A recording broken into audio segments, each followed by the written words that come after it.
The following programs were originally aired live, long before the advent of high fidelity, and they were recorded using a variety of means, from direct recording onto early audio tape and glass records, to simply placing the microphone of a wire recorder in front of the speakers of a radio playing the program.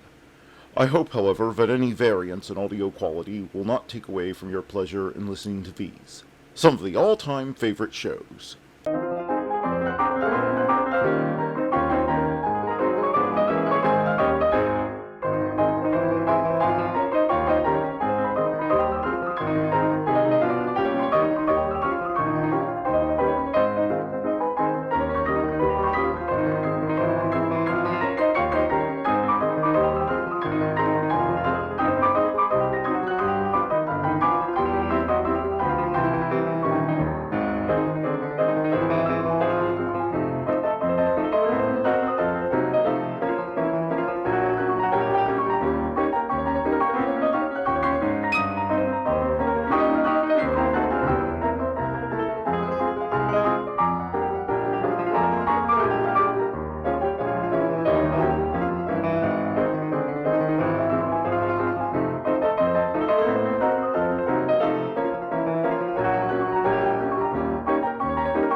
Another day, another lovely night to listen to old-time radio shows.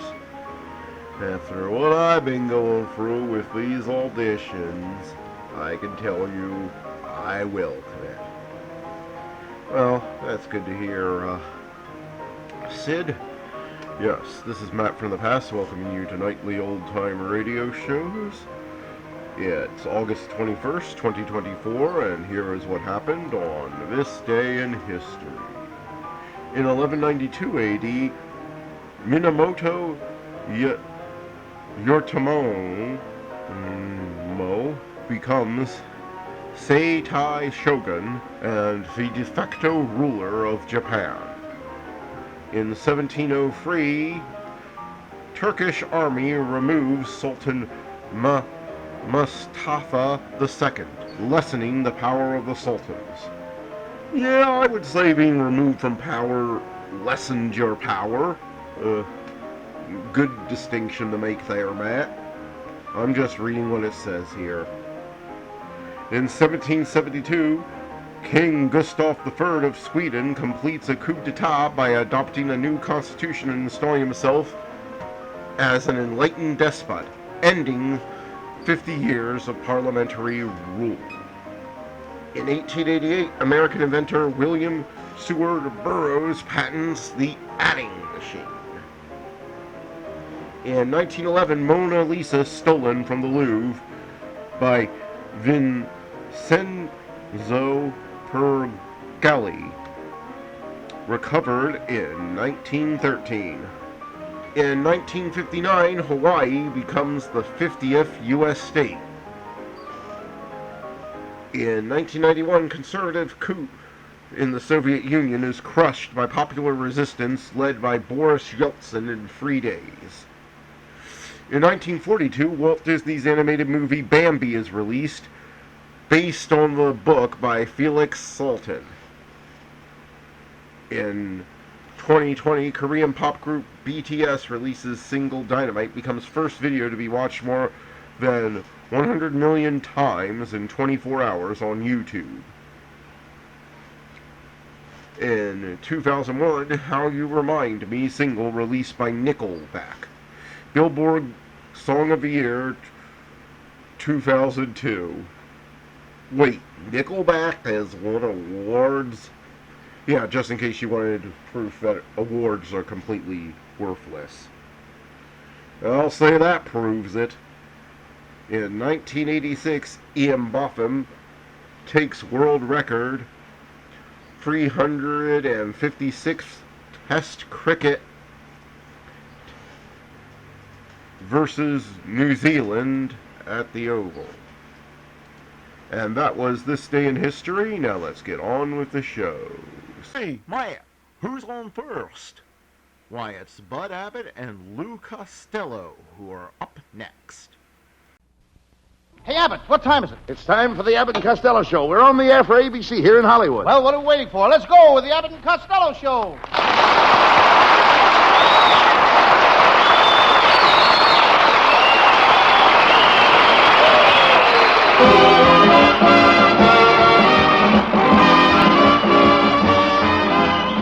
Yes, it's the Abbott and Costello Show, produced and transcribed in Hollywood for your listening and laughing pleasure. Chuckles with a carload and music by Matty Malnick. So hold on to your chairs, folks, for here they are, Bud Abbott and Lou Costello.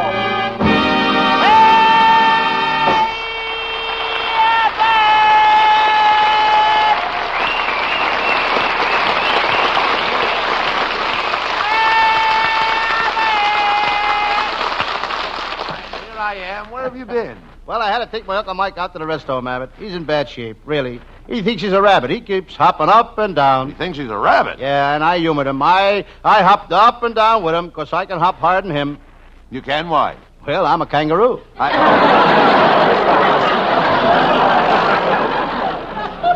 Stop this silliness. Your whole family is a bunch of ignorant, uneducated nitwits. Well, it isn't my fault, Abbott. You see, we lived in a poor section of Patterson, right next to the Patterson Laundry. In fact, every day the laundry hung their wash on the line. So what? Until I was 21 years old, I thought the sun had a flap in it. Never mind. What have you got in that package? Yeah. It's a statue of General Grant. Uncle Mike brought it home with him last night. Why is the statue of General Grant broken in 1,000 pieces? Uncle Mike had a fight with him because he wouldn't take his hat off in the house. Your Uncle Mike is a pretty stubborn man, isn't he? Yes, I guess he inherited it from his father. You mean your grandfather was a stubborn man, too? Yeah, one time a steamroller was coming down the street and Grandpa wouldn't move out of the way. The steamroller kept coming, but he wouldn't move. And what happened? You know that long, thin rug we have in the bathroom?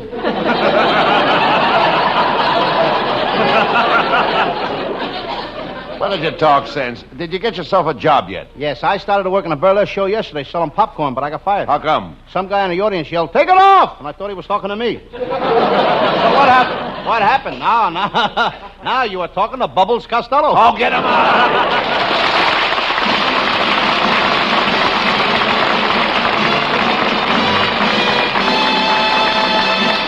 And there'll be much more of that terrific Abbott and Costello humor in a few seconds, after we hear a special message from this gentleman.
Costello, come over here. Where were you last night? Well, I had a date with our secretary, Viola Vaughn. She took me to the Palladium, and she wouldn't dance with me. Then she took me out to the House of Murphy for dinner, but she wouldn't eat with me.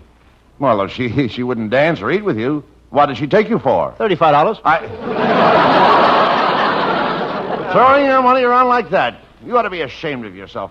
Right now, I need $75, and I don't know where to get it. Why, Abbott, you must have 100 friends that would loan you $75. Well, how about you loaning it to me? Abbott, you must have 99 friends that would loan you $75. I ought to know better than to ask a stupid, ignorant dope like you for money. Just a second now. Just a second. Don't call me stupid and ignorant. I'm a college man. For years, I went to Stanford University in the morning and UCLA in the afternoons. You dummy. Stanford is in San Francisco, and UCLA is in Los Angeles. Now, how could you go to both of them at the same day? Being an honor student, I had a long lunch hour. Honor student. How did you ever get to be an honor student? Well, I took the brain of a monkey and I put it in the head of a man. And today that man is alive and can talk. What does he say? Hey!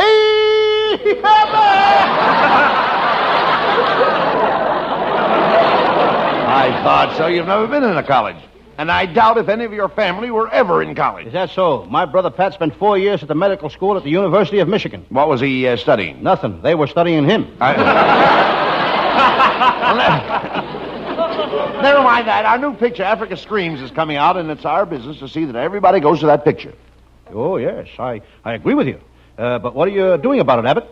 Well, I've got a battery here in my pocket. I press a button, my shirt front lights up and says, "See Africa Screams" with Bud Abbott.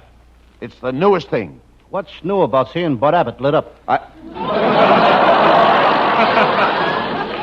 Never mind. I understand your Aunt May is making you a new suit to wear to the preview of our picture. Yeah, she made it, but I can't wear it. The material she used is from an old awning. Well, why can't you wear the suit? Because every time the sun goes down, my pants roll up. There's no use in talking to you, Costello. I want to ask you something, Lou. What makes you so dumb? I guess it's a combination of two things. What is it? Fast living and slow thinking. Well, now, maybe you should find a nice girl and get married. It would straighten you out. Now, Viola's a nice girl, and she might like to have a man around the house. I don't think so, Abbott. I was around Viola's house last night, and she called the police. What happened? Nothing. They didn't catch me. Then what about that cute little blonde that lives across the street from you? You've known her for 6 years. Oh, she's cute, Abbott. Well, she's just a nodding acquaintance. What do you mean, nodding? Nodding doing. Why don't you try and find a girl like my wife, Betty? Here, by the way, is a late picture of her. Look at that picture. Does she look like the mother of 3 children? No, sir. She looks like the father. My wife is a beautiful woman, Costello. She looks like Rita Hayworth and Ann Sheridan and Ava Gardner all rolled into one. There's only one thing wrong with that. What's that? When you unroll her, she looks like Wallace Beery. How dare you say my wife looks like Wallace Berry? Well, she don't look exactly like Wallace Beery on account of the mustache. Wallace Berry hasn't a mustache. No, but your wife has. Well, anyway, my wife has a very pretty face. She's got eyes as big as saucers. Yes, and underneath, she's got cups to match. Handles and all.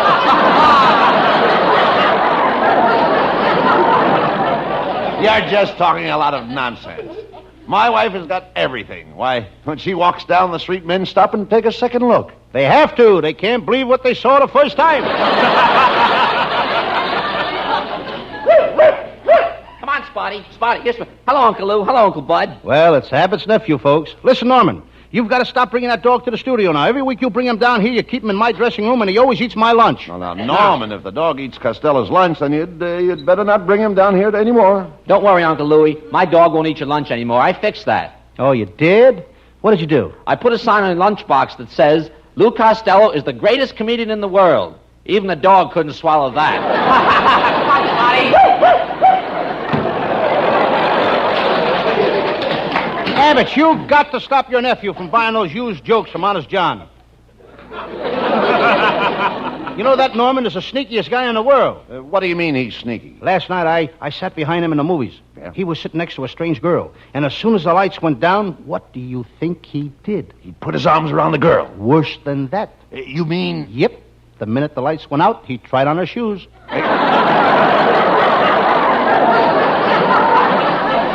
At least Norman is popular with girls. He doesn't go chasing after new ones every day like you do. Yeah, but I don't chase girls. I've got a steady girl. I've been going with her for 10 years. Every Tuesday and Thursday night I go to her house. Well, why don't you marry her? There's only one thing that stops me. What's that? Where would I go on Tuesday and Thursday nights?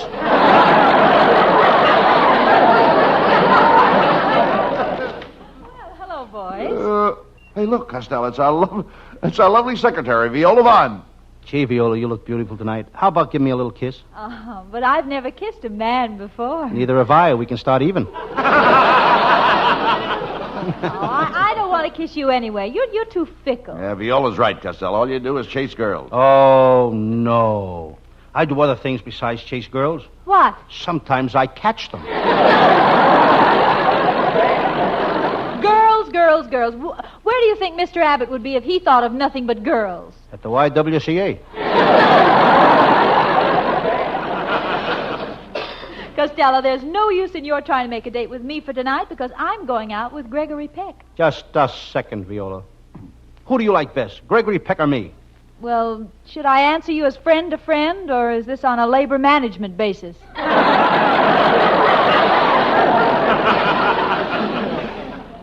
Costello, this is ridiculous. How could you expect a gorgeous girl like Viola to go out with an ugly, fat little mug like you? I'm not so fat. Not bad. Oh, Costello, the other day when you passed the laundry, I heard one tub say to another tub, "There goes the one I was telling you about that's on the radio."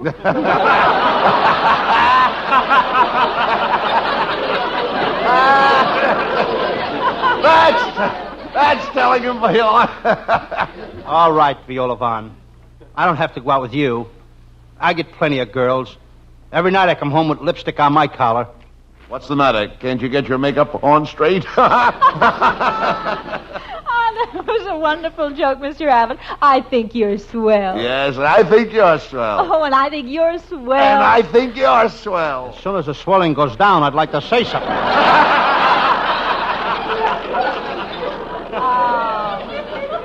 Please now, don't be sore, Costello. Mr. Abbott told that joke very well. Well, that's because he's had more experience in show business than you. No, he hasn't. I was in burlesque when I was only 6 months old. When you were 6 months old, you were only wearing diapers.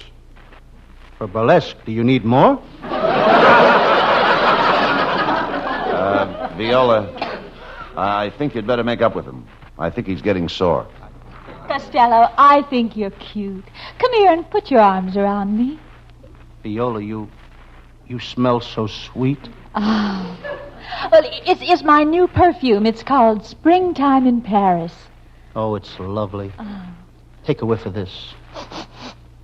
My goodness, what's that? Anytime in San Pedro.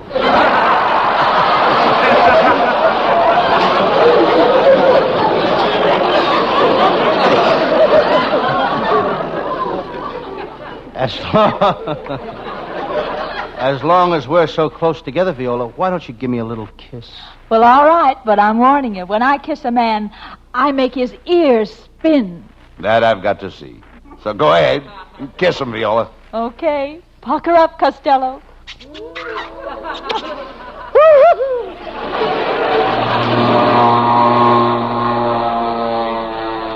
Costello! Costello, where are you? Costello calling airport. Costello calling airport. Clear runway number 7. I'm coming in.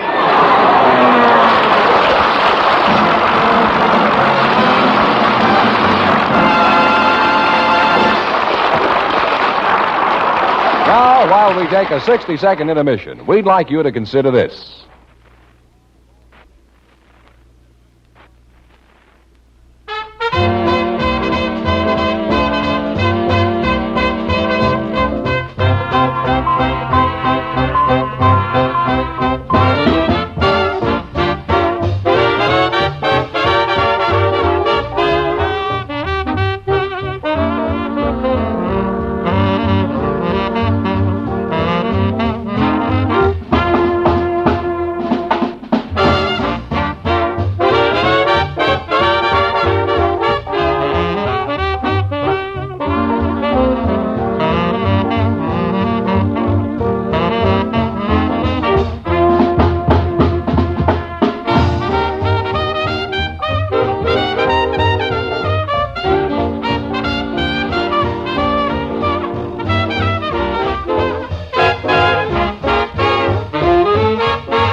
Ladies and gentlemen, that singing star of the Abbott and Costello show, Hal Winters.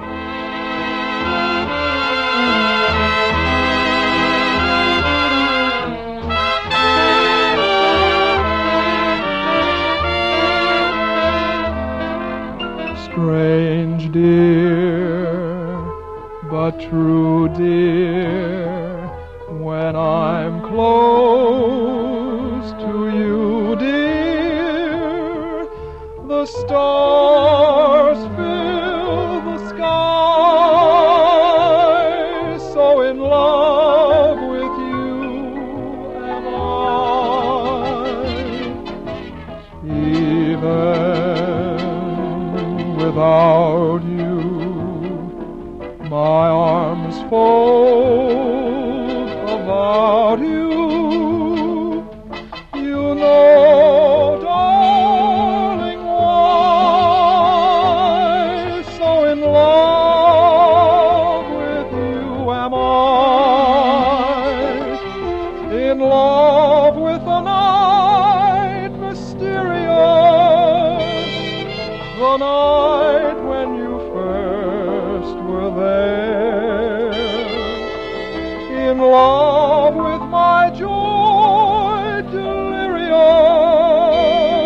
when I knew that you could care. So taunt me and hurt me, deceive me, desert me, I'm yours till I die. So in love, so in love, so in love with you, my love, am I.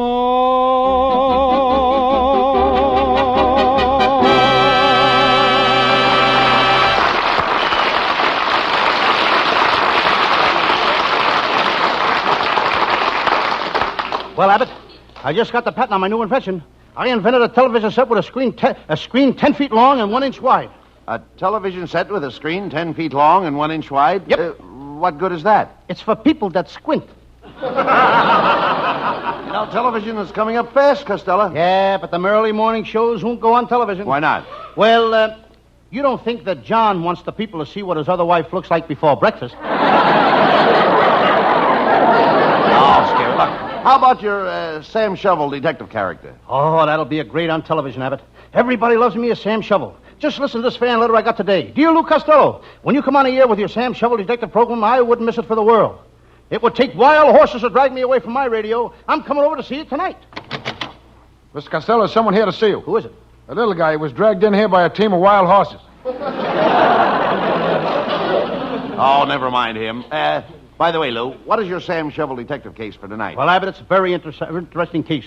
I call it the case of the pencil manufacturer whose wife pushed him into the eraser machine or she rubbed him out. Sounds ducky. Let's do it. Let's.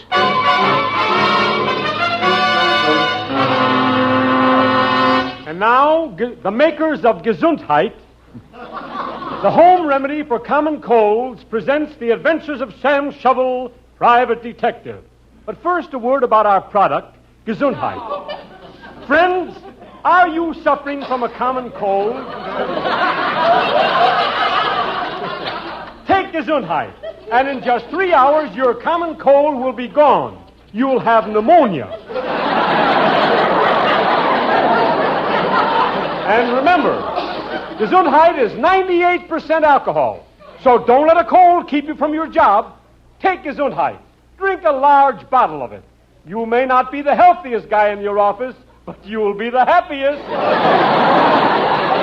And remember this, Gesundheit, the cold remedy that is 98% alcohol, is sold with a double your money back guarantee. After you take Gesundheit, if you don't see double, you get your money back. And now, Gesundheit proudly presents your favorite detective mystery, Sam Shovel, private detective.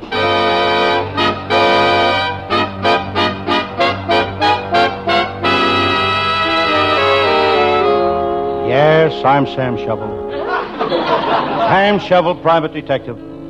I'm sitting here in my little office. I have no chairs in my office. I've got special tables to sit on. You've probably heard of them. They're called end tables. I just finished with a big case. I caught the 2 Los Angeles streetcar conductors who married 15 of their women passengers. They made a movie of that case. It's called The Loves of Carmen.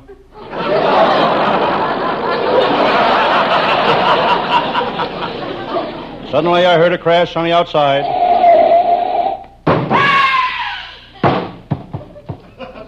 I look out the window. It's a pedestrian, knocked down by a car. He was so busy reading the safety slogans written on the curb, he didn't see the car. I glanced across the court. The beautiful stenographer across the court is walking on the ceiling of the office again. It's not her fault. Her boss keeps telling her to get on the beam. And the detective business is pretty bad. Anybody need a detective? Anybody need a detective? I'm trying to drum up some business.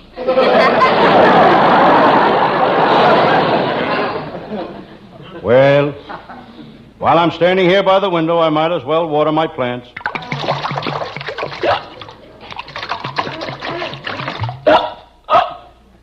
That's my potted geranium. Well, I got to get to work. I'm supposed to call the stool pigeon and get some information. He should have sent it to me 3 days ago. I'll tell him off. Here's his phone number. Hello? Listen, you. If you don't get that information over here right away, I'm coming over there and break every bone in your body. I'll kick your teeth in. I'll tie your legs in a knot. Do you know who you're talking to? No. I'm Schlammy, the stool pigeon. I'm 6 feet tall. I weigh 200 pounds. I bend iron bars for exercise. I eat nails for breakfast. I'm a cop killer. Yeah? Well, do you know who this is? No. Goodbye.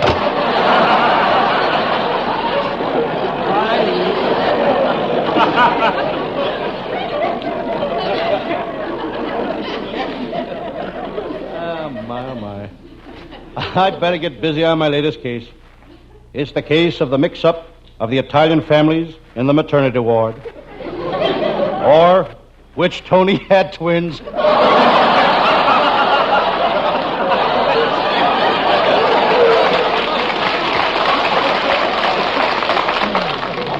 There's a package on my desk. It's some fancy pajamas I bought myself.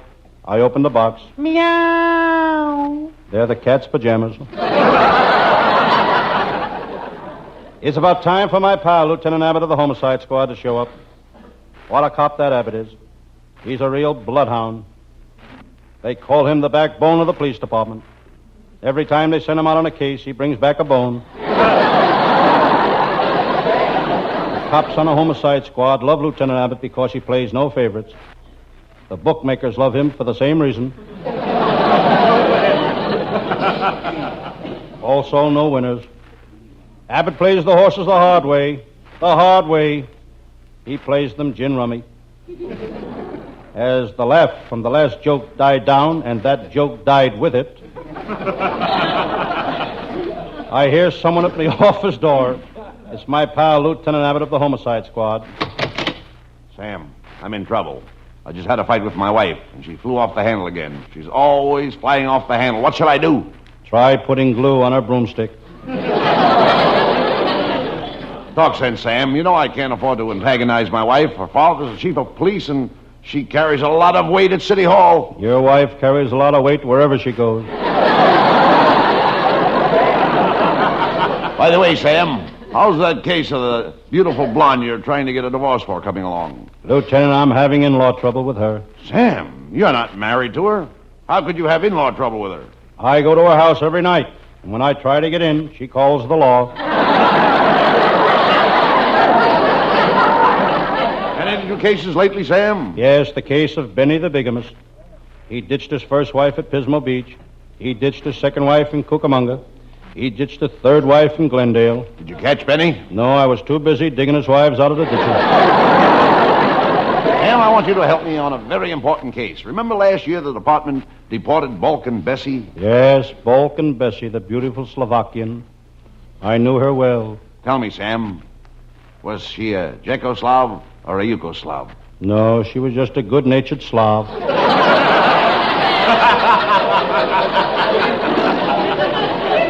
Well, never mind that, Sam. I just got worried that Bessie is trying to get back into this country. She's on a ship that's just coming into the Los Angeles harbor, and we've got to stop her. Do you know anything about ships? Lieutenant Abbott, during the war, I was assigned to finding submarines in the Los Angeles River. That was a tough job. What's tough about finding submarines in the Los Angeles River?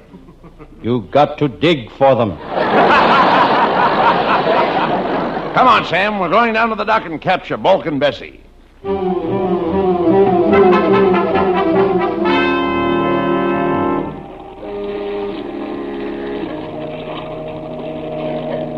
Lieutenant Abbott and I arrived at the waterfront. It was dark, damp, and dirty. The tide was out, way out. I don't know how far the tide was out, but it was the first time they were running buses to Catalina. I noticed a row of cattle ships all loaded with sheep. Those sheep are from Australia. Ba, ba. Those sheep are from England. Ba, ba, ba, ba. Those sheep must be from Detroit. Look, here's the boat Bessie is hiding on. Lieutenant Abbott and I boarded the ship. We went directly to Bessie's cabin. As I opened the cabin door, there she stood. She was more beautiful than ever. Bessie spoke. So you come to arrest me, eh, Sam? All that we've been to each other means nothing. Nothing. You're just a copper at heart. Don't let her talk you out of it, Sam. I know she's beautiful, but we must do our duty. We're here to apprehend her. We're here to what? Apprehend her. Pinch her. You apprehend her. I'll pinch her.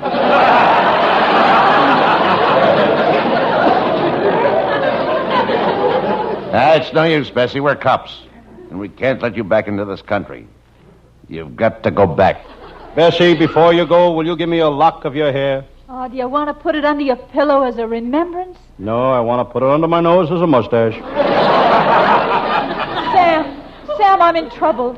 I need strong arms around me. Talk to me, Bessie. I need love and affection. Talk to me, Bessie. To get back into the country, I need $5,000. Talk to Abbott, Bessie. Enough of this nonsense, Sam. Bessie, I'm putting these handcuffs on you. Never mind. Now these leg irons. Now we got her, Sam. She can't get out of there. She can't even move. Are you sure? Positive. Then there's only one thing left to do. What? Shovel, full speed ahead, anchors away. Get him out of here!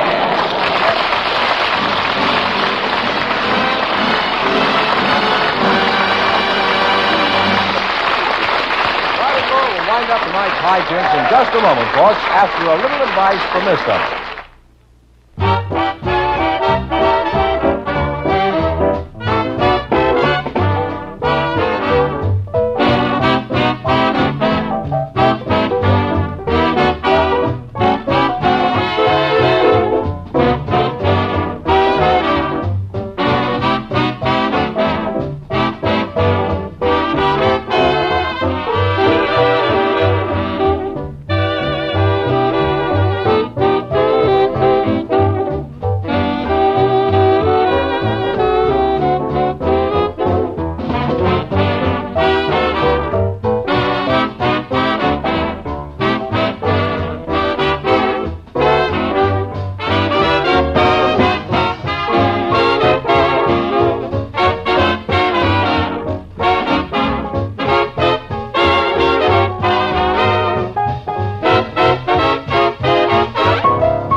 Costello.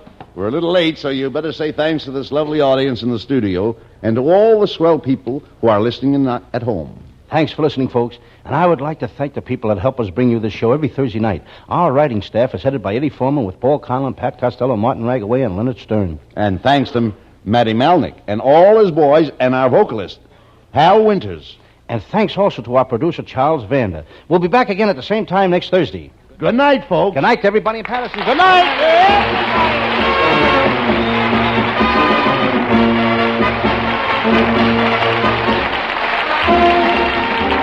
Listen each Thursday night at this time for another great Abbott and Costello show, produced and transcribed in Hollywood. Be sure to stay tuned for the outstanding entertainment which follows throughout the evening on this ABC station.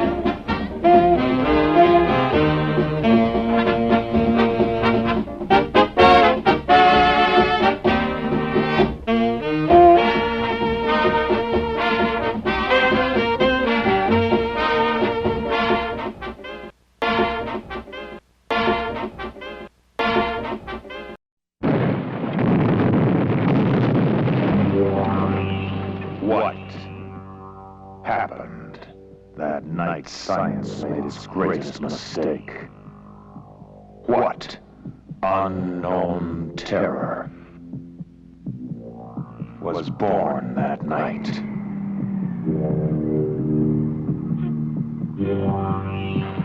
What is the terrifying mutant that strikes from behind the shroud of night?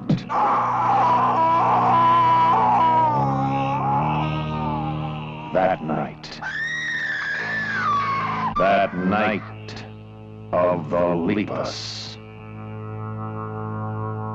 A night of total terror, more shattering than your strangest nightmare. What caused the unnatural death, destruction, and panic that night of the Lepus?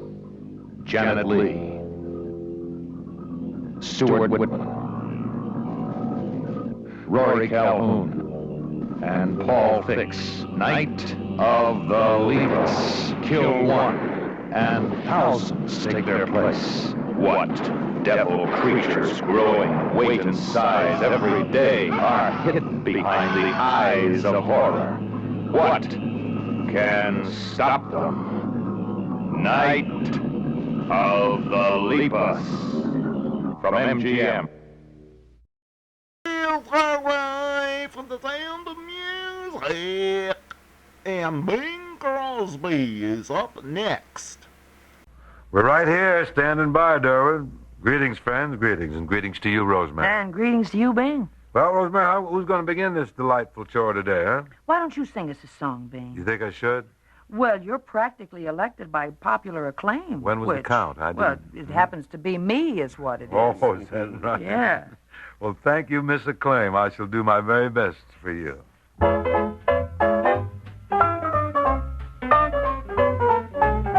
We're in the money. We're in the money. Yes, we've got a lot of what it takes to get along. We're in the money, and the skies are sunny. Old man Trouble, you are through, you've done us wrong. We never see a headline about a bread line today. And when we see the landlord, we can look that guy right in the eye. We're in the money. Come on, my honey. Let's spend it, lend it, send it, rolling along. We're in the money. We're in the money.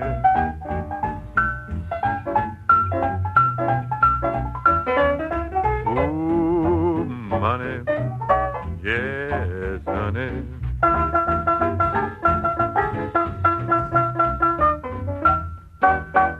We never see a headline about a bread line today.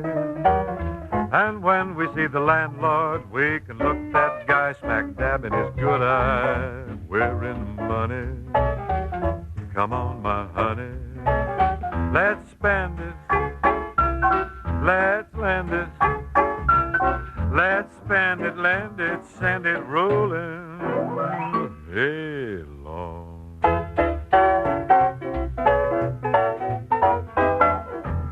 I brought you a present, Bing. Goody. I just found one of the most famous records you ever made, Shine on Harvest Moon. You remember? Sure do. Shine on, harvest moon. Thank you, ma'am. And since we're in the giving mood, here's a present for the housewives listening. News about another kind of a shine. It's a special kind of shoe polish that makes a shine last twice as long. And that just has to be Kiwi boot polish. With Kiwi, shoes do stay shine twice as long. You see, ordinary polish just covers the surface of leather, but Kiwi penetrates deep into the pores of the leather and leaves a reservoir of rich waxes. Buff once in a while, those waxes come back up to the surface to repolish shoes all over again. So for shines that last twice as long, get Kiwi boot polish for your family. How about the kids' shoes? You know how scuffed they get. Doesn't Kiwi make something special for them, Bing? Sure, Kiwi Scuff Magic covers scuffs like magic in seconds. Youngsters' shoes look new again. Kiwi boot polish and Kiwi Scuff Magic, both from Kiwi, world's largest selling polish.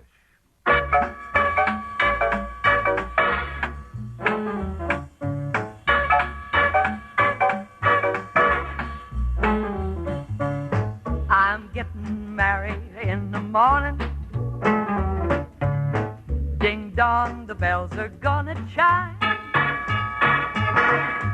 Pull out the stopper, let's have a whopper to get me to the church on time. I gotta be there in the morning, spruced up and looking in my prime. Boys, come and kiss me, show how you'll miss me, but get me to the church on time. And if I'm dancing, roll up the floor. And if I'm whistling, me out the door. For I'm getting married in the morning. Ding dong, the bells are gonna chime.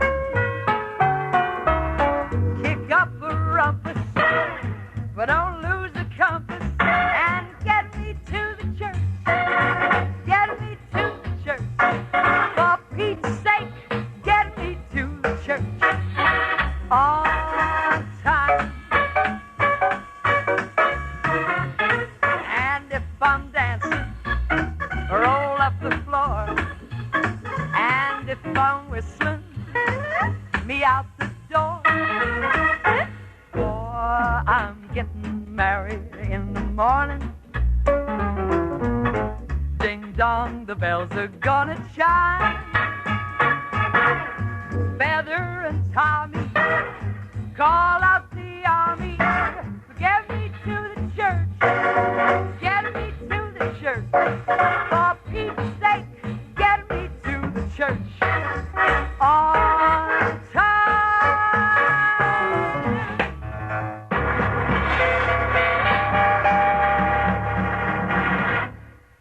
Tum-tum-dee-dee, tum-tum-dee-dee. Hey, you're in a merry mood today, Bing? I should say. Rosie and I are going to a wedding. And there's nothing we like more than a good old-fashioned knot tying.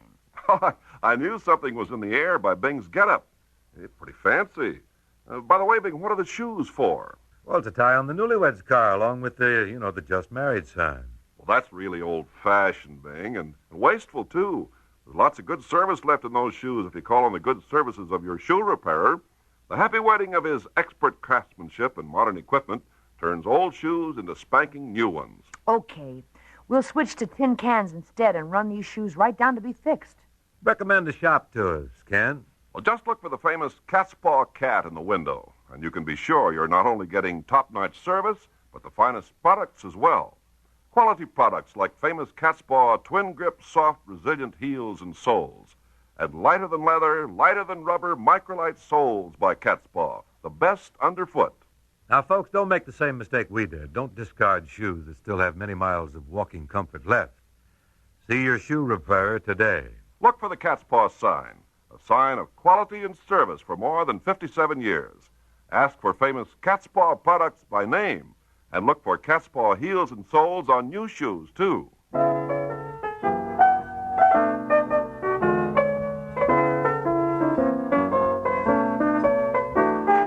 I'm a sentimental sap, that's all. What's the use of trying not to fall? I have no will, you made your kill, 'cause you took advantage of me. I'm just like an apple on a bough, and you're gonna shake me down somehow. So what's the use? You done cooked my goose, 'cause you took advantage of me. I'm so hot and bothered that I don't know my elbow from my ear. I suffer something awful each time you go, but I'm much worse when you're near. Here am I with all my bridges burned, just a babe in arms where you're concerned. So lock the doors and call me yours, 'cause you took advantage of me.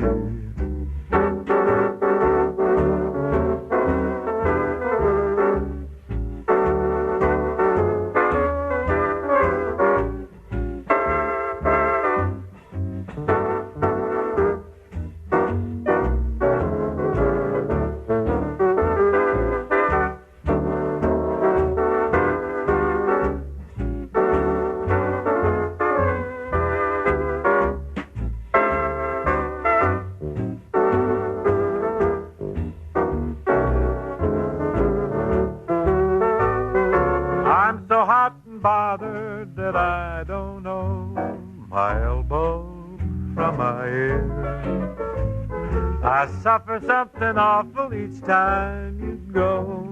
Much worse when you're near.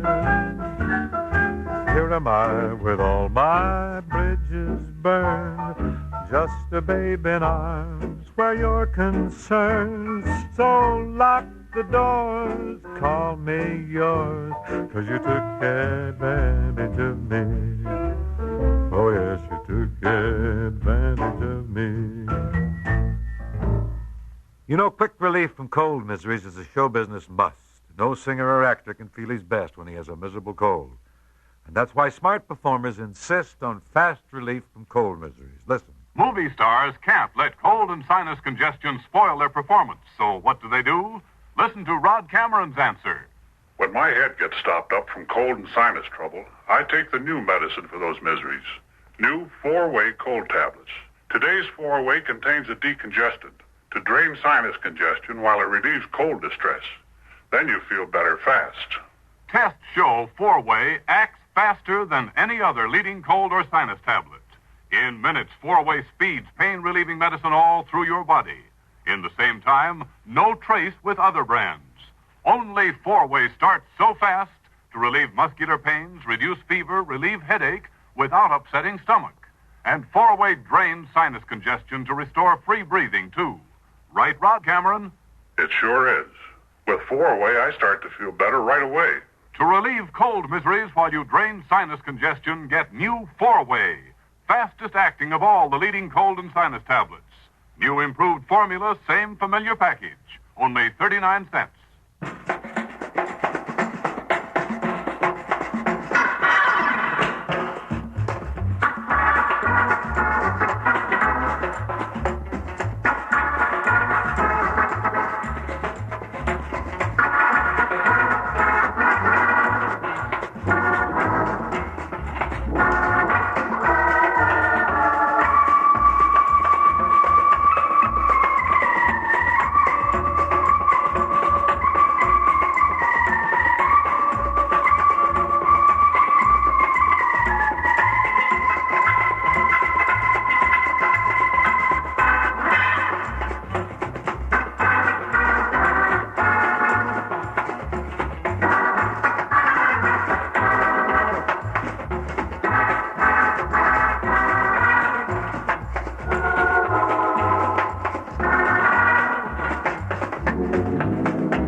Have a bit of a musical bicker here. Really nothing serious, though. We're never serious about these little beefs, Bing. No, you see things one way, I see them another, that's all. What do we do about it? Should we call the whole thing off? Let's sing it over and see what happens. Yeah, let's do that.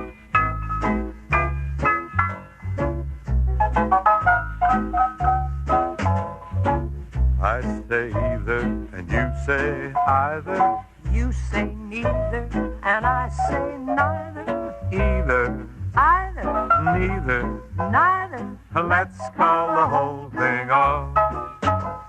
I like potato, you like potato. You like tomato, and I like tomato. Potato, Potato, tomato. tomato. Let's call the whole thing off. But oh, If we call the whole thing off, then we must part.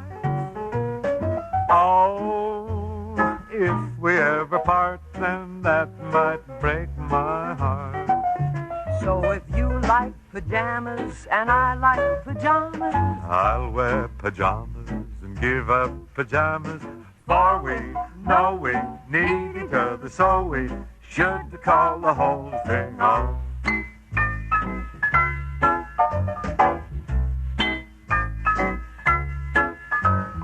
You say laughter and I say laughter. you say after and I say after. Laughter, Laughter, after. after. Oh, let's call the whole thing off. You like vanilla and I like vanilla. You sarsaparilla and I sarsaparilla. Vanilla, Vanilla, pistachio, strawberry. Let's call the whole thing off. But oh, if we call the whole thing off, then we must part. And oh, if we ever part, then that might break my heart. So you go for oysters and I'll go for oysters. I'll order oysters and cancel the oysters. For we know we need each other, so we better call the calling all off. Let's call the whole thing off. Bank, you realize, of course, how much the banks cater to women nowadays. Oh, sure. They'd better cater to the girls, wouldn't you say? Right. You know, there's a bank down in Ohio that gives the ladies mink-covered checkbooks. Did you know that? I've heard that, Yeah? yeah. You've noticed, too, how they've dolled the banks up. They're no longer cold and austere. Why, they're as friendly and cozy as they can be for the girls, with beautiful murals, upholstered chairs, birds in cages, flowers all over the place. Well, that's what we like, and that's what we're going to get. Demands, ceaseless demands. Ceaseless demands.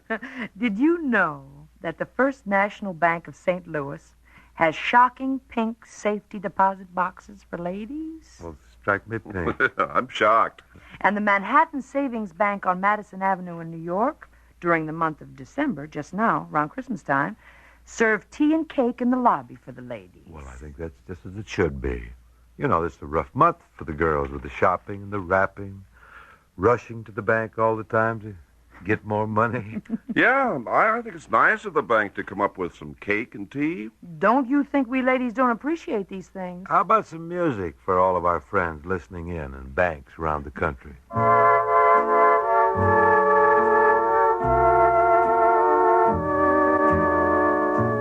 What is there to say? And what is there to do?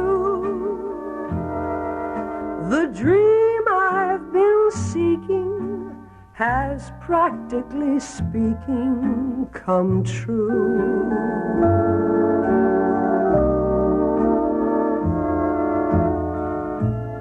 What is there to say? And how will I pull through? I knew in a moment contentment and home meant just you.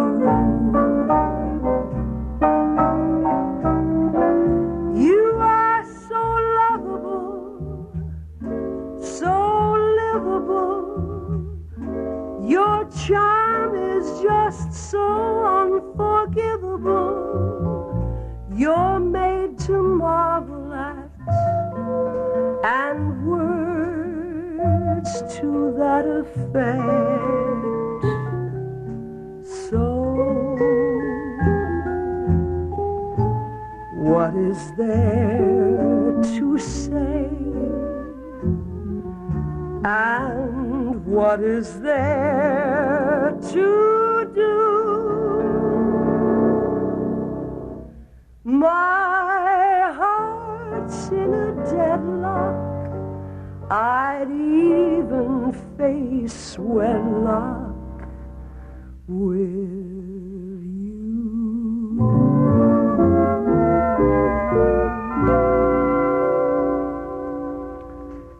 gotta go now, friends. Let's make a date, though, for tomorrow, huh? Shall we, folks? See you then, and remember to buy Christmas seals.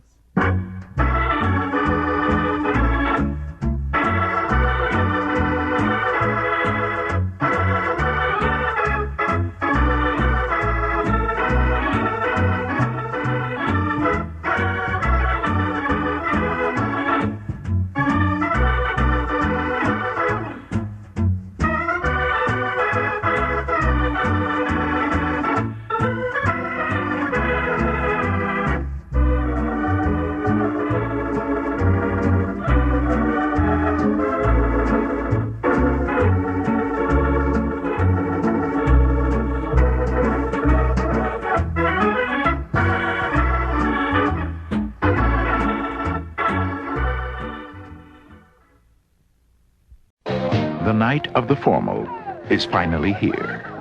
For Chris, Cindy, and J.C. It's going to be the best night of their lives.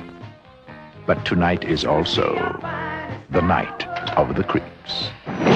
From a world unknown comes a nightmare unimagined. First, they are under you, around you, on you, and then inside you. They get in through your mouth, and you walk around while they incubate, even if you're dead. They are a new breed of terror. Hey! They are a different kind of horror. Zombies, exploding heads, creepy crawlies. We could have a little problem. The creeps are taking over. Oh, I got good news and bad news, girls. The good news is your dates are here. What's the bad news? They're dead. You have never had a night like this. Night of the creeps. If you scream, you're dead. A true legend of American comedy, Bob Hope, is up next.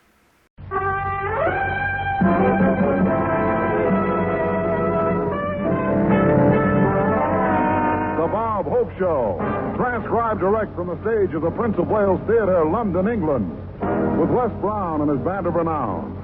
Yours truly, High Everback. Our special guests, Jerry Desmond and Marilyn Maxwell. And here he is, the man whose nose has a Waterloo Bridge, Bob Hope.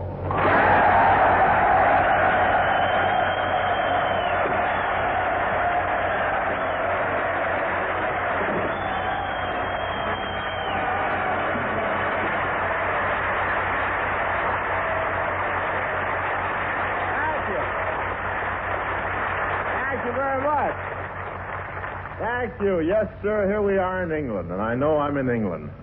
This morning, my stomach got up 2 hours earlier than I did and had a cup of tea. But it's really been wonderful here. I didn't expect the Queen to meet me at the dock, and I didn't expect them to drive me up to London, and I didn't expect to be staying at Buckingham Palace. And so far, it's worked out that way.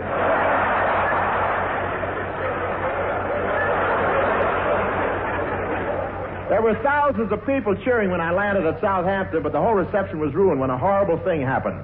My blonde wig fell off, and they found out I wasn't Danny Kaye.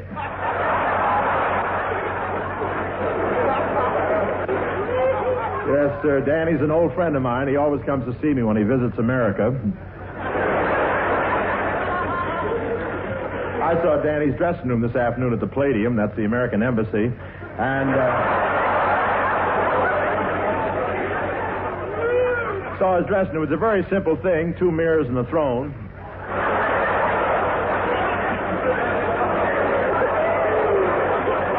And, of course, my father, Mr. Crosby, was here last year. He didn't work. He was trying to get some hair under the health plan.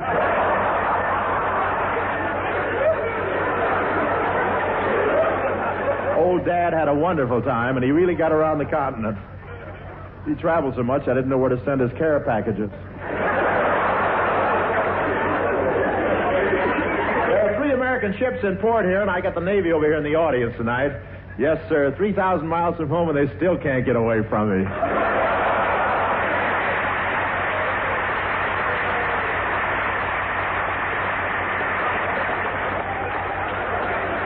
I'm the guest of the British government while I'm here, but they put me in a hotel I've never heard of before. What's the Tower of London?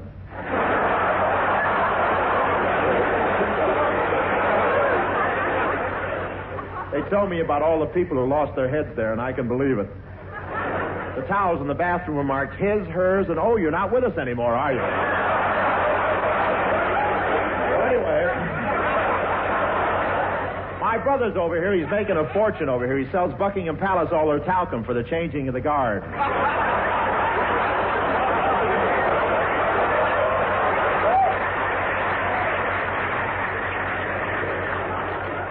And these British people baffle me. How could they all learn to drive on the wrong side of the street when they've never been to California?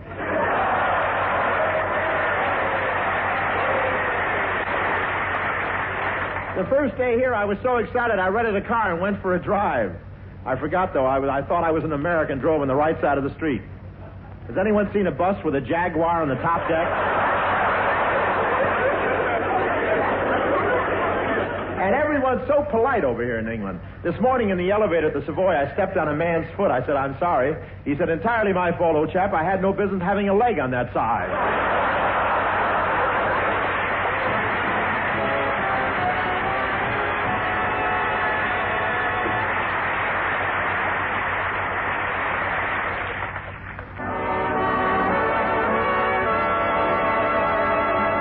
The star of stage, screen, radio, and the Air Force, lovely Marilyn Maxwell.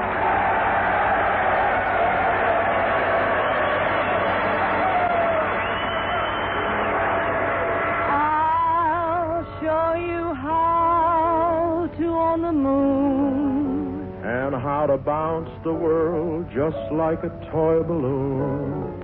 I'll show you how to have your way. And help yourself to wishes on a silver tray. Someday we'll fly to Bali High or any other island you would like to buy. You can travel cheap when you're fast asleep, 'cause it doesn't cost a dime to dream. We'll line our walls with dollar bills and use the wrinkled ones to wipe our windowsills. Pour our old champagne down the kitchen drain. No, it doesn't cost a dime to dream. We will call at the president's family residence, pay off the national debt. How much you need, kid? And if we find the president slightly hesitant, we'll say we have a lot left yet. A fancy home, why, that's a snap. To get from room to room, we'll have to have a map. Just to see this prize, only close your eyes. It doesn't cost a dime to dream. We'll have a dog, so neat and trim. We'll have a butler and a footman just for him. Call the U.S. Mint. What we need, they'll print. It doesn't cost a dime to dream. We'll have a maid. Who has a maid? Who has a maid to serve the two maids lemonade. We will spend our dough just like H2O. Rent a town in Spain just to entertain. We will splash with vim in the social swim. Be the finest fishes in the stream. So now let's go to sleep. Count some pedigree sheep, 'cause it doesn't cost a dime to dream.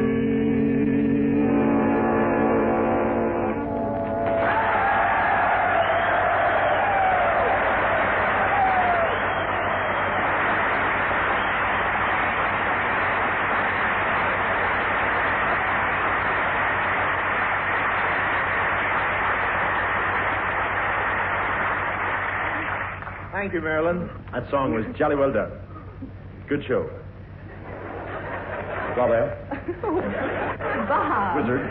You've certainly changed a lot since we came to England. Oh, you've noticed it, huh? Oh, yes. You seem so sophisticated. Well, this is England. You have to be suave. When I take you out to dinner, I'm British. Yes, but there's only one thing wrong, Bob. What's that? Well, when you take me home in a cab, you turn American on me.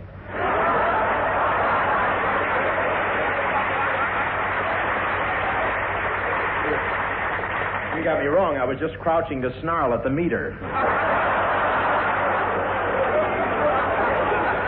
You know, Marilyn, it may interest you to know that I've met quite a few English girls here, and I've passed myself off successfully as an Englishman. You mean you started using a fork? Only to pick my teeth. But I've discovered the secret, Marilyn. It's all in the way you dress. You ought to see me when I'm dressed in my British togs. The other day I grabbed my walking stick, put on my top hat, tweed underwear. Then I put a dash of marmalade behind each ear.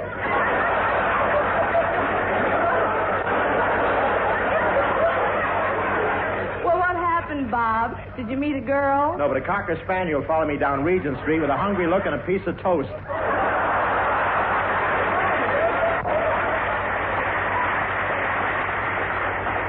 Well, Bob, do you really have some nice British clothes? Oh, top slot.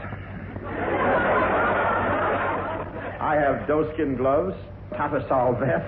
I think I have one of those. And I have Tattersall, you know, and cutaway pants. Oh, Bob, you mean cutaway coat? No, cutaway pants. I only wear them on foggy nights. Now, look.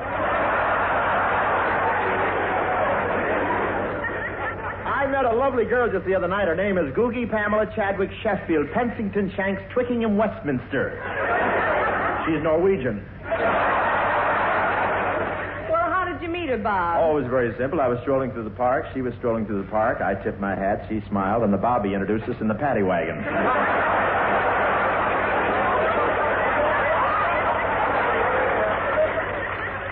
Paddy wagon? Yeah, that's the Tower of London on wheels. I'm picking up the language pretty fast. Say what? Well, some of the British expressions are very different from ours, aren't they, Bob? Yes, it was pretty tough to catch on to. I went into a shop the other day and asked for a pair of suspenders. They were the smallest ones I ever saw in my life.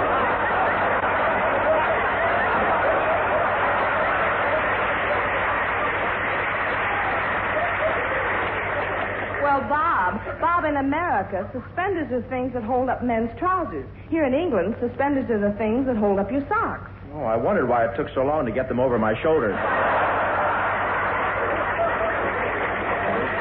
Say, by the way, Bob, who's your guest tonight? Well, Marilyn, we found out that there are 2 American destroyers in the Thames, so we invited the...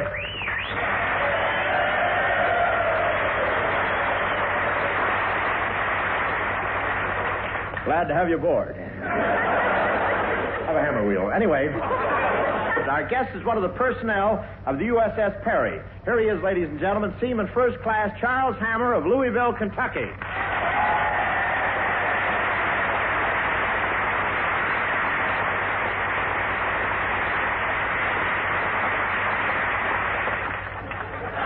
Well, welcome to the show, Charles. Thanks, everybody, and hiya, Bob. Well, Sailor, I guess you never expected to be on my radio show. I bet in all your years in the Navy you've never done anything like this before. That's right. Up to now, I've had a clean record.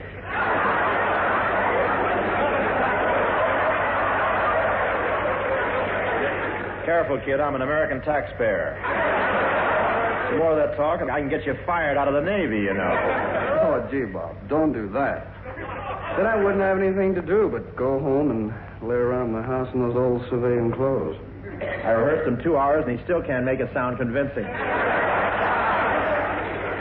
Bob, if you're not going to introduce me, I'll introduce myself. Charles, I'm Marilyn Maxwell. Gee, meeting you's a big thrill, Miss Maxwell. It isn't often I get a chance to meet such a rugged serviceman. Marilyn, I've already explained why I'm not in the service. My draft board just put me in 4Z. I stay home and take care of the wounded women.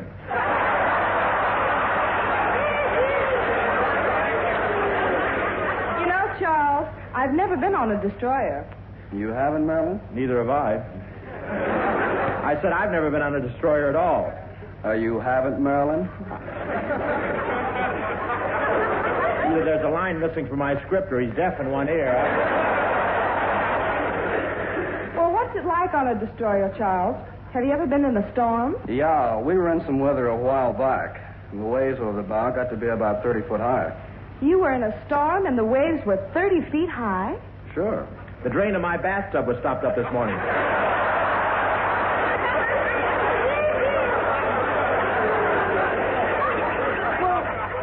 Gee, Charles, what do you do in a storm like that?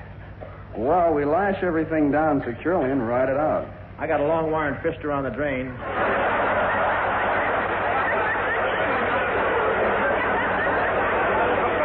And what do you think was stopping up the pipe? Gee, sailor, you must be a brave man. Oh, no more than anybody. What do you think was stopping up the pipe? It was a pair of my shorts. I would have frozen if I hadn't been wearing an extra long T-shirt.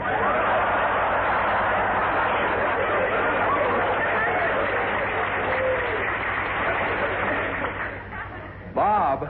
Yeah? Would you mind not interrupting us while we're talking? Now, look, kid, just because you're in a sailor suit, don't get tough with me. No? Why not? I'm warning you, when I get into a fight, I see red. Oh, you see red, do you? Yeah, it's the only color of blood I've got.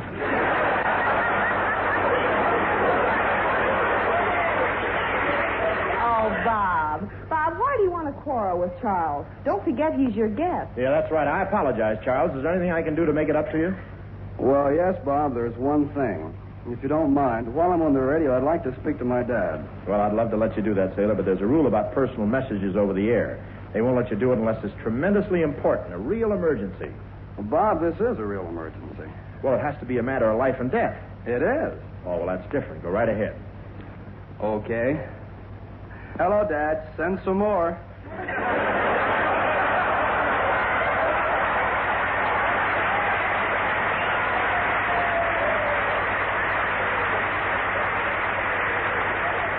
Boy, that's the biggest double cross since Crosby gave me a phone number over here.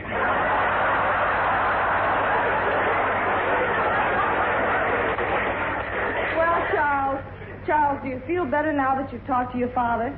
Yeah, that was swell of you, Bob. Thanks. Oh, it's perfectly all right, Chuck. After all, when two Americans are so far away from home, they should do everything they can for each other. What else can I do for you, sailor? Well, thanks, Bob, but I can't think of anything. Oh, come on, anything at all. Would you like to kiss Marilyn? I sure would. Well, go right ahead.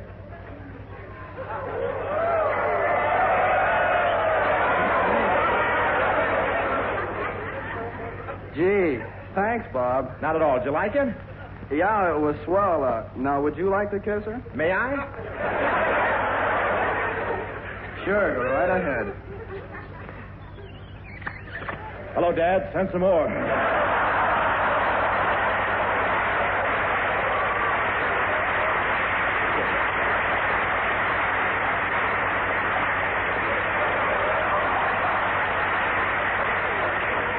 What a show this is. If they can't get it any other way, they write it into the script.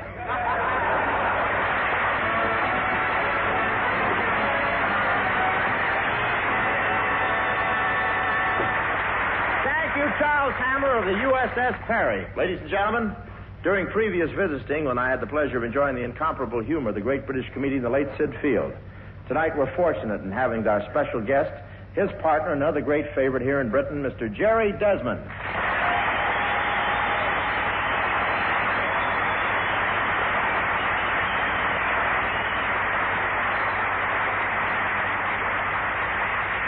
Thank you very much, and thank you too, Bob. Well, now, tell me, what do you think of your reception here at the Prince of Wales Theater? Oh, it's wonderful, Jerry, and I was particularly flattered that Princess Margaret came to see me. It was nice, wasn't it? Yeah, I could see her out in the audience, and she and her party were laughing at everything. Yes, Princess Margaret is a wonderful girl. She wouldn't hurt your feelings for anything.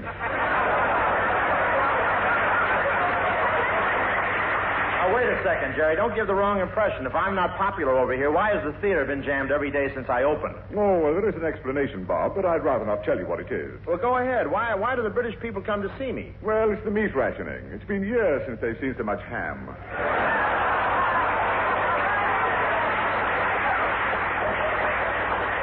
But actually, Jerry, being in England is like coming home for me. Really? Yeah, I was born over here. I was 4 years old at the time.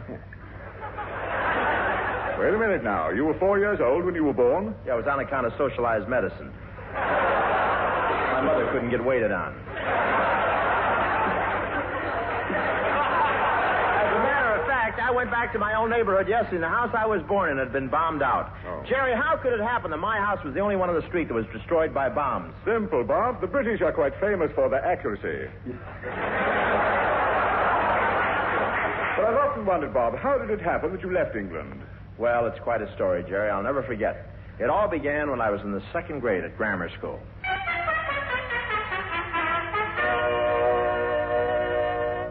Did you send for me, Headmaster? Yes, Robert. I should like a little talk with you. What is it, sir? You've been in the second grade a long time now, haven't you? Yes, sir. Why, sir? If you were any other student, I'd have you expelled. Well, why don't you expel me? I can't. I've got too much respect for my elders.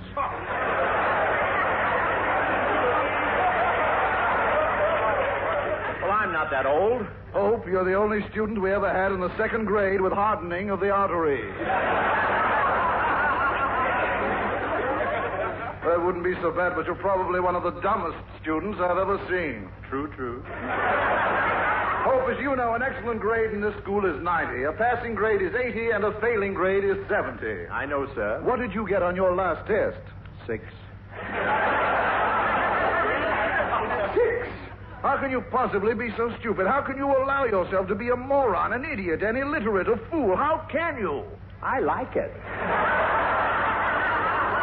Oh, I'm afraid that, as they say in America, you don't have all your marbles. And therefore, I'm forced to expel you from the school. Don't press it, old man. Oh, I'll never be able to face my father, sir. I'll have to leave home. Well, perhaps it would be better that way. Personally, I'll miss you around the school. You will? Yes, your head was the best pencil sharpener I ever had. Run along now, Robert.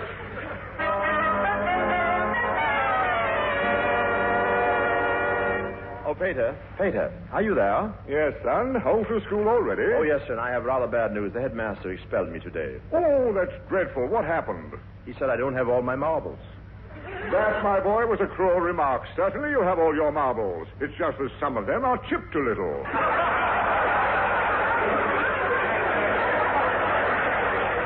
Peter, there's only one thing left to do. I've been disgraced, and I'm leaving for America tomorrow. Tomorrow? Oh, son, if you have any regard for your old Peter, you will show your consideration for me by doing me one favor. What's that? Leave today. You don't have to read it that well. Very well, I shall. I'll go to America at once. But what will you do there? Oh, there's work over there. I was looking in an American newspaper, and I saw several ads. For what? They're looking for people to vote Republican.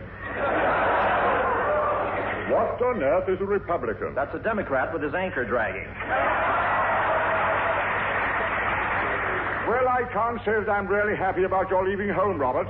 I have 6 sons, but I think you know that you're my favorite. I am? Yes, I'm a man who likes the simple things. But one word of advice, son. Yes, sir? There are lots of women in America, and because you're young, they'll try to take advantage of you. Don't be surprised if you meet a girl and on your very first date she tries to kiss you and hug you and make love to you. Yes, sir. And if you should meet such a girl... Yes? Send me a wire and the plane fare. I'm not going to bother with girls. I'm going to remain true to my sweetheart, Marilyn. In fact, I'd better say goodbye to her right now. Just a moment, son, before you go. There's something I want you to have. For me? Yes, it was handed down to me by my father. And he told me to give it to whichever one of my sons needed it most. So I'm giving it to you. Gee, a gift certificate to a plastic surgeon. So long, Dad.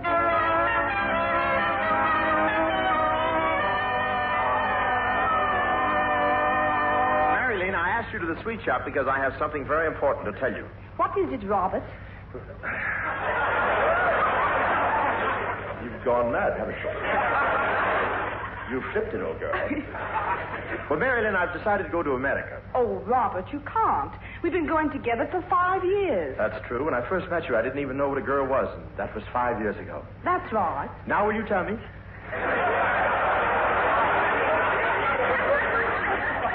Oh, Robert, you're upsetting all our plans. You said that someday we get married and have children. Well, we will. I'll come back for you. In the first year, we'll have a little girl. The second year, a little boy. What about the third year? The third year, let's have something different. I'll write the Sears Roebuck for a catalog.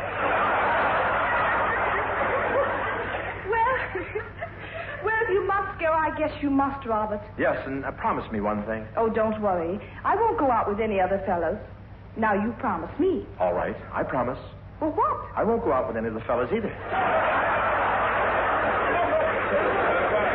Oh, I knew it, Robert. You'll forget me in 6 months. No, I won't, Mary Lee. I'll write you every day. But you'll be so busy trying to get settled. No, I won't. I'll write you every day. And you'll start going out with all those pretty American girls that look like movie stars. Well? You just dried up the ink in my fountain pen. Don't worry, Mary Lee. I'll remain true to you, and I'll make good in America. Well, if you really want to make good in America, I understand there's some excellent opportunities if you join the United States Navy. The Navy? Yes, I hear it's a wonderful life. You know I'm leaving you just in time? But why? You don't have all your marbles either.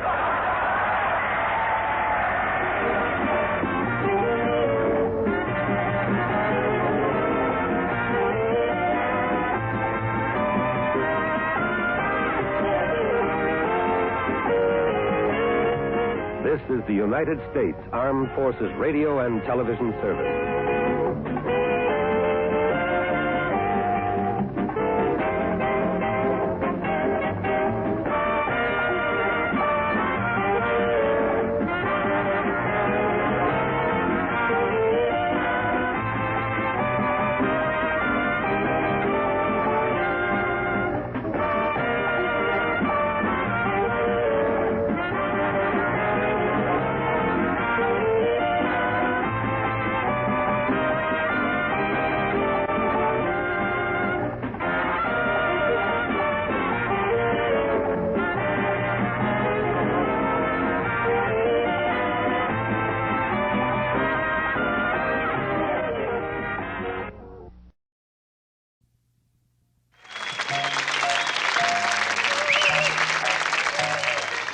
Start spreading the news. I'm leaving today. I wanna be a part of it. New York, New York. These vagabond shoes are longing to stray and step around the heart of it. New York, New York. I want to wake up in a city that doesn't sleep, to find I'm king of the hill, head of the list, cream of the crop at the top of the heap.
True crime stories of the LAPD are up next with Jack Webb's Dragnet.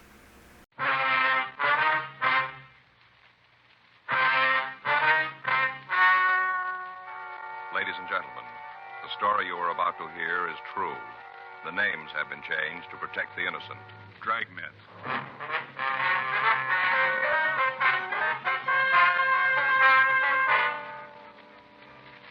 You're a detective sergeant.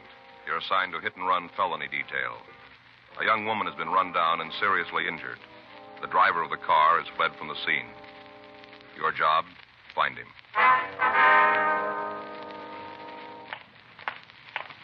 It was Tuesday, April 7th. It was cold in Los Angeles. We were working the day watch out of Traffic Bureau, hit-and-run felony detail. My partner's Frank Smith. The boss is Captain Calfee. My name's Friday. We were on our way out from the office, and it was 8:40 a.m. when we got to 1784 Byram Street. Front door. Better try it again, huh? Yeah. Wait a minute. Sounds like somebody coming. Yeah? Something you want? Miss Hunter? That's right. What do you want? Police officers. We'd like to talk to you. Oh, about the thing last night, huh? Yes, ma'am. That's right. Well, come on in. You can't stand around for long. I'm going to be late for work as it is. Come on. Thank you. This is my partner, Frank Smith. My name's Friday. How do you do? Hi. Sit down there. I got to get ready to leave. There's some coffee there in the carafe if you want some. No, thank you. No, ma'am, thank you. Would you mind pouring me a cup? You'll find everything right there on the table. 2 sugars. All right. What do you want to know about last night? I told the officers who were there all I know. Yes, ma'am, we know. We read their report. We'd like to go over it with you if it's all right. Seems like a waste of time to me. Spend a little more of it trying to catch the kid that hit the girl. It'd be better all the way around. Yes, ma'am, there's your coffee. Oh, thank you. Ooh, you're warm. Either one of you got a cigarette? Yes, ma'am, here you are. Here's light. Thanks. What do you want to go over?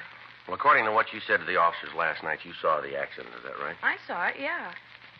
Well, I don't think it was an accident. If you ask me, I think the kid deliberately hit the girl, deliberately. Now, why do you say that? Well, just the way it looked, that's all. Kind of feeling. Way came barreling around the corner. He must have seen her. She was right under the light, didn't even make an attempt to stop, none at all. Mm-hmm. I saw her, the girl, step off the curb. Right under the light. He had to see her, had to. Anyway, she stepped off the curb and started to cross the street. Harry and me saw her. She started to cross, and then all of a sudden, this kid in the hot rod was coming right at her. There wasn't anything she could do. Yes, ma'am. She kind of looked up at the car, and then, well, like she was going to run. But she didn't have time. The car hit her and knocked her down. Did you get a good look at the car? You mean the one that hit her? Yes, ma'am. You bet I did. Passed right under the light. Got a real good look at it. Mm-hmm. I wonder if you describe it for us. I told the cops all about it last night. Seems like that'd be enough. Why do I have to go through it again? Well, it might be something you didn't think of last night, Miss Hunter. Something you might have forgotten. Isn't likely, but if you gotta have it, I guess that's the way it's gotta be. Hope we can get it over with fast enough. I gotta get down to the corner so I won't miss my bus. Well, if it'd help, we can drive you to work. You can give us the information on the way. Well, that'll be fine. Wait a minute, I'll get my coat. Uh-huh. How'd it look when you came in? Ma'am? Did it look like it was gonna rain? No, it's pretty cold, though. Paper said it might rain today. Well, better take an umbrella. What kind of a car was it, Miss Hunter? A hot rod. You know the kind. Real low. 2 exhaust pipes kind of beat up. Well, what kind of a car was it? The brand name? Well, I guess it was a Ford. Looked like one. Mm-hmm. Hard to tell. It was kind of banged up, you know. I don't know why the police allow cars like that on the streets anyway. It couldn't be very safe. Can you tell us what year the car was? Well, I'm not real good at that, but I'd say maybe a 1940. Might have been 1941. It was a pre-war car, though. Oh, yeah, I'm sure of that. Uh-huh. Would you like to get in, ma'am? Okay, thanks.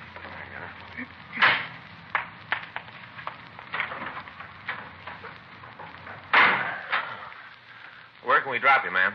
Near First and Broadway will be fine, just on the corner there. Okay. Miss Hunter, was there anything about the car that'd make it easier to identify? Not especially. Black Ford, all beat up. I'm sure I'd know it if I saw it again, any place. Did you get a good look at the driver of the car? No, not too good. All I could see was that he was a kid, you know, maybe 19, 20 years old. Uh-huh. Sure like to see you get that kid. Is the girl all right? She looked pretty bad last night. Well, she's still in a critical condition. Doctors aren't sure yet whether she'll be all right. Sure hope she is. Have you talked to her? No, we haven't. Not yet. It's a terrible thing. Kids like that running around in hot rods, barreling around the city. A person's not safe on the streets anymore. Well, just because a car's got twin tailpipes, Miss Hunter, doesn't have to be a hot rod. Well, this one was. Even had the little sort of license plate hanging down from the back bumper. You mean a state license plate? No, one of those with a club name on it. You know the kind. There's not a notation of that on the report that we remember. I guess I forgot all the excitement and all. I must have forgot. Well, did you see the name on that plate? Yeah. Not real good, but I saw it. Think you can remember it? Not all of it.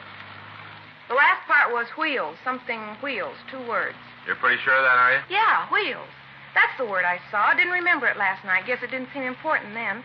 Must be a lot of cars that have those plates on them all over town. Yes, we know. Don't seem like it's going to help much. A lot of cars with those plates on them. Lots of them. Yes, ma'am. Even if you do find the kid with one of them, how are you going to know if he's the right one? Well, it's not going to be too hard. Huh? His car will tell us. According to the report, an automobile driven by one male occupant had struck a woman while she crossed the intersection of Olympic Boulevard and Connecticut Street the night before. When the ambulance arrived at the scene, the victim, who was identified as Mrs. Helen Chapman, was unconscious and was removed to Georgia Street Receiving Hospital for emergency treatment. Members of the crime lab had arrived at the scene and gathered what physical evidence they could find. All citizens in the vicinity were interrogated and their statements were taken. Photographs of the coroner were made and held for evidence. Because of the hit-and-run aspect of the case, Frank and I had been assigned to investigate it. At 1:14 p.m., we drove over to Georgia Street Receiving Hospital to talk to the attending physician, Dr. Sebastian. He said the patient's condition was so critical that she couldn't be moved to her own hospital. He told us that the victim hadn't recovered consciousness to the point where she could be questioned. He went on to tell us that she'd been administered serum albumin to counteract shock. He listed her injuries for us. Compound fractures of the femur, rib fractures, and associated internal injuries, including a punctured lung and brain concussion. It was not expected that she'd live. Frank and I left the doctor and walked down the hall. In the waiting room, we met a tall, thin man who looked as if he hadn't slept in several days. On the floor in front of him was a small pile of half-smoked cigarettes. He identified himself as the victim's husband, Carl Chapman. I don't know. I came home from work. They told me about it. I didn't even know. Didn't they try to call you at work? No, I guess they called the house. There wasn't anybody home. I just walked up to the door, and there was a note telling me to call her. Didn't even know about Helen. I see. You like a cigarette, Chapman? Thanks.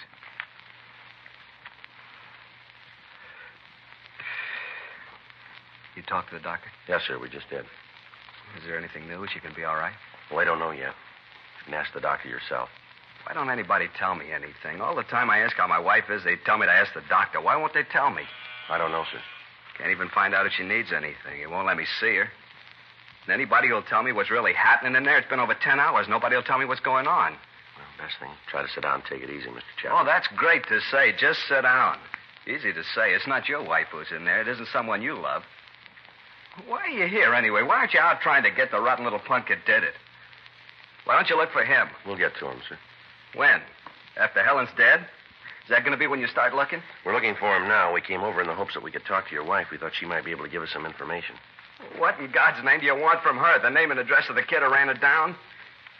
Does she have to get out of bed and go find him for you? It's your job, yours. All this talk about the police department being so good, but what are you doing? You're standing around here with your toe in the dirt waiting for my wife to come to enough to point the kid out. All right, sir. Now, take it easy. Take it easy, nothing.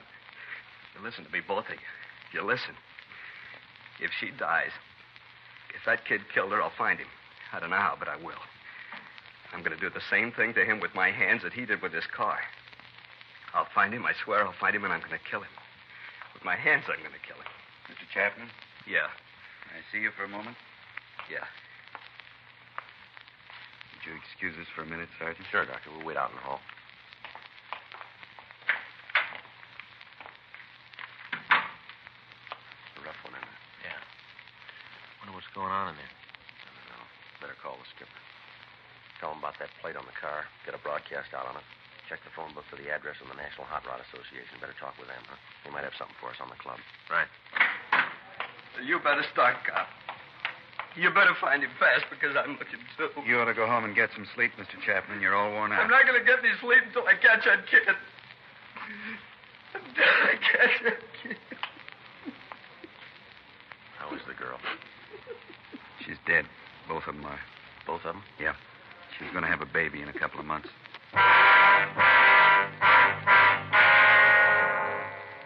3:15 p.m. Frank and I drove out to the offices of the National Hot Rod Association on Hollywood Boulevard.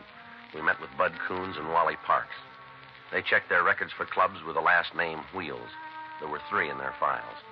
2 were in the eastern part of the United States, and 1 was listed as having headquarters in Alhambra, California. We obtained the name and address of the president of the club, and we drove out to see him. We found him in the garage behind the house working on a 1941 Ford. We introduced ourselves, and he asked us to sit down. What do you want to see me about? We understand that you're the president of Square Wheels, is that right? Yeah, that's right. Why? How many members do you have in the club? 18. 18 actives. There's a couple of guys in the service. What's this all about, anyway? How come the questions? All your members have the metal plates with the club name on their car? Yeah. Get them when they pay the initiation fee. Why? Anybody else have them? Not legally. What do you mean? Well, a couple of them out have been stolen from members. Any of the fellows in the club drive a black pre-war Ford? Yeah, I guess we got about 5 of them. I got one myself, as a matter of fact. Listen, why can't you tell me what this is all about? Figure if I knew what you wanted, I could help you out. Well, a woman was run down by a hot rod last night. One of the witnesses saw a plate on the car that might have been from your club. No kidding. That's the way we get it. What did it look like? Well, they say it had twin pipes, pretty well beat up, white sidewall tires. It's not one of ours, then. You sound pretty sure. What about the plate? Well, I told you, we've had a couple of them stolen. Must have been one of them. Well, how come you're so sure it wasn't one of your members? Oh, I know the cars in the club. There isn't a yo-yo in the bunch. What's a yo-yo? Well, yeah, you know, a shot rod, junk heap. Oh, I see. I don't know. Seems like every time there's any trouble with a car over 5 years old, it's a hot rod. Sure not fair. That's so. Yeah. Come here, I'll show you. Now, take a look at that. I've been working on it for 3 years. Got over $1,200 in it. Take a look at it. It's a lot of motor. Yeah, it's a good car, but what's it prove? The car that ran that woman down wasn't a hot rod. Well, how do you figure that? Well, you said it was a wreck, didn't you? That's right. We haven't got a wreck that's allowed on the streets in this club. I don't know a legal club that has a yo-yo in it. We got a safety check every month. Any car that isn't safe has to be fixed or the guy's out. A lot of clubs operate that way. Yeah, we know. Our kids build rods for 2 reasons. Because they want the cars to run better, be more efficient, or else they want something a little different than you can buy in a showroom. Yeah, well, all this sounds good, but a woman was killed last night by a kid driving a hopped-up car of some kind. Maybe it had twin pipes, a loud muffler, but I'll give you odds from here to Bonneville that it wasn't a hot rod. I know how you guys feel. We're always getting it.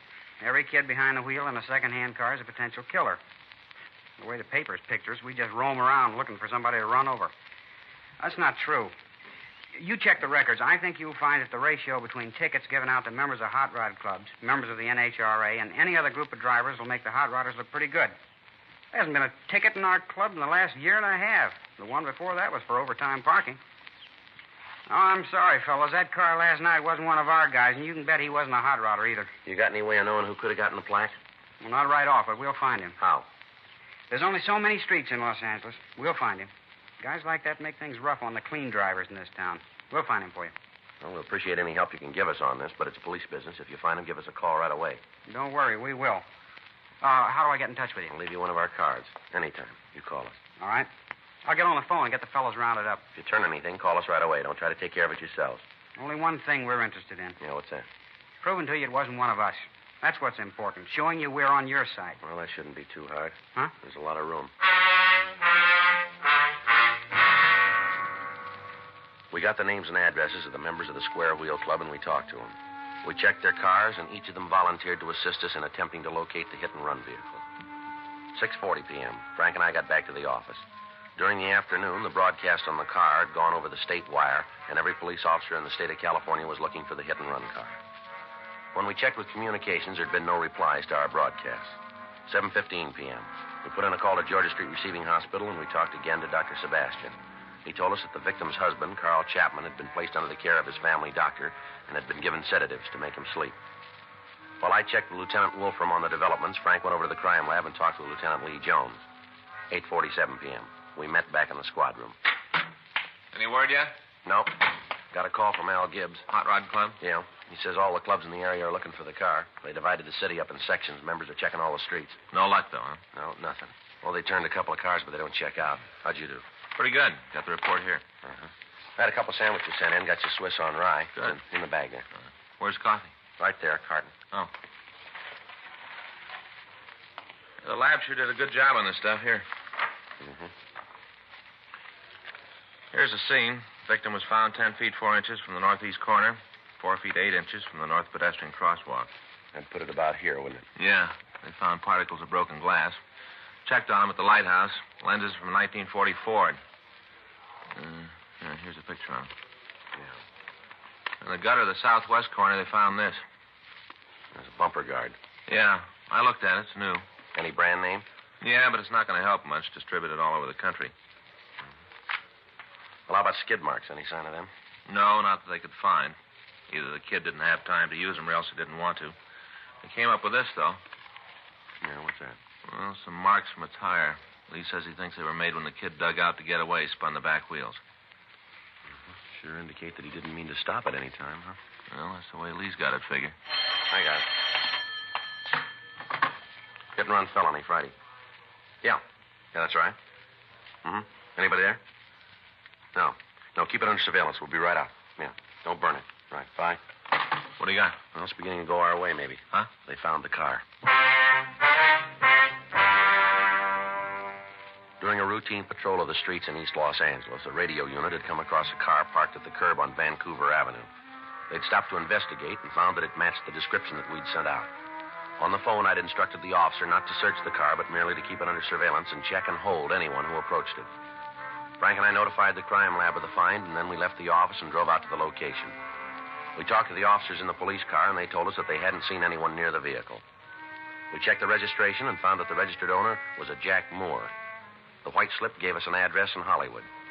While the crime lab went over the car, we drove out to Moore's address to talk to him. He lived in a large house built in the mid-'20s as a private residence. It had been converted into a boarding house. Frank covered the rear entrance. I rang the front doorbell.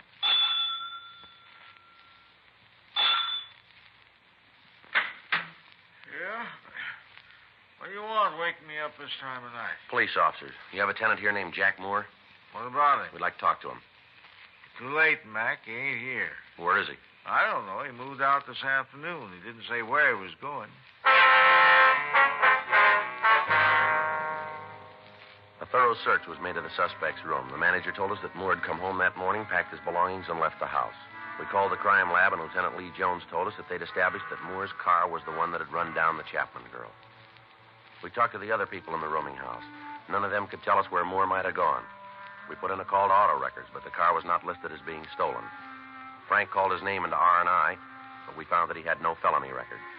From the occupants of the rooming house, we found that the suspect had no relatives in this state and no close friends that they could recall. Latent Prince came out and went over the room, and in going over it, we found a wastebasket Moore had used to dispose of articles that he didn't want. In the basket, we found several match folders from a bar out on West 7th Street. We put in a call to the bar, but we found that it was closed. From the manager of the rooming house, we got a good description of the suspect, along with the information that he received no mail and that he was apparently unemployed. A stakeout was set up on the house, and at 3:36 a.m., Frank and I checked out of the office and went home for the night. The next day, Wednesday, April 8th, we contacted DMV and asked that they give us all information on the car. 9:15 a.m., we drove over to the bar on West 7th Street. Not open yet. Don't open till 10. Police officers, like some information. License is back there on the wall in plain sight. There's nothing going on here. You have a customer in here named Jack Moore? We just opened the doors. We got no say about who comes in. As long as they don't cause trouble, we don't either. This guy's about 20 or 21, 5'8" to 5'10", 165 pounds, blonde. Name's Moore, Jack Moore. What's he done? We want to talk to him. About what? Police business. Have you seen him? Nothing that's going to get the bar in trouble? Oh, that's a simple question, mister. Have you seen him? Maybe, yeah. You tell me what it's all about, and I might be able to help you out. You're running out of time. Have you seen Jack Moore? Yeah. When? Last night. Here? Yeah, he was in. Got liquored up. I tossed him out when we closed. Where's he now? You better ask him. I want to tell you once more. If you know where he is, you're going to save yourself a lot of time by cooperating with us. I run a clean place here. I don't want any trouble with the cops. My license is on the wall. I got no choice of the customers who come in here. I don't want to get mixed up in any. We're not calling it that way. That's the way it is. This is a clean place. That's not what the book says. You've been tabbed a couple of times for serving minors. You run B-girls. You haven't served straight liquor in here for a couple of years. Now, if we have to get the information from you downtown, that's the way it's going to be. Get your coat. Oh, now, look, fellas, I was just trying to take care of myself. You did. Get your coat. Isn't there some way we can work this thing out? I don't want any trouble. Where's Jack Moore? I try to run a clean place. A couple of times I've been... We've been over all that before. Now, where is he? I got him up at my place. You there now? I guess so. He got pretty loaded last night. Told me he didn't have any place to pad down. I took him home. What's the address? 1862 and a half Woodworth Court, room 14. All right, let's go. Yeah. And don't try to call him. I got no phone in the room. If he's done anything, I had no part in it. Just trying to help a friend out, that's all. Just help a friend out. Yeah, sure. You tell him that, how he got me in trouble, all because I tried to help him out. You just tell him. Yeah, we will. And tell him not to come around here anymore. Tell him to keep out. Tell him that, will you, for me? Tell him not to come back. Don't you worry about it. He won't be back. We called the office, and another team of detectives came out to the bar to keep the bartender under surveillance in the event that he might try to contact the suspect. It took 5.5 minutes to drive to the Woodworth Street address. It was a large building located at the end of a blind street. Room 14 was on the third floor in the front of the building. Frank and I approached the room, and we listened. There was no sound from inside. You want to try the door? Yeah. It's unlocked. Yeah. There he is on the bed. Yeah. Looks like the right guy. Well, let's wake him up. Come on. Come on, Mort. Wake up. What? Come on. Let me alone, Charlie. Come on, get up, whore. Get up on your Let me feet. alone. I told you, Charlie. Let me. Who are you guys? What are you doing Police here? officers, you're under arrest. Now, wait a minute. All right, Now, come on, stand still. All right. All right, I quit. You want to shake him, Frank? Yeah. Yeah, he's clean. Where you taking me? I ain't done nothing. You got no reason to push me around like All this. right, let's go. Where? Where you going to take me? Downtown. For what? Manslaughter. I didn't do it. I didn't. You got the wrong guy. You got the wrong one. I didn't do it. All right, come on, let's move. But you got the wrong one. I didn't do it. I didn't know what you wanted. That's why I run. I didn't know what you Well, wanted. you do now, so let's go.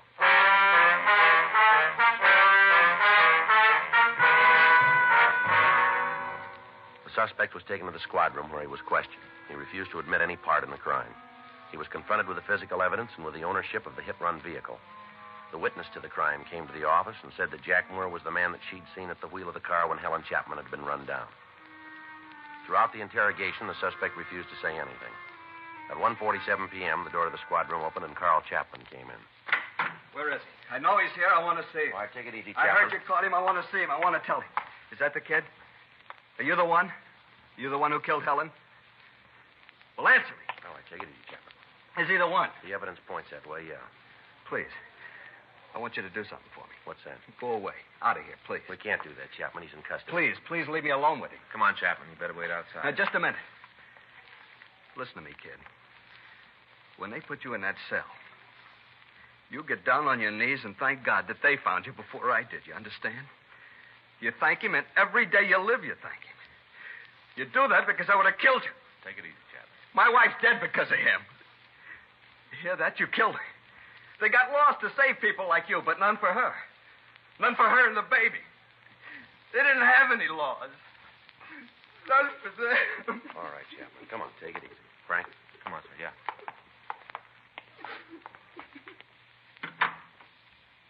Pretty upset, ain't he? I want you to remember something, kid. In the years I've been in this department, I've seen some bad ones, real bad. Teenage kids that didn't know any better scraped up off the pavement and sent home to their parents. Drunks who were too loaded to know what went on. There's been a lot of them go through here, but you finished way ahead of the field, boy. You talk good. I bet you're on a lecture team around here. I'm getting fed up with you kids roaming the streets in death traps. Now, I don't care about you. You want to wrap yourself around a post, you go ahead. We'll try and stop you, but don't you take somebody else with you. Every year, the number gets bigger, more people killed. It isn't the honest drivers that do it. It's people like you who don't care for anybody else.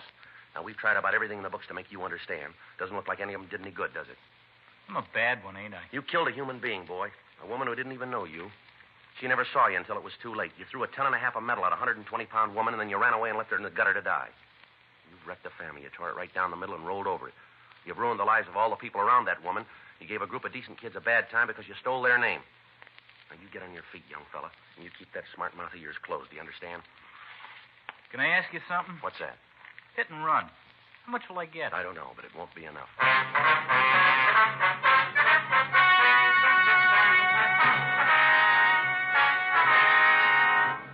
Jack Carlisle Moore was tried and found guilty of manslaughter, 1 count, and received sentence as prescribed by law. Manslaughter is punishable by imprisonment in the state penitentiary for a period not to exceed 10 years.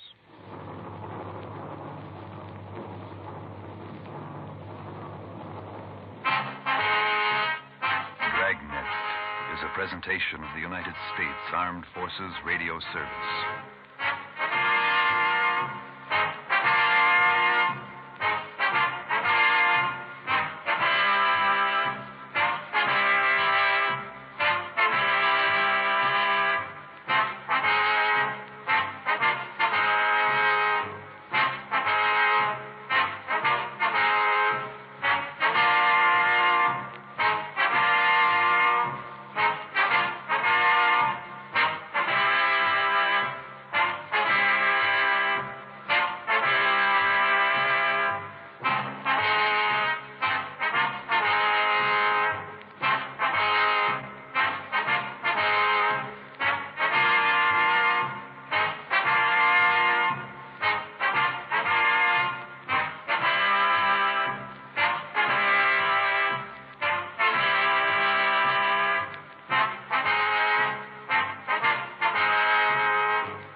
From another time comes a man of great power. You talk funny, Nash. Where are you from? Lots of different places. A warrior of incredible strength. You've the devil in you.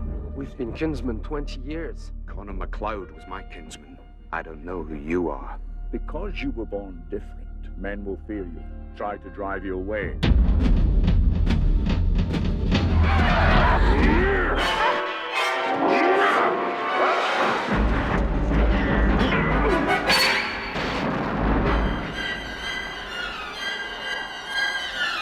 A man uncertain of his future. What you got here, Brenda, is a guy who's been creeping around since at least 1700.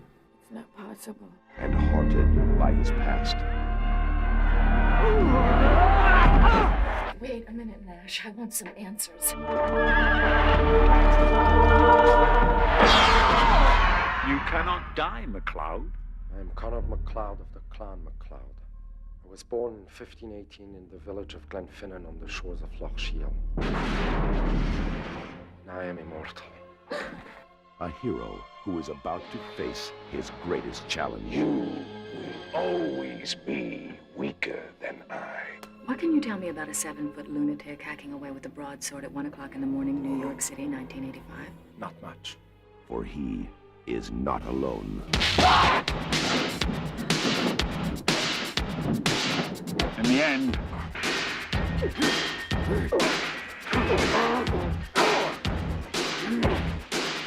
there can be only one.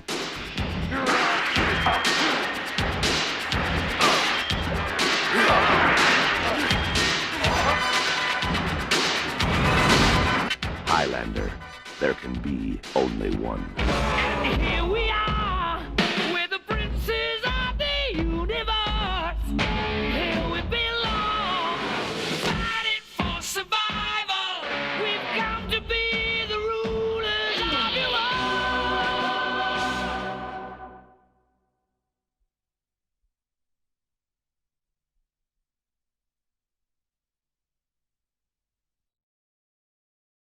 And now, let's drop in to Duffy's Tavern. We take you now to Duffy's Tavern, starring Archie himself, Ed Gardner.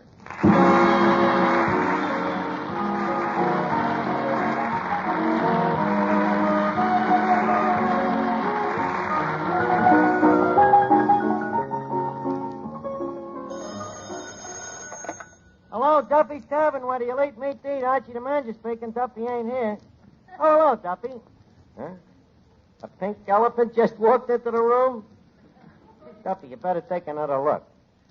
Yeah, that's what I thought. Just Mrs. Duffy in a nightgown.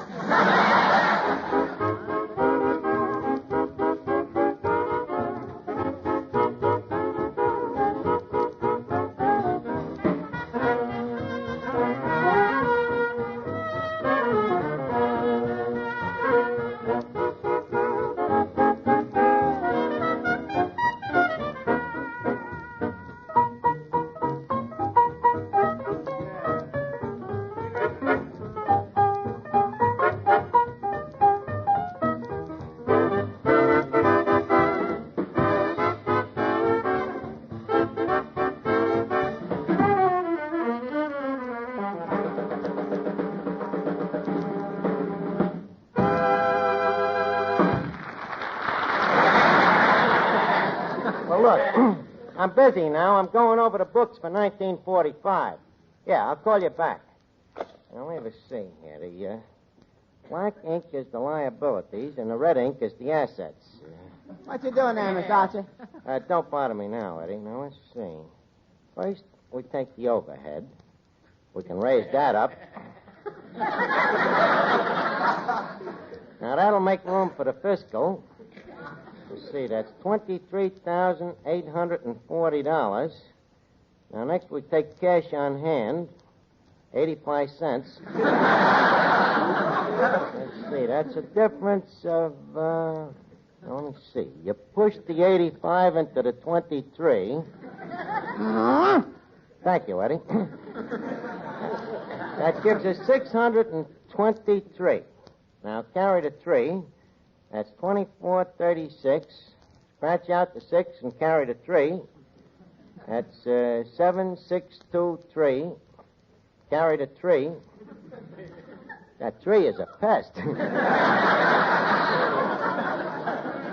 That gives us 6, decimal point, 843,000. Eddie, I think there's a shortage. Did you shove over all them ciphers? Every one of them. Holy cat, if these figures don't come out even, I'm really going to be in a hole. Hello down there.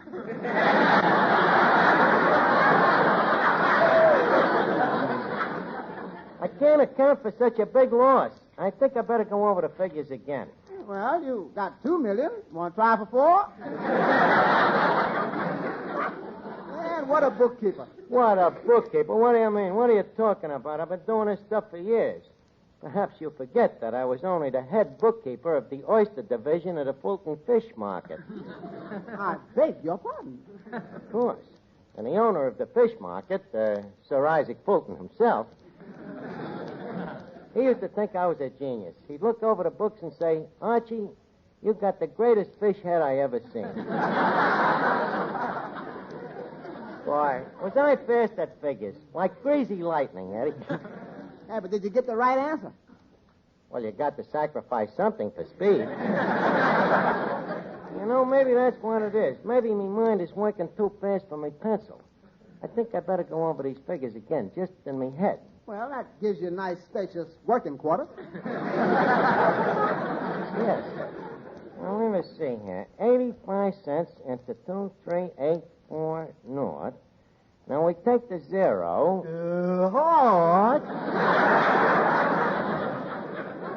That makes it double 0. Now we kill the hypotenuse. Say, Art, you're ignoring me. Oh. I just come in to tell you that I got a job delivering orders for Colucci, the fruit peddler. You got a job working for Colucci? Only temporary, Art. His horse is laid up. I'm glad to hear you're working. Maybe you can pay us some of the dough you owe us. Okay, Art. To what extent am I delinquent?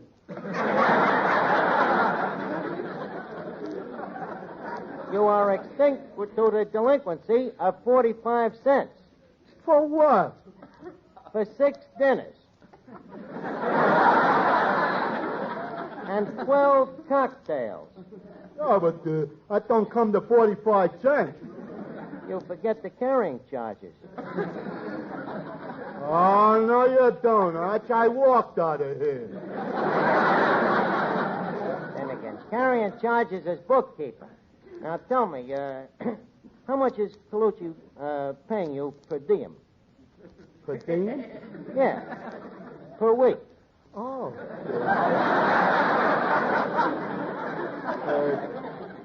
Let me... Oh, he pays me a quarter.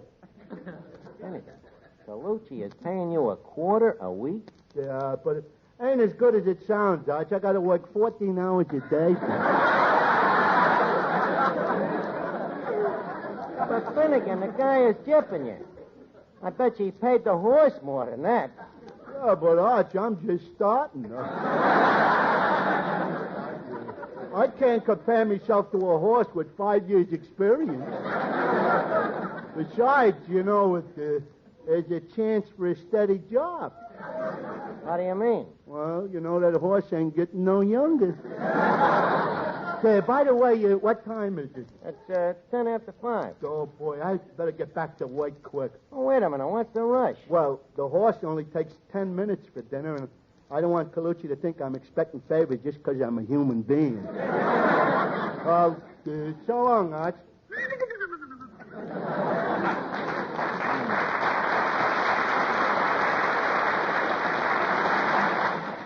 Now, let's see here. Got to figure how much money is owed to us. Oh, yeah, here it is. Accounts payable. Bunchwager, the butcher, owes us 80 cents. Chin Lee, the French dry cleaner.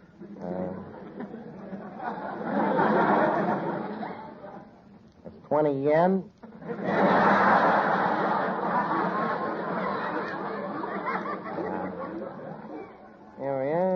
Cavendish the Undertaker. You think he'd pay his bills after all the business he's got out of this joint, huh? Yeah. It would just serve him right if we improved our food. Yeah. Here's another one. Joe Hennessy. Dinner for two. 35 cents. He can afford to pay. I'm going to give that guy a ring. Hello? Oh, hello, Mrs. Hennessy.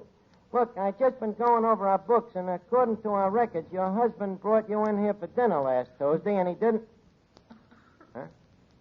That wasn't you he brought in.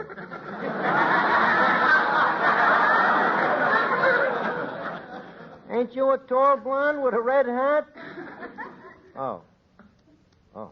Well, when he gets out of the hospital, tell him to drop in and see him. Hey, what a diplomat you are. Huh? What a diplomat you are. Well, Hetty, how was I supposed to know the dame wasn't his wife? They was fighting all through dinner. Now, let's see. I think everybody on this block must owe us money. Look at here. Spaganucci, $1.20. Kakalaski, 65 cents. Damianovich, Goldberg, Giannini, Mark Schneller, Epstein, Jones. Jones?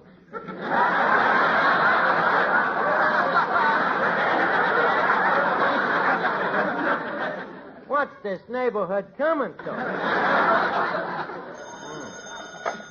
Hello? Huh?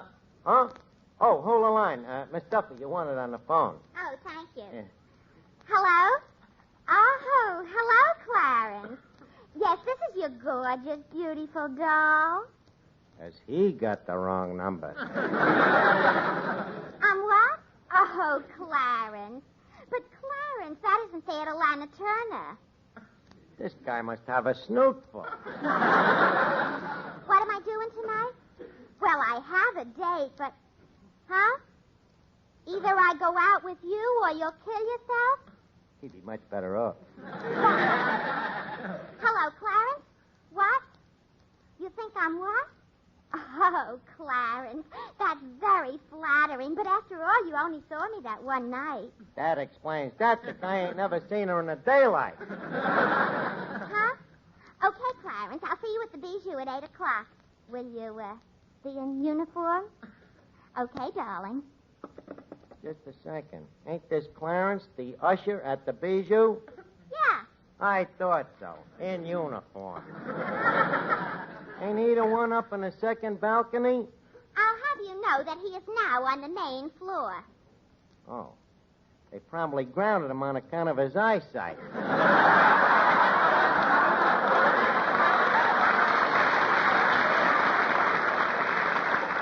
Now, look, Miss Duffy, will you take your mind off, guys? I'm having trouble with these books, and we got to straighten them out. Now, will you please explain your filing system to me? Yes, it's very simple. I keep all the paid bills under P and the unpaid bills under U. It's what they call the PU system. Yes, it certainly does. And by the way, there's a couple of paid bills here, okayed by you, that I don't understand how they got in there. What do you mean? This item here. Armed Forces Transportation, $5. How come? Well, you don't expect me to come home from the Navy Yard at 3 o'clock in the morning in the subway, do you? Oh. Miss Duffy, how am I going to explain this item to your father? Well, Archie, you know, sometimes figures can stand a little padding. You ought to know. Now, beat it, will you? Pad the figures. What an idea. What an idea. Hey, maybe there's some madness in our method. Archie? Oh, hello, Mr. Miller. Hey, maybe you could help me. Do you know how to keep books? Oh, sure. Don't lend them to anybody.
can I juggle these figures?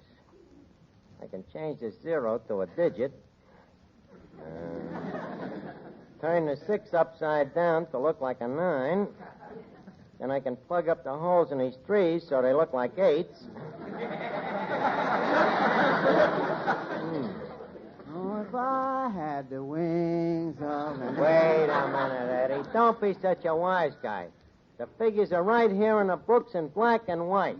Black and white, huh? You better get used to them colors. You may be wearing them. How could we fake these figures so they could come out honest? I got it. We'll take an inventory. Inventory? Why not? Mr. Archer, you could list our complete stock on the back of a nickel without crowding the buffalo. Never mind the comments. You just help me take the inventory. Now, you call off the items, and I'll jack them up. Put them down. Now, first, open that box there and give me the count on the silverware. Silverware? Let's see now. Teaspoons, 6. Tablespoons, 6.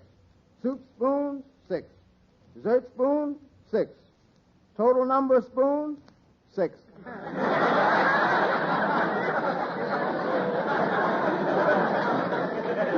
Okay, I'll put it down. Spoons, 16 dozen.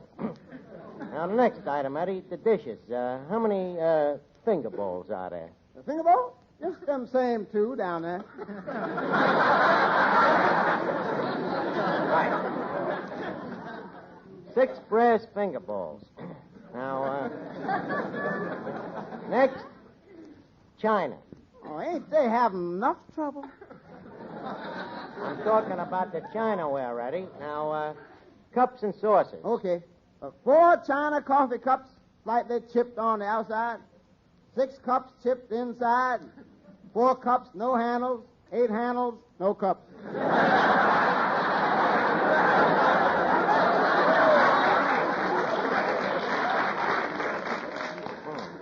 China set incomplete. Only 116 pieces. Now, next the plates. How many pieces? Just a second, I'll count them. 4, 8, 12, 16... Plates. 2,000 pieces.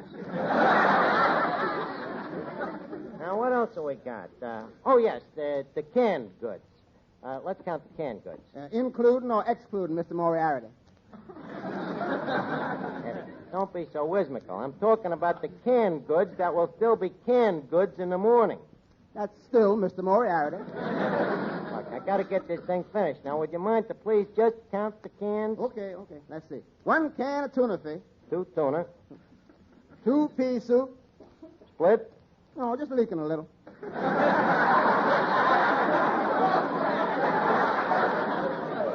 Yes, 3 tomato. That's 6 tomato. 4 mock turtle. Real or imitation? I can't tell. The label is covered up by the condemned stamp.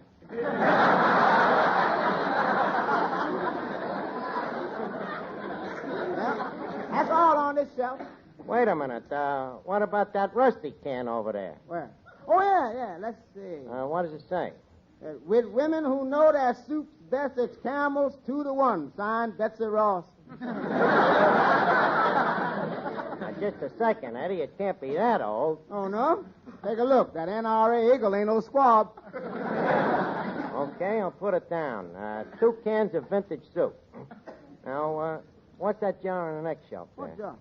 Oh, that's some pickled pig's feet that Duffy himself put up. Duffy put up? Okay. 1 jar of pickled pig's feet, untouched by human hands. Now, leave us take the free lunch next, Eddie. All right. Let's see. 6 salami sandwiches, 6 liverwurst, and 2 indifferent. What do you mean indifferent? After they get past a certain age, it's hard to tell. Okay, we'll call them chicken salad. 40 chicken salad sandwiches. Hello? Oh, hello, Duffy. Huh? Is who here? The accountant you sent down to look over the books. But, Duffy, you can't... But, Duffy... Huh? Okay, then let him come. I ain't got nothing to hide. Quick, Eddie, where are we going to hide these books? I don't know where you're going to hide them. Young man, I would like to talk to you. I am Mr. Schmidlap, the CPA. Oh. Oh, the accountant. Oh, yes, yeah. We've been looking forward to your acquaintanceship. Hey, Eddie, the accountant just got here. Well, speak of the debit. Well, glad to see you, Schmidlap, old boy. Have a cigarette? Never touch them. Bite to eat? No, thanks. Have a drink? No, thanks. Well, look, I got a couple of phone numbers. No, thank you. Schmidlap, would you mind breathing into that mirror? I just want to see if you're alive. My dear young friend, I happen to be a quiet, simple, happily married man with 2 little children. 2 little Schmidlaps. Well, what an occasion this is. Eddie, Mr. Schmidlap here says he just had twins. Schmid, to this we got to drink a toast. But I didn't say anything of the kind, and I don't drink. It goes to my head. But, Schmid, you got to on an occasion like this. What will your answer be if someday them sweet, innocent, little blue-eyed, curly-haired cherubs come to you and say, Daddy, is it true that you refuse to drink a toast with us to Archie? Well, okay, but just one. Atta, boy. Here you are. To the 2 little Schmidlaps. Bottoms up. Bottoms up. You stepped on that last bottom. Gee, this stuff isn't so bad at that. No, it's pretty good. Here, have another one. No. Down the hatch. For he's a jolly good Schmidlap. For he's a jolly good Schmidlap. For he's a jolly good Schmidlap, which nobody can deny. You know, Schmidlap, by the way, what's your first name? Bartholomew. You know, Schmidlap,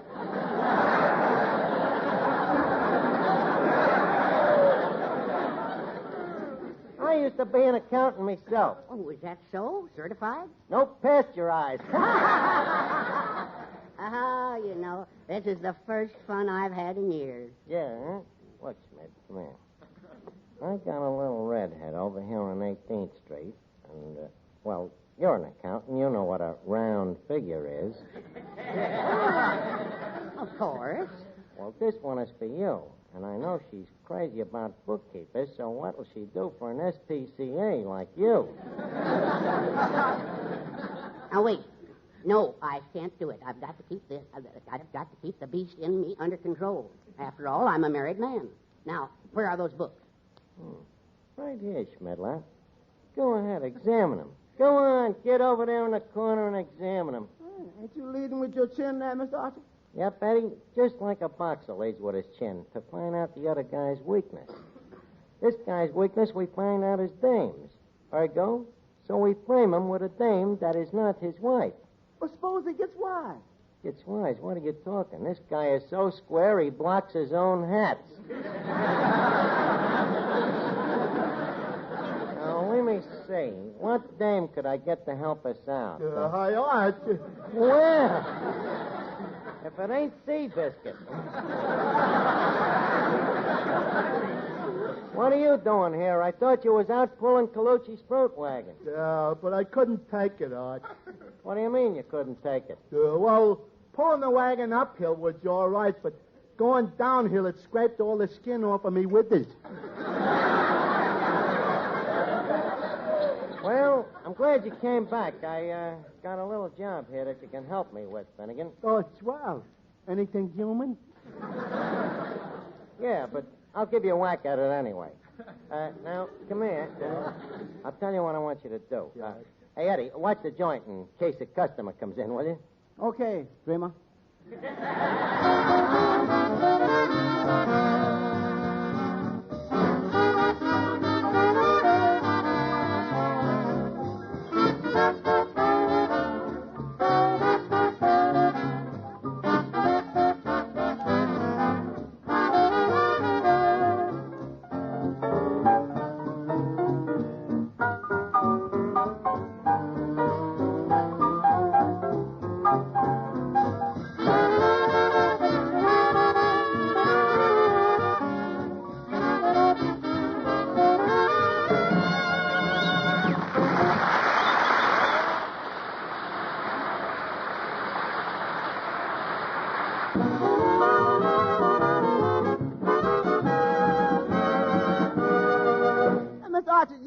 Gonna frame a man with a wife and 2 children?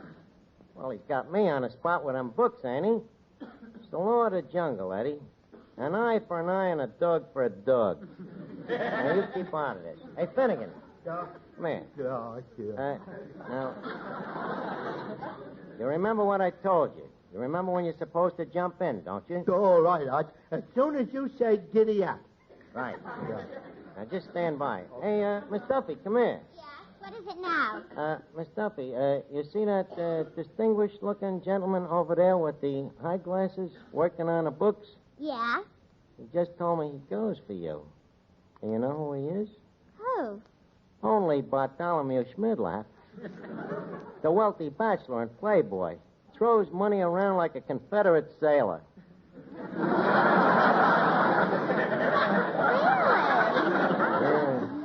Boy, what a spender. You see that fountain pen he's writing with? That's a lifetime fountain pen. This guy will use it once and throw it away.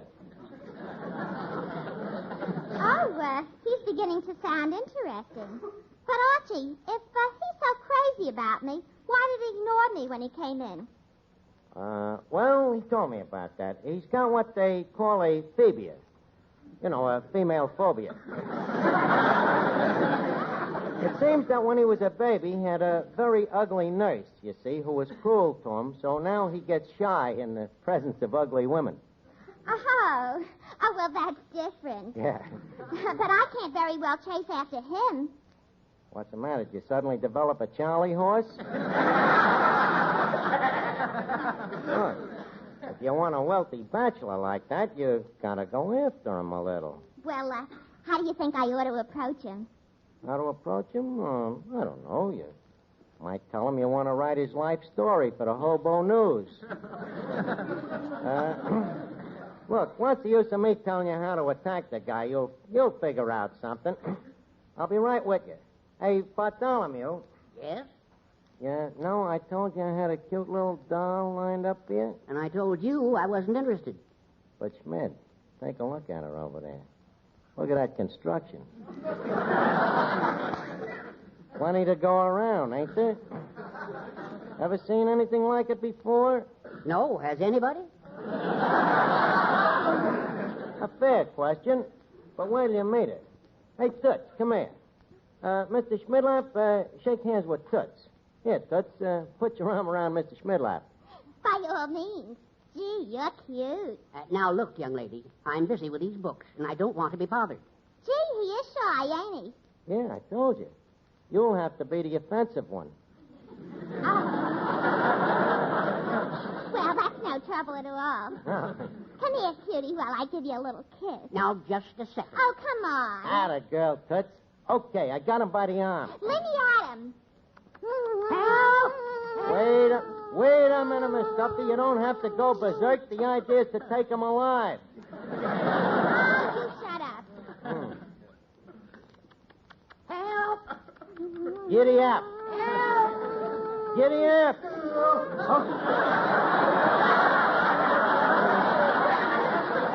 Unhand that woman, Bartholomew Schmidlapp, you fiend! Holy cat. Her husband. So, this is what happens behind me back when I'm out working like a horse.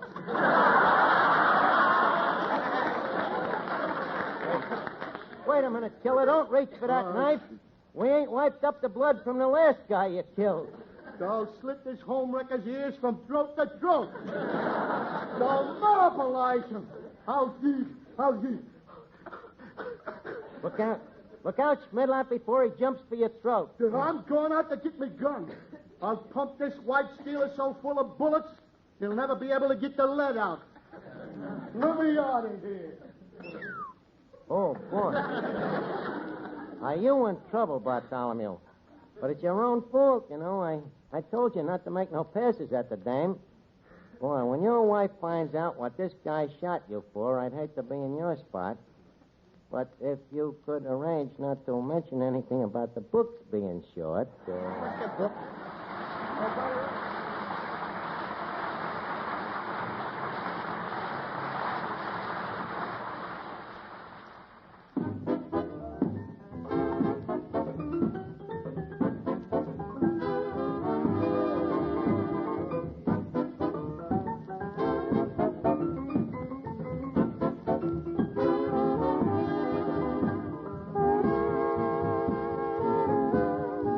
This is the Armed Forces Radio Service.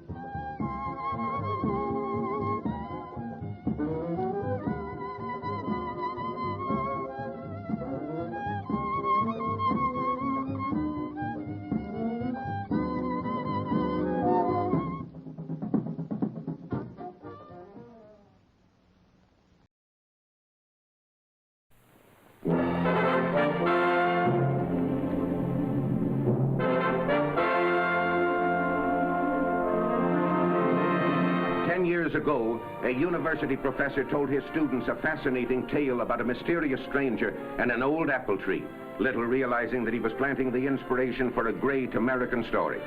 In 1937, borrowing the theme of the professor's story, Lawrence E. Watkins' brilliant first novel, On Borrowed Time, astounds the book world and skyrockets overnight to the bestseller class. In 1938, Paul Osborne's dramatization of On Borrowed Time makes an unobtrusive debut on Broadway and becomes a dramatic sensation. Early in 1939, Spirited Bidding brings the picture rights to Metro-Goldwyn-Mayer. To Lionel Barrymore, celebrating his 30 years of stardom, goes the coveted role of Gramps. To young Bobs Watson, climaxing his 30 weeks in films, goes the part of the grandson, Pud. Together, youth and experience score a tremendous success, and at the Hollywood premiere get a thundering ovation from the nation's foremost but hard-boiled critics.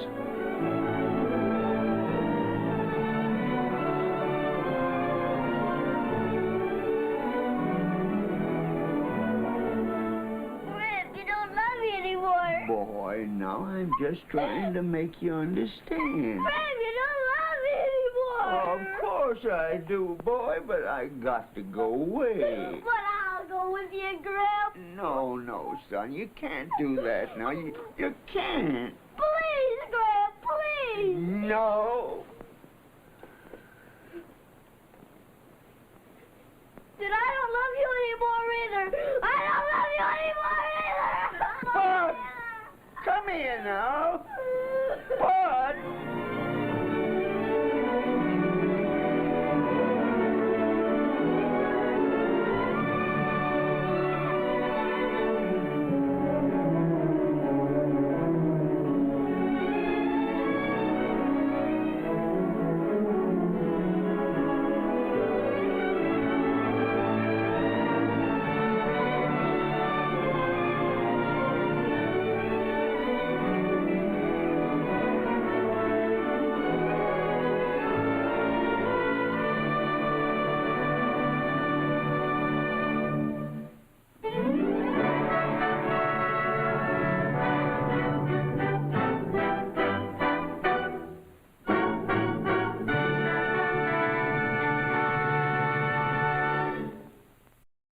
Fasten your seatbelts. Classic Adventure is coming your way with the air adventures of Jimmy Allen up next. The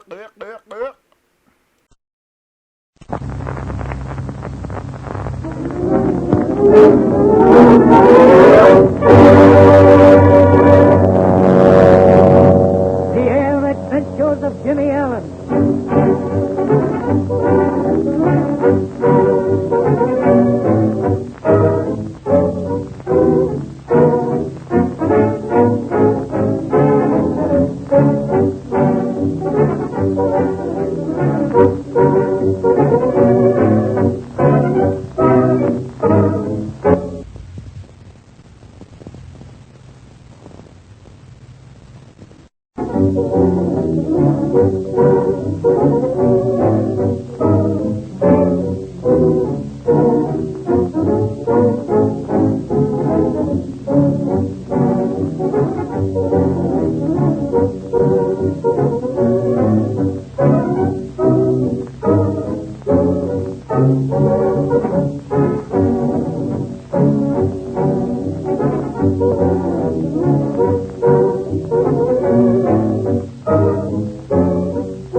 Robertson have lost the international air race.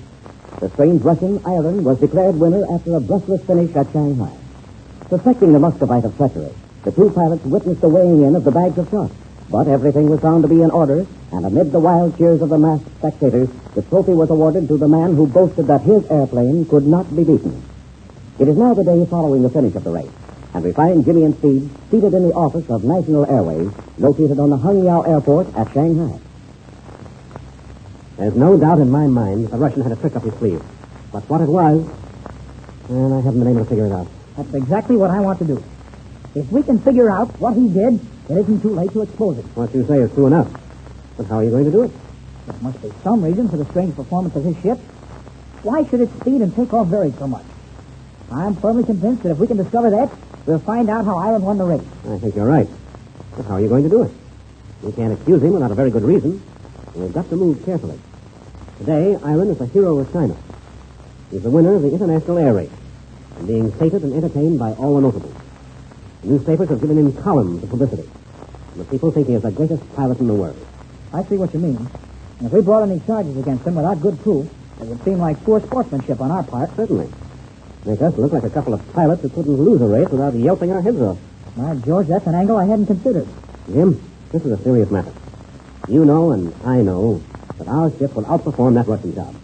That with it, we can develop air transportation in the Far East much better than any other company. That government officials are going to base their opinions on the results of this race. Our company is going to lose out. We've got to do something. We know there's been some crooked work, and we've got to find out who's back of it. I'll tell you one significant fact that occurred to me. During the race, we've had three things happen which prove definitely that someone was trying to disable our ship and put it out of the race. Sure. First, our tire was punctured at Pai Ting. Right. Then in Yemenfu, someone set fire to our gasoline supply. But the rottenest thing of all was the placing of that mysterious gas in our cabin before we left Canton. Oh, yes. Have you heard from the police yet on their investigation? Well, just before you came in, I had a conference with two police officials from Nanking. What did they find out? That was an ingenious device. The top of that bronze box contained water, and the bottom some chemical. There was a very tiny hole which permitted the water to drip down into the chemicals. This created a reaction which formed a gas. It was invisible and odorless. Well, I'll be hanged. And the gas escaped through those small holes. Is that it? That's what happened. The gas got out through the holes in the bronze box and filled the air of our cabin. Flash had closed all the windows and ventilators because he didn't want the slightest bit of drag to cut down our speed. Well, can you beat that? One of the police officials said not enough gas was generated to kill us, but it was sufficient to make us unconscious. Then when you came to and opened the windows, what remained in the cabin was quickly dissipated with the fresh air. Oh, a clever trick. But they couldn't tell you how that bronze box got in our cabin. No, Jim. But that brings us back to what I was talking about a minute ago. I've noticed one startling similarity about all three attempts to put us out of the race. Yes? Well, what is it? In every instance, a native was seen around the ship just before the trouble started. Hey, that's right. At Pai Ting, the figure we saw in the darkness was just like a native. And when our gas exploded, Smith fellow saw a native hanging around the drum. Correct. At Canton, Flash told us that a crowd of Chinese hoodlums tried to force their way into the cabin of our ship when the mob was out on the field. Yes, sir. Which may mean... Jim, that Su Chi had a hand in all three attempts. Su Chi, the crooked native? Oh, but he couldn't have done it. His arm's paralyzed. They're absolutely useless to him. Yes, but he could have arranged to have had it done.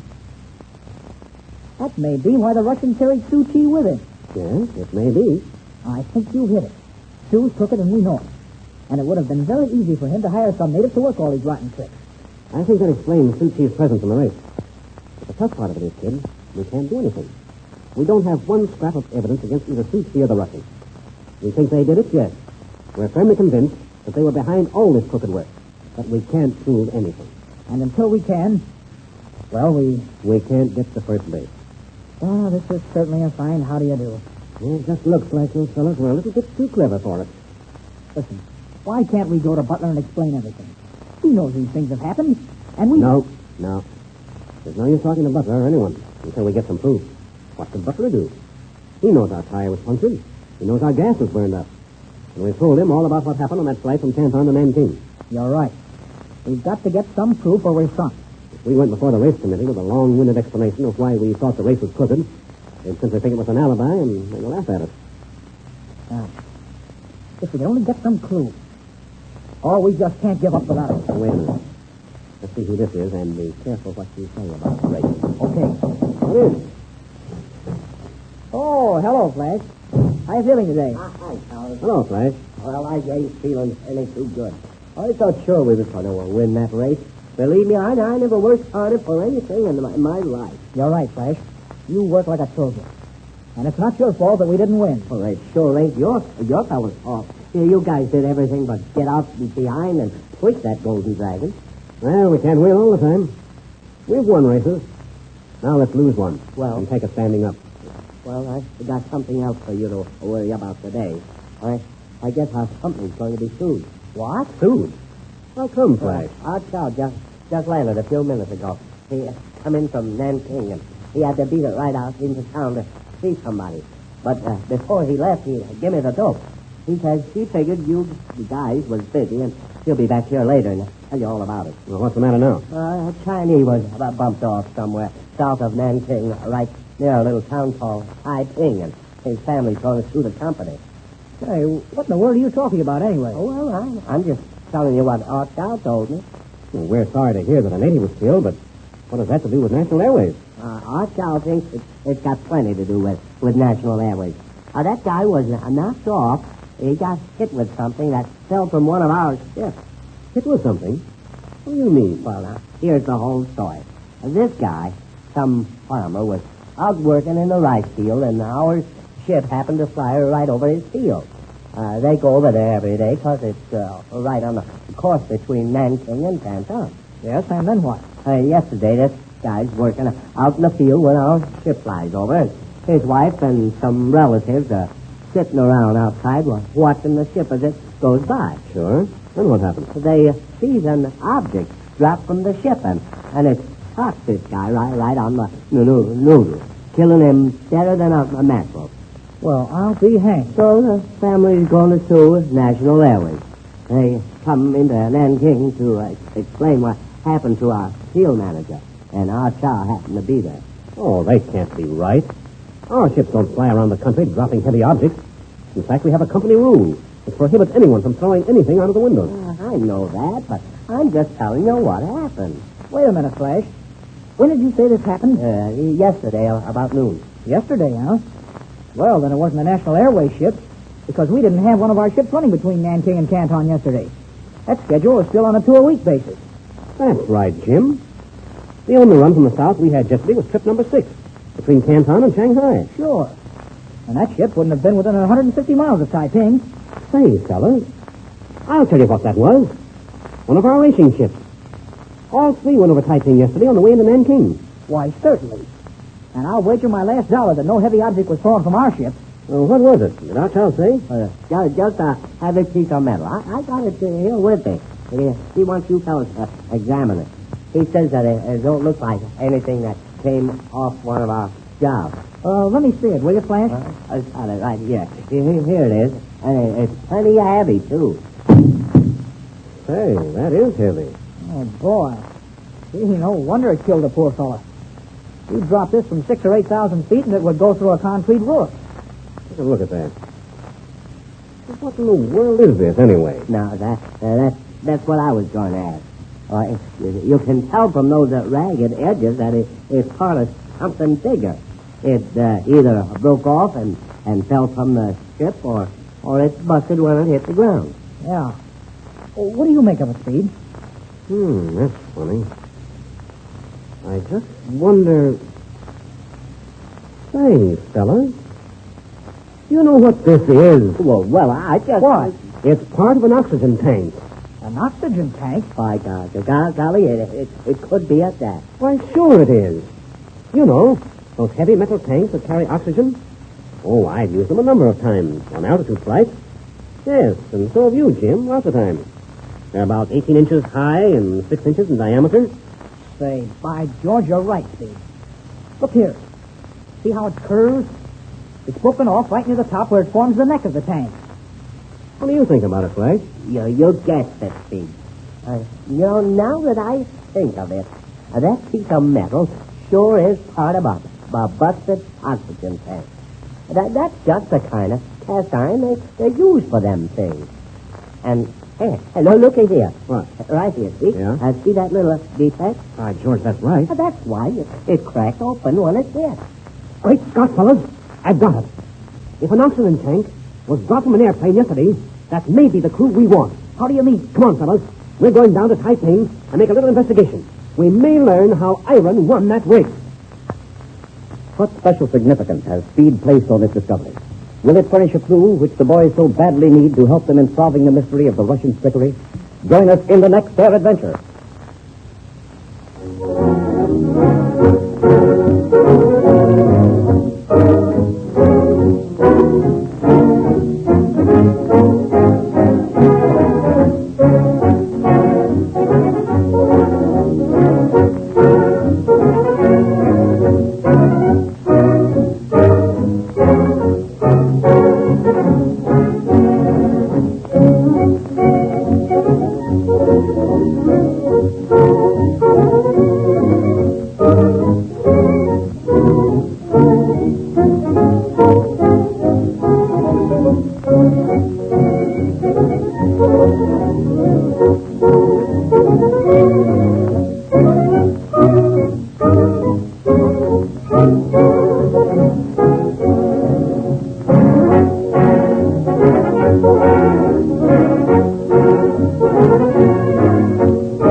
This program has come to you through the facilities of the World Broadcasting System.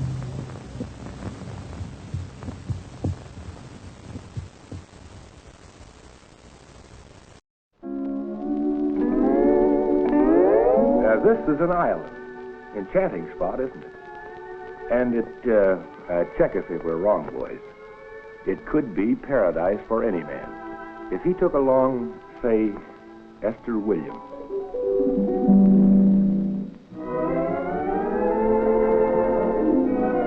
And, girls, how would you like to be marooned on this Garden of Eden with, for instance, Peter Lawford? I'm sorry. Really, I am. And yesterday, what about yesterday? You did the same thing. You kissed me again. Why, I could kiss you right now exactly the same way. All right, go ahead.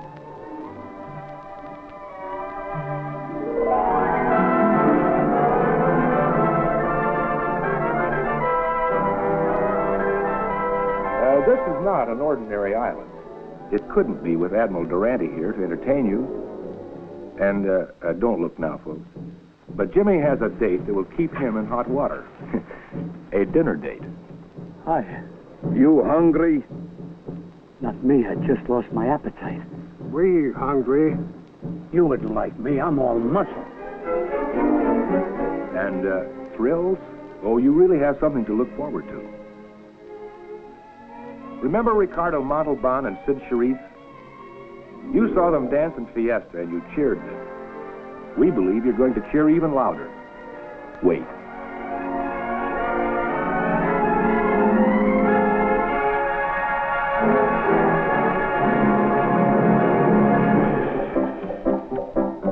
Jog along, Mr. Dobbin, and keep his carriage bobbin'. We can't be late, for we have a date. I'm taking Miss Mary to the ball. How would you like to spend a holiday? With Esther Williams, Peter Lawford, Ricardo Montalban, Jimmy Durante, Sid Charisse, Xavier Cugat and his orchestra. All of them on an island with you. And we do mean you.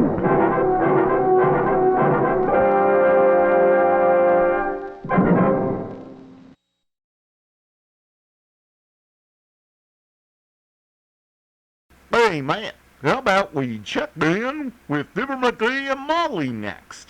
That sounds good to me. The Johnson Wax Program with Fibber, Magee, and Molly.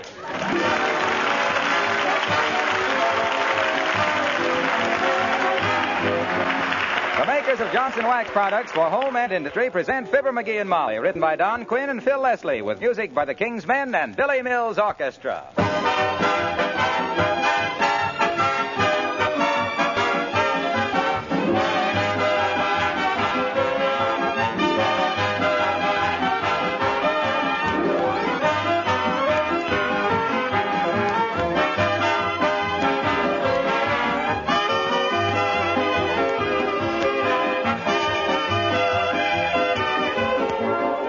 A lady said to me the other day, I couldn't keep house without your Johnson's Wax. It has so many uses that it seems like an old friend helping me with my work. Well, that's something I like to hear because I've taken up a lot of your time in the last 10 years talking about the many extra uses for Johnson's Wax in the home. What this lady has learned is that Johnson's Wax is more than just a polish. It's a method of protective housekeeping. With every application of this famous wax to floors, furniture, and woodwork, you accomplish three things. You protect these surfaces against dirt, moisture, and wear. You make house cleaning easier all year round, save yourself hours of work, make your home cleaner and therefore healthier. And you add beauty to every room in your house. Now add to these advantages the many extra uses for wax, and I'm sure you'll know what I mean by protective housekeeping with wax. With genuine Johnson's Wax, paste, liquid, or cream.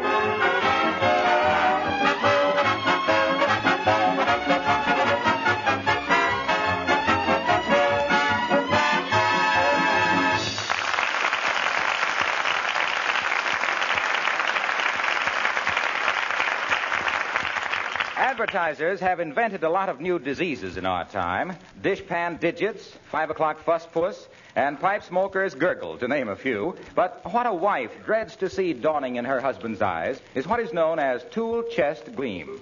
That means the old boy is going to fix something. Like right now with Fibber, Magee, and Molly.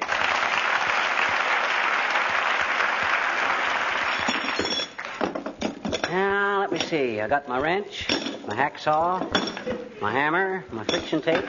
What else do I need? Maybe a pair of pliers. Sweetheart. No, I got pliers. Folding ruler. Darling. Shucks, there's something missing. What is it? My crowbar? No. Magee. Huh? Look, lover. Look. We've been very happy all these years. Yes? I've tried to be a good wife to you. You've been a good husband to me. Oh, sure. We love our little home. At the risk of destroying all we've built up together, I'd like to ask you a question. Yes? One little question. What are you going to fix? I'm going to tune the piano. Tune the piano? Magee, no, please, not that. Now, keep your eyebrows down, baby. Everything's under control. I'll soon have that three-legged harpsichord tunes up so sweet, you can play the Moonlight Sonata with your mittens on. Yeah. But, Magee, you don't know anything about tuning a piano. Oh, no? I've told you 100 times. If it needs tuning, get Mr. Heimler, the piano tuner. What do you mean, if it needs tuning? Why, that jangle box has got enough flats in it to solve the housing shortage. Well, then call Mr. Heimler. That's not necessary. I've watched old Heimler tune this thing a dozen times. There's nothing to it. You just turn the knob till it sounds okay, and with this pitch pipe, I can't miss. Well, you win. Go ahead and tune the piano. We can always fill it full of dirt and plant nasturtiums in it. You wait, Snooky. When I get through, this thing will sound sweeter than a new retread on a wet pavement. And if you don't think it needs tuning, listen to this. Now try it without that cigar in your hand.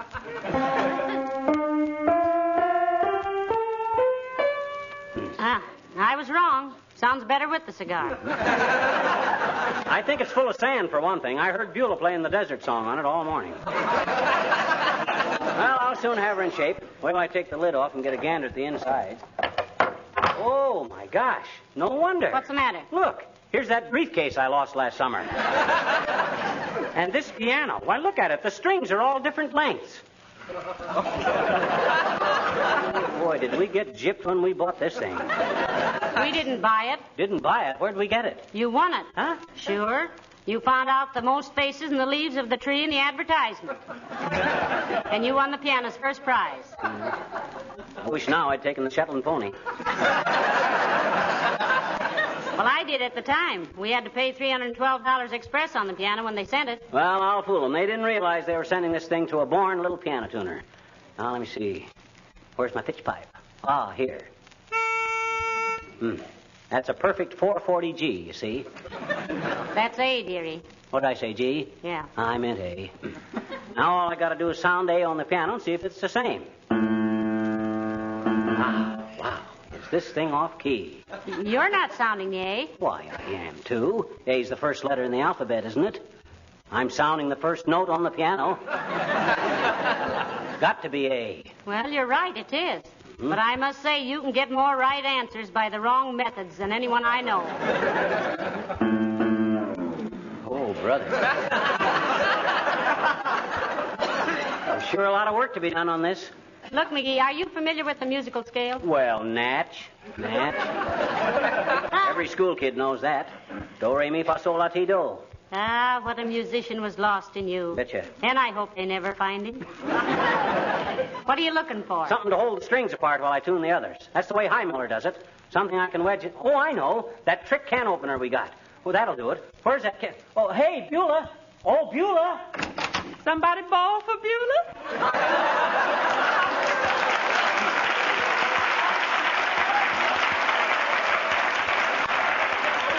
Yes, Beulah. Mr. Magee is going to tune the piano, and he needs that fancy can opener of ours. Imagine you being able to tune a piano. You got more talent. Just takes a little dexterity, Beulah, and a good ear for music. Oh, you really have that, too, dearie. The way you sing Don't Fence Me In makes me think immediately of barbed wire. I come from a musical family myself, ma'am. Really? Yeah. Papa, he's hot on a dime store frying pan on a guitar. And Mama played real New Orleans piano. Yeah? And my little brother, the way that boy play a tailgate trombone make Tommy Dorsey start looking for work. How about you, Beulah? Didn't I hear you playing the piano in here this morning? Yes, I reckon you did. My training's all been on the pipe organ. But now and then I go slumming on a piano. Do you sing too, Beulah? Yes, ma'am. Mezzo-soprano. On the blue side. Picked up a pretty penny singing in a nightclub once. What'd you do with it? Throw it right back to the man that flung it. Good for you, Beulah. That was very insulting. That's what I think, ma'am. I go back to the man and I say, Mister, I say, there's only one animal I know who can throw a scent that far, and you is one of them.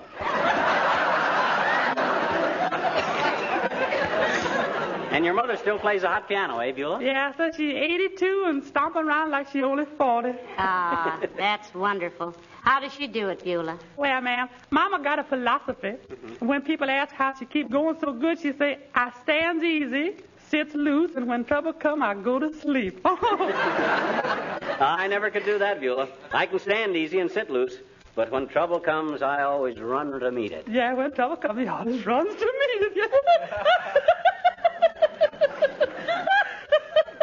I love that man, and I bring you a can opener right away.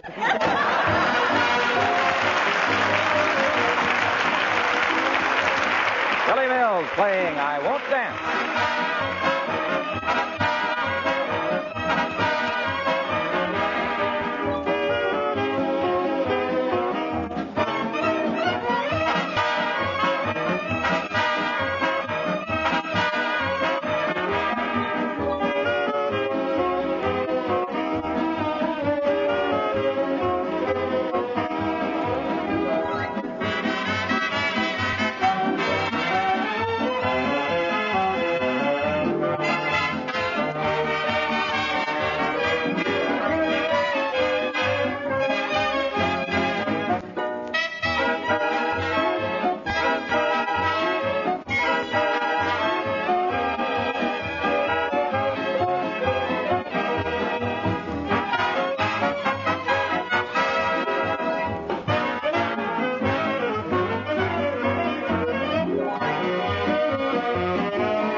You know, Molly, tuning a piano isn't too tough once you get the hang of it. Neither's lion taming, dearie. Show me how you tune a piano. I'm full of morbid curiosity. Oh, sure. Here, look over my shoulder. You see these little square knobs in here? Yes. You just put a wrench on one of those and twist it till the note sounds right. Like this.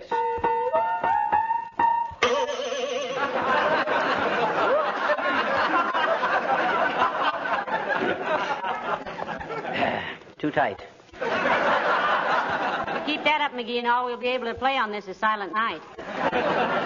How many strings you broken so far? 6, I think. No, 7. Old Highmiller never could have done any better than that. He never did as well. He never broke any. Well, he ain't as strong as I am. Oh, say, you play the piano. Maybe you can tell me something. I could tell you any number of things, dearie, but the reason we've stayed married is because I didn't.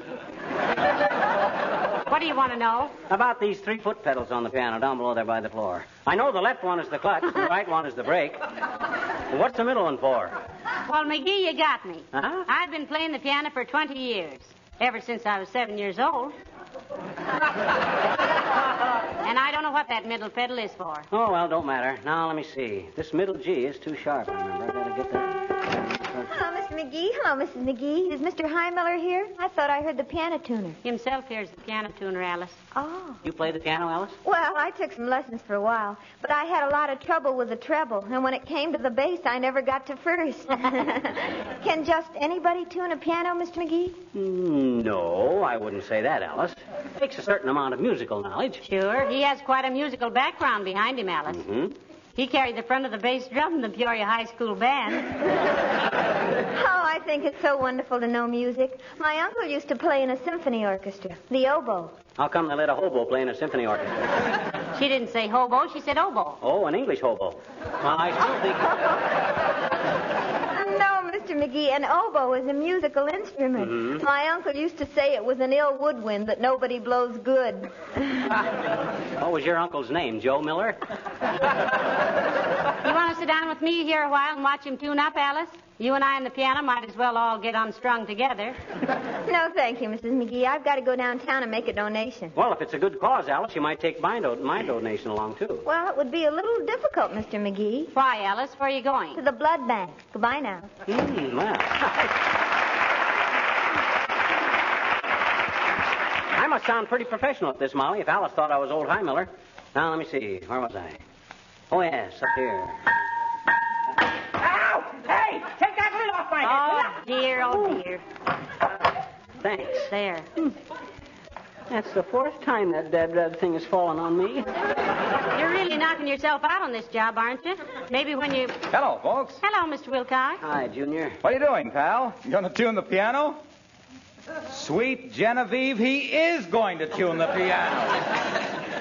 Look, pal, tuning a piano is no job for amateurs. Why don't you get Highmiller to come over and do it? Oh, Highmiller. My gosh, is he the only guy in the world that can tune a piano? There's no use arguing with him, Mr. Wilcox. Compared to him, a Missouri mule is a very weak character. Yeah, but gee whiz, chum, tuning a piano is a pretty tricky job. This piano is a delicate instrument. Correction, was a delicate instrument. Okay, scoff if you want to deride. But by George, when I get through here, this thing is going to play the sweetest music this side of Lombardo. I'll have this piano tuned so sharp. Hey, Harlow, what's the matter? Good heavens, the man is ill. Here, Mr. Wilcox, sit down a minute. Can I get you a glass of water or something? No, thanks. I'll be all right in a minute. Something yet, kid? No. It's just that, well, things like this sort of get me. Things like what? Oh, seeing a fine piece of furniture like this piano being abused. Or seeing a handsome piece of linoleum allowed to get worn and dull and shabby. Oh, well, that's a relief. I thought for a minute. It's also unnecessary. That's what gets me. It's the inefficiency and the waste. I can't stand it. Oh, now calm yourself, Junior. You're never guilty of things like this, Molly. Your kitchen linoleum is always shining and beautiful. And why? Because you use Johnson's self-polishing glow coat regularly. That's why. Yes, but a piano's a different sort It's taking care of things in your home. That's what I'm talking about. Protecting them. Your linoleum lasts year after year, colorful and brilliant as the day you got it, because you keep it protected with Johnson's Glow Coat. And why you, as a good housekeeper, let a ham-handed amateur ruin a perfectly good piano with his... Now, just a darn minute, Waxy. Quit shouting at my wife. And are you inferring that I'm not capable of tuning this piano? Did you ever tune a piano? No. That's all, brother. Goodbye.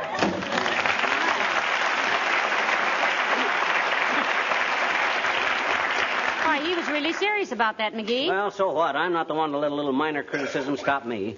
Hand me my pitch pipe, will you? Here. Thanks. Used to use this for calling ducks, but all I ever got was sparrows. Now, where was I? Oh, that one needs loosening up. Hand me my wrench.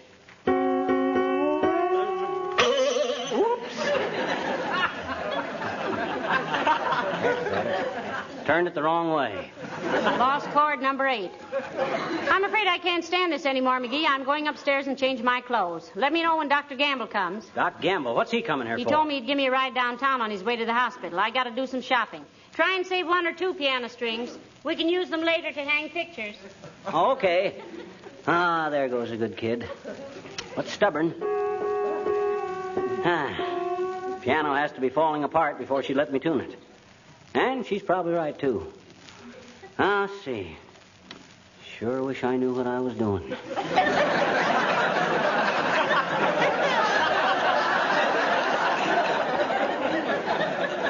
I can work myself into more corners than a chain drugstore. Oh, well, might as well. Come in. Hi, mister. What you doing? Watcha. I'm tuning this piano, Teeny. There ain't a note on it that don't need 4 cosigners. Oh? I didn't know you could tune a piano, mister. You didn't know I could stand on one hand and juggle a lawnmower with my feet either, did you? Can you? I don't know. I never tried that either. Now, sit down and keep quiet, sis. This is a delicate job, and I can't have any distraction. Okay, but I just came over to ask a favor, mister. Can I? May I? May I what? May you ask me a favor? I guess I may if I can I? Well, what is it? I want to practice my piano lesson on your piano. My teacher says I simply got to practice more. You have, huh? I says you have, eh? Have what? You got to practice more. That's just what my teacher said. Well, you can't use this piano, sis. I'm working on it. Let me try it, mister. Oh. Look, sis, I hate to break up a fascinating concert like this, but I got to finish tuning this. Please, mister, if you do not appreciate good music, kindly refrain from talking so that others may enjoy it. What others? Me.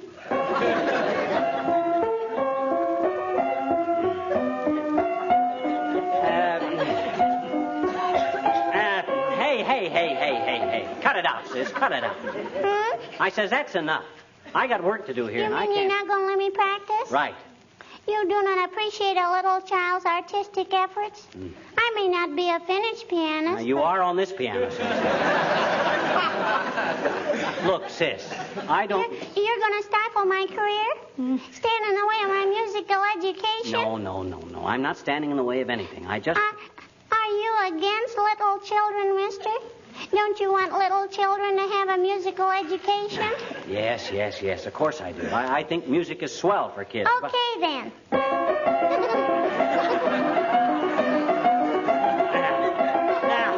Now, look, sis. I'll tell you what I'll do. I'll give you a quarter for a soda if you'll go home and practice. Okay, mister. Thanks. I'll get the soda, but I can't practice at home. Why not? My daddy gave me 50 cents to come over here and do it. Oh.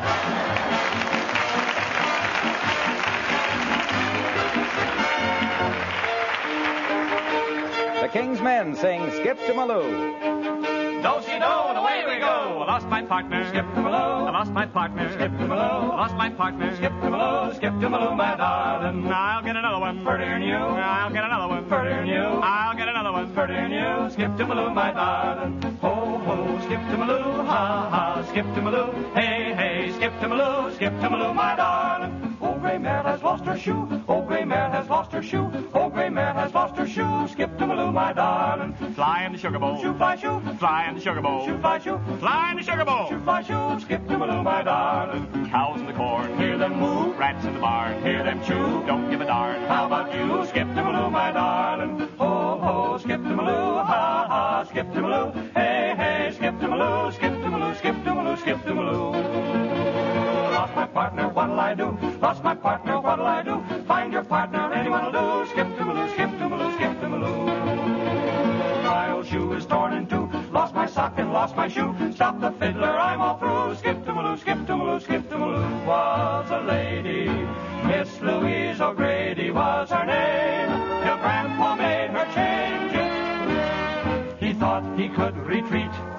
and rest his weary feet.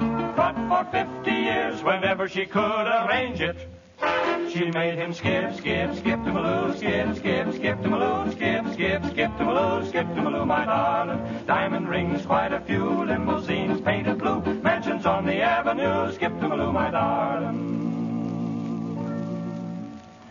Wouldn't Grandpa really get a bang if he could do-si-do with a good old gang? Oh, gang.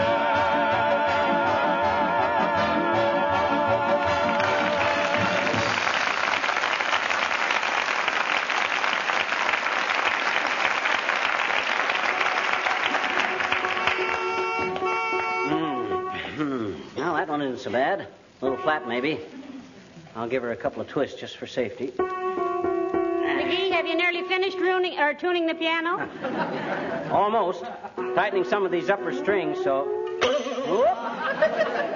There goes another one. Hey, remind me next time I tune the piano to do it in the summertime, Molly. I think this cold weather makes the strings brittle. It's a deal, dearie. It'll be a very hot day before I remind you to tune it again. Thanks. You're welcome. How does it sound now? Oh, much better. Listen. There. Oh, that must be Dr. Gamble. Come in. Hello, Doctor. I'm all ready. Hello, Molly. Hello, Guppy. Hi, skin grafter. On your way to scare some poor patient out of his wits with that solemn puss of yours? For your information, Buster, the Gamble bedside manner is famous on 2 continents, America and Long Island. And if you... What goes on here, anyway? Got mice in the piano? Or breaking in a vaudeville act? He's tuning it, Doctor, he claims. And believe me, Doc, I know exactly how you felt the first time you peeked into a thorax. But there's one difference. This piano is going to live. Baloney, if you'll pardon the colloquialism. This jukebox has got 1 foot in the junkyard already. Look at it. Keyboard all loose, lid on the floor, sounding board across the room, strings all over the place. Why, well, you bonehead, there isn't a whole string left on it. Oh, no? Well, how about this one right here? Whoops. Say, I wonder what we can do with the piano when they all break. It's a little big for a paperweight and too small for a guest house.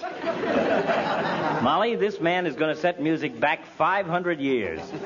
We'll all be dancing around in our bare feet playing flute.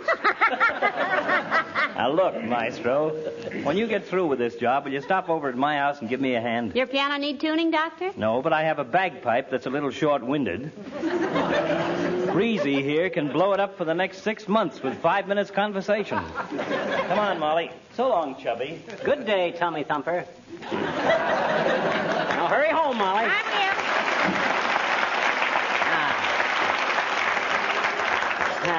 Now I can work in peace. I'll see, where was I? Oh, yes, I was working up here on the treble clef.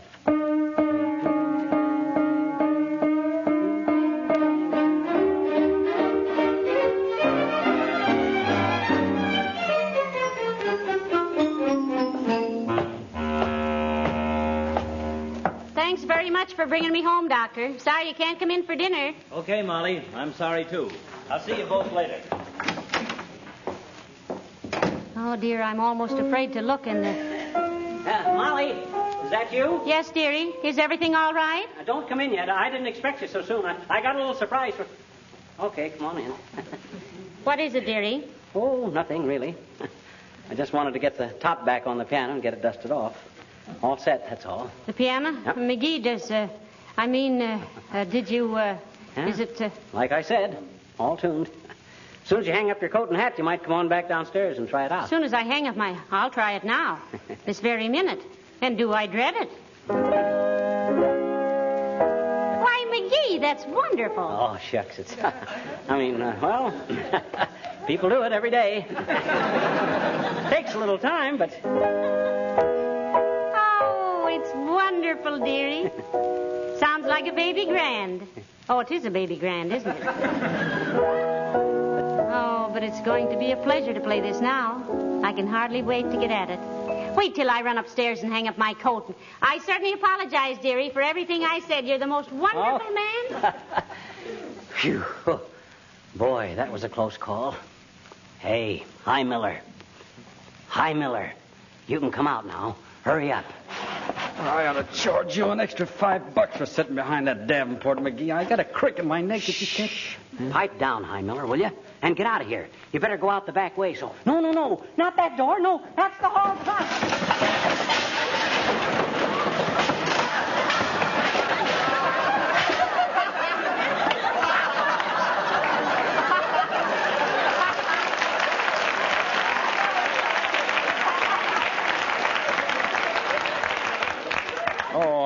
I'm sorry, McGee. I didn't realize it. Huh? Now beat it, will you, High Miller? Quick. Now get out that way. Send me the bill. And much obliged. Ah, well. Looks like I got away with it.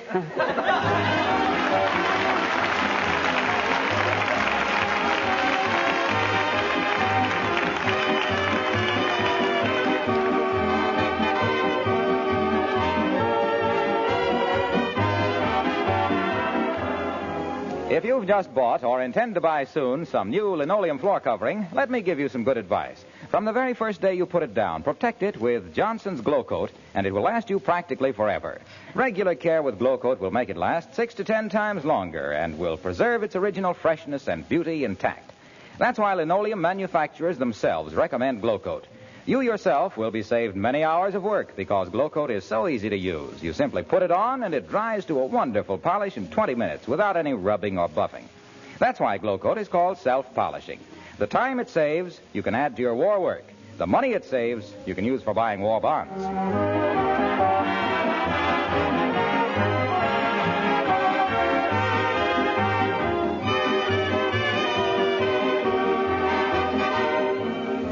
Ladies and gentlemen, at a time when courage and loyalty and devotion to duty mean so much, we'd like to offer our congratulations to the Boy Scouts on their 35th anniversary. The Boy Scouts of yesterday are the men who will bring us victory tomorrow and a decent world for the Scouts of today. It is significant that the highest praise one man can give another is he's a good scout. Incidentally, McGee, weren't you a Boy Scout? Oh, sure. Beaver Patrol. Didn't you see me working like one on that piano? I sure did. Now you can straighten out the closet. Yeah. There's a job you can really get your teeth into. Yeah. Good night. Good night, all.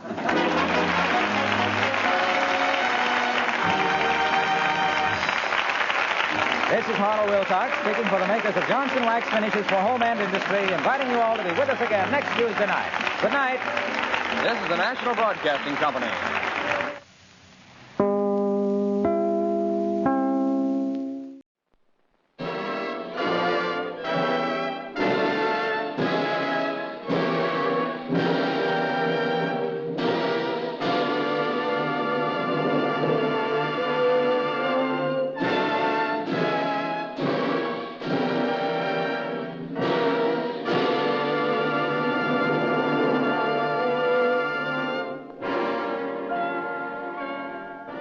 Change.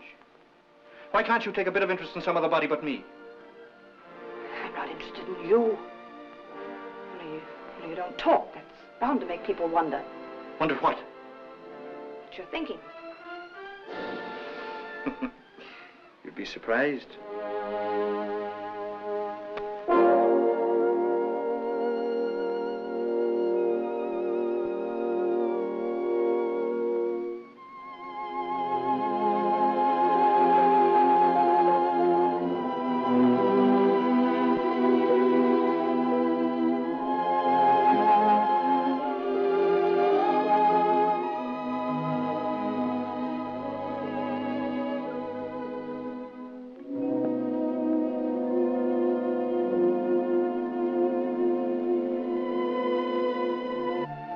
Seem possible, does it?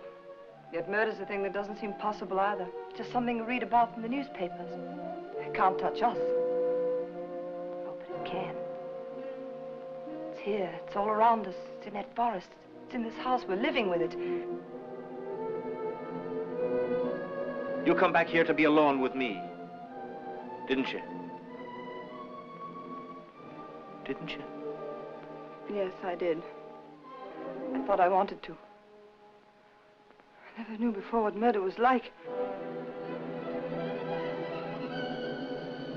What you going to do with that?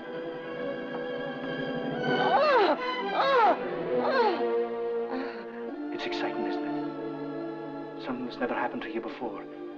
Being alone at this time of night with a chap like me. You're not frightened. You're excited. I can tell you are. Your eyes are shining. And you've got color in your cheeks. And your heart's beating. Isn't it? Don't. I'm frightened of you.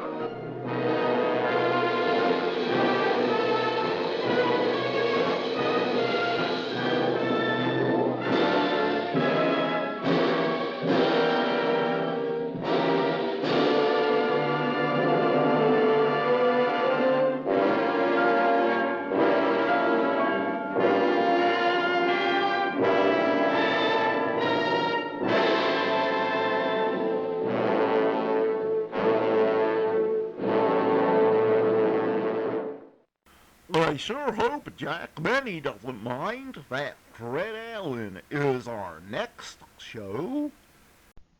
The Fred Allen Show, scheduled especially at this time and rebroadcast exclusively for you men in the armed forces of the United States and your brothers in arms by the Special Service Division of the War Department, starring Fred Allen with Portland Hoffa and Al Goodman's orchestra.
Thank you, and good evening, ladies and gentlemen. And, Jimmy, tonight we have got to make good. That's all there is. We have got to excel tonight. This is a gala occasion. Yes, Fred. Tonight is your 100th Texaco Star Theater broadcast. Oh, boy. Just think, Jimmy, my 100th broadcast. If I was a century plant and this was my 100th anniversary, I would open my petals and give off a rare aroma. You don't need petals, brother. It's been a long... You called in your own writer for that line. It's been a long time, Jimmy. You know, when we started this program, John's other wife hadn't even met John. Mr. District Attorney was just another lawyer in the Goodwill Court in those days. And the best tunes of all came from Singing Sam.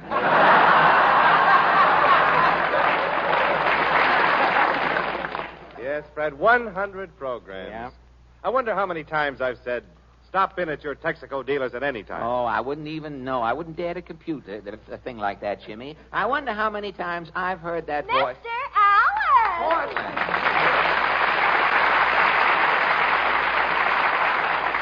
Well, you're just in time, Portland. Jimmy and I were reminiscing. Is this your 100th broadcast tonight? Yeah. Gosh, when you started in radio, Superman was just a Boy Scout, wasn't he? We used to chase the little punk out of the studio. Get away, you. You know, back in those days, a man named Benny was the biggest thing on the air. Jack is still a big man on the air. Not tonight, he wasn't. Is Jack sick? Oh, yes, but it's nothing serious. He was on the Quiz Kid show a couple of weeks ago. He caught the whooping cough from one of the quiz kids. Jack must be pretty sick if he didn't work tonight. Oh, well, he's not that sick. Then why didn't he come out? Well, the real reason Benny stayed in bed tonight is because the hotel is charging him $18 a day, you see. Now, Benny won't come out of the room. He's in there trying to get his money's worth. It's awful. He keeps his lights on all day, the water running in there. If you're going to get mad, we'd better go down to Allen's Alley. No, the alley is closed up. They're putting in a new manhole. So tonight we're showing a special newsreel. The March of Trivia presents its weekly lowlight from the world of news. Hollywood, California. Academy of Motion Picture Arts and Sciences makes its annual awards for outstanding achievements in the cinema industry during the past year. March of Trivia, ignoring Academy, makes its own awards to little-known Hollywood folks who contributed nothing to the advancement of motion pictures during 1942. And now an award to two songwriters, Hogan and Dugan. Hello, hello, we're here to say hello. Not howdy do, not parley, but we're just hello. Now, wait a minute, Now, look, just a minute, boys. Okay, pal. You are the only two songwriters in Hollywood not to get a song in a picture during 1942. Crosby don't even know us by sight. He doesn't? Well, how many songs did you write? 200. Not counting the Rizzo jingles. Not counting the jingles. Well, how come you've had such a bad year, boys? It's the breaks. Well, how do you mean? Back in January, we wrote, I'm dreaming of a white New Year's, a New Year's like the years I used to know. And, what happened? Nothing. Then we wrote, I'm dreaming of a white Lincoln's birthday. Abe was a man I'd like to know. And still no break? Not a nibble. Not a nibble. Then we wrote, I'm dreaming of a white April Fool's Day. And this went on all year? We wrote, I'm dreaming of a white Decoration Day. Yeah? I'm dreaming of a white 4th of July. Uh-huh. I'm dreaming of a white Labor Day. Well, when did you stop writing? In December. We took 2 weeks off, so what happened? What? Some guy, Mervyn Moylin, writes, I'm dreaming of a white Christmas.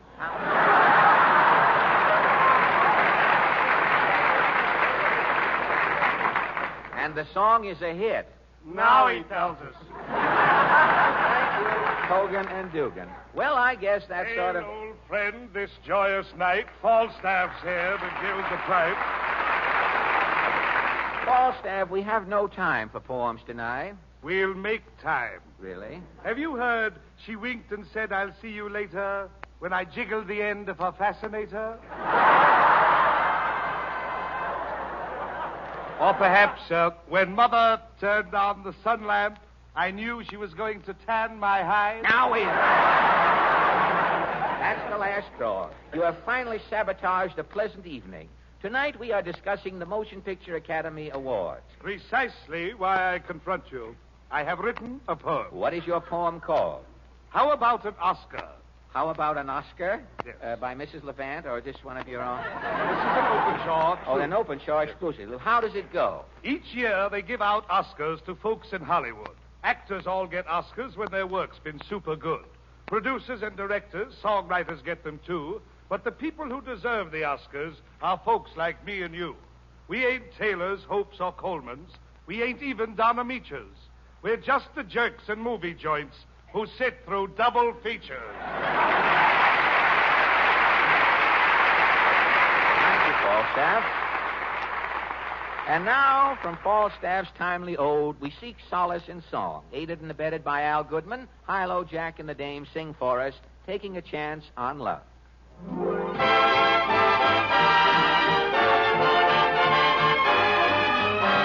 Here I go again. I hear the trumpets blow again. All aglow again. Taking a chance on love. Here I slide again. About to take that ride again. Starry-eyed again. Taking a chance on love. I thought the cards were a frame-up I never would try.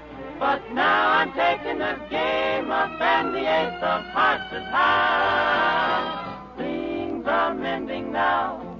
I see a rainbow blending now. We'll have a happy ending now. Taking a chance on love.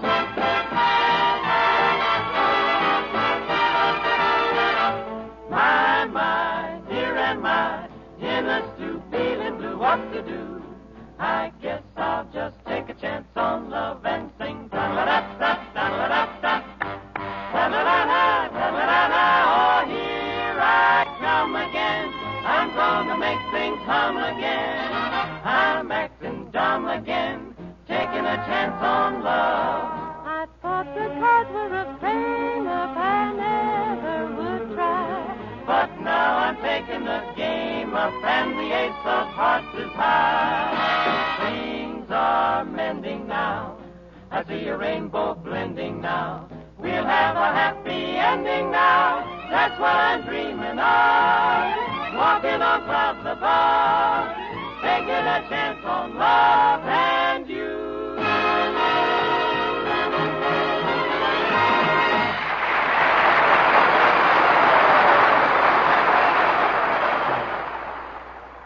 Now, ladies and gentlemen. Allen? Yes, Portland. Have you a piece of string? String for what? Well, I've got to tie up this gift box for Uncle Phil. Oh, is Uncle Phil in the Army? No, he's in jail. Oh, back home again, really? For what? Well, there was a mistake in Uncle Phil's income tax, and he wouldn't erase it. Why not? He said it was unpatriotic to waste the rubber. Well, there's a thought there. And they put Uncle Phil in the clink? Yes. Well, that's that's the new income tax plan. Pay or you go. You perhaps But tell me, what does your uncle do all day in the hoosegow? Well, today when I went down, he was reading Time. Reading it and doing it, huh?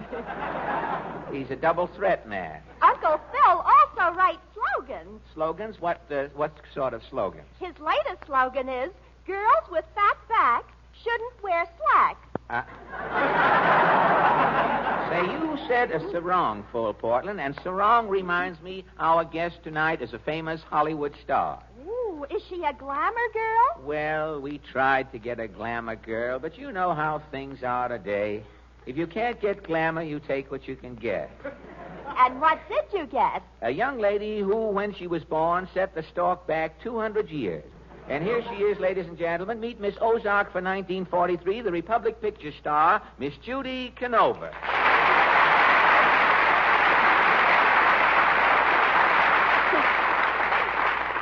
Thank you. Welcome back to our little Marfac lubrication playhouse, Judy.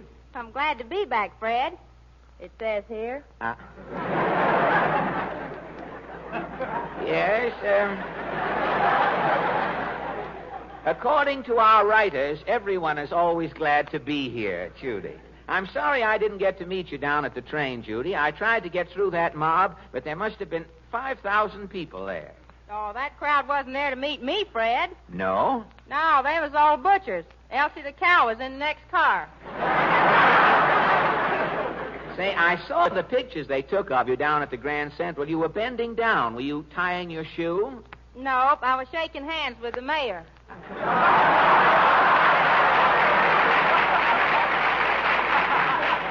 You shouldn't overdo it. Some people bump their heads doing that. You have to watch out. I did. Well, this is quite an event, Judy. You know, you were the first Hollywood glamour girl we've had on our program this year.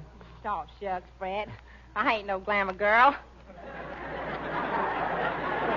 Oh, why, Judy, you have charm, grace, a lovely figure, a dynamic personality. If my draft board is listening, boys, this proves how bad my eyes are.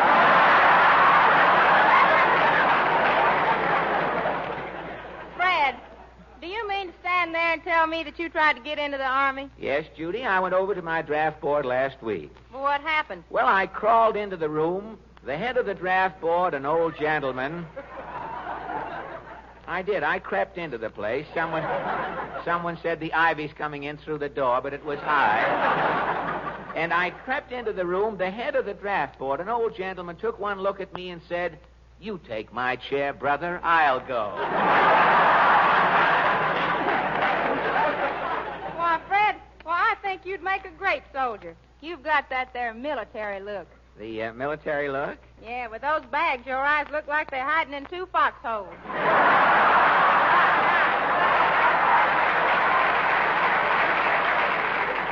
Well, these aren't bags under my eyes, Judy. They're just little desks for the pupils there.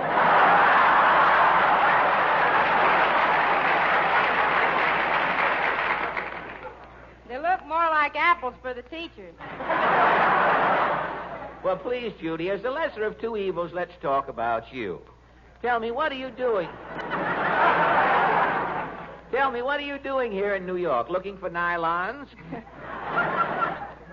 Well, no, Fred. You see, I've been playing the Army camp. Uh-huh. Yeah, I just came up from Camp Shelby in Mississippi. Camp Shelby. The boys at Camp Shelby.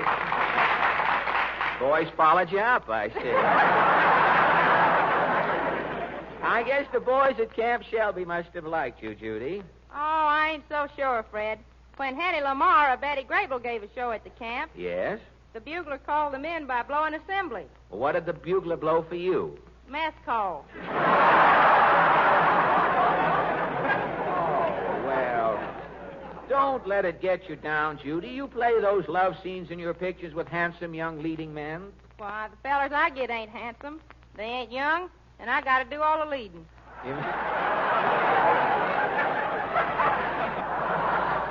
Well, young leading men must be scarce in Hollywood these days. You know, they tell me when a director yells, "On the set out there," it looks like payday at the Social Security office. Well, leading men ain't the only problem in Hollywood, Fred. No? No, the food shortages are changing things, too. Well, I know there's a big change in the Western pictures. Cowboys used to chase cattle, whooping and hollering, "Yippee!" Now they just chase cows and drool. I know. They have saddles with built-in cuspidors. But you're certainly lucky, Judy. You know these shortages are going to make you the biggest star in Hollywood. Me? The biggest star? Well, why not? Studios can't get lumber for sets. The stars can't get dress suits and evening gowns. All Hollywood can make from now on will be hillbilly pictures. And that's your racket. You mean the picture companies won't make nothing but hillbilly operas? Why, from now on, all pictures will observe the ration laws, Judy. And I have written a duration scenario. Now, let's, you and I, try it out and see what it's like. All right? Music, maestro.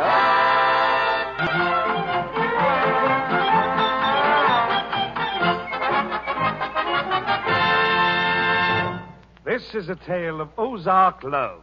A simple story about simple people told in a trite and hackneyed way. The time, spring. The place, the palatial Canova FHA lean-to. As our story opens, Pa Canova is asleep. Ma Canova is trying to wake him up. Wake up, Paul. Wake up. Yes. What time is it, Ma? It's March. Come on, get up now. Here's the rake. Run it for your beard. I ain't a-touching my beard. There's a field mouse in there foaling. I'm shaking some flour on your feet. Flour? What for? Companies are coming. Come to see who? Come to see Judy May, our daughter. Judy May's aiming to get here. Where is Judy May? She's out riding up and down in the well bucket, rinsing. I'll fetch her. Judy May! Judy May! What is it, Ma? Your beau'll be here in a minute, Judy May. That's why I'm rinsing, Ma. Better stand here and drain a mite. Come on, move around. Don't pull up the floor. I won't. I'm aiming to be dry and dainty when Zeke gets here. Here, run some twine through your toes. And, Judy May, stick your hair up with some lard. Say, who is this sharpie who's courting Judy May? Why, it's old Josh Allen's boy, Zeke. Him and Judy May's been rubbing muzzles. Eh? Rubbing muzzles? Yep. I caught Zeke and Judy May in the drugstore t'other day. They was alternating. Alternating, you see? Seen them with my own eyes. Gosh. There they was, with a rhubarb phosphate in front of them and only one straw. They was alternating. Well, let them tell alternating, eh? Where's my gun? Now, hold on, Paul. Here's Zeke now. Alternating, eh? Come in. Howdy, sir. Howdy, ma'am. Howdy, Zeke. Hey, what's this I hear about you and my All right, hush your fuss, Paul. Pull up a crate, Zeke, and set. Hey, what you got in that bag? It's a poke of sweets for Judy May. Before I popped the question, I was aiming to put the peppermint to her. Where is Judy May? She's inside, preening. Judy May! Yeah, Ma. Oh, howdy, Zeke. Howdy, Judy May. Gosh, you're as pretty as the tailboard on a circus wagon. Oh, Zeke, you're making me blush clean through my towel. Yeah, yup. Say, you like my new dress, Zeke? Jeepers, I'd like to be a seaman that get-up. Them's catalog sacks, ain't they? Uh-huh. Yep. The front's a Pillsbury and the back's Laymore chicken mash. Sure is a stump-down good un, Judy. Hold on with your fancy talk, Zeke Ellen. Are you aiming to marry Judy May, or do I see the OPA man about ammunition? No, I'm fixing to hitch, Pa. Can you sport Judy May in the style she's accustomed? Well, I got a plow she can pull. Yeah. I got a cow she can milk. Yeah. I got a setting of eggs she can hatch out. Well, that ain't enough. Man that married Judy May's got to have an acre of land. Well, I'll be who-danged and dog-fanged. I ain't a-getting me no acre of land, Pa. Oh, Zeke, don't you love me? Judy May, you're so sweet, you look like a bee just wiped his feet on you. Oh, pretty talk, me, Zeke. Yes. Well, I didn't live till that day you slipped your hand down into my mitten. I'll make you a good wife, Zeke. I can cook. Cook? How do you fix a weasel? Why, I cook a weasel a raring back in a pot full of greens. Just the way my ma always cooked it, raring back. Judy May, you and me has got a hitch. I'll get me an acre of land. Zeke, my man. You got the money? I'll get the money. I'll sell my zither with the picture of Dr. Townsend on it. Hold him, Judy May. I'll run for the minister, eh? Judy May make your home a nest, Zeke. She just keeps us singing like a bird all day long. Yep, she's a singing this critter. Sang something for Zeke, Judy May. I'll put the record on the phonograph, eh? Oh, sure. Go ahead, Judy May. Sing for Zeke. Okie beeby dokie, Zeke. Rome wasn't built in a day. You have to pay for what you get. I will be here when you find me, so come and find me, my little pet.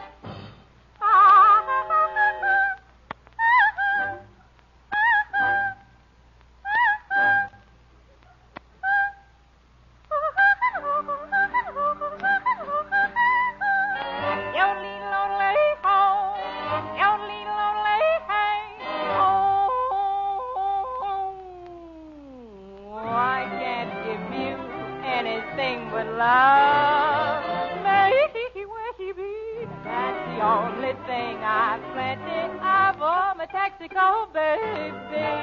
Dream a while, scheme a while. You're sure to find happiness, so. And I guess all the things you always find for. Gee, I'd like to see you looking swell. Baby, diamond bracelets, Woolworth doesn't say, well, baby, till that lucky day, you know darn well, baby, I can't give you anything, but has anybody here seen my honey? My little honey, money. Well, I can't give my honey anything but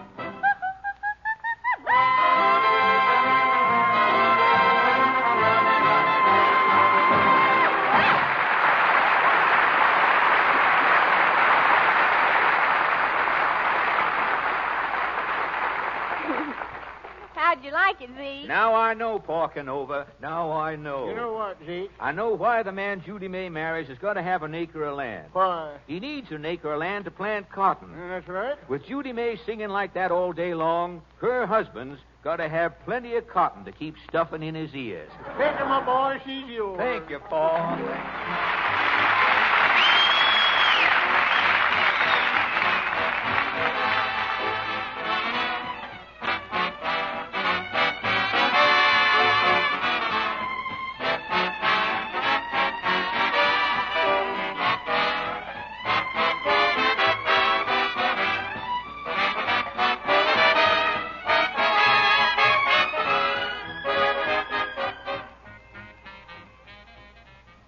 Special Service Division of the War Department of the United States has presented the Fred Allen Show, scheduled at this time and rebroadcast exclusively for you men in the armed forces of the United Nations. Now, a special musical afterpiece arranged and prepared expressly for you servicemen. Here's the orchestra with the sort of music your letters express a preference for. Take it away.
You have just heard a delayed broadcast scheduled expressly at this time for the Armed Forces of the United Nations by the Special Service Division of the War Department of the United States of America.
Go to bed, little father.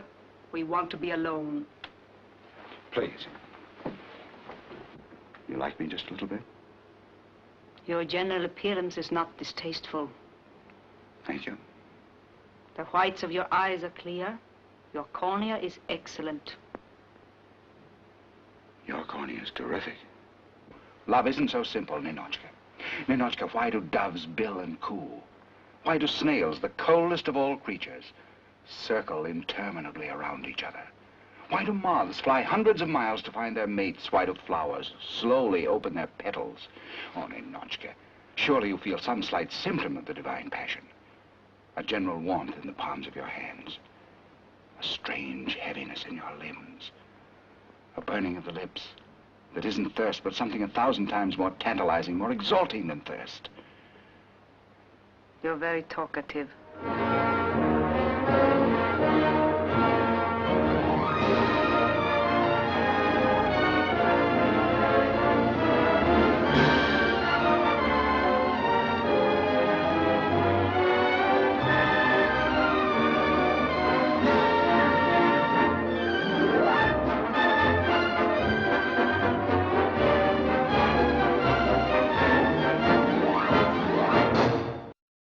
Now it is time to go back to Dodge City with Gunsmoke.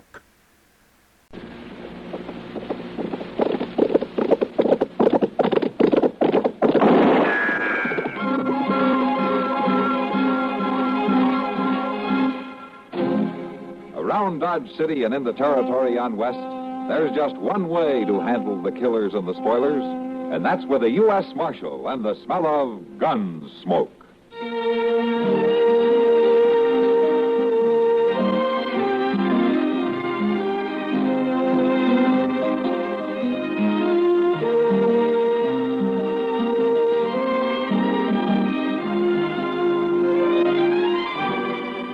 Gunsmoke, starring William Conrad, the story of the violence that moved west with young America, and the story of a man who moved with it. I'm that man, Matt Dillon, United States Marshal. The first man they look for and the last they want to meet. It's a chancy job, and it makes a man watchful and a little lonely.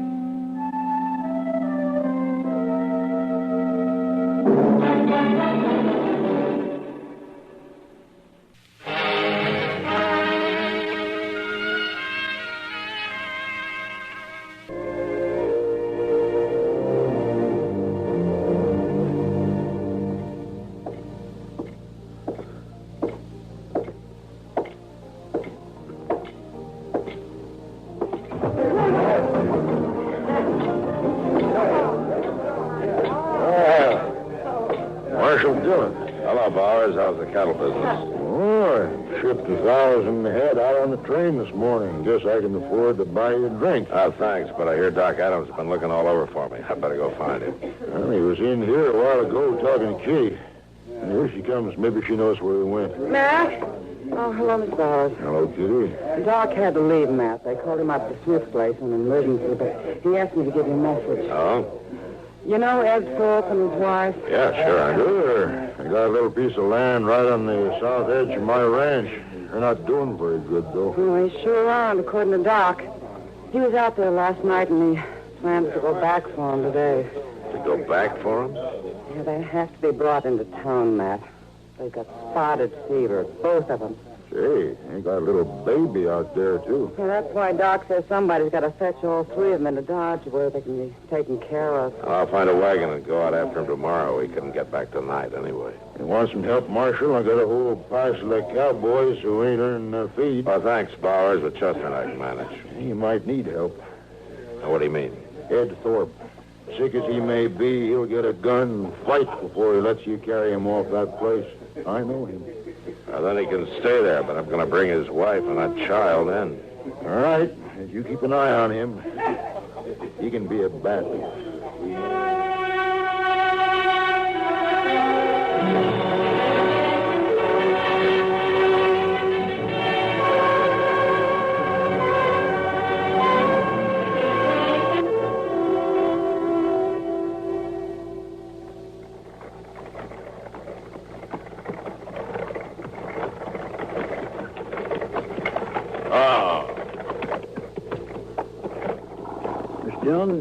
This ain't Ed Thorpe's place. Yeah, I know, Chester, but I want to meet these people. They must be new. Come on.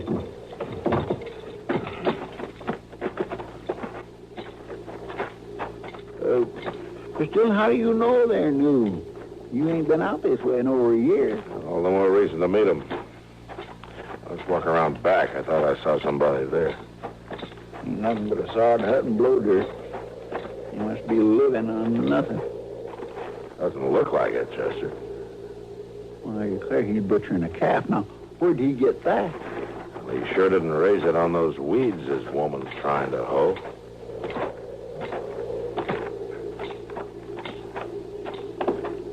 Hello? What are you men doing here? And I'm Marshal Dillon from Dodge. This is Chester Proudfoot. Is there something wrong, Marshal?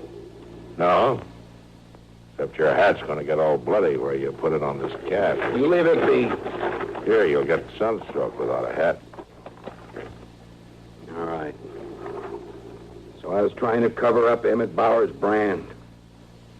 We're starving out here, Marshal. I had to kill that calf. You ain't gonna arrest my husband, are you, Marshal? No, ma'am. Not unless Emmett Bowers complains. Joe had to do it, Marshal. This can't go on without something to eat. Look over there where I've been hoeing. I couldn't plant enough seed for hardly anything to come up. And we can't afford no more seed. Our credits run out in Dodge. The ground doesn't even look plowed. Well, I've done the best I could.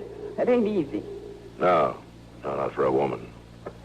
But we're on our way to Ed Thorpe's. I guess you know that they got spotted fever.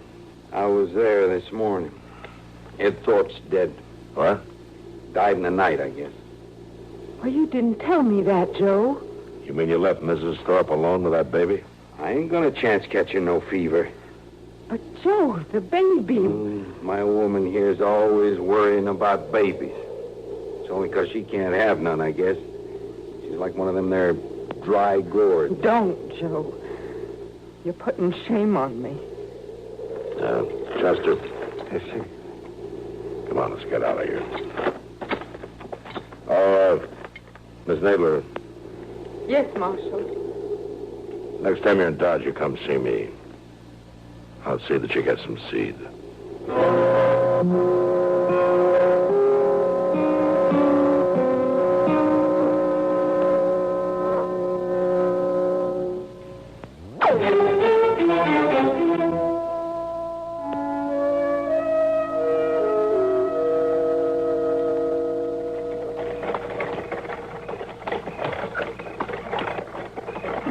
Goodness, Dillon, I thought we wouldn't never make Dodge tonight. How's the baby, Chester? Well, it's asleep anyway. I guess I've been holding it right, huh? Yeah, just like a mother. Oh, no. Oh, there's Doc waiting for us. Oh. Now, you sit tight a minute, Chester. We'll help you with the baby, huh? Sure do hope it don't wake up. Where's Ed Thorpe and his wife there? Well, Ed died before we got there, Doc. Miss Thorpe's lying down and back there. We covered her up good. She's been asleep most of the way.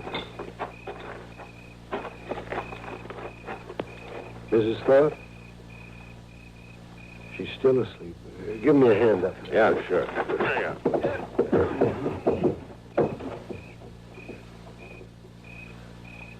Mrs. Thorpe? Oh, my. What's the matter, Doc?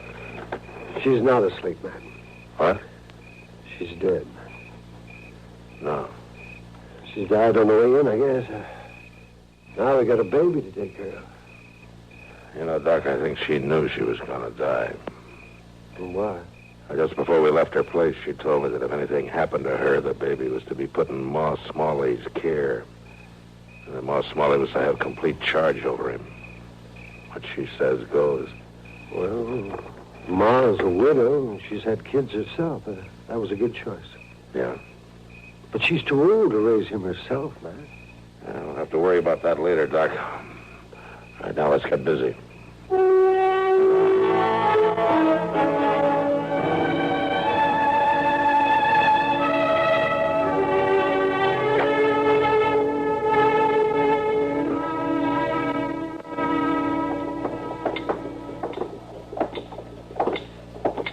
Yonder they are, Mr. John. Standing right in front of the store. Why wouldn't they come to the office, Chester? Well, you know how Ma Smalley is. She don't think it's ladylike to go to any man's office. What she's doing with Miss Nadler, she didn't say. Well, you go on down and get the mail, Chester. I'll wait here for you. All right, sure. Hello, Ma. Hello, Marshal. How have you been, Miss Nadler? Pretty good, Marshal. Ain't everybody can send for the marshal and bring him on the run? Oh, now, Ma, you know your word's always been law with me. Oh, listen to him. Ain't he a terror, Mrs. Nadler? Well, that's true, Ma. Marshal, Mrs. Nadler wants to adopt the Thorpe baby. Well, Miss Thorpe left the baby in your charge, Ma. It's all up to you. I've had him over a week, Marshal, and I'm going to keep him a while longer so he'll be near Doc just in case. But Mrs. Nadler here seems like a mighty fine woman to me, and I'd let her take that baby, only I'm worried about one thing. I told her the truth, Marshal, and she thinks maybe Joe and I can't make a go of it out there. You remember what you said when you was leaving that day? Yes, I said to come to see me, and I'd help you get some seed to plant. Well, now that's all I need. I'll get a little corn up. I might even raise a few hogs. I'll work awful hard, Marshal. I promise I will. She gets started. She can have the baby, Marshal. I'll pay you back. I ain't begging. I'll pay you back every cent, Marshal. Miss Nadler, you come by my office before you leave town. I'm going to go into the store here and have a talk with Mr. Jonas right now. Oh, Marshal, I do thank you. Come I do on back thank to the you. house, Mrs. Nadler. You can look at him a little while longer.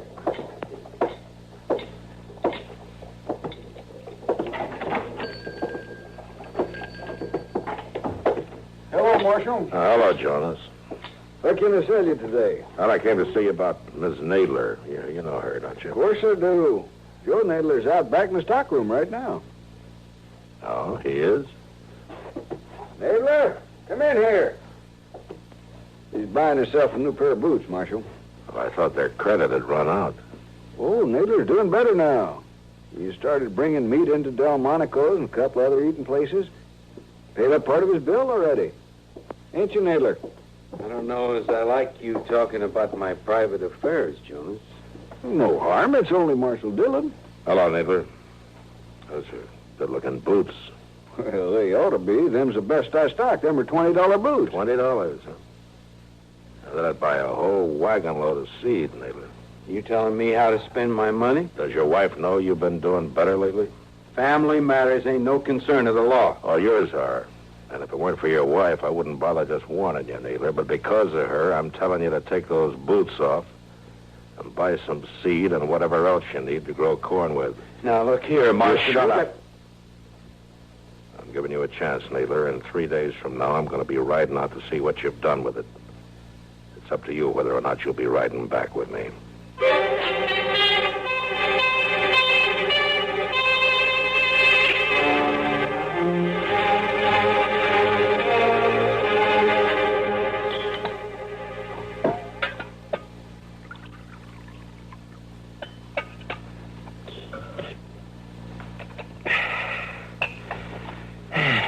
Well, today is Thursday, Miss Dillon.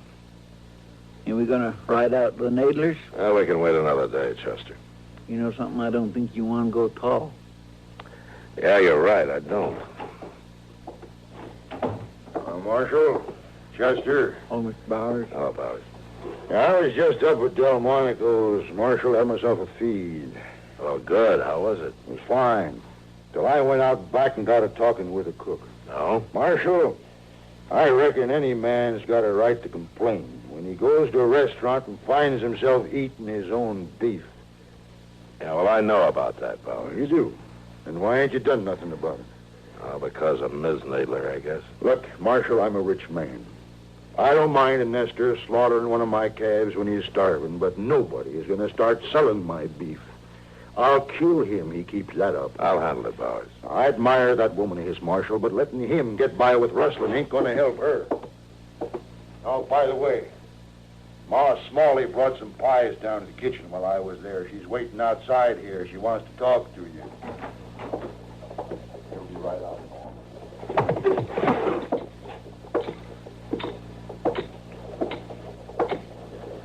Hello, Ma. You riding out to the Nadlers, Marshal? That's right. Then you tell her I'm sorry.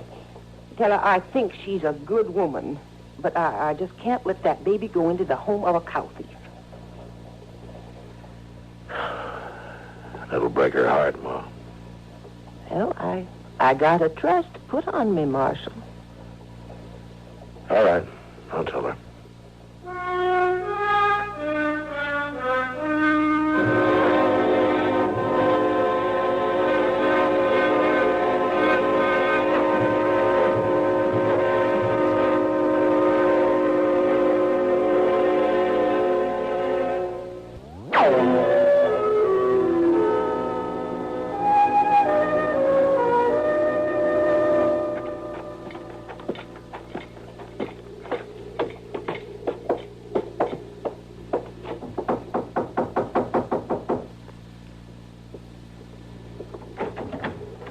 Hello, Miss Nadler.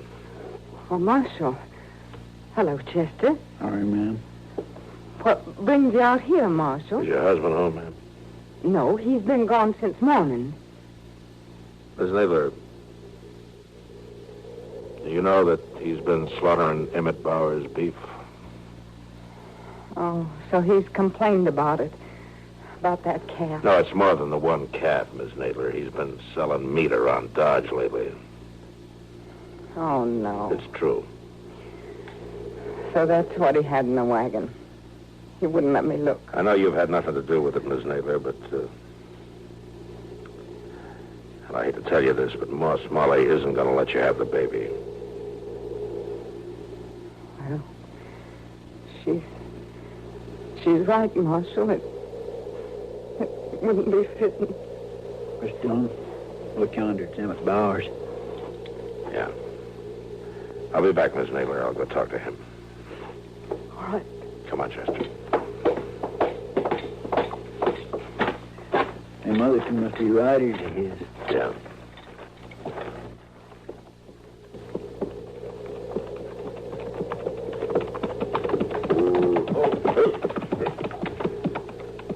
I thought I might find you here, Marshal. Something wrong, Bowers? One of my men's been murdered, that's all. What?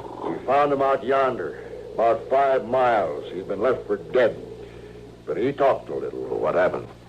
He's gone now, Marshal. So you'll have to take our word for what he told us. All right. You run across Joe Nadler, slaughtering another steer. And Nadler shot him? That's what he said. Anything else? Only that Nadler got on his horse and headed for Dodge. I guess he figures he'll get caught. He might as well get drunk one more time. He'll get caught. I promise you that.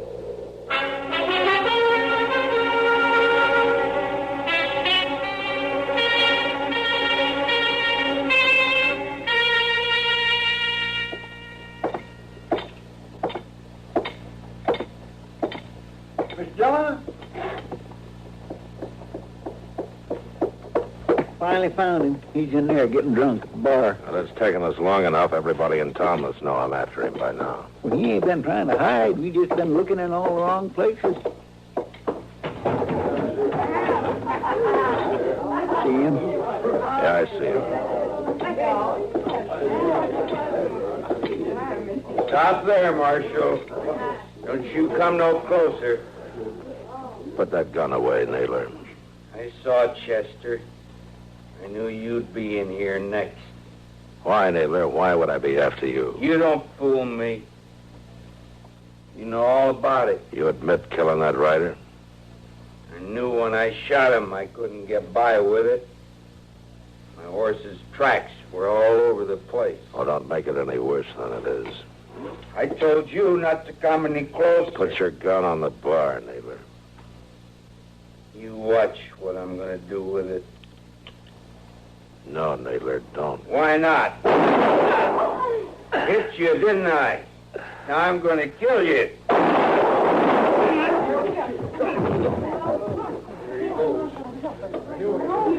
I know. You hurt bad, Mr. Dillon? Oh, he hit me in the arm, Chester. I'll be all right. You killed him. Yeah, do something with him, will you? I'm going over to the docks. Yes, sir, I will.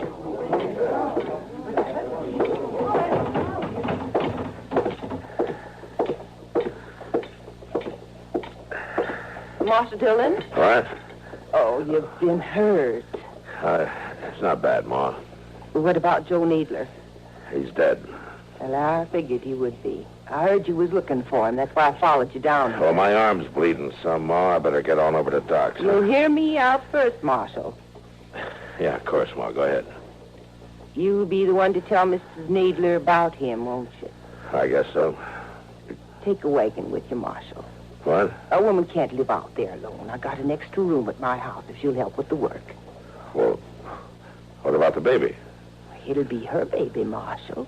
And tell her I won't interfere none. Yeah, sure will, Ma. I'll tell her all that. I'll go out the first thing in the morning. You won't go nowhere. You stand here gabbing all night. By that, I'm bleeding, Marshal. You ought to go get it fixed, you hear?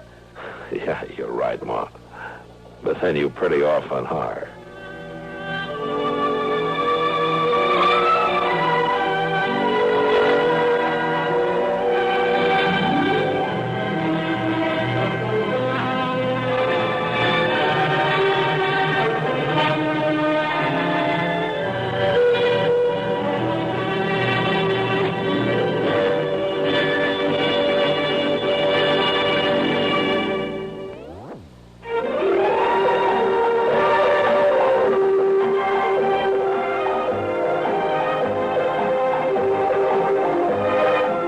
Gunsmoke. Produced and directed in Hollywood by Norman Macdonald, stars William Conrad as Matt Dillon, U.S. Marshal.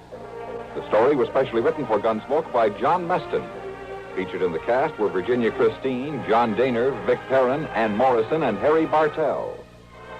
Harley Bear is Chester, Howard McNear is Doc, and Georgia Ellis is Kitty.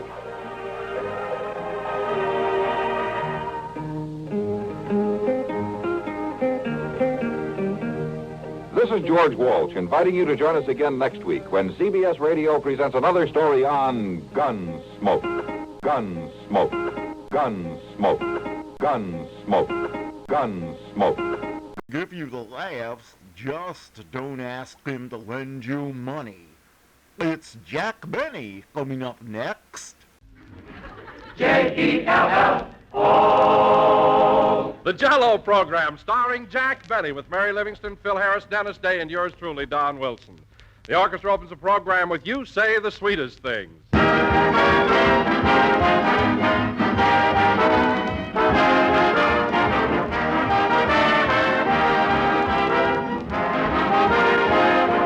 Ladies and gentlemen, during the holiday season just ahead, there's sure to be many guests dropping in at your house. And you've probably been doing a good deal of thinking about how to entertain them. Well, one of the best ways to make certain of showing your hospitality is to remember this very simple rule. Welcome on the doormat means much more when there's Jell-O on the table. Jell-O's a dessert that every one of your guests will like. They'll be attracted right away by its bright, shimmering colors and they'll all take a hearty pleasure in Jell-O's grand, extra-rich goodness.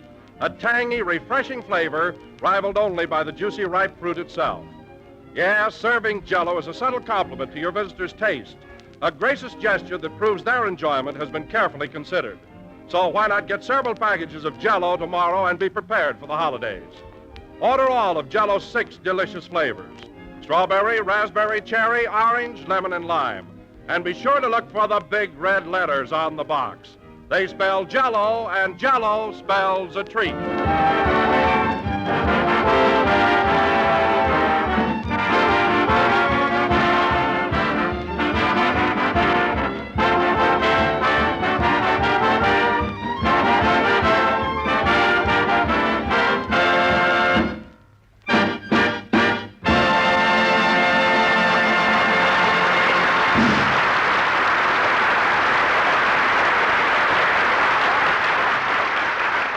You say the sweetest things played by the orchestra.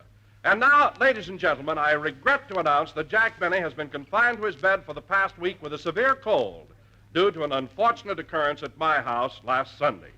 It seems that I invited Jack and the rest of the gang over to meet my wife, and while Jack was waiting outside, it started to rain.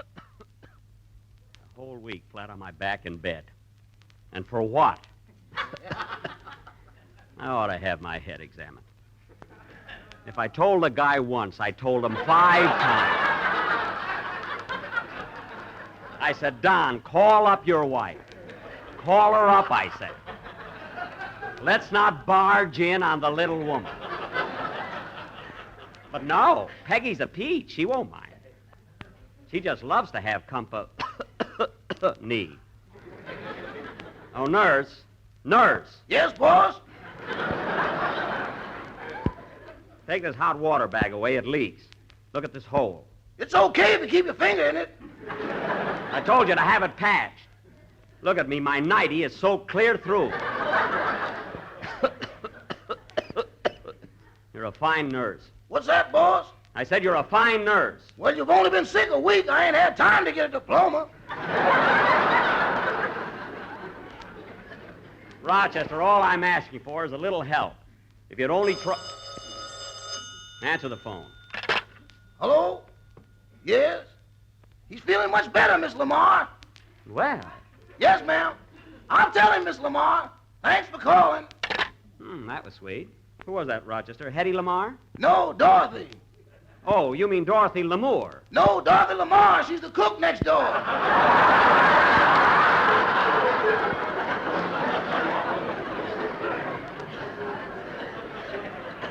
Oh, her. Oh. Well, she works for Ronald Coleman. Ronnie probably wants to know how I'm getting along. You'll make something out of it, won't you, boss? Well, that's undoubtedly what it was. Mary, I told you not to fuss around the kitchen. Now, Jack, you've got to eat this omelet I made for you. It'll do you good. I don't want an omelet. You've got to have something. Here. Oh, all right. Can't taste anything with this darn cold. Rochester, did Mr. Benny sleep well last night? No, Miss Livingston. He tossed and turned and kept talking in his sleep all the time. What'd he say? Said he was going to give me a raise. Well, I'm not. You mumble again tonight, and I'm going to stick a checkbook in your hand.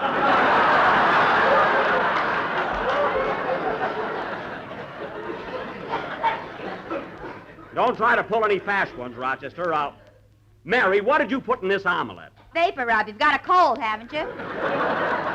Vapor rub? That stuff is to rub on. It's supposed to be used externally. All right, put the omelet on your chest and leave me alone. You leave me alone. I never saw anybody so cranky. It's your own fault that you've got a cold. My fault? I suppose it was my fault that Don Wilson invited us to his house and everybody got in but me. I suppose it was my fault that it started to rain and I got soaked. Well, for heaven's sake, you don't expect him to bring home a whole gang of people without calling up his wife first. Oh, for Pete's sake. Mary, you were at the studio. You heard me. How many times did I say, Don, call up your wife? Call her up, I said. Let's not barge in on the little woman.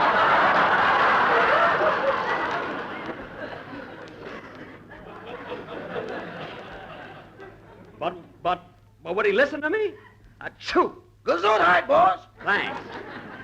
No, he had to go and Choo! Gesundheit, Jack. Thanks. Had to go and bring the whole gang out to the... Choo! Gesundheit, boss. Thanks. Out to the house without letting her know a thing about it. I wouldn't have minded that so much, but when we... Choo! It's your turn, Miss Livingston. No, I said it already. Yeah, but I said it after you said it. Well, somebody say it. I'm superstitious. Gesundheit. I don't feel good. I wish the doctor would get here. Well, go to sleep for a while. The rest will do you good. I can't rest. So uncomfortable lying here. Why don't you take some of those silver dollars out of the mattress? What are you talking about, silver dollars? There's nothing in my mattress but feathers. You ought to hear them clink when I make up the bed. Now stop, both of you. I'm in no mood for nonsense. Come in. Oh, hello, Dennis. Hello, Mr. Benny. How do you feel? Not so hot. I'm dizzy, my eyes are bleary, I'm weak, and I ache all over. Well, you're not a kid anymore, Mr. Benny. Now, wait a minute. There's only one thing the matter with me, Dennis. I've got a cold. A cold, he says. What's the matter with you? Haven't you ever had a cold? Oh, Jack, don't be such an old crab. No. Gosh, when you're sick, you're always arguing. Why is the kid making such an issue out of it? All I've got is a cold. What's that on your chest, Mr. Benny? An omelet. There's vapor rub in it. That was Mary's brilliant idea. When I wouldn't eat it, she says, put it on your chest. Why, you big dodo. I only told you to put it on your chest for a gag. Well, it feels wonderful, so the laugh's on you. I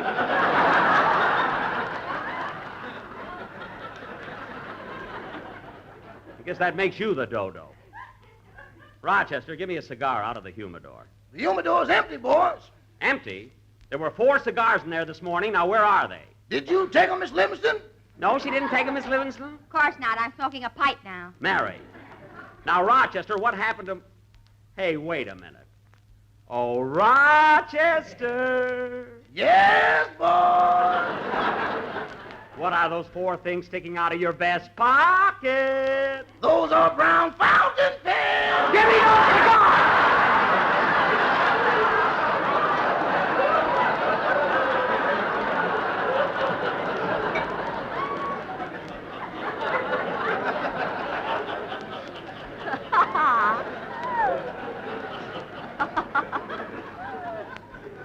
Now, here, Mary. Put them back in the humidor. Okay. I'm ashamed of you, Rochester. This should teach you not to take any cigars that don't belong to you. It'll teach me to get deeper pockets, too. You can't trust anybody around here. Oh, Jack, why don't you take a nap and rest for a while? Told you I can't sleep. I'm too nervous. Well, close your eyes and relax. You'll be all right. Okay, my eyes are closed. Am I asleep? No. Tell you, I'm too restless. Do you want me to sing you to sleep, Mr. Benny? Oh, fine. That's all I need. You know I'm very soothing. All right. Sing me to sleep. Hope it's Rockabye Baby in the treetop. That always gets me. I think I was 6 months old. Go ahead. Sing, Dennis. Okay. Darn this mattress, it's so lumpy. I think I'll take it to the bank Monday.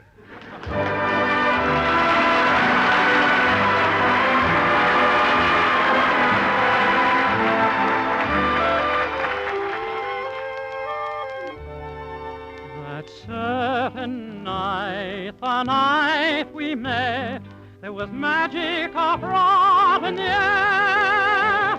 There were angels dining at the Ritz, and a nightingale sang in Berkeley Square. When true lovers meet in Maytime, so the legends tell, songbirds sing, winter turns to spring. Every winding street in Mayfair falls beneath a spell. I know such enchantment can be, 'cause it happened one evening to me. I may be right, I may be wrong, but I'm perfectly willing to swear that when you turned and smiled at me, a nightingale sang in Berkeley Square. that lingered over London town. Poor puzzled moon, he wore a frown. How could he know we two were so in love? The whole darn world seemed upside down. The streets of town were paved with stars. Oh, what a romantic affair! And as we kissed and said good night, a nightingale sang in Berkeley Square. I know, 'cause I was there that night in Berkeley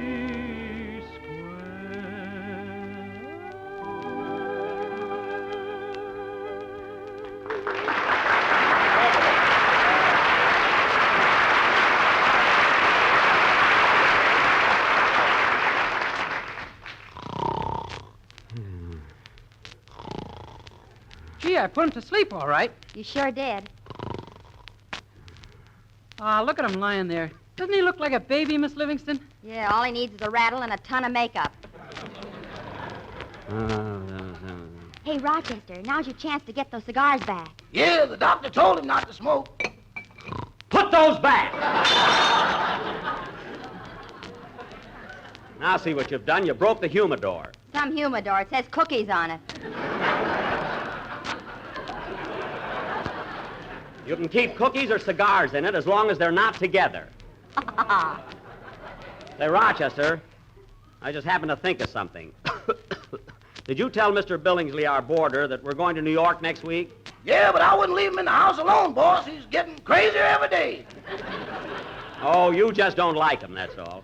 What's he done now? You know that spinning wheel he's got up in his room? Yes? Well, the other day he weaved himself a magic carpet. A magic carpet? Well, that doesn't mean he's crazy. You don't, eh? He flew all over Westwood this morning.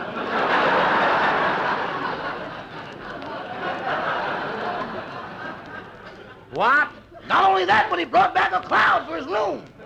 Oh, stop being ridiculous. A cloud yet. Well, look who's here. Hello, Mary. Hiya, Jackson. How's the invalid? Not so good, Phil. Got a cold. A cold, he says. Now, Dennis, cut that out. Oh, Jack, look what Phil brought you. Oh, why, you sentimental son of a gun, Phil. Thanks, Phil. Thanks for the flowers. These ain't for you. I thought you had a nurse. Well, I'll be darned. I'm sick in bed, and he brings flowers for the nurse. Ain't you got one? No, and if I did have a nurse, how would you know what she'd look like? Listen, Jackson, what have I got to lose? If the dame's pretty, I give her the flowers. Uh-huh. And if she's homely, you can have them, her, and so long, Jackson. Come back here. Certainly got that figured out, haven't you? Gee, I wish the doctor'd get here. I've got chills again.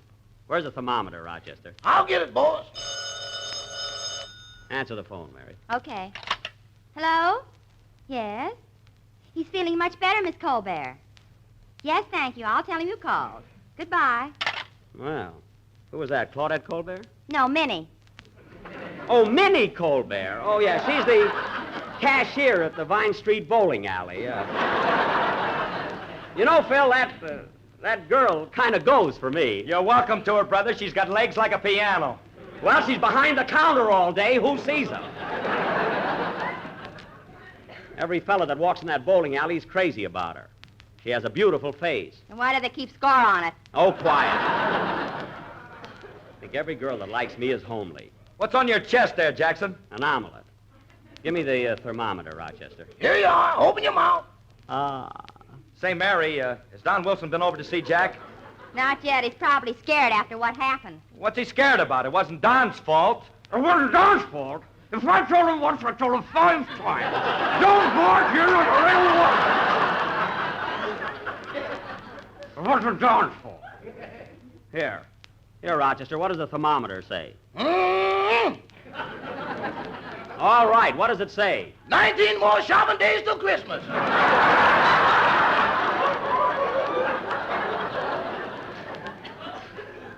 Give me that and stop hinting.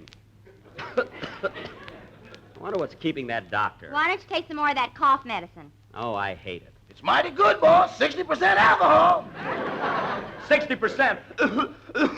Give me a shot of that, Rochester. Put that bottle down. All of a sudden, he's got a cold.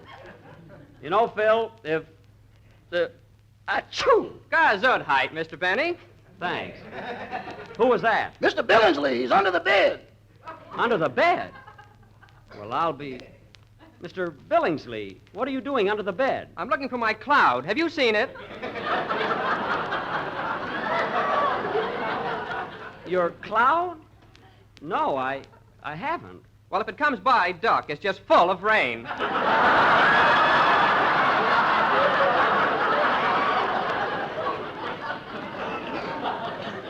Oh, I will. I will. Don't worry about that. Well, good night, Mr. Benny. Good night. Not necessarily.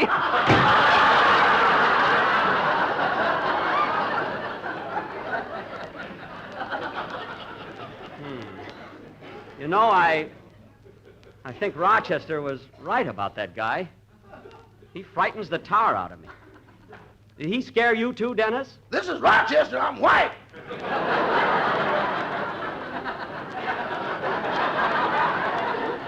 Geez, he's a weird fella. Phil, I'm nervous. Tune in the radio and let's get some music. Okay. Guy gives me the creeps. Hey, how do you work this thing? You've got it. Just turn it to the place. There, that's it. That Billingsley makes me nervous.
Turn that off, Phil. Okay. Say, Jack, that number was from your new picture, wasn't it? Yes, it's called Isn't That Just Like Love? Mary Martin sings it to me. And you know, fellas, even though it's only a picture, you can't help but feel that deep down in her heart, she loves me. Oh, pull up your omelet.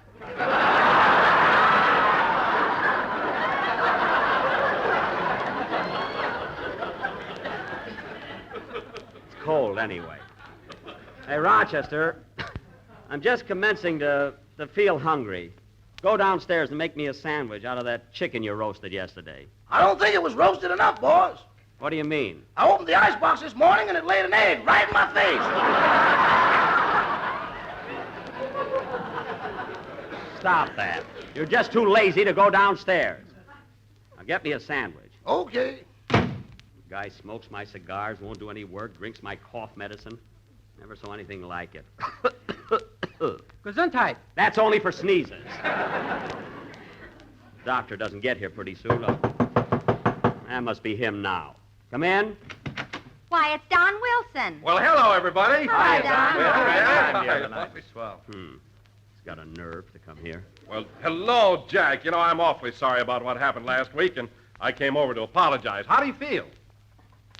Poof.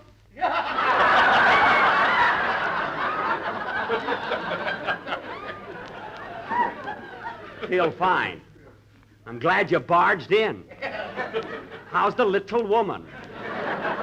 Oh, Jackson, stop acting like a baby the way you're treating Don just because you caught a little cold. It's not only the cold, but when he left me standing in the rain, a stick-up man came along and I got hooked for $8.65. Don't forget you paid the cab fare, too. I included that. It was a terrible experience. Did the guy pull a gun on you, Jackson? How else could he get $8.65? Is that so? I wasn't afraid of him. Then why did you let him take your dough? Because he stuck a gun in my rib. Then why didn't you let him shoot you? Because I got more money than blood, and shut up.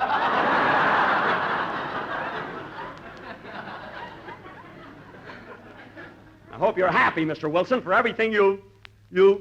Achoo! Gesundheit. Keep it. The trouble with you, Don Wilson, is you were afraid you did in wrong with your wife. Oh, I was, huh? Yes, you were, and you can't deny it. Well, you can't deny that Jell-O is America's favorite gelatin dessert. What's that got to do with it? You can't deny that it comes in 6 delicious flavors: strawberry, raspberry, cherry, orange, lemon, and lime. What are you talking about? So look for the big red letters on the box. Goodbye.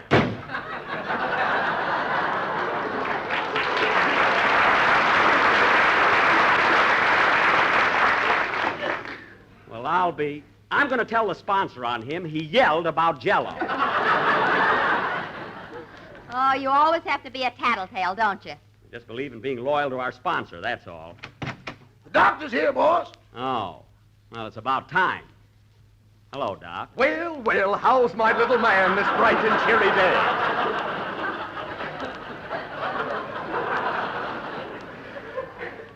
As if you cared. I've been waiting for you since early this morning. Well, don't holler at me. I was up all night with Gene Autry's horse. Oh, fine. Well, now that you're here, you can look me over. Yes, indeed. Now, let's see. What's wrong with you? I've got a cold. A cold, he says. Well,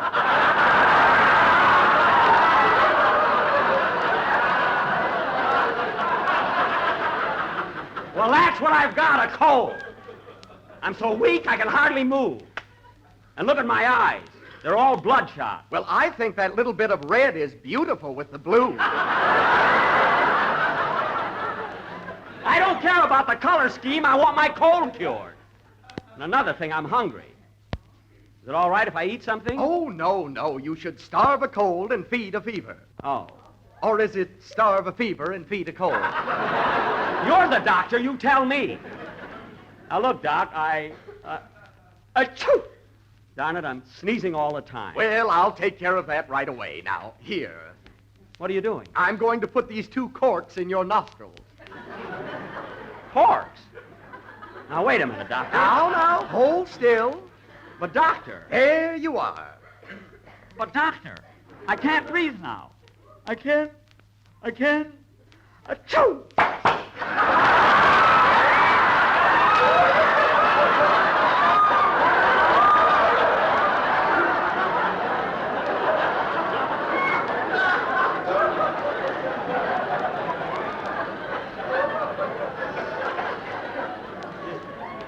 You see what happened? I could have told you that.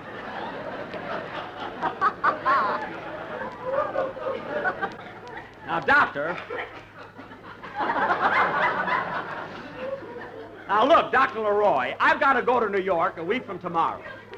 Do you think I can make it? Yes, just get as much sleep as possible. Now, I'll leave a box of these pills, and you take one before retiring. Okay. Why don't you take one now, Jack, so you can rest for a while? Yeah, I think I will. Well, I'll run along now, Mr. Benny. See you tomorrow. Goodbye. Goodbye. Now, let's see. Who's my next patient? Oh, yes, Ann Sheridan's Cocker Spaniel. A fine doctor I picked. Well, it's your own fault. Why did you call a veterinary?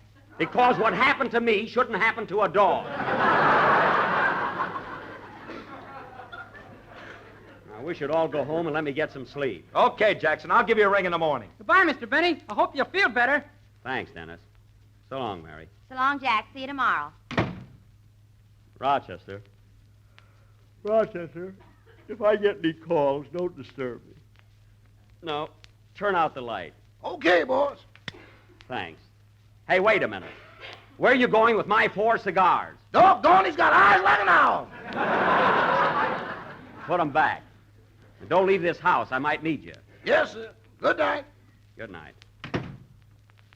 Yeah, I hope I can get a good night's rest.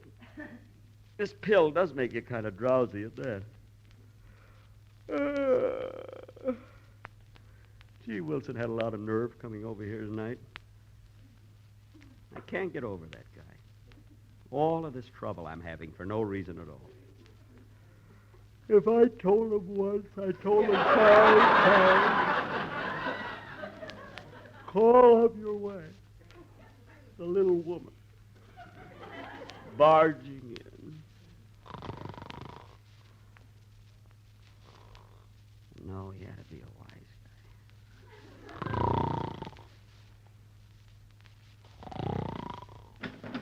guy. What's that?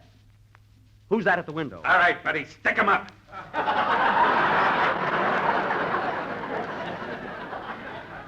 What? Come on, give me your dough. Why, you're the same guy that got me to Don Wilson's house.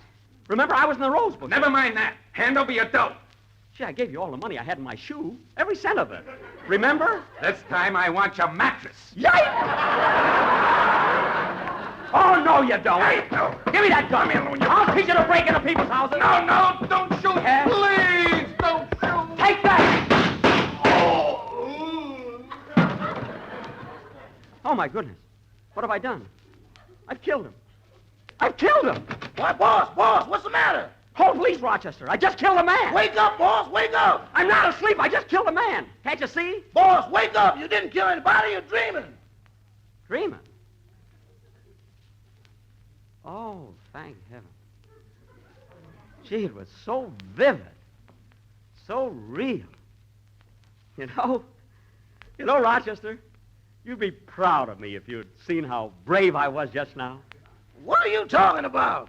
Why, when that big, tough burglar came in the room and stuck that gun in my face, was I scared? No. I grabbed the gun out of his hand. I let him have it. Bang, bang, bang, bang. Boy, did I give it to him. Boss, when you get the right pills, you're a tiger.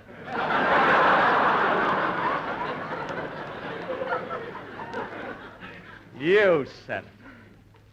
Well, I'm going back to sleep now, Rochester. If anything happens, I'll let you know. Good night.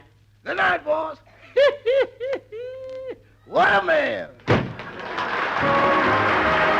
Tomorrow, ladies and gentlemen, December the 2nd, 1940, is not a public holiday, not one of those historic dates that call for celebration.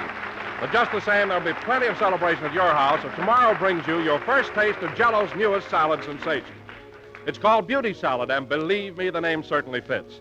Nothing could look more intriguing or taste more delicious. And it's delightfully simple to make. Just prepare 1 package of raspberry Jell-O as you usually do and chill until slightly thickened. Fold in 1 banana diced and 1/4 cup of chopped nut meats.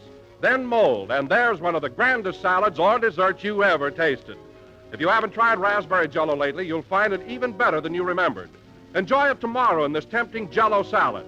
A cheery combination of creamy bananas, crunchy nut meats, and crimson raspberry Jell-O.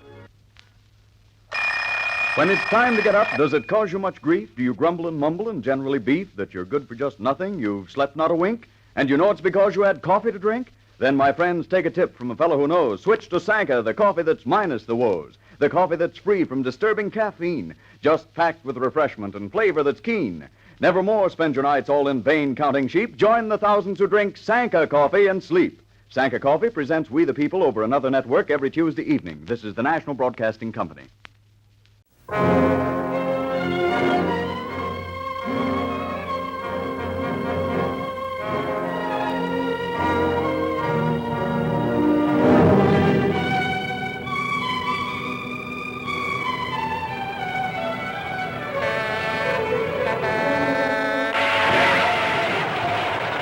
I'm an advertising man, not a red herring.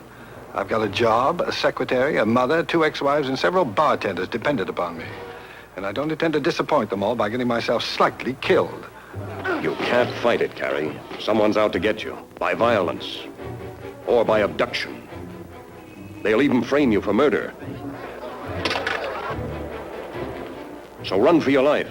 Search for a man who doesn't exist, a secret nobody knows, and start a love affair in an upper berth. Hello there. Tell me, why are you so good to me? Shall I climb up and tell you why? A train may be an old-fashioned way to make a getaway. But who wants to get away from an exquisite, inquisitive blonde? How do I know you aren't a murderer? You don't. Eva Marie Saint seems to enjoy Carrie's romantic performance. But her companion, James Mason, has other ideas. Ask him, Carrie. Apparently, the only performance that'll satisfy you is when I play dead. In your very next role, you'll be quite convincing, I'll show you. It's one surprise after another. Adventurous Carrie, romanced by the kind of blonde that gets into a man's blood, even if she has to shoot her way in.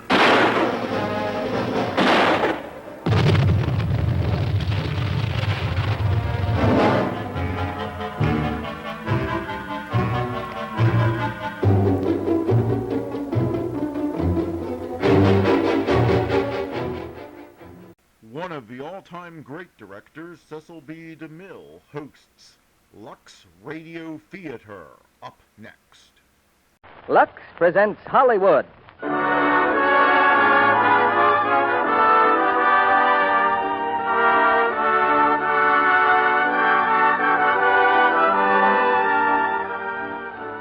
The Lux Radio Theater brings you Standing Room Only, starring Paulette Goddard and Fred McMurray. Ladies and gentlemen, your producer, Mr. Cecil B. DeMille.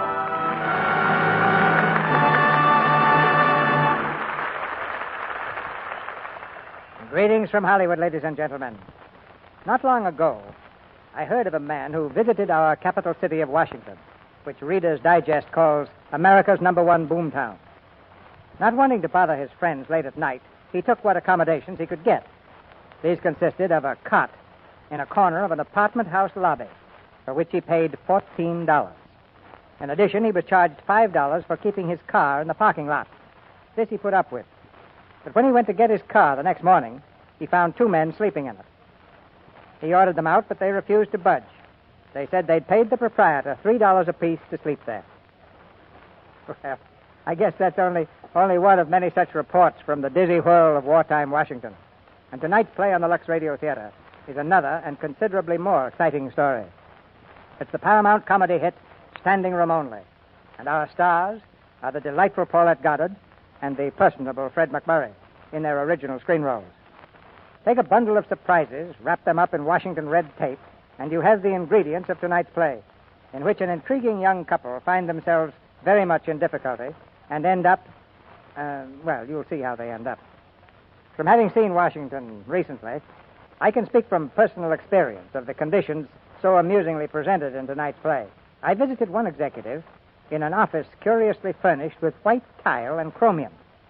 He reluctantly admitted it was a converted bathroom, the only space he could get. Naturally, I asked him, where's the Lux toilet soap? And without batting an eye, he opened the drawer of his desk, neatly stocked with shaving lotion, a safety razor, and, of course, Lux toilet soap, showing not only resourcefulness, but good taste. And now, the footlights brighten for the first act of Standing Room Only, starring Paulette Goddard as Jane Rogers and Fred McMurray as Lee Stevens.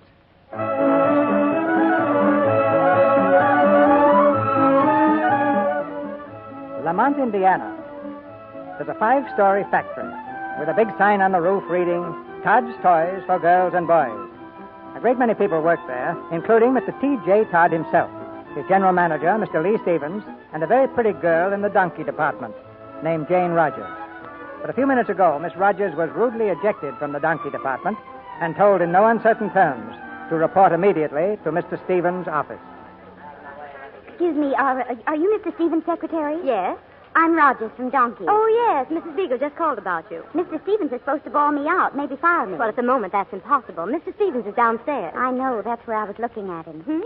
Well, I was looking at him from a distance, of course, but Mrs. Beagle noticed it and sent me up here. If every girl in this factory were fired just for looking at Mr. Stevens, we'd have to close down. I know. He's kind of cute. Oh, he certainly... That is, you certainly weren't sent here just for looking at Mr. Stevens. Well, no, but I made a mistake. You see, while I was looking at him, I kind of glued the donkeys' tails on their chins instead of, where they ought to be. Bearded donkeys. Look kind of cute, though. But Mrs. Beagle didn't think so. No, she didn't think so. Well, the bawling out will have to wait. Mr. Stevens is leaving for Washington tonight, and he'll be terribly busy. Oh, but he's got to bawl me out. It's the company's rule. Well, maybe I can work you in later, but I doubt it, because look who's coming. Oh. Yes, the boss's daughter, Miss Alice Todd. She's engaged to Mr. Stevens, isn't she? I read about her. How guy as smart as he is in some things can let himself get roped by a... Oh, hello, Miss Todd. Hello, Peggy. My, you look so different. Got a date on first? Well, I should say I have.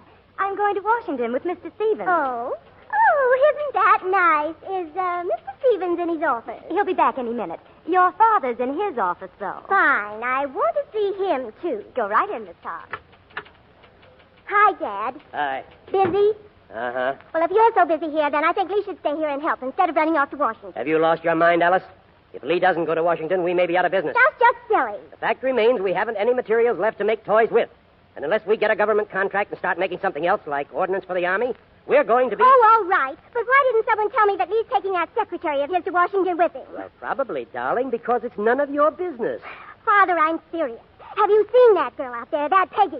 She's wearing everything but a hunting license. Now, Alice, you don't think that she would... I most certainly do think, and I do not want her to go to Washington with my fiancé. Well, I'm sorry, but what Lee does is his own business. I never interfere. But, darling, don't you want to protect your own daughter? Protecting you is like protecting a killer shark from a grunion. Well, I simply won't have Lee going off to Washington with that red-headed sharpshooter. You've got to stop it. All right, Alice, I'll stop it. Thank you. For goodness sake, don't let Lee think it was my idea. What do you think I am, an amateur? Take care of it right now before Lee gets... Now, look here, Alice, I'm not going to... Father! Okay, wait here. Oh, Peggy, Yes, Mr. Todd. find my secretary. Tell her to take 2 or 3 weeks off. Miss Becker? Of course, Miss Becker. But she just got back from her vacation. She needs another one. Well, yes, sir, but And while she's gone, you'll take her place. But I'm leaving tonight with Mr. Stevens for Washington. Oh, no, that's all been changed, quite suddenly. Very suddenly, it seems to me. Now, Peggy. Don't you now Peggy me. Do I go to Washington or don't I? No. Okay, I quit right here and now. And you can send a carbon copy of that inside to Lady Borgia. She's the reason I'm not going to Washington. Now, Peggy, you're all worked up over nothing. Now, go find Mason for me. Tell him Mr. Stevens will be needing his secretary. He'll take Mason's secretary to Washington with him. Sorry, but I just quit. All right, I'll find Mason myself, and as soon as I get back, we'll talk all this over. That's what you think. I'll go get a job at the competition with Farrenhall. Now, Peggy. Oh, I'm still sitting. And let that be a lesson to you. But when can I see Mr. Stevens? As far as I'm concerned, any time you want. I don't work here anymore. Oh, he'll really be needing a new secretary now, won't he? How long does it take to learn shorthand? Forget it. You're too young, you're too pretty, and you don't carry brass knuckles. Alice Todd. Oh. So long, baby. And if you've got an extra tail in that donkey department, stick it on Lee Stevens for me.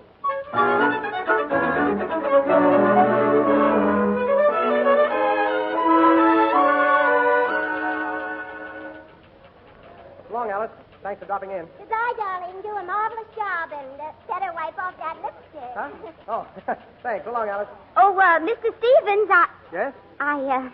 I understand you need a secretary, Mr. Stevens. That's right. You Mason's girl? I'm Miss Rogers. Well, I suppose Mr. Todd told you we're going to Washington. Can you be ready? Oh, yes, sir. I can be ready. Good. Now, I've got a couple of telegrams to send. Yes, sir. I brought my book with me. This one goes to the Grosvenor Hotel, Washington, D.C. It's very important. This confirms room reservations for myself and secretary. Arrived tonight, signed Lee Stevens. Yes, sir. Hey, what goes? Why didn't you put what I said in the book? Well, it's in my memory, Mr. Stevens. You know, short wire like that's a very simple thing to carry in my head. Oh.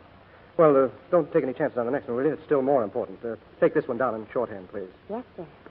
To Mr. Homer L. Ritchie, Office Production Distribution, Washington, D.C. We'll call at your office tomorrow. Request appointment regarding conversion of our...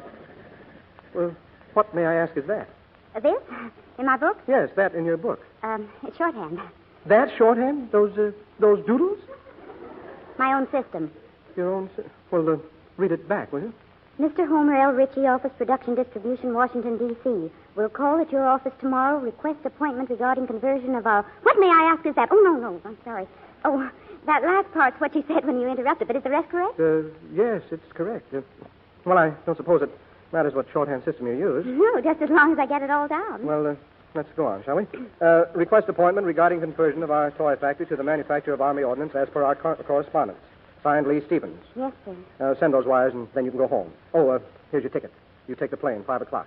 Plane? Well, aren't we going to go together? No, I'm taking the train. I couldn't get 2 tickets on the plane. I'll see you in Washington in the morning, the Grosvenor Hotel. Yes, sir. I'll be there, Mr. Stevens. Goodbye. Goodbye.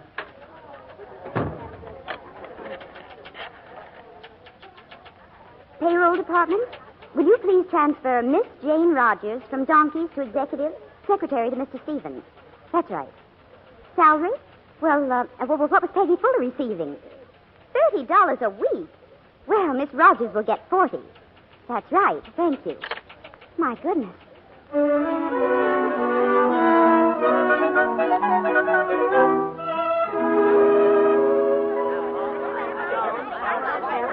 You mean to to say you haven't got a room? Not one room? Not only that, but I can't even suggest where you might find a room anywhere in Washington. Well, I'm sure that's going to be a tremendous help to me. I'll try the city pound. Who's next, please? I don't know why I ask. It won't do you any good. I'm next. I've been standing here for 40 minutes. My name is Stevens, Lee Stevens. Pleased to meet you, Mr. Stevens, but there isn't a room to be had. Oh, I don't want a room. I've got a room. Then would you mind going to it and stop bragging? But I need a key, the key to my room. Oh, what's the number? Well, I don't know. It's reserved for me. I just got off the train. You said your name is Stevens? Yes, Stevens. Lee Stevens. That's what I thought. Your reservations were canceled, Mr. Stevens. Canceled? Well, who canceled them? I didn't cancel my Your reservations. secretary did? My secretary? Yes, Miss Rogers. She objected to the accommodations. The rooms weren't large enough, and there wasn't a shower. Had to have a shower, she said. Oh, well, never mind that. I'll take them anyway. Ha, ha, ha. This is Washington, Mr. Stevens. Well, certainly there's something I can get. Is there? Well, on Tuesday next, I may find space for you in the billiard room. Oh, why wait till Tuesday? Looks like I'm behind the 8 ball already. Oh, Mr. Stevens! Oh, excuse me, please. Pardon me. Well, here I am. Just waiting for me, Miss Rogers, huh? Yes, sir. Right on the job. You haven't been idle, have you, Miss Rogers? No. Where the heck did you get the idea to cancel my room reservations? Oh, well, you would have done the same thing. There were 2 dinky little rooms looking out on the alley. There wasn't even a shower. There wasn't, there. Well, let me tell you, Miss Rogers, looking out on an alley is a lot better than sleeping in it. Washington is a bit crowded these days, or hadn't you noticed? Oh, well, I'm sorry if I did the wrong thing, but I certainly didn't want this hotel to think they could put anything over on you. Look, Miss Rogers, all I want over me is a roof. I don't care where it is. I'm here on business. Oh, well, now that you're here, I'll find a better place immediately. There's certainly better rooms than those in Washington. Fine. And when you've rented them, you can locate me at the OPD office. And remember, Miss Rogers, we don't want any royal suite. Just any room with a bed will do. 2 rooms.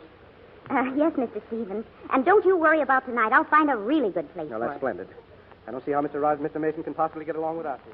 Thank you. Mr. Mason. Oh, Mr. Mason.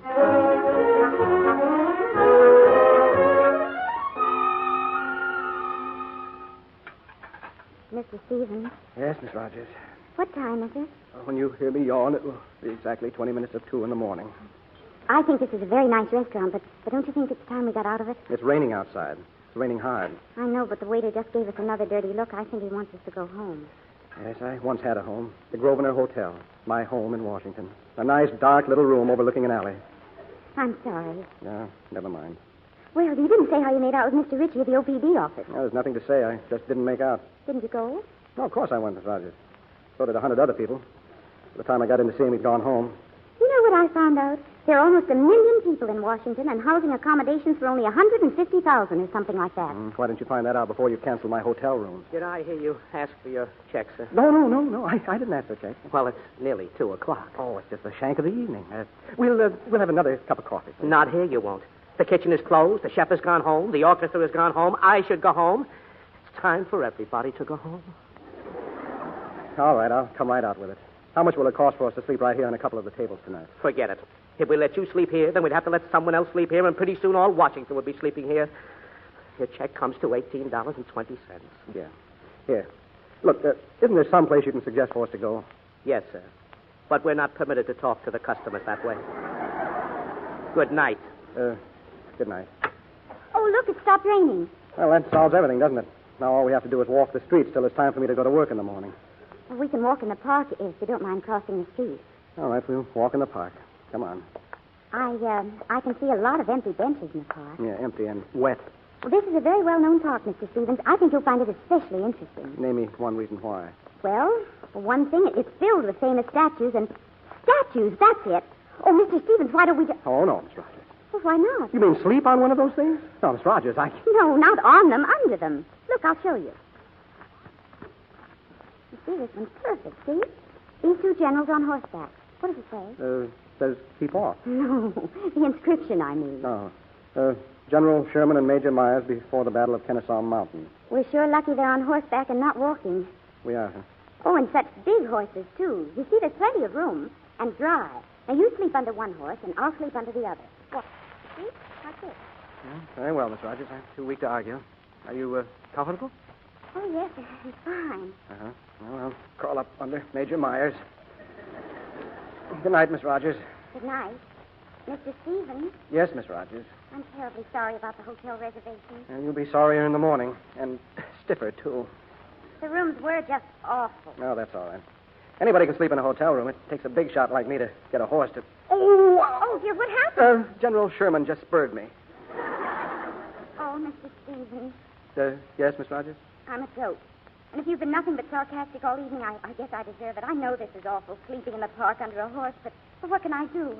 I did try to find us a place. I tried just everything. Forget it. You'll find something tomorrow. Thank you, Mr. Stevens. Besides, this isn't too bad. At least I can stretch out, and it isn't raining anymore. If you think this is bad, just imagine what it'd be like if it was raining. What did you say? I couldn't hear what you said. Oh, nothing. Me and my big mouth. Good night.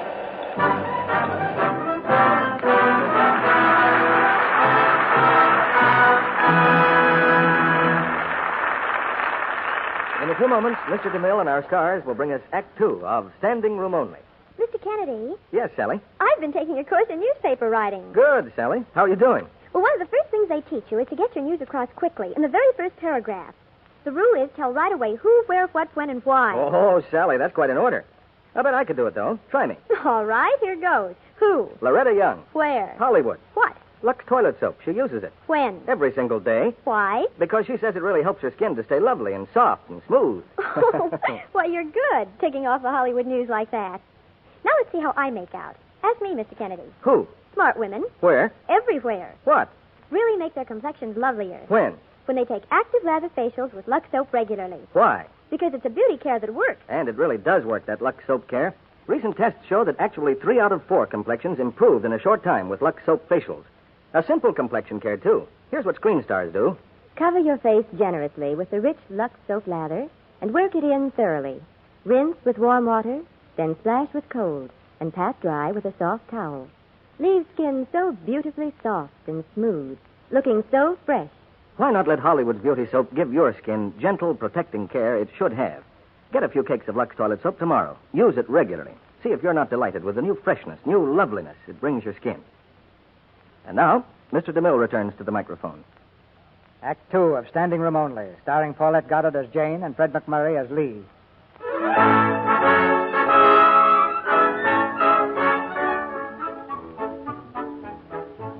Lee Stevens and his new secretary have spent a rain-swept night stretched out on granite pedestals under a couple of bronze horses. It also has been a sleepless night for Lee. But at 6 the next morning, he finally dozed off. It's 3 minutes after 6 now, and a playful wind blows a sheet of rain down his neck. Mr. Stevens wakes with a start. Oh, Mr. Stevens, are you hurt? Oh, no, just hand me my head. Hey, what's happened? I can't talk. Oh, dear, you've caught a cold. Oh, we'll have to get you something hot to drink right away. Now, come on, stand up. I can't. My legs feel like they're broken.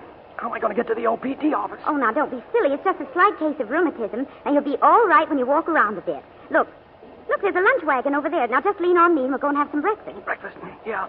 Oh, you'll feel much better after a cup of coffee. You know, I think your throat feels better already. Say something. Hello. You see? It's much better already. Come on. It's after breakfast now. In fact, it's after lunch. And after waiting 5 hours at the OPD office, Lee finally is ushered into Mr. Ritchie's presence. Mr. Ritchie? Hello, Mr. Pearson. My name is Stevens, Lee Stevens. Well, sit right down, Mr. Pearson. Now, let's see. You come from Elmira. No, I come from Lamont, Mr. Ritchie. Lamont, Indiana. Well, how are things in Elmira? Now, let's see. You manufacture bed springs. No, I manufacture toys. Toys. Pardon me a moment. Yes? Hey, Jill, this is MS. HRM wants you right away. Okay, I'll be right over. Sorry, Pearson, I've got to go to the Wall Council right away. Drop in again sometime. The name isn't Pearson. It's Stevens. Stevens of the Todd Toy Company. Can I see you again tomorrow? Well, that's very decent of you. Same to you, Pearson. It's mutual. Goodbye. Wall Council. Bye.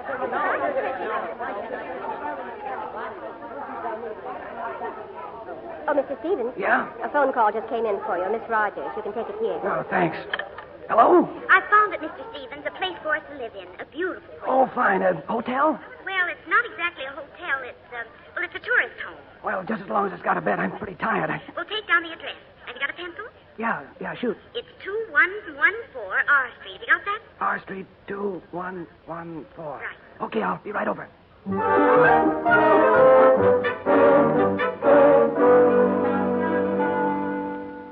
Sorry you had to use the back door, Mr. Stevens, but at least it's our own private entrance. Hey, this is the swellest tourist home I ever saw. Now, whose room is this? Yours or mine? Ours. I could only get one room. Huh? Oh, well, there's a sofa in the front room I can use. Oh, huh? And the way you must be feeling, you better get to bed right away. I'll go tell the man you're here. Oh, thanks. And I just want you to know, Miss Rogers, that finding this place makes up for any mistakes you might have made up till now. Oh, thank you. And if there's anything you want after you've napped, you just let me know. Oh, fine. Thanks, Miss Rogers. Mr. Cromwell? In here, my girl. Come in. Come right in. Well, he's here, Mr. Cromwell. Now, when would you like dinner served? Well, would 7:30 be satisfactory? I think so, but my husband won't be able to work tonight. No? No, he has a touch of laryngitis. I put him straight to bed. Oh, well, the important thing is that you're here. You feel all right, don't you? I'm fine. Now, you won't forget our agreement. No, indeed. I agreed that if you and your husband didn't like the job, you'll be free to leave without notice. Exactly. Free to leave in the morning. Oh, but let's not talk about it. I know you'll like it here, and if there's anything that isn't quite right, why, you just speak right up and we'll correct it. Well, we're pretty hard to satisfy, Mr. Cromwell. Oh, please, it's been just impossible to get good help. I put the ad in the newspaper today out of sheer desperation. And I must say, Jane, we've never had a cook like you, not even in peacetime. But I haven't cooked anything yet. We still never had a cook like you. Yes, sir, here's to good housekeeping. Well, I think I'd better get back to the kitchen right away. Before you go, I'd like to see your husband. Oh, but I told you he's sick in bed. Oh, but I have to see him. The major wouldn't like it if I didn't. The major? Oh, Mrs. Cromwell. She's a major in the plops. That means paratroopers, ladies organized post services. Ever since she started plopping, I've had to run the house. And if she comes home and finds I haven't even seen the new butler... Well, I still think it would be better if you waited until morning. Oh, I'll be very nice to him. Only take a minute. Oh, hello. Just came to see how you were. This is Mr. Cromwell. Oh, how are you, Cromwell? Your voice does sound a little hoarse. You're all right otherwise, I hope. Oh, sure. Well, I want you to be happy here, you know. Oh, he will be. Say, you got a match, Cromwell? Yes, I think so. Thanks. Hey, do you mind if I keep them? I'm all out. Say, we certainly had a time finding a spot. Well, that's surprising. You both seem very desirable. Yeah, I thought we were passable, but that didn't seem to matter. Well, Mr. Cromwell just dropped in to say hello. Now, we'd better go. Yes, well, thanks for looking in, Cromwell. Oh, not at all. By the way, we're planning on having some people for dinner tomorrow night. I trust you'll be fit. Oh, a party? Oh, just a few friends. Well, I'll try to make it, Cromwell, but I'll probably be too tired, though. Maybe I'd better postpone it until the following night. Oh, that's very kind of you, Cromwell, but I really can't commit myself so far in advance. I see. Well, breakfast is at 5:45. 5:45? My wife's in war work. Plops, you know. Well, my apologies to your wife, old man, but I think I'll just have to skip breakfast. Oh, but I'll be there, Mr. Cromwell. I love to get up early. Thank you, Jane. And as for you, young man, it's not that I'm copying, but aren't you making rather too good a thing of this emergency? There was a time when the master of the house was the master of the house. Queer little duck, isn't he? Why should he be so upset because I don't want my breakfast at 5:45? Mr. Stevens. Yes? I hope you won't be too angry, but it was the only way I could get a room. I saw Mr. Cromwell's ad in the paper for a cook and butler, and I thought we could take the job for the night, and in the morning we'll quit. Miss Rogers, you mean I'm a butler? Well, yes. Miss Rogers, are you insane? Well, it's certainly better than the park, Mr. Stevens, and with your laryngitis... Miss Rogers, I'm the manager of a company employing hundreds of people. I came here to Washington to get a contract and not to wait on that fumbling little character who was in here a minute ago. Or his wife. Well, where do you plan to go? You haven't any place to stay. Well, any place is better than these slave quarters. It's raining again. I guess it won't amount to anything, though. Wait a minute. As long as you made the deal, we may as well stay until morning. You know, that's exactly what I was thinking. Now, you just lie down and relax. Oh, sure, relax. Fine.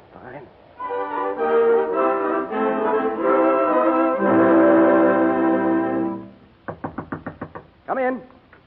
Oh, good morning. Well, your voice sounds much better. Oh, yeah, it's fine this morning. Sleep well? Uh-huh. I'll trade with you tonight. I'll take the sofa, huh? Good night. Well, at least the shelter until I can find out how long I have to stay in Washington before I can settle a deal with Richie at the OPD. Oh, I'm glad you changed your mind, Mr. Stevens. And as long as I'm the butler, I guess I better see Cromwell and ask him for the day off. Where is he? I just left him in the library, and when I say left him, I mean it. You're probably the first cook he's ever had who looked like Miss Atlantic City. Oh, before you go, Mr. Stevens, you know, we were hired as a couple. Yeah, you told me that. Well, you'll find that Mr. Cromwell thinks we're married. Oh, well, while you're at it, is there anything else you may have told him that I should know? Only that our name was Rogers. Oh, thanks. It helps to know what name I'm supposed to answer to. Well, I gave him my name because I didn't think he'd want to use yours. Oh, that was very thoughtful of you, Miss Rogers. And when you're finished, I'll have breakfast ready in the kitchen. Oh, skip it. I'll pick it up on my way to Richie's office. Cromwell. Oh, Cromwell. Hey, Miss Rogers, didn't you say Cromwell was in the library? He was in there, yes. Well, he isn't here now. Well, it's okay. I've got to make a phone call anyway. Hello. Oh, long distance? I want to speak to Mr. T.J. Todd, Todd's Toys, Lamont, Indiana. No, Lamont, Indiana. Yeah, that's right. This is capital 7046. Yes, I'll hold on. Oh, morning, Cromwell. Hope you don't mind my feet on your desk. It's an old habit of mine. Oh, no. How are you feeling, Roger? Oh, much better, thank you. Well, that's encouraging. What? Long distance. Quiet. Hello? Hello? That you, Lee? Oh, yes. Hold a while, will you, Mr. Todd? If you don't mind, Cromwell, old man, this is sort of personal. Oh, sorry. I want to see you when you get through, though. Where'll you be? Oh, just shout. I'll hear you. Mr. Todd? Where have you been? I checked you with the hotel and you weren't even registered. Oh, this town's a madhouse, Mr. Todd. I haven't even been able to talk to Richie yet. Well, you better talk to him. The competition just left for Washington. Competition? Fair and Hall? Yes, fair and Hall. And remember this. If he gets the contract first, he'll gobble up all the labor and we'll be out in the cold. Oh, well, I'll be in Richie's office in 30 minutes. Where you stay? We want to phone you. Well, I'm at 2114 R Street, but I'm not sure I'll be staying here, so I'd better call you. Alice and I may come down there. Let me know. Alice and you? Lee, we've got to get that contract. Maybe you'll need help. Well, if I do, I'll holler. I'll call you later. Goodbye, Mr. Todd. Yeah, bye. Cromwell? It's okay now, Cromwell. Come right in. Oh, thanks. Cromwell, if you don't mind, I'd like to take the day off. The day off? But you only came to work yesterday, and you didn't even work then. Well, I'm sorry to see you take this narrow attitude, Cromwell. Oh, I'm not complaining. You're not looking for another job. Oh, no. I'm very happy here, providing I can get the proper time off.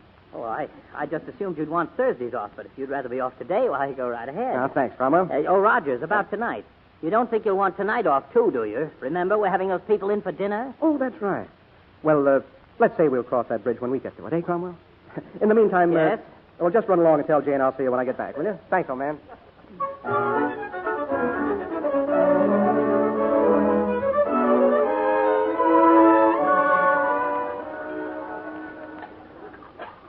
Please, Mr. Stevens, that's celery for dinner, and if you insist on staying in the kitchen, do some work. The Cromwells have guests. No, but I'm starved. I sat in Richie's office all day long. Did you see him? No, I saw Farnhall, though. Who's Farnhall? Who's Farnhall? You work for the T.J. Todd Company, you don't know who Farnhall is? He's only our biggest competitor, that's all. Oh, Farnhall. Well, did he see Richie? No, but he's going to if I'm any judge of women. Of women? Richie's secretary. Farnhall's made a big play for her. I heard him talking about nylon stockings and silver foxes, and then he took her to lunch. Well, don't you have an expense account? Oh, sure, but I guess I'm just corny. I don't know. I don't like to do business that way. Well, I guess we'll have to spend another night here then. And in that case, Mr. Stevens, there's certain things you'll have to do. You're supposed to be the butler here. All right, so I'm the butler. Well, butlers serve meals, and you'll have to dress for it. You mean I gotta wear one of those monkey suits? There's one in the closet. They bought it for their last butler. Well, where are you going? I'm gonna quit. Oh, up to you. I can't quit. Well, that's... If I put this deal through, Todd is giving me proof I have to wear a bustle. Miss Rogers, where is that monkey? Well, take a look. Oh, no. And don't laugh. Just that this monkey suit was made for a smaller monkey than I. You'd look better if you had your wrist shortened. Okay. You say, do you have time to take some dictation? Before you serve dinner? Yeah, letter to Todd. Here, use the grocery pen. Okay? Dear Mr. Todd, I'm still hounding Richie, but I am now convinced we'll never get anywhere unless we find some personal contact. I think you should ask Senator Peabody. Am I going too fast? Oh, no, not at all. Oh. I think you should ask Senator Peabody. Hey, let me see that grocery pen. Here. Why, it's blank. I know it. I'm sorry, but I'm not a secretary. You're not a secretary? Well, Miss Rogers, I'm a little mixed up. Exactly where did you come from that day you came to my office? The donkey department. The donkey department? Mrs. Beagle sent me up to report to you. Oh, so you made mistakes in donkeys, too? Yes, Mr. Stevens. And you tricked me into the secretary thing just to keep from getting fired? I did it because I wanted to work for you. Why? Well, there isn't a girl in the factory who wouldn't want to work for you. Well, every time you come down to donkeys, they fall all over themselves. Oh, really, Miss Rogers? Well, that doesn't seem to give you much of a reason. Well, I can't think of a better one. Oh. Well, you're at least resourceful, Miss Rogers. Any girl can learn shorthand, but any girl can't learn to be resourceful. Oh, thank you. Then you don't blame me, Mr. Stevens. Oh, no. I think you're pretty resourceful. Oh, Mr. Stevens, I'm so happy. Well, I'm glad you're happy. Oh, I'm so happy. I just want to throw my arms around you and... Oh. Well, Miss Rogers. Did Miss Todd ever kiss you like that? Huh? I just wondered if Miss Todd ever kissed you like that, like I just did. Oh, well, you see, Miss Todd and I are engaged. That isn't what I asked.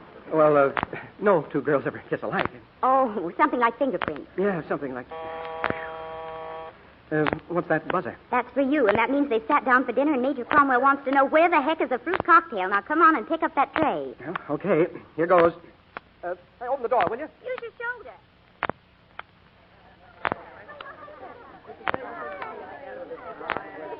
Oh, here you are, Rogers. Oh, everybody want fruit cocktail? Rogers! Rogers, this course should have been on the table before we sat down. And serve from the left, please. The left. Oh, I'm sorry, but as long as I started serving from the right, I guess I might as well just keep on serving from the right. You don't mind being served from the right, do you, Admiral? Oh, no, just put it down anywhere. You see, Major? Would you care for a fruit cocktail, madam? Thank you. If you'll just... Oh, I'm sorry. If you... Oh, here, I'll get it. You hold still now. Don't move. Don't move. Rogers, what in the world are you doing? A strawberry. I dropped a strawberry down Madam's back. Now, look here. If you hadn't moved, I'd have had it that time. Now, hand me the fork, will you, Cromwell? Ira, don't you dare. Never mind. It's okay. I've got it. See? Strawberry. The servants you get these days. Simply frightful. Well, Homer and I haven't had any servants, not for weeks. You simply can't get anyone. I'd say you're very fortunate, Cromwell. I am, Mr. Ritchie. Having any kind of a cook and butler these days. Just a minute, young man. Where's my fruit cocktail? I'll be back in a minute. Rogers, Mr. Ritchie's cocktail.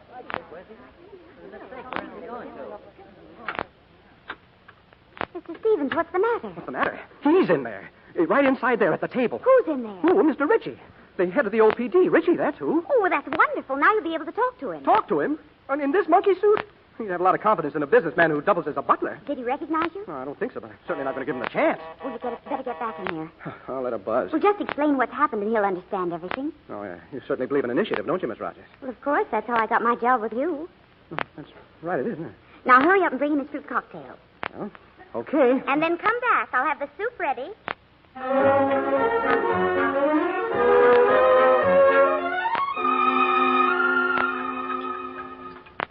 Well, you should have tried to attract Mr. Ritchie's attention some other way. Oh, I did try, but every time I got near him, the Major broke it up. Well, maybe we'll think of something while we're doing the dishes. Oh, and be careful. It's the best china. No, stack the dishes away in a corner somewhere. We'll be gone by the time they use them again. Come on now. Get busy.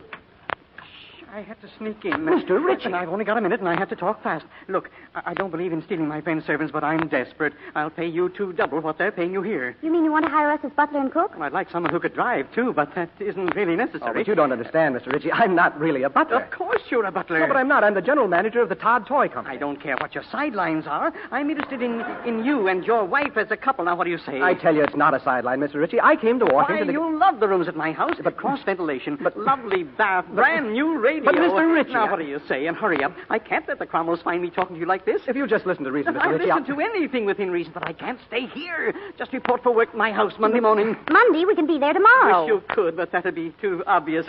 Monday morning. Okay, but on one condition. I want to talk to you. All right. You can talk to me all you want at my house. Will you come? Yes. Wonderful. See you Monday morning. Oh, boy. Oh, boy.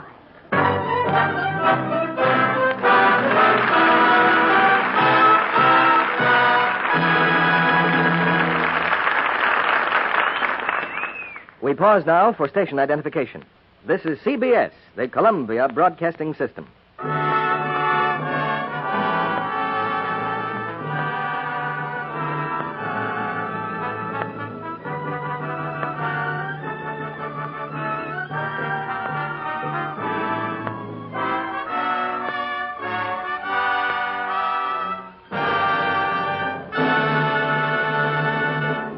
In a few minutes, we'll be back with Act 3 of Standing Room Only. And now, a soldier, his girl, and music.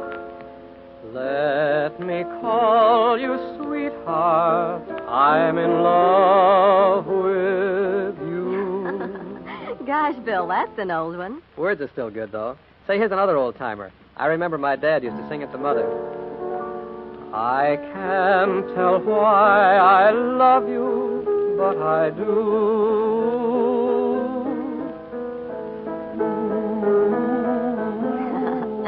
So, you can't tell why you love me,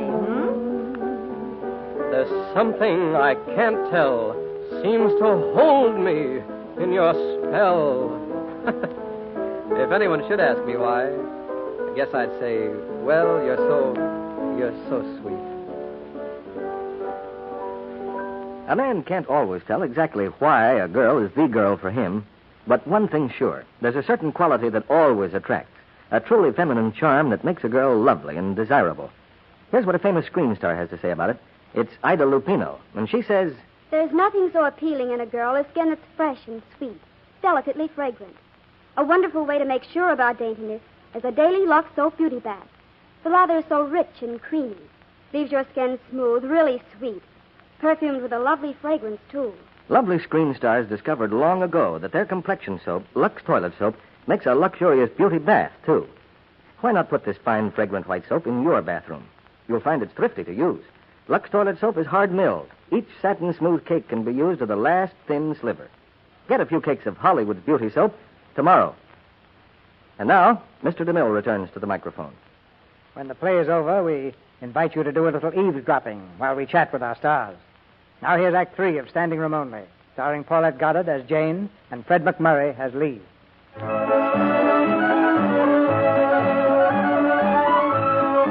Lee Stevens is convinced that the only way he'll be able to talk business to Mr. Ritchie is for Jane and him to accept the jobs of cook and butler in the Ritchie home. Early the following morning, Lee breaks the news to Mr. Cromwell. Quitting? But you can't do that. Haven't we been good to you? Oh, it isn't that, Cromwell. It's just that Jane and I feel in need of a change. But you've only been here a couple of days. Oh, we seldom stay that long. But we'll stay till Monday. Oh, but what am I going to tell the Major? Oh. Well, just tell her I've fallen madly in love with her, and the only honorable thing for me to do is to leave. Well, it's been nice, old man. That all took place at 8 o'clock in the morning. At 5 that afternoon, 2 footsore travelers from Lamont, Indiana, arrive at the Cromwell residence. Mr. T.J. Todd and his daughter, Alice. How do you do? How do you do? We'd like to see Mr. Lee Stevens. Just tell him that Mr. Todd and Alice are here. But there isn't any Stevens here. Well, this is R Street, isn't it? 2114 R Street. Yes? Are you sure you know everybody here? Well, I think I do. I'm Ira Cromwell. I own the house. See the people in it frequently. Yeah, but I'm quite sure I got the right address. That's what he told me. 2114 R Street. Daughter, you know what this means? We're stranded. Stranded in this town. Oh, Mr. Cromwell, we've been searching since noon for Lee Stevens and hotel rooms. Oh, that's a shame. Oh, you don't know how lucky you are, Mr. Cromwell, having this fine big house with so many rooms. Yes, I suppose so. Pretty high taxes, though. Yes. Well, you've been more than kind, Mr. Cromwell. Come, little girl. We'd better start hunting. Oh, wait a minute. Yes? Why don't you come in for a while? Have a cocktail, perhaps, and use my telephone. You should be able to find reservations somewhere. But we're outsiders, sir. Strangers. Really, Daddy? I don't feel at all like a stranger with Mr. Cromwell. You don't? Well, come in. Oh, Major.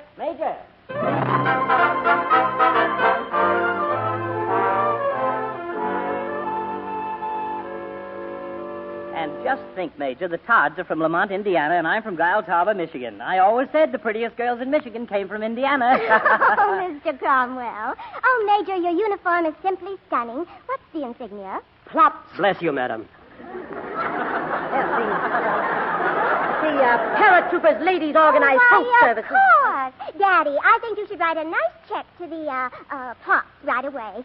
And then we'd better try and find some place for us to sleep tonight. Why, you'll stay here, of course. There are 2 guest rooms upstairs. Oh, well, now. I insist. Well, if you insist. I certainly do. Well. Rogers, where are those cocktails? I'm bringing them in now, Major. Well, about time. Rogers, the rug. Look out for the rug. No, I'll be careful. Rogers. Lee. That's Lee.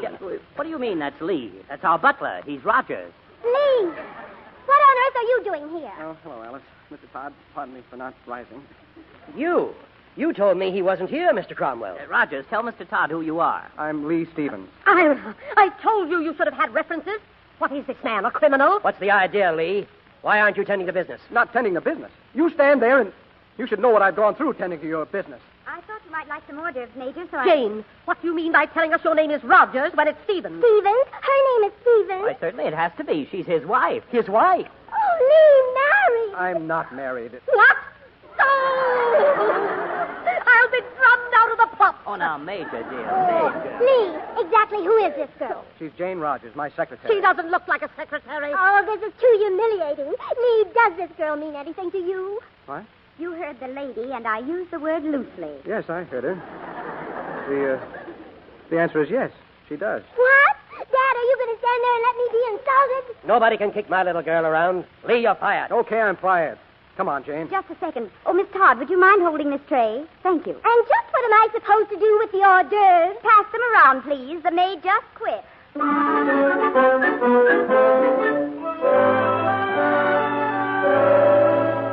May I come in, Miss Rogers? Oh, but this is a kitchen, Miss Todd. Dishpan hands may be contagious. If you think you can be civil, we can talk about Mr. Stevens. Go ahead and talk. You ought to be very happy now that you got him fired. A man with his ability can get all the jobs he likes. But where else is he going to get a half interest in $1 million corporation? Well, maybe it doesn't mean so much to him. Not now, maybe. But later on, he'll start thinking about how much it cost him to get you, and then we'll see how happy you are. You're trying to tell me that if I step out of the picture, everything's going to be all right for Lee. You're putting it rather crudely, but you do get the idea. Do you mind if I put it rather crudely and ask you to take a running jump in the Potomac? Get out of here, Miss Todd, before I start throwing double boilers.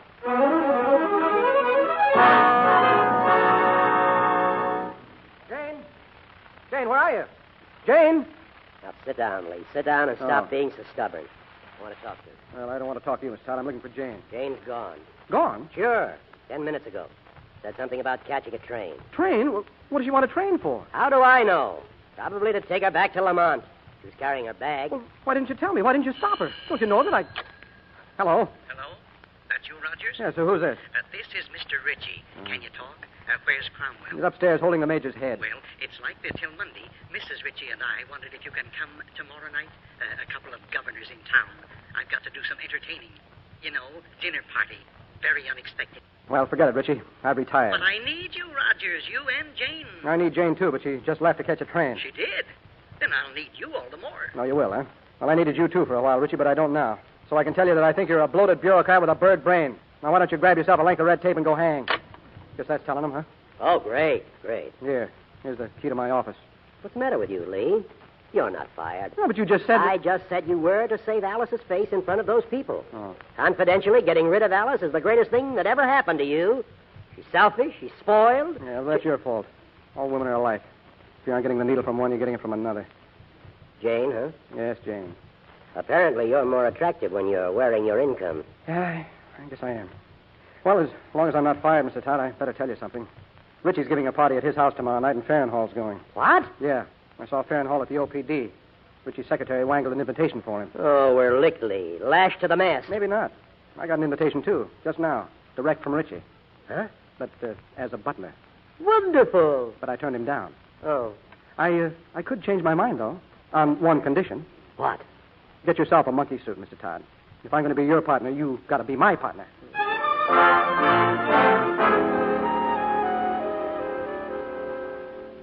Oh, it's you, Rogers. Come in. Oh, thank you. I want to apologize for last night, Mr. Ritchie. Well, I don't mind being called a bird brain, but I'm not a bureaucrat. I guess I was just upset. And just to make it up to you, Mr. Ritchie, I decided to come and help out with your party. Fine. That's fine. I'll tell Mrs. Ritchie. Yeah, but I still want to have that talk. Huh? That little talk we agreed to have. Oh, yes, of course. But I've got to finish dressing now, so... And I want you to meet T.J. Todd. Oh, Todd? How do you do, Mr. Ritchie? Well, another butler. Good. We'll need all the help we can get. Mr. Ritchie, Mr. Todd is the president of our corporation. Your what? Todd's Toys, our company. Oh, yes, that little business you're running on the side. Well, take my advice and stick to your own racket. Look, Mr. Ritchie, you've still got this thing all twisted, but I guess the best way to clear it up for you is to show you our inventory. Good heavens, man, I can't do it now. I'll tell my wife you're here, and you and Todd get in the kitchen and help Jane with the... Jane? You mean Jane? Yes. I hired her yesterday. Found her down at the Union Station. Well, excuse me, Mr. Ritchie, I've got work to do. Jane. Mr. Stevens. What are you doing here? How come you're working for Ritchie? Well, it's just for tonight. He said if I'd help him out tonight, why, tomorrow he'll find me a very fine position as a secretary or something. Well, just forget about it. You're my secretary. What was the idea of running out on me last night? Didn't you hear what I told Alice about you? I heard. Well, doesn't it mean anything to you? No. Say that again. Did you get your job back with Mr. Todd? Yes. Well, I'm glad. But I just don't think we belong together. Well, then quit thinking. You're not built for it. Pardon me for busting in. But I hired Lee right back just as soon as Alice was out of sight. He's very lucky to get rid of her. There you are, Jane. I'm still not going to have anything to do with you until you finish what you came here for. Otherwise, everything's going to be my fault because of the mistakes I've made, and I'm not going to have that hanging over me. Now, look. Jane. The way I see it, we're all after the same thing, a contract from the OPD. Let's go after it together. Teamwork. After all, there's only one Ritchie and there's three of us. Pretty good odds. 3-1. Come on now. Let's drink to us with some of Ritchie's champagne.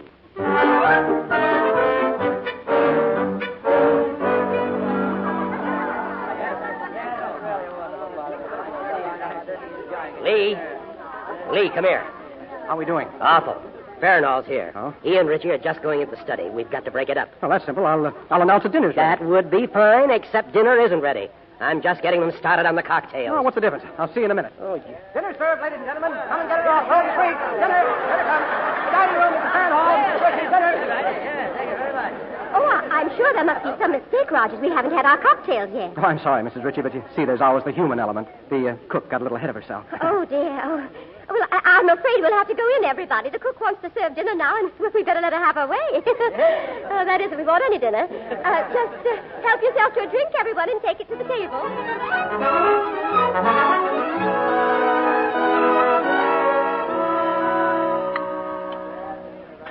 And speaking of duck hunting, Mr. Ritchie, I've had some wonderful luck with decoys I made myself, right at my own factory. Yes, sir, I've got just about the best equipped plant this side of the Mississippi. You don't say so, Mr. Farnhall. Get a load of this, Lee. At this rate, he'll have Richie sold before the meat course. Yeah. Doesn't Farnhall know it's bad manners to talk business at the table? I can't stand this any longer. Get upstairs. Hurry now.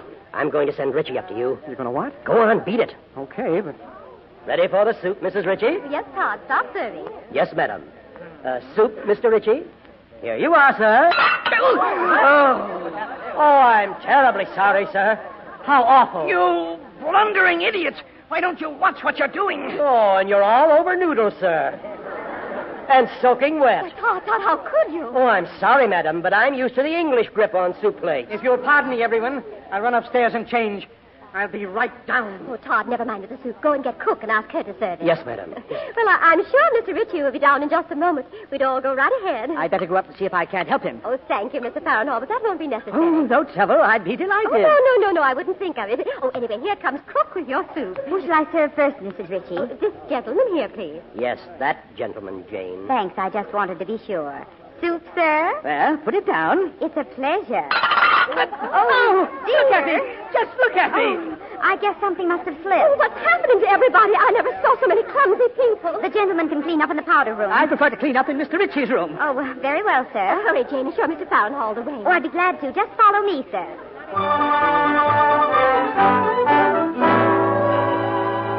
Right this way, Mr. Farnhall. It's this room here. Well, open the door. Yes, sir. Okay, now beat it. It's a pleasure. Hey, you locked the door. Open the door. Open it up. Make yourself comfortable, Mr. Farnhall. Let me out here. Mr. Ritchie. Mr. Ritchie. Oh, he can't hear you, Mr. Farnhall. He's on the other side of the house talking to Mr. Stevens. Goodbye now. Open the door. Open the door. I tell you, I can't talk now, Rogers. And get me my trousers. I can't get your trousers. I hid them. What? Your pants. I hid them. And just why have you hidden my pants? Because I want to talk to you. Rogers, you're a bandit. Now, look, Mr. Ritchie. I came to Washington to get a war contract. We have a toy factory in Indiana that can be converted to war ordnance. That's fine, and I appreciate your ambition. But your little toy factory hasn't got a chance. You don't know anything about our factory. No, but I do know something about another factory in Indiana, and I've about decided to give them the contract. Not Farnhall. No, not Farnhall. He manufactures duck decoys or something. I've been corresponding for some weeks now with a man named Lee Stevens. But, Mr. Ritchie, I'm Stevens. No, you're not. You're Rogers, and get me my pants. I tell you I'm Lee Stevens, and I can prove it. Well, if you're Stevens, why didn't you say so? I simply don't understand all this. Why didn't you come to my office in the proper manner? Because I didn't want the war to end before I got in to see you. Now, sit down, Mr. Ritchie, and read this. Here. What is it? It's our inventory. Looks quite elaborate. Well, I wouldn't be here if it wasn't, and when you're through, just sign this. Just to keep me happy until you issue the contract in the morning. All right. Just give me a fountain pen and my pants.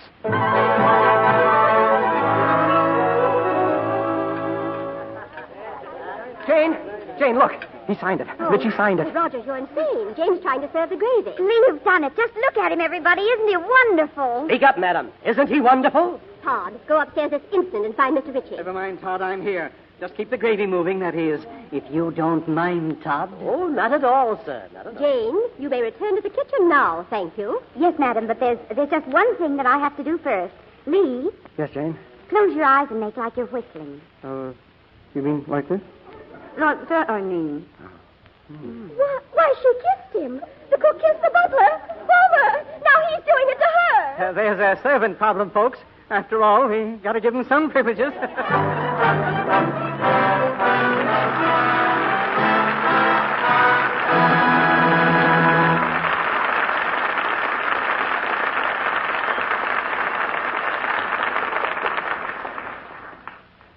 now, our heartiest thanks to Paulette Goddard and Fred McMurray. You gave us a highly entertaining evening in the nation's capital. Thank you, C.B. But are conditions in Washington really as bad as you mentioned in your introduction? Yeah, $14 for a cot in the corner is a lot of hay. Well, but you know those signs they used to hang as reminders on hotel doors? Have you left anything? They now read, have you anything left? That reminds me of a sign I saw in the cafeteria in Washington. Courteous and efficient self-service. Washington must remind you, Fred, of the picture you're making at 20th Century Fox. Oh, you mean because of the title, C.B.? Where do we go from here? No, I was thinking more of the man, George Washington. I understand you're a soldier in his colonial army. Oh, that's about Gainsborough's time when my new Paramount picture, Kitty, takes place. I know. While I'm in George Washington's army, you're in the London slums. But in Kitty, Paulette gets out of the slums, Fred, becomes a famous painter's model, and gets a bath. Well, if all this takes place in Gainsborough's time, how did you take a bath without Lux toilet soap? Well, Gainsborough may not have had any Lux toilet soap, but we have plenty of it on the Paramount lot, Fred. And if you see that sequence in the picture, you'll know that I used it, as I always do. Now, just one look at you, Paulette, and I'd know you used Lux soap. Thank you. What do you have on the Lux Radio Theater next Monday night, C.B.? Next Monday night, we bring you the 20th Century Fox hit, The Pied Piper. It's the surprising story of a small girl and a spirited old gentleman quite ill at ease with children, who finds himself dangerously involved with the Germans as he smuggles a flock of youngsters to safety during the fall of France in 1940. And our stars, from two widely separated generations, are the ever-popular Frank Morgan, the ever-adorable Margaret O'Brien, and the always charming Signe Hassel. Well, that sounds like a great cure for election fever, C.B. Good night. Good night, C.B. Good night. Good night.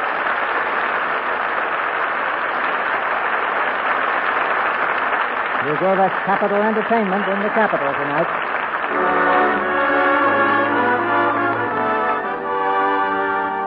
Our sponsors, the makers of Lux Toilet Soap, join me in inviting you to be with us again next Monday night when the Lux Radio Theater presents Frank Morgan, Margaret O'Brien, and Signe Hassel in The Pied Piper. This is Cecil B. DeMille saying good night to you from Hollywood.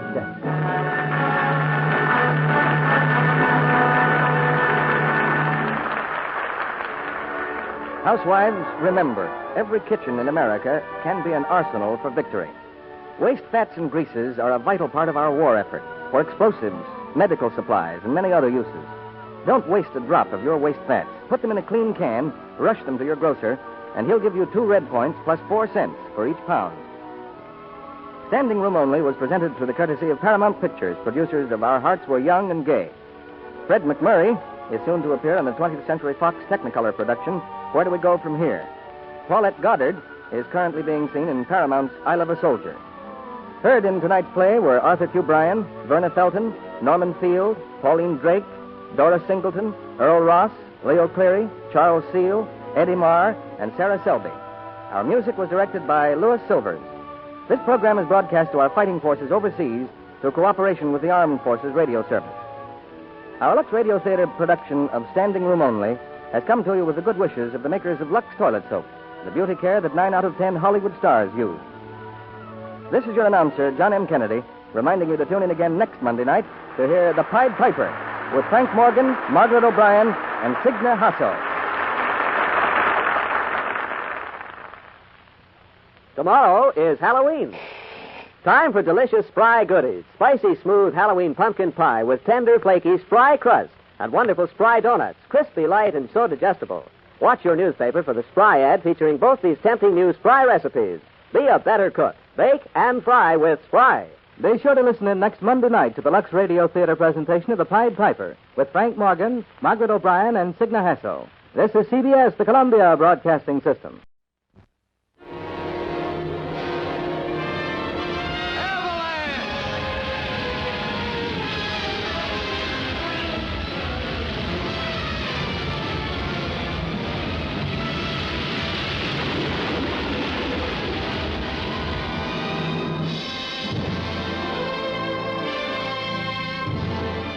The frozen shores of Canada's Arctic frontier, a submarine breaks through the dangerous ice floes of Hudson Bay.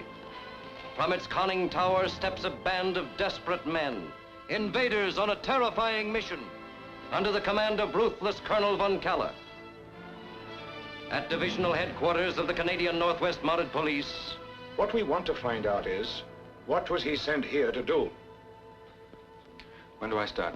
Thus begins one of the most exciting sagas ever filmed. An adventure that flames ever northward through the uncharted wilderness, into the Arctic, where one man's courage forms a fighting barrier against the treacherous invaders. Errol Flynn blazing new trails in breathless adventure. Helmut Dantine, John Ridgely, Julie Bishop. These men are playing for high stakes, do you understand? They're desperate.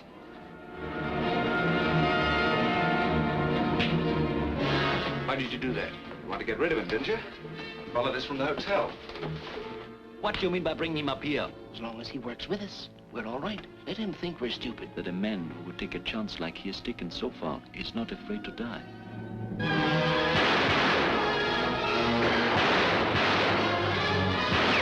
You ain't no position to talk like that. I know the position I'm in. And there's only one thing for me to do. You better put your hands up. Jim! Jim!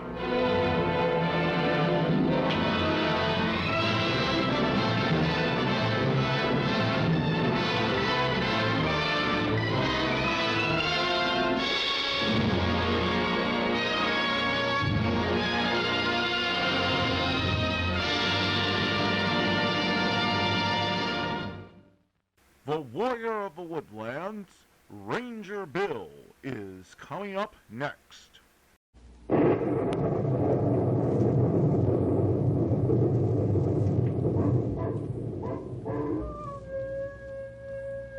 Ranger Bill, Warrior of the Woodlands.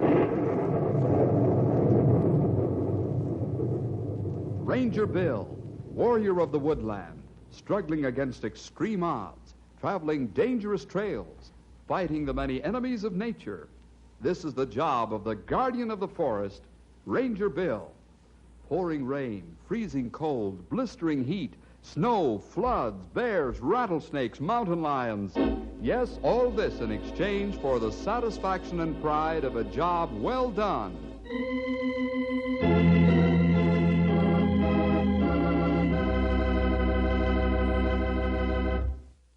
Have you ever thought about being an inventor? I'm sure you have. Well, this story is about a young fella about your age whose father's an inventor of secret timing devices for delayed action bombs. Only young Jim Devers gets himself involved with one of these bombs, and that brings us to the name of our story, Boy and a Bomb.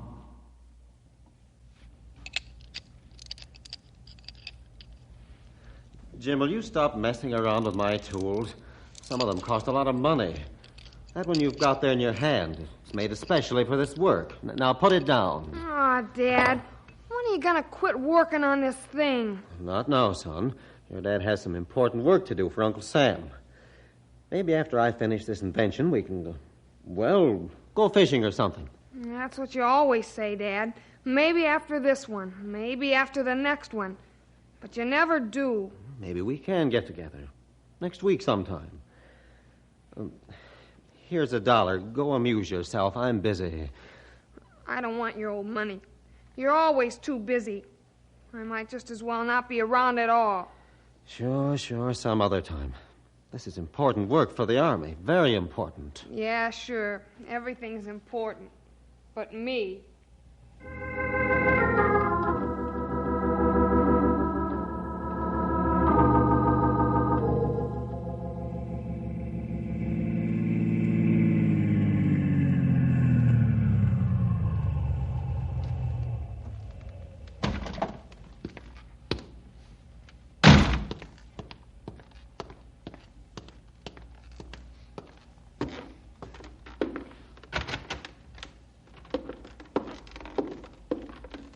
Good morning. Are you Bill Jefferson, Forest Ranger? Yes, I am. My name's Murdoch Fremont, Special Courier for the United States Government. My credentials, sir. Oh. Have a seat, won't you? Thank you, sir, but I won't be staying. Mm-hmm. Your credentials are in order, Mr. Fremont. Now then, what's the nature of your business? Mr. Jefferson, in this sealed packet are secret orders for you to open after I leave. Thank you, and good day, sir. Hey, what a cool character he is. Ah, tough paper and tape. I don't say so. That does it. Well, there it is, fellas. Take a look. Simple as ABC. Huh. That all they want? Why send courier with this? There's only one answer. Must be more important than we realize, Grey Wolf. All we have to do is escort Hal Devers out to the Army Proving Ground with his new invention and bring him back to his factory again. Easy as falling off a log. Don't say that too quickly, Stumpy. These easy assignments sometimes turn out to be mighty rugged.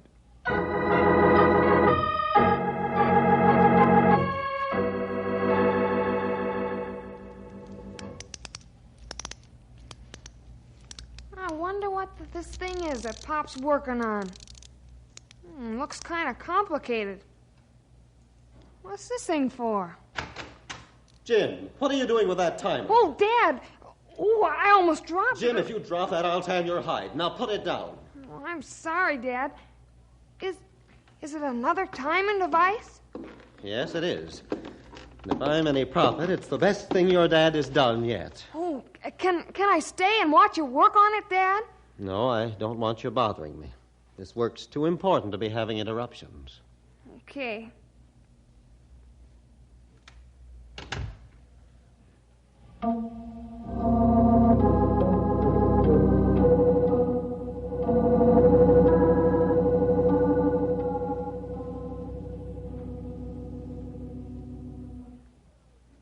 Say, what a layout Devers has here. You never know that this was the reception room of a factory. You think we're standing in 6 inches of soft velvet. Well, modern factories today are nice to work in, fellas. Yeah, I wonder where Devers' secretary or receptionist is. Oh, well, we can wait here. Somebody should be out in a minute or two. I said no, Jim. I'm not going to any fathers and sons banquet. There are things far more important on my mind. Looks like we barged into a family argument. Okay, Dad. Bye. Oh, excuse me. Dad, some men out here to see you. My dad will be out in a few minutes. Thank you. Who's that, Bill? Young Jim Devers. The old man must have really blew a fuse. You could hear him right through these here thick walls. That's right, old-timer. Devers must have been pretty angry. Well, I've heard that the old man doesn't spend much time with his boy, and since the mother died, young Jim has been pretty lonely. I'd think you to mind your own business, Mr. Bill Jefferson. What I do about my family is my affair. Oh, I'm sorry, sir. I certainly didn't intend you to hear my remarks. Hereafter, I'll thank you to mind your own business. By the way, what do you want? Well, we've been ordered here by the United States government, Mr. Devers, to escort you to the proving grounds to test out your new timing device for a delayed action bomb. Huh? Oh, yes, that's right. The test isn't until Wednesday morning, is it? That's right, Mr. Devers. But in following through, I thought we might want to make a few last-minute plans. Yeah, I see. Well, perhaps you're right. Suppose you gentlemen step into my private office. Thank you. Now, if you'll sit down, gentlemen. Thank you. Now, this gadget that I've developed, it may revolutionize completely the manufacture of delayed bombs. In fact, I've got one all rigged up right here on my desk. It's the one I'm going to use in the test. Now, the bomb's perfectly harmless now, of course. I see you have it already in its ordnance casing. Yes, supplied by the Army. How powerful is this here contraption, Mr. Devers? Contraption? You mean... I mean, is a death-dealing tin can here on the table. This here, what'd you call it, a straight action or something or other? Oh, you mean the bomb. Well, sir, This bomb could destroy the whole city of Knotty Pine. All by itself? Quit pulling my leg there, Mr. Devers. Why, this thing ain't no bigger than a sack of potatoes. Neither some atomic bombs, my friend.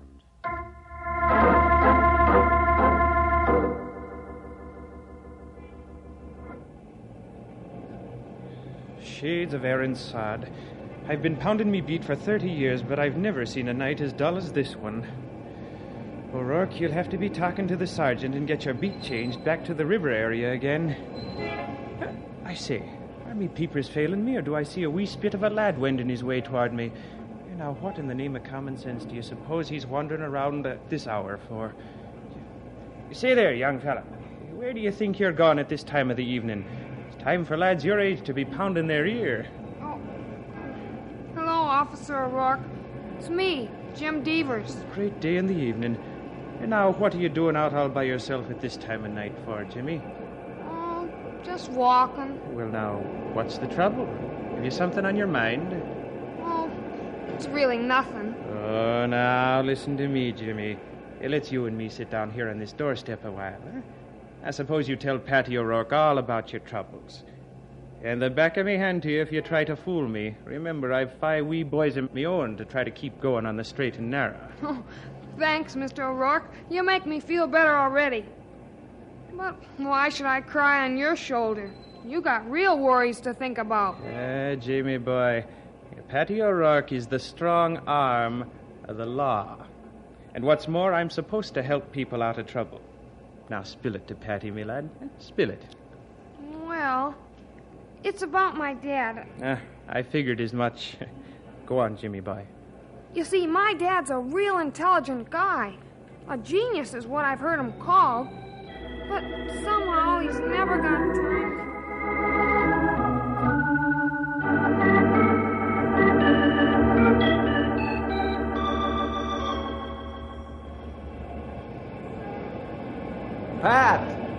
Pat, over here. Top of the morning to you, Bill Jefferson. Yeah, and the rest of the day to myself, I always say. Good morning, Pat. Always the same. Aye, thank you, me boy. But I've a heavy heart this fine morning. Oh, no. What's up, Pat? Did you have to pinch somebody last night? Oh, something worse. I found out about a father who's going to lose the love of his young boy if he ain't careful. You wouldn't mean old man Devers, would you? Well, if I don't turn in me badge and retire. You took the words right out of me mouth. How did you know? Well, I've been involved with Jimmy's dad, and I overheard a bit of loud roaring the other evening on the part of Devers himself, and with you knowing the boy ever since he was going to kindergarten, well, I just put 2 and 2 together. Well, what do you think about all this, Bill? Well, Pat, it's hard to know the answer. You just have to wait and see what happens. Aye, but let's not wait so long that it's the wrong thing.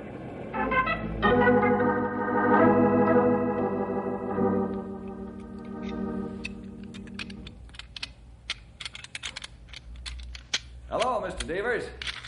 Oh, hello, Bill. What are you working on now? Another idea? Yes. Just got a brainstorm while I was completing the final details on this bomb we're going to test tomorrow morning. I see. Do you have a minute of spare time, Mr. Devers? Huh? Oh, spare time? Important? I think it is. It's about your son. Who, Jim? Oh, he's all right. He'll get along. Don't worry. Don't worry? Do you know Jim was seen walking around the streets late last night? Yeah, well, he's done that before. Now, be quiet for a minute while I gauge this reading. This is very important. Devers, are you a human being or just a mechanical man? Huh? Oh, what do you mean? Don't you care whether your son is up at all hours of the night? Don't you realize you've got to be both father and mother to that boy?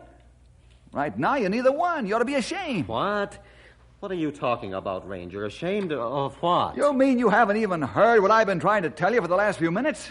Come on, wake up. Start thinking about something else than delayed action bombs. Maybe God will take away that fine young lad of yours.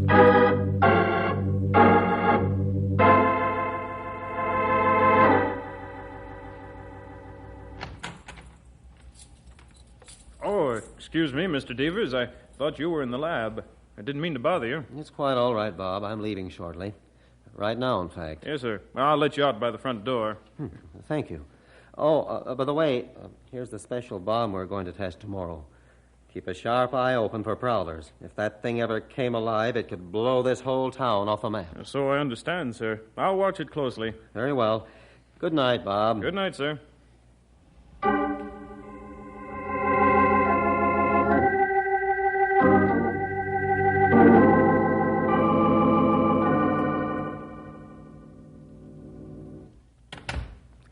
Hello, Dad. Hello, son. Going out again this evening? Yeah, going to see somebody. Is it okay? Well, there was something I wanted to talk to you about. Something that, oh, well, it can wait. Okay, Dad. See you later. I'm glad the boy's gotten over this silly idea about my spending a lot of time with him. I've just got too much work to do.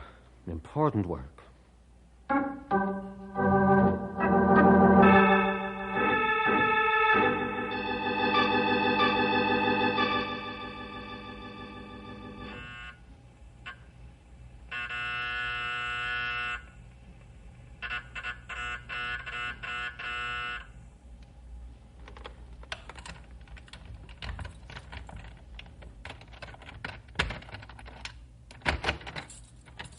What do you want, young fella?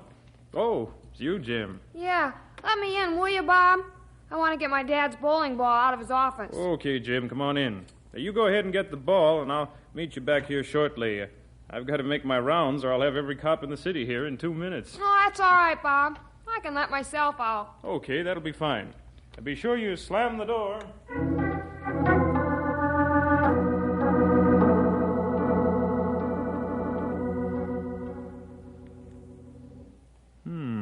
Thought Jim would be gone by now. There's still a light in his dad's office. I better look in and see what the youngster's doing. He might take a notion to fool with that bomb.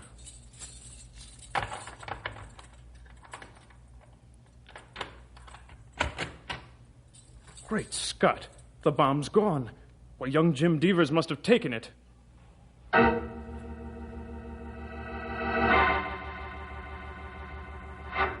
Is that you, Mr. Devers? Yes, who else would be here at this time of night?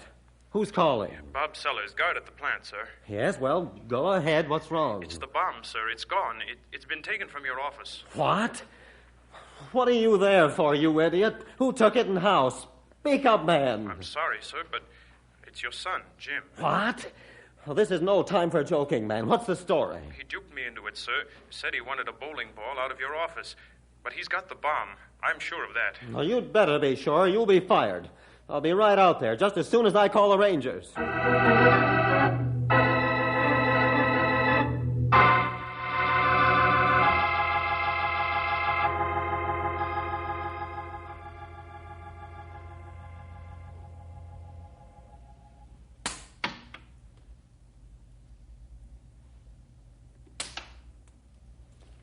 I hope I can get Bud out of his bed without his folks hearing me throw these pebbles against his window. Oh. Come on, Bud, open up. Is that you, Jim? Hey, what do you want? What you got in the bag? Come on down. I got something real hot to show you. Hurry up, though. Okay. Go around to my dad's shop on top of the garage, and I'll be right down. Okay. Okay.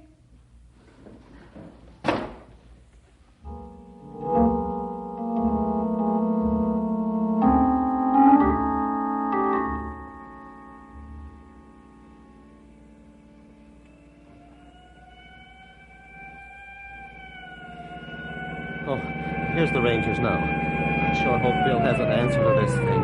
We're in a spot.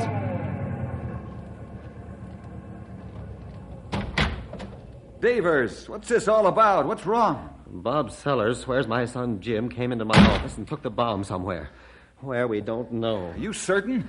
Yes, he pulled a fast one on the guard and got into the office and just about an hour ago and let himself out of the building while the guard was making his rounds. Is the bomb activated easily? Well, there's a turnkey which must be removed, and then this starts a chemical reaction which in turn eventually sets off another device made of a rare metal. When the generated heat made by the chemical reaction is high enough, it suddenly expands this metal trigger. And that'll be the end of everything. Bill, if that thing blows up, the whole town of Knotty Pine will go with it. Devers, you go in and call the sheriff and the state troopers and get them here at once. I'll radio Ranger headquarters and start my men searching different areas. Okay, I'll do anything you say. One more thing. Yes? What's that, Bill? How long do we have before this thing breaks loose? 2 hours from the time the turnkey is removed and the bomb is activated. If we get to the bomb before the 2 hours are up, how can we stop it? By jamming the timing mechanism. Then it'll have to be defused with special tools and instruments. Okay. Now the big question is, has the bomb been activated already? Oh, I don't know, Bill. But that's what's got me worried to death. That kid takes after me, and he's probably trying to take it apart. You say the bomb's been missing a little over an hour. That's right. 63 minutes, to be exact. All right. Say it took 15 minutes for Jim to get someplace where he could start working on it. That would mean it's been going 48 minutes. How much time do we have left? An hour and 12 minutes. An hour and 12 minutes. All right, let's swing into action and find that boy and that bomb.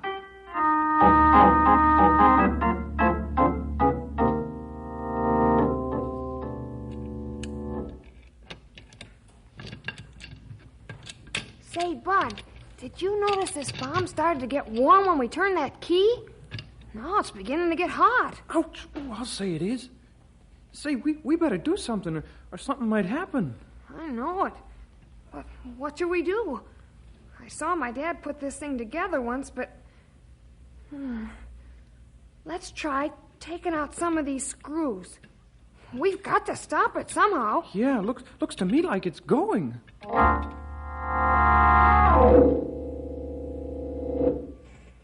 Car 10 calling Ranger Bell. Car 10 reporting in. Still looking carefully in the old warehouse district. Found nothing yet. Over. Okay, Car 10. Keep looking, boys, and keep looking hard. Over and out.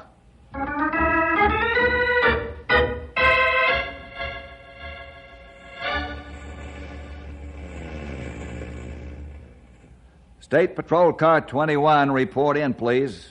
State Patrol Car 21, report in, please. We haven't heard from you for 5 minutes. Report in. Over.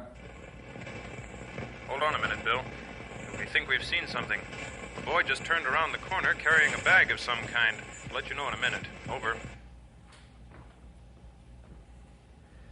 Oh, I hope this is it.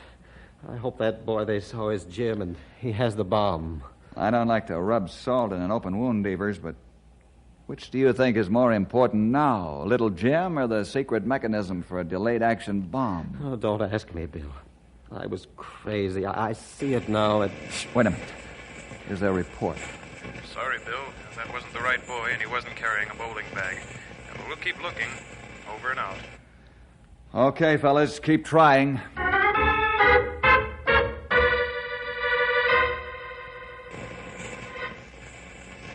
Stumpy calling Bill! Stumpy calling Bill! Ain't found or seen a thing yet, sonny.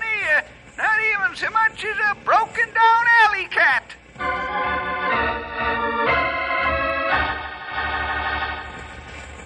Grey Wolf to Bill, Grey Wolf to Bill. I not see boy yet, but I keep looking.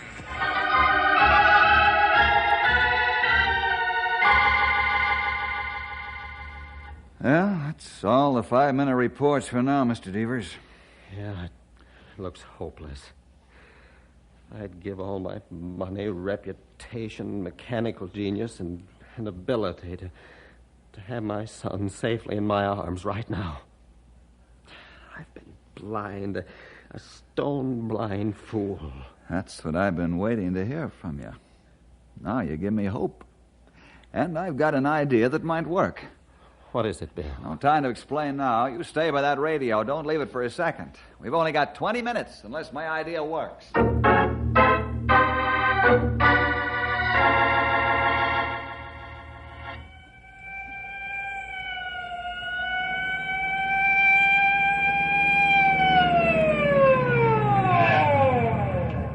Hey, O'Rourke! Hattie O'Rourke! Shades of midnight. Have you found Jamie Boy No, yet? that's why I'm here. Pat, you didn't see the boy tonight, did you? Say now, do you think I'm as blind as a bat? If I'd seen him, I'd have bellowed like a bull of Bashan. Pat, think hard on this question. Does Jimmy have a friend anywhere? You know, a close buddy that he might have gone with? Say, you must be a mind reader. That's his name. Whose name? What? His pal's name is Buddy. Sure, and he lives on the southeast corner of Green and Maple. Thanks, Pat. That's the answer I want.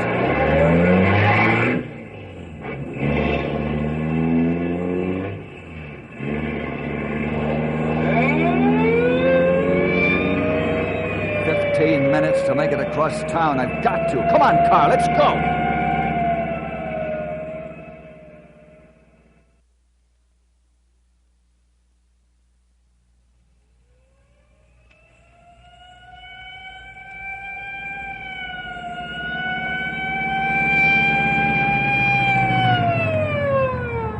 Corner of Green and Maple. I hope Jimmy's here.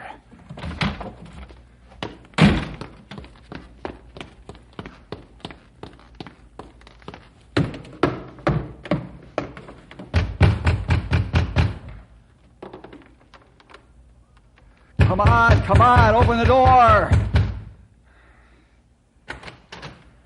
What's the idea of waking a person up in the middle of the night? Where's your son? What? In his room, asleep. Where else? Let's take a look. Where's his bedroom? Upstairs in the back. But he's sleeping, I tell you. Yeah? I'm going to find out. Excuse me, please. Hey, you can't barge in my home without... Who do you think you are, anyway? I'll explain that later. Your son isn't here. What? There's a light in the window on top of your garage. What's in there? What? My workshop. Bud's in there, all right. I can see him through the window. And there's someone in there with him. Young Jim Devers. They got a red-hot bomb ready to go off. Call Mr. Devers and tell him we found the bomb, and I'm waiting for his instructions as to how to jam it.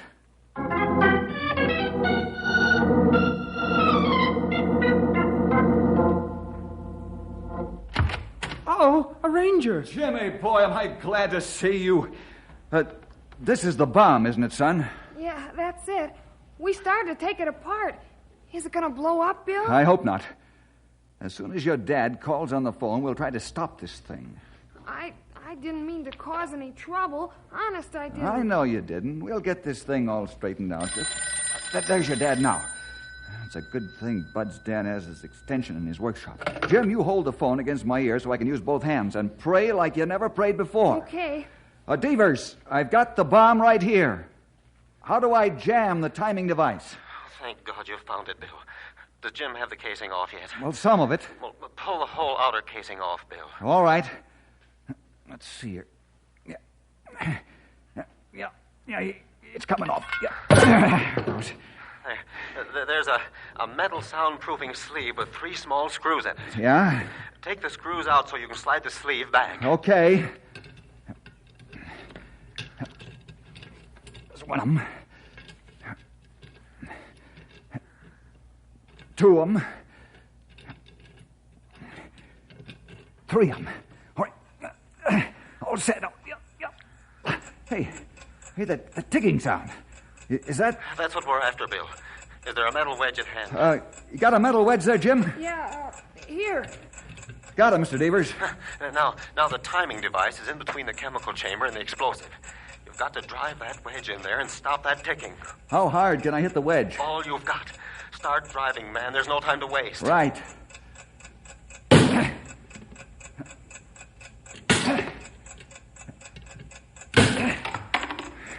can still hear the ticking, Bill. Hit it harder. Okay.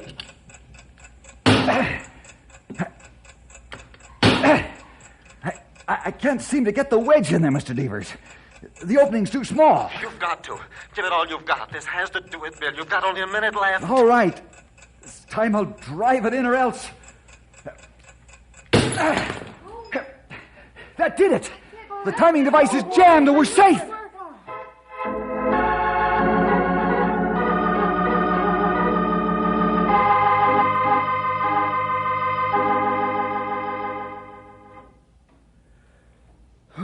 There. The little monster's defused. Boy, I never want to spend a couple hours like this again. You're not the only one. But everything's worked out all right. That's the main thing. Thanks to you, Bill. Well, that's all right. I'm glad Pat O'Rourke remembered Jim's friend. Jim, Yeah, Dad? what do you say that you and I go on a fishing trip? Oh, boy, Dad. That'd be swell.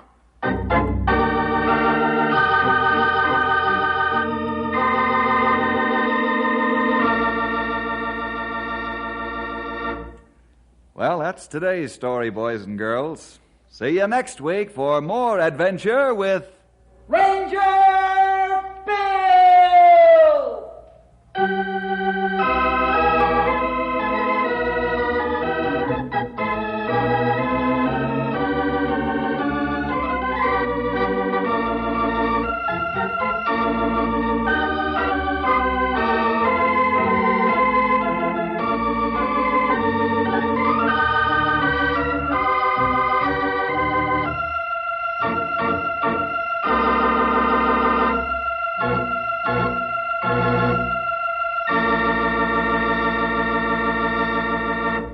Hi there, boys and girls. This is Ranger Bill back again for just a third of a minute with an extra word of thanks to you for joining us today. Hope you'll team up with the Rangers every week at this time when your local station gives us this chance to get together. See you then.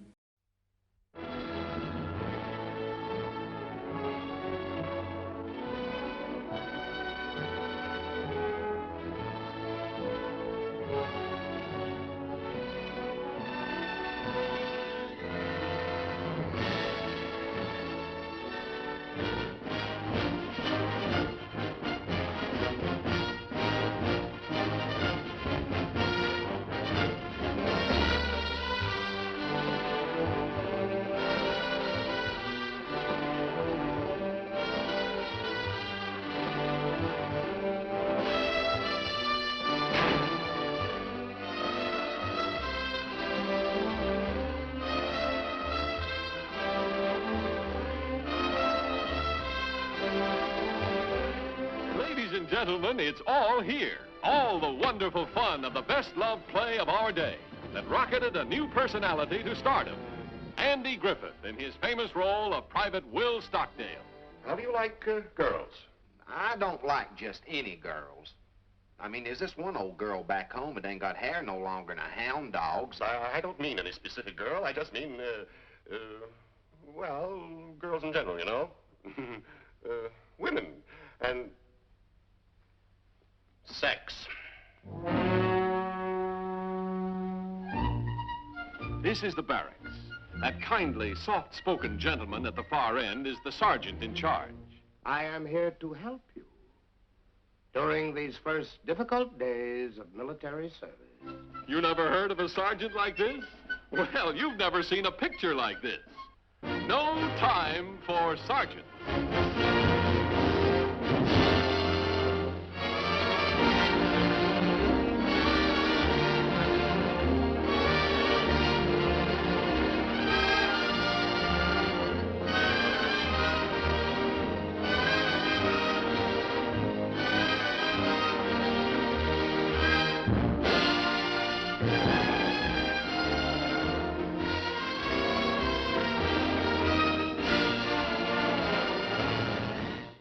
Two of my personal favorites, George Burns and Gracie Allen, are up next in our lineup. Well, hello. Come right in. Oh, George, we've got company, and they're all in uniform.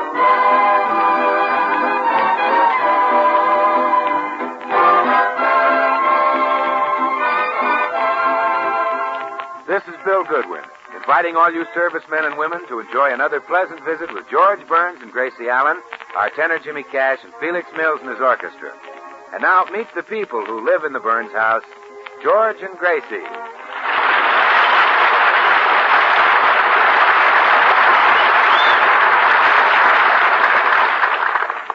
Sit down, George.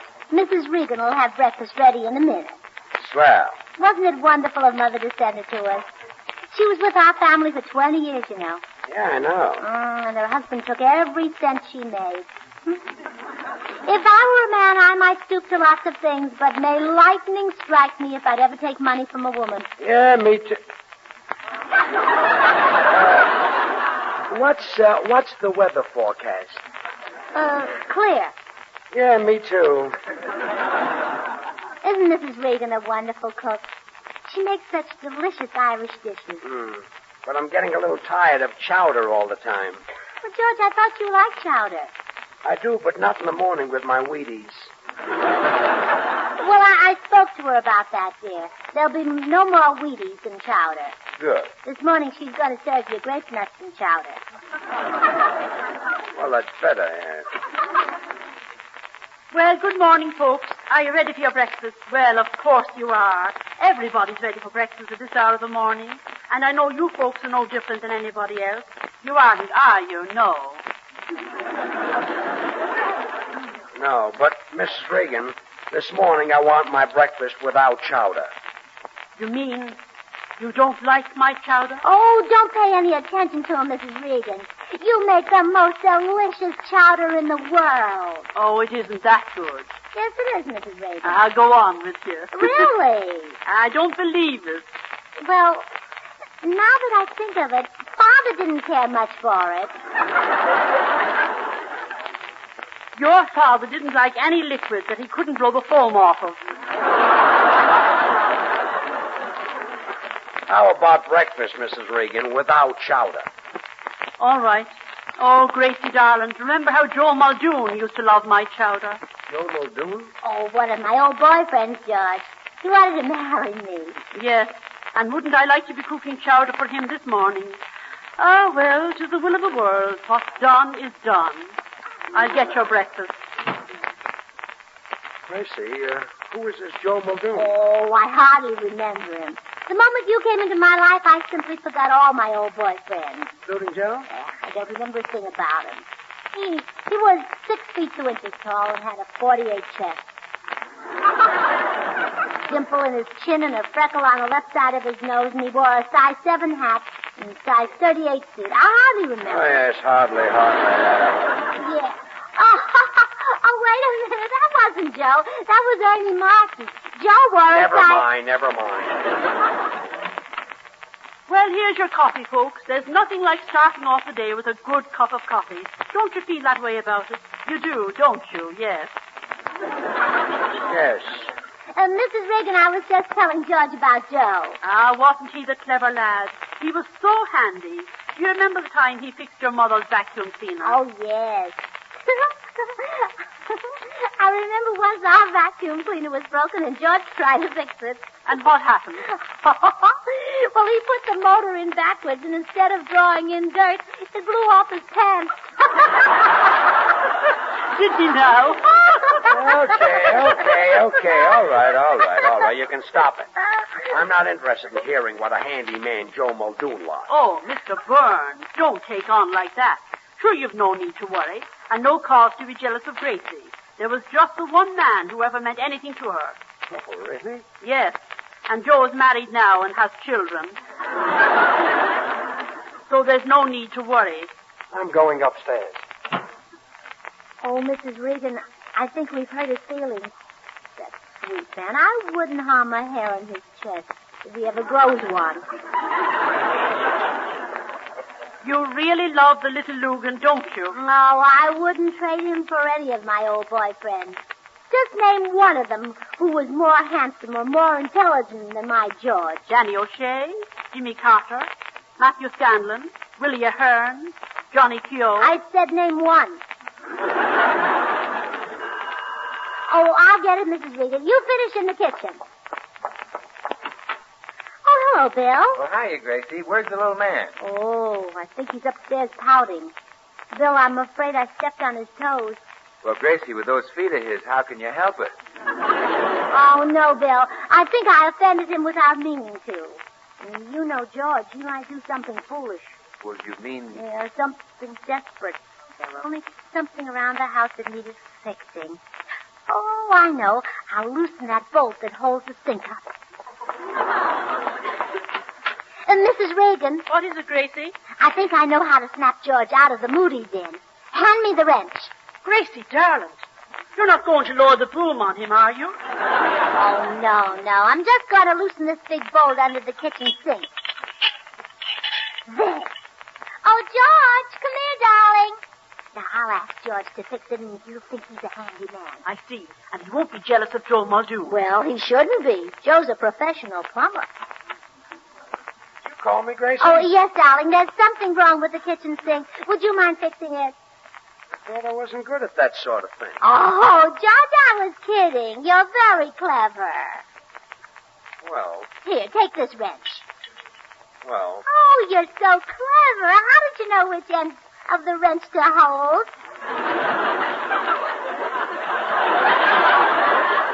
I know a little about it. Oh, I think it's that big bolt, George. The one that looks a little loose. Oh, you mean this one here? Oh, you're so clever, darling. You knew which bolt it was, even if that after I stopped pointing at it. Well, I think all I have to do is give this bolt a little twist. Oh, I just don't know what you're talking about when you use those mechanical terms. Step back, Gracie, while I tighten it. But, George, don't you think you ought to turn it to the right? Gracie, are you going to tell me how to fix this thing? Oh, no, dear, no. Well, just give it one more turn. But, George... There. See, it's all fixed.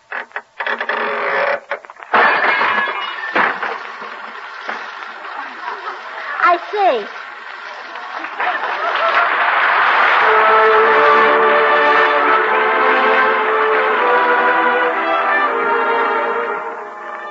Here's a lovely song, and we predict you'll be hearing it a lot.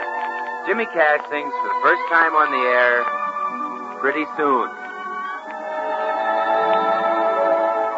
We'll be waltzing again pretty soon to the tune of Home Sweet Home. We'll be dreaming again pretty soon 'neath the moon where sweethearts roam. The same lips that whispered I love you before, the same arms that held you will hold you once more.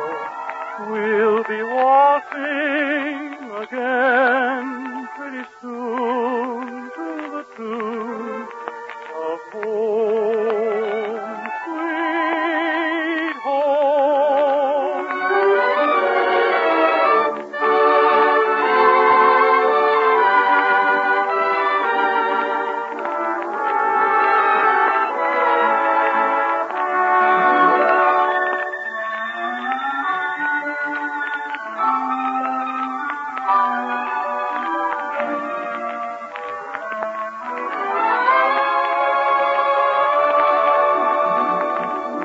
The same lips that whispered I love you before, the same arms that held you will hold you once more.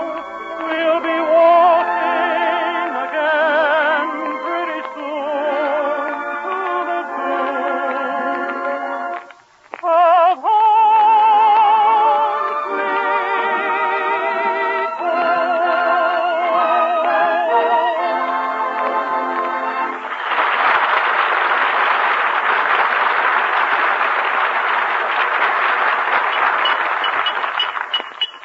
Why, George, you're getting that sink fixed just fine. Yeah. Say, Gracie, how'd you get rid of all that water that flooded the floor? I let it run down the heat pipe into the furnace. Oh, murder, that might ruin it. No, it won't. And besides, what's a furnace in California? You can only use it 10 months out of the year. Well, I got the connections made. Now to lift the sink into place. Up she goes. Darling, I'm afraid you'll hurt yourself. This old sink is so heavy. Ah, it's nothing. Up just a little higher. But suppose it slips out of my hands and hits your toe. I got the bolt in. Now you can let go of it. George, I think you've got the water pipes connected to the gas stove and the gas pipes to the sink. Oh, don't be silly. Turn on that faucet.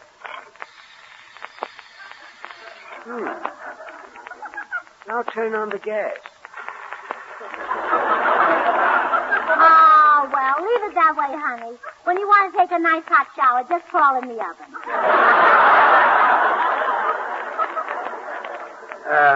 Hand me the wrench. Of course, Mrs. Regan might be a little surprised when she turns on the faucet to wash vegetables. So that would be the first time anyone ever gave radishes gas. Hand me the wrench. I'll just loosen this connection. But, George, if you loosen that, won't the sink fall again? Honey, you going to tell me how to work? Stand back.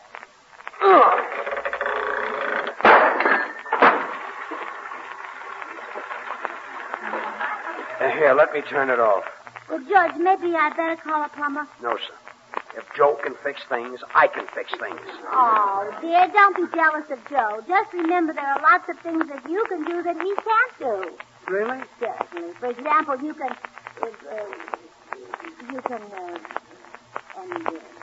well, anyway, don't be jealous. Hand me the wrench. Oh, excuse me, dear. There's someone at the door. Good morning, Mrs. Burns. Well, good morning, Mr. Postman. How are you today? Tip-top, Mrs. Burns. Simply magnificent. When I fill my lungs with this fresh air, just makes me want to cry out with ecstasy. Well, go right ahead. Thank you.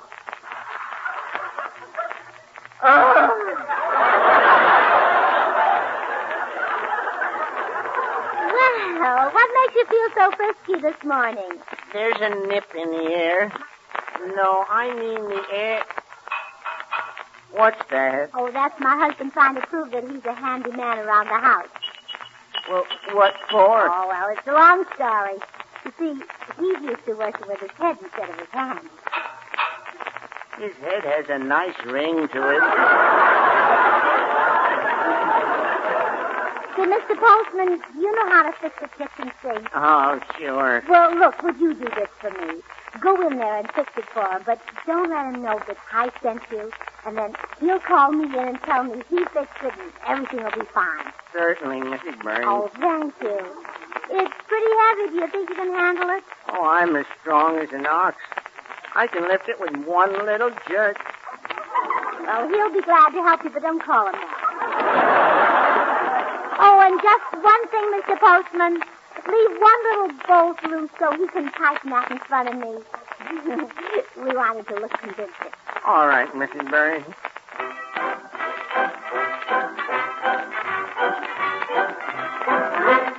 Oh, Gracie. Gracie. Yes, dear? Well, she's all fixed. Oh, George, you're just the cleverest man I ever married. It was nothing. I just have to tighten this one bolt here. George, shouldn't it turn the other way? Honey, are you going to tell me how to fix the sink? One more turn.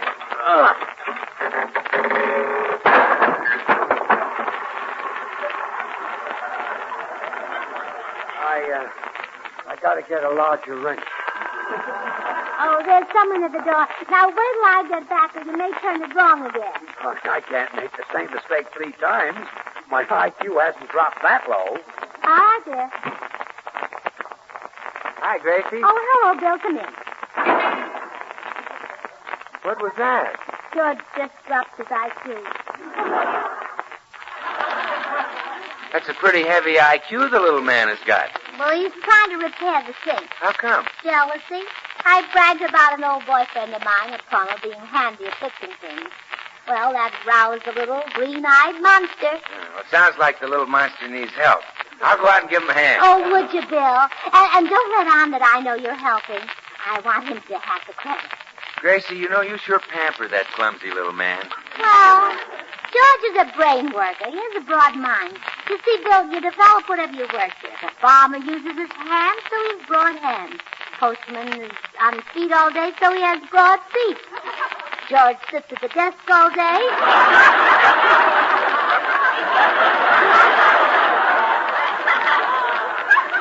That didn't come out right, did it? It did for my dough. Well, I'll go out and fix the steak for George. Oh, thanks, Bill. And, I'll leave just one little thing for him to fix so he can show off in front of me. Okay, Gracie.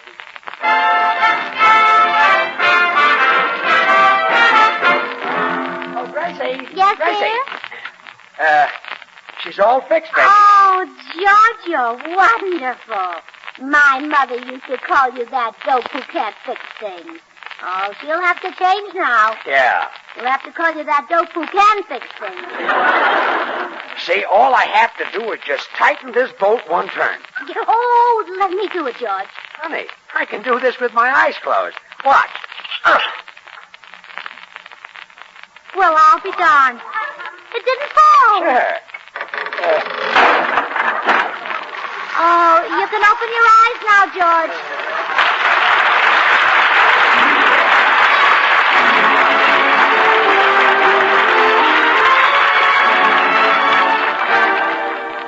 Time now for Felix Mills, the orchestra, ever popular for me and my gal.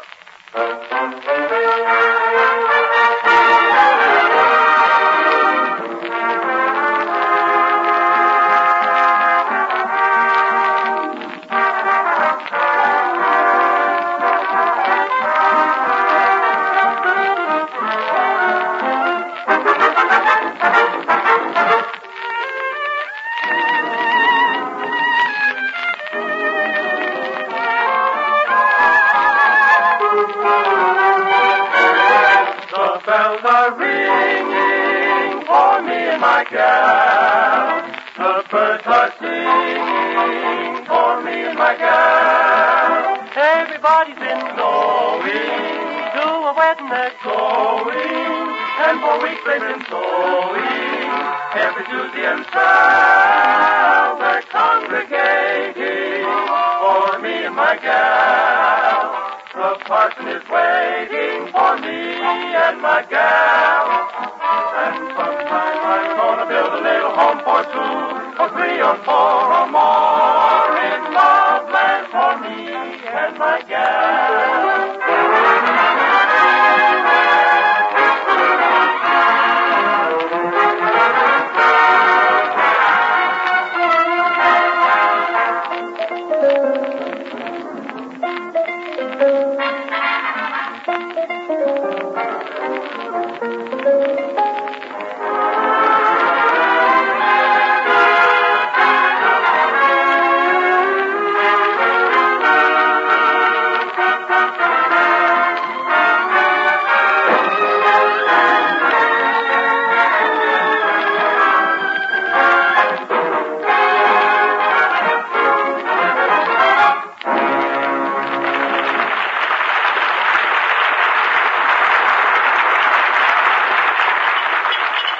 Don't you think we ought to call a plumber? No, sir. I'm going to convince you that I can fix things just as good as Joe Muldoon. Oh, I'm convinced. Why, when the radio was broken, you got it fixed with one finger. I did? Certainly. You got on the phone and dialed the repairman. Well, it's finished. Oh, sweetheart, haven't you got those pipes mixed up? Of course not. Turn on the faucet. All right, dear. There. What happened? The lights went on in the living room. That's funny. I'll switch this pipe here. There you are. Now turn on the faucet. All right. It's all right now, dear. Good. Lights went off again. Well, I'll be darned. Say, here's a loose wire. Maybe if I connect that, it'll straighten things out. There you are. Now turn on the faucet. All right, dear. What's that? It's the phone ringing. Well, answer it. Hello. Who is it, dear? It's you, George. You're talking in the pipe.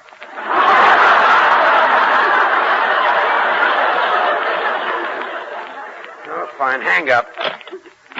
Hey, what goes on in this house? Why? What's the matter, Bill? Well, I went to turn on the radio in the living room, and Gabriel Heater squirted water all over me.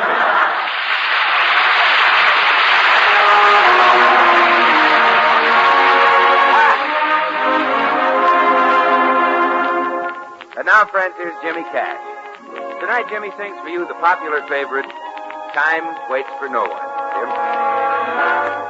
Time waits for no one. It passes you by.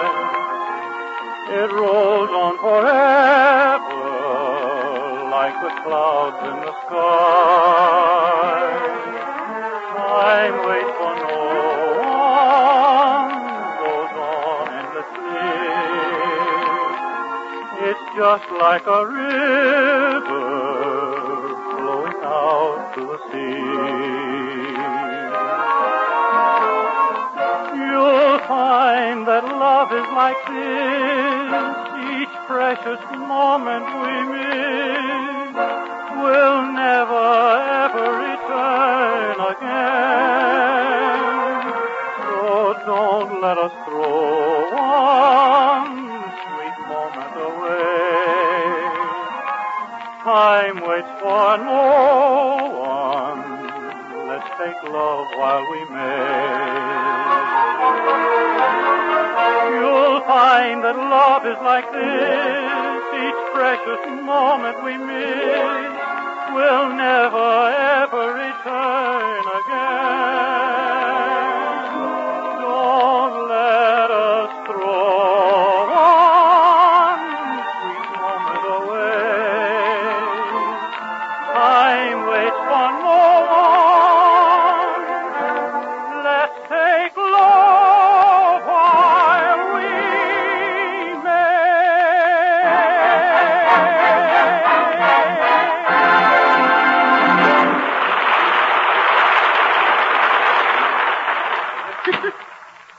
Gracie, we just got to get a plumber before your man drowns us all entirely. Oh, but Mrs. Regan, you can't get a plumber for love nor money these days.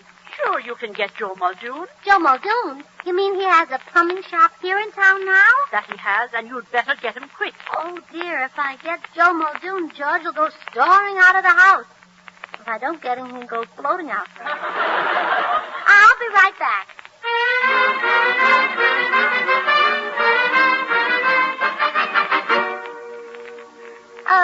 Pardon me, is this Joe Muldoon's plumbing shop? Madam, please. This is the House of Muldoon. Piping by appointment. Well, I'd like to see Mr. Muldoon. Have you made previous applications? No, I'm an old friend. I just dropped in. Madam, you are refreshing. Perhaps I can get you on the waiting list. Name, please. Mrs. George Burns. But if you just How many bathtubs have you in your home? Oh, we have two. Good. We like to keep out the riprap. Now tell me, what's wrong with your tub? Well, he just can't fix the sink. And what is the nature of our sink trouble? Well, I don't know exactly. It just came apart in my husband's hands and squirted. Mm-hmm. Can we diagnose that as severe faucet prolapse? Well, I guess we can if we want to. And we do want to, don't we? Those statements ready, Mr. Gibney. Not quite, Mr. Muldoon. Oh, Joe, it's me, Gracie Allen. Well, bless my heart, so it is. Come into my office. Oh, thank you, Joe. Yeah. Well, what brings you here, Gracie? My husband. He's a wonderful man, but so clumsy. Yes? Oh, all thumbs. We almost didn't get married because of it. When the justice of the peace asked him for the $2, he could hardly get my pocketbook open to pay him. Well, what can I do? Well, come over to my house and fix my sink. Okay, but I've got an emergency call first. Some jerk has got his sink torn up, and he wants it fixed before his wife gets home. Well, I'll leave my address with the man outside, and you come over as soon as you can. Okay, Gracie.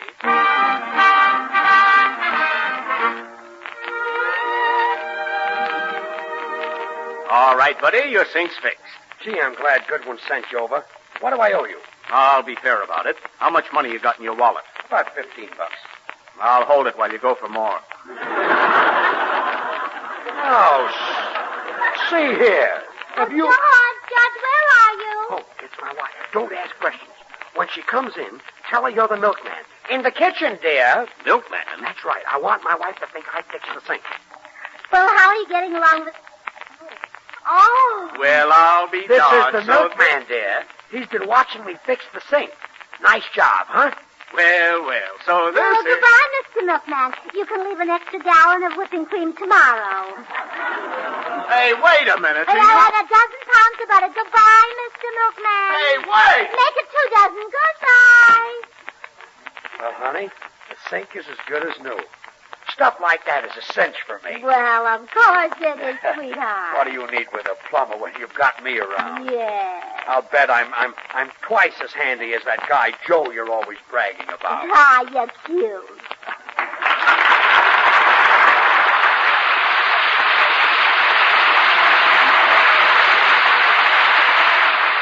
The romantic ballad is back in favor. Sweet and lovely.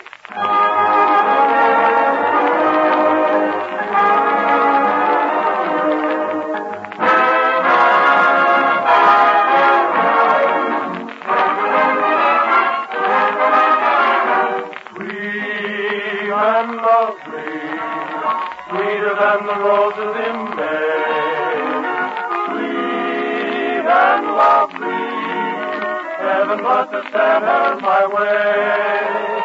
Skies above me, never were as blue as her eyes, and she loves me, who was born a sweetest surprise. When she nestles in my arms so tenderly, there's a thrill that words cannot express. In my heart a song of love is haunting me, melodies haunting me, sweet and lovely, sweeter than the roses in May. And she loves me, there is nothing more I can say.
Armed Forces Radio Service.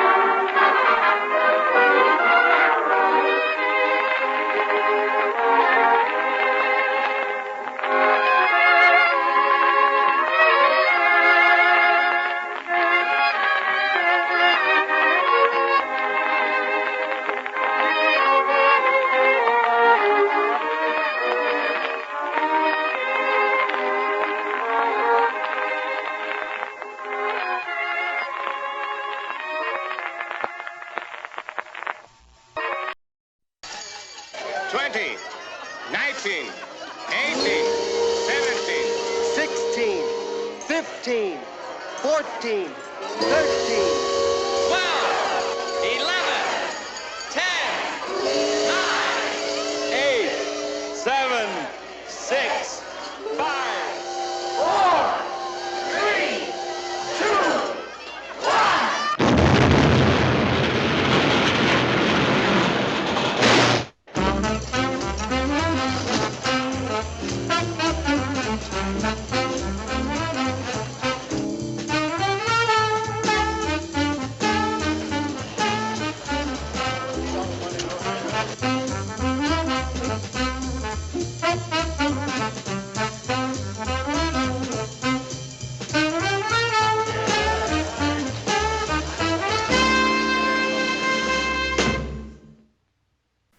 Hunt the Biggest of All game with the Green Hornet and Cato coming up next. The Green Hornet.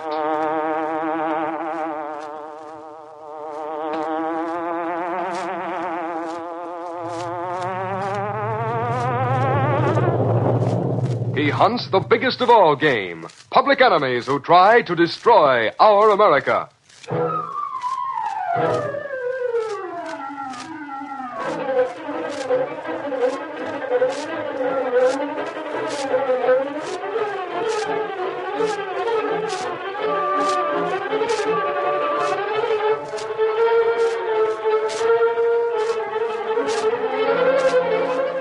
With his faithful valet Cato, Britt Reed, daring young publisher, matches wits with the underworld, risking his life that criminals and racketeers within the law may feel its weight by the sting of the Green Hornet.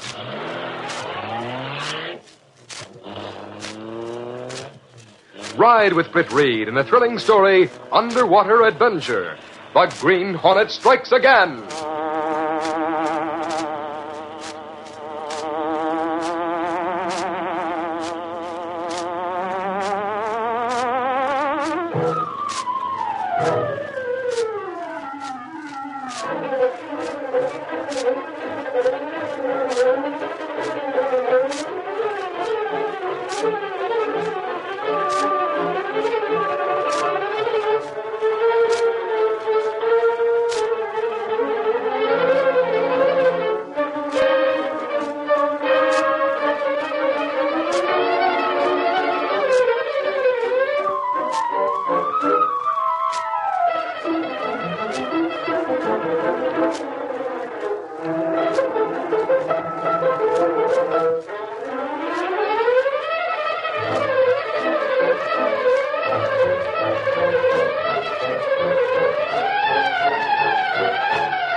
The bright moonlight was reflected on the smooth waters of the bay, and also in the gleaming black finish of the long, sleek car which sped along the shore road. It was in the small hours of the morning when traffic was negligible, and the powerful car had nothing to impede its progress as it moved like a speeding shadow on the broad, ribbon-like highway. Behind the wheel was a sinister and startling figure, for the Green Hornet was once again on a mission in his superpowered black beauty. The masked figure spoke to the man beside him. Cato, that salvage scow ought to be around the next bend of the shoreline. How you know they not leave watchmen to guard diving equipment, Mr. Britt? They probably have left someone to guard it, Cato. But he won't be looking for a visit from the Green Hornet. And so far as they know, everybody believes they're a legitimate salvage company. How we get out to scow? There's one of those small rubber rafts back in the luggage compartment with a small cylinder of gas to inflate it. Oh, I not know you put it there. We'll paddle out, board the scow, and then hope for the best. Oh, there it is now. We'll swing off the road and drive toward the shore. Then the fun will begin.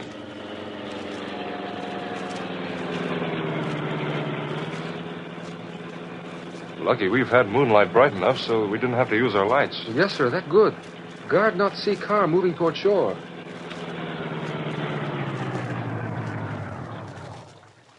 Come on, Cato. We'll get the raft out of the luggage compartment. And remember, voices and sounds carry over water, so go easy. Yes, sir. I'll be careful.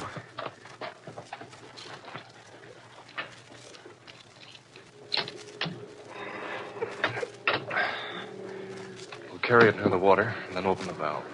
It's not very heavy.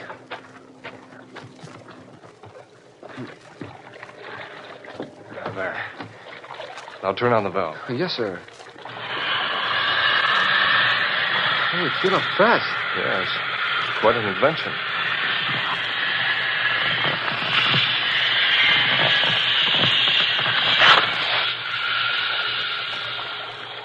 All right, let's get it to the water. It's ready.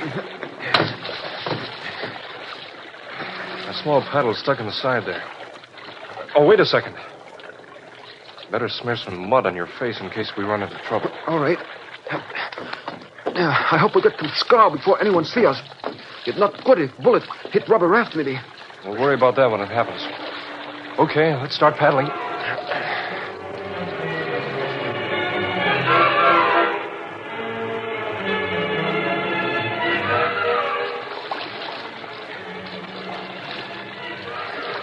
We're alongside now. I don't see anyone. We climb onto the scow now? Yes. Come on. You see anyone? Not yet. Give me your hand. It looked like everything quiet. Oh, we'll take no chances. Come on. We'll look inside that small cabin. You keep gas gun ready? Yes. I'll probably have to use it. The door's partly open.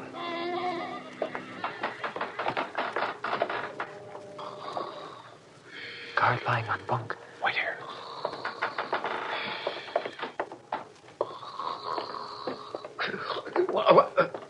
Hey, who's that? Too bad you woke up, fella. The Hornet. If I reach my gun, you'll... What, you won't reach it? Take this. Gas! Help me put him back on the bunk.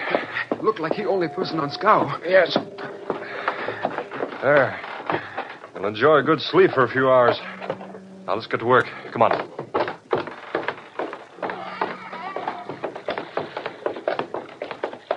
Diving equipment must be under that tarpaulin. What you plan to do? Destroy equipment? Are you kidding? I'm going to put on the diving suit and go down while you pump the air to me. Well, that's dangerous. So what? Come on. Help me get the cover off. Yeah, that's all here. But I don't understand, Mr. Britt. Why you want to go down into water in diving suit? You not tell me why we come here. While you help me into this diving suit, Katie will tell you why we came here. A little over a week ago, we had a press release from City Hall saying the city was contracting to have the bottom of the bay and the canvas out this way inspected for debris resulting from the war. You know, such as wreckage, sunken mines, and so forth. This afternoon, I was in my office when Mike Axford came in and mentioned the fact that work had begun. And we were driving along the shore road out along the bay when we saw one of them boats they do deep-sea diving from. Of course, it didn't look like much of an outfit to me. The one that's doing the work, that is. What do you mean? The salvage company mentioned by the city in that release is one of the best, with up-to-date equipment. Huh. The dirty-looking old scow they're using up there in that cove looks like a good blow would put it under. But I guess they know their business. Well, just where are they working, Axford? Well, now, let's see. Oh, yeah. Remember that daring hold-up about a year ago when Spike Goritz and two others used tear gas bombs to snatch a strong box containing about $250,000 in cash? Yes, I remember that. They grabbed it as it was being taken from the truck into the bank. Sure, that's the job I mean. Well, Spike and the others were trailed to a cove up the bay. The car they'd used was there on the shore, and they'd set out in a motorboat. Oh, yes. They were caught after a running battle with a police boat. Yep, except that Spike was said to have been shot as he dived into the bay to make a getaway. The cops looked for his body but couldn't find it, and they never did get the strong box full of dough either. Both the other thugs went to the chair for killing one of the guards in that holdup. Yes, I recall the whole case now. So it's in that cove that the salvage company's working, eh? That's right. Funny thing, too. Just yesterday, I ran into the head of the city council, Mr. Burbank, and I asked him when they were going to get started on that work. I guess he gave me a bum steer on purpose. What do you mean, bum steer? Well, he glared at me. Then says the contract called for starting the work in a month, and the city was lucky to get them at it even that soon. He said us newspaper guys are always wanting him to rush things and do the impossible. Then, later that day, I saw that the work had been started. That was yesterday. So I figured Burbank gave me a bum steer on purpose. Yes, maybe he did it that. Yes, I'll run along to cops' headquarters. I'll be getting in touch with you later, Reed. After Oxford left, I began putting two and two together. I checked with the city hall and found the work was not begun. So I decided this outfit's a phony, and probably here hunting for that strongbox. Oh, so that it. Green Hornet come here to find out if strongbox on bottom of bay and cove. Yes. There. Now you can help me with the headgear. Then it's up to you to keep the pump going so I'll have air. I hope their intercommunication system works so I can talk to you from below. Well, it looked like it in good condition. Now I put headpiece on suit, then you'll be ready to submerge. Working with careful haste, Cato and Brett adjusted the heavy headgear. Then, as Brett Reed slid over the side and sank into the water, Cato manned the pump. By means of earphones and mouthpiece, similar to those worn by telephone operators, Cato was in speaking contact with Brett. You all right, Mr. Brett? So far, everything's okay. I'm using the underwater light, but haven't reached bottom yet. Mr. Brett? Mr. Brett? What's the matter? Somebody leaving shore of cove in motorboat. Are you sure? Yes, sir. I hear boat plainly. What we do, there's not much time. We must do something. While still operating the air pump, Cato reached over and pushed a lever which started an electric winch. Then he watched hopefully as the taut line gradually began to pull Brett Reed to the top.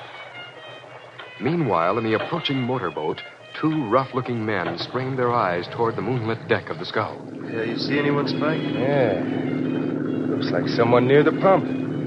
Cut the motor off a second. See if we can tell if the pump's still working. Okay.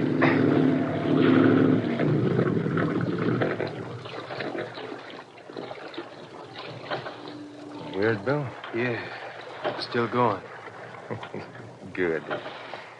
It means whoever's snooping around there is still below. We get there before he can get topside. Sure. And the guy at the pump won't dare stop pumping unless he wants his pal to die. Start the motor up again. Right.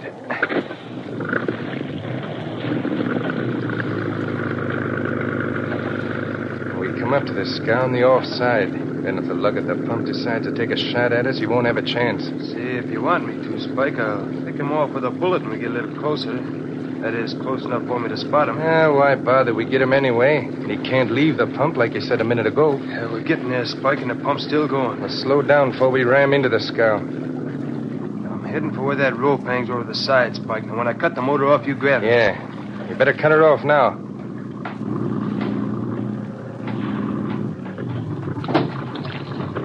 Yeah, got the rope. Now, come on, we'll go aboard. Have your rod handy. Okay, I'm ready. You go ahead. Right.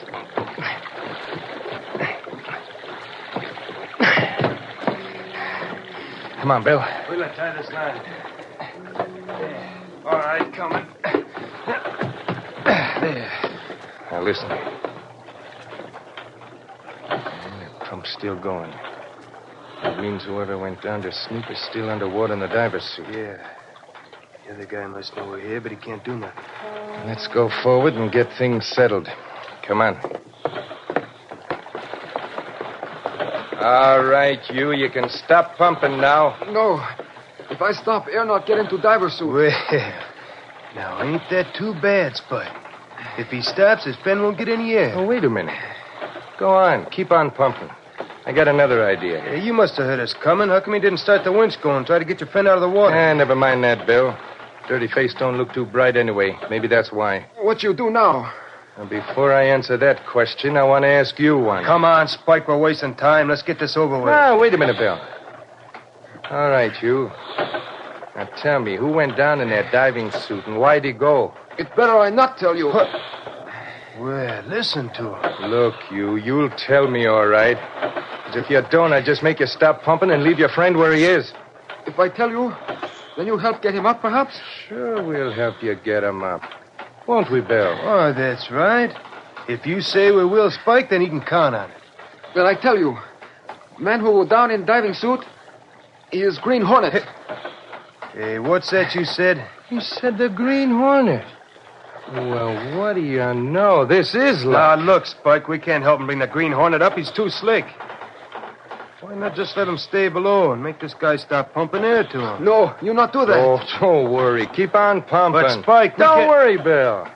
That pumping won't do any good in a minute. What you do with knife? Yeah, Spike, what are you going to do? Just this. No, you not cut airline. Oh, yeah? Watch.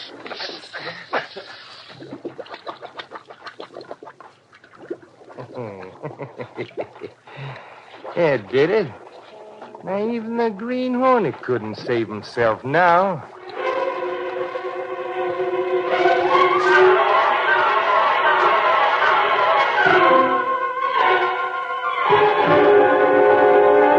We'll continue our Green Hornet adventure in just a moment.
Spike, Bill, and Cato stood watching the bubbles appear on the surface of the water where the severed air hose had sunk. Then Spike turned to Cato and spoke.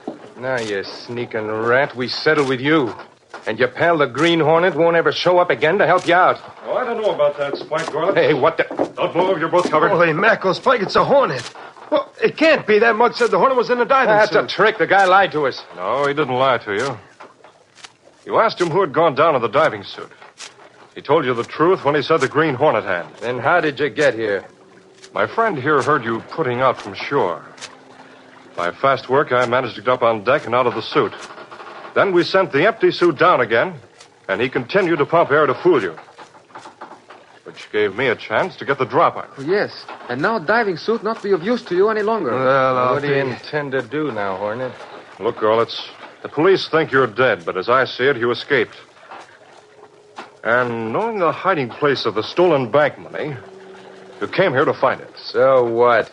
The cops did plug me with a bullet when I went over the side in that fight, but it wasn't serious. And I'm a darn good swimmer, see? I swam underwater till I was far enough away. Then I managed to get to shore.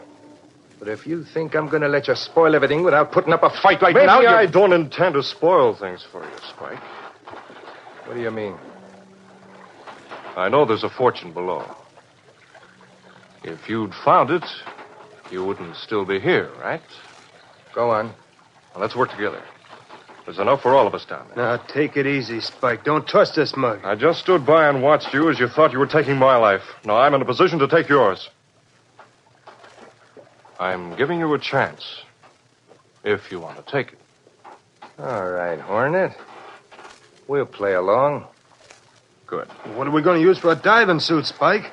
The only one we had's at the bottom of the bay now. Tell you what, Hornet. If you want a share of what's down there, it's up to you to get another diving suit. Well, that isn't going to be easy. Yeah, for the Green Hornet it ought to be. You can grab one from the warehouse of the Ace Salvage Company at the foot of 3rd Street in town. They keep them stored in a room at the back facing the water. Okay, I'd like to try for one. Then we'll meet you here tomorrow night on this scow. It's a deal. Come on, we'll take you over to show on the motorboat. And be sure you get that diving suit or we'll all be out of luck. Let's get going.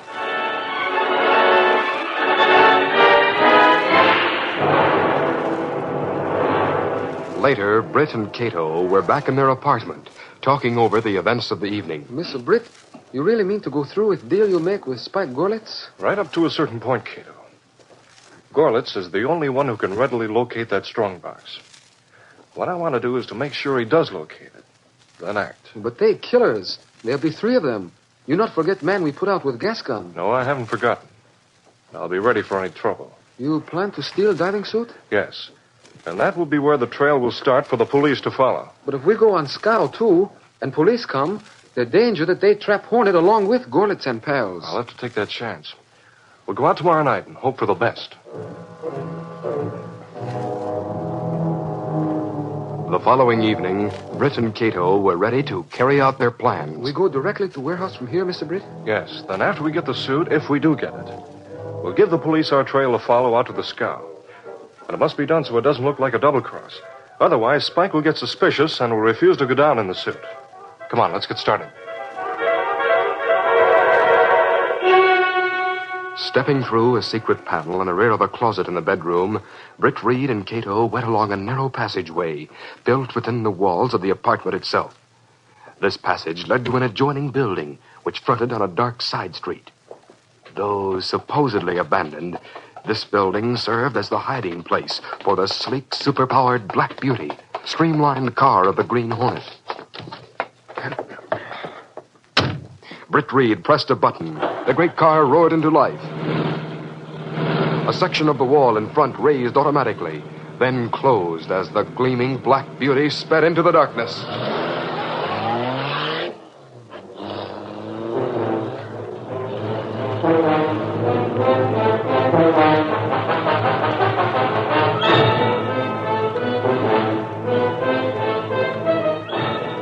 Arriving at the waterfront, Britt found the back part of the warehouse deserted. Taking Cato with him, he found it fairly simple matter by means of certain small instruments he always carried, which would open any door or window to effect an entrance.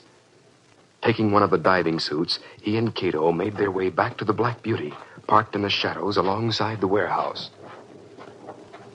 Here we are, Cato. Open the luggage compartment. Yes, sir. It opened. All right, in with it.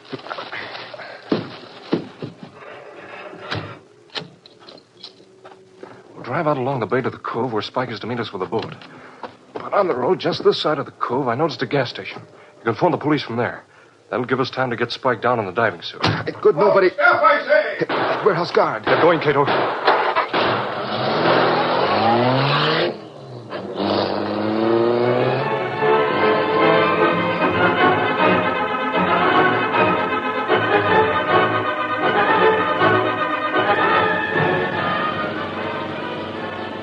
Since that guard saw us leaving, it may interfere with our plans, Cato. How you mean? The police will be on the lookout now, and it may not give us time to get to the scow as we planned. Especially if they spot us and follow. Well, that not be good. Spike and friends find out police follow, they leave in hurry. Yes, that's what I don't want. Spike is an escaped killer. I want the police to get him. We hope police not get on trail of Hornet too soon, then. Yes. Well, so far we've been lucky. Step on it. We'll soon be on the shore road.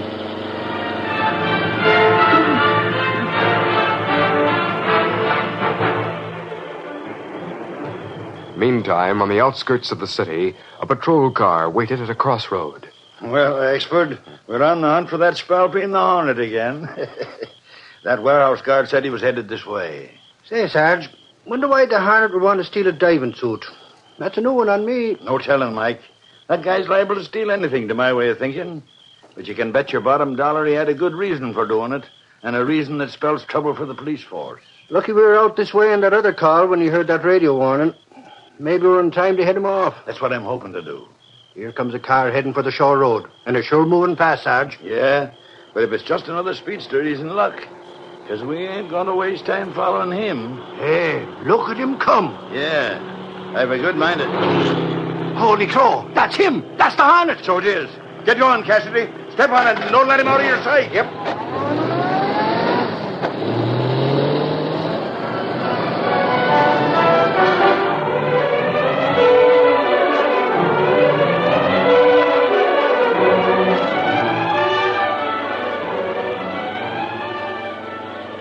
That looked like police car waiting at crossroad, Mr. Britt. You're right, Cato, and they're following us.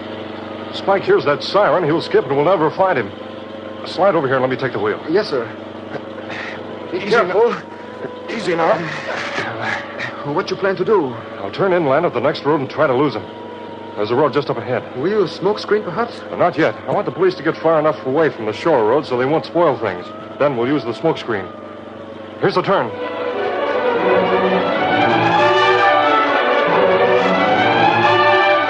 Driving far inland, Britt led the police away from the shore road. Then, using the smoke screen and the Black Beauty, he managed to get a good lead on them. Still at high speed, he doubled around until he had again reached the shore road. Within a short time, he reached the cove where they were to meet Spike Gorlitz. I'll have to move fast. I want to get the diving suit into Spike's boat before the police show up. They're bound to come this way soon. Come on. Here comes Spike and friend. Well, Hornet, you get what you went after? Of course. It's in the back of the car.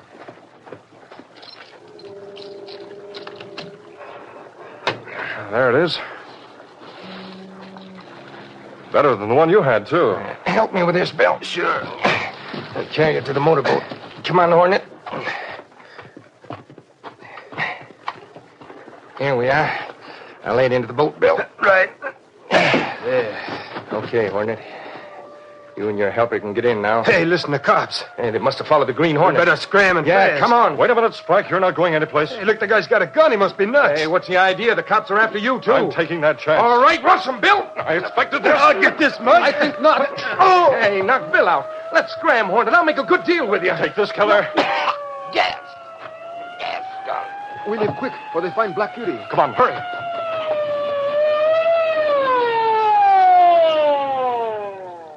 Come on, Cassidy. There's the motorboat. Yeah. And the moon's bright enough to show two guys laying on the ground. Wait up for me. Come on. Hey, Sarge, the Hornet. He's leaving. Come on, follow. Go. We got something here we can lay our hands on. Let's have a look. Suffering snakes. Two guys stretched out cold. Let me put my light on them. Great day. Look there. What are you great daying about? That mug is Spike Gorlitz. Are you sure? I thought he was dead. Well, he ain't. That's him right there. Hey, Sarge. Look here in the motorboat. Well, what do you know? A diving suit. Must be the one the Hornet stole tonight. Wonder what they'd want that for. For diving, no doubt. Huh. Look out there, a salvage scow. I know. Burbank and the city council told me they hadn't started work yet. But I saw that scow there, so I knew Hold there on, was... Ashford. I know the city hasn't started that work yet. There's only one answer. Spike Gorlitz dumped that strong box of money in the bay when they were making their getaway. He's come back to find it. Say, I'll bet you're right at that, Sarge. You're darn tootin' I'm right. We'll get divers to work right away until they get that money. It'll be a feather in the cap for the police. Getting back the bank money and catching Spike Gorlitz. That's right, Sarge. I give you credit. Well, maybe we didn't get the Green Hornet. But by chasing him, we got these killers. A chance to get the dough for the bank. Let's get them back to town. I'll radio Harbor Police to raid that scow in case there's others out there. At least the Green Hornet didn't get his hands on that dough. And wait till he hears we caught his pals. Don't be stupid, Mike. Didn't he leave him here for us by gassing him? He's hard to figure out, that Hornet. But believe you me, he's nobody's fool. You can bet on that.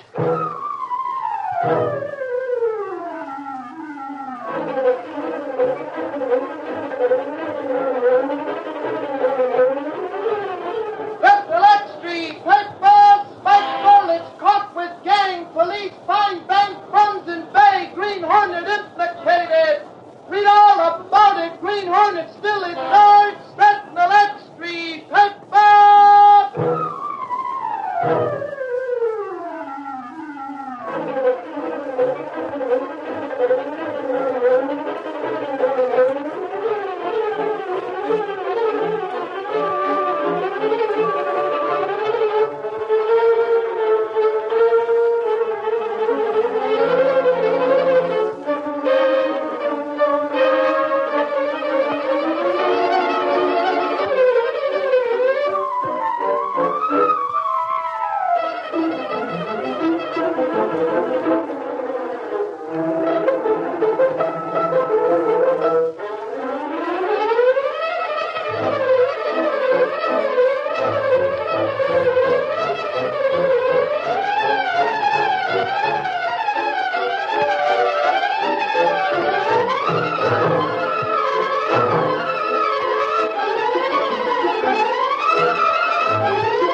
Well, the police were really on their toes in the Green Hornet adventure you have just heard.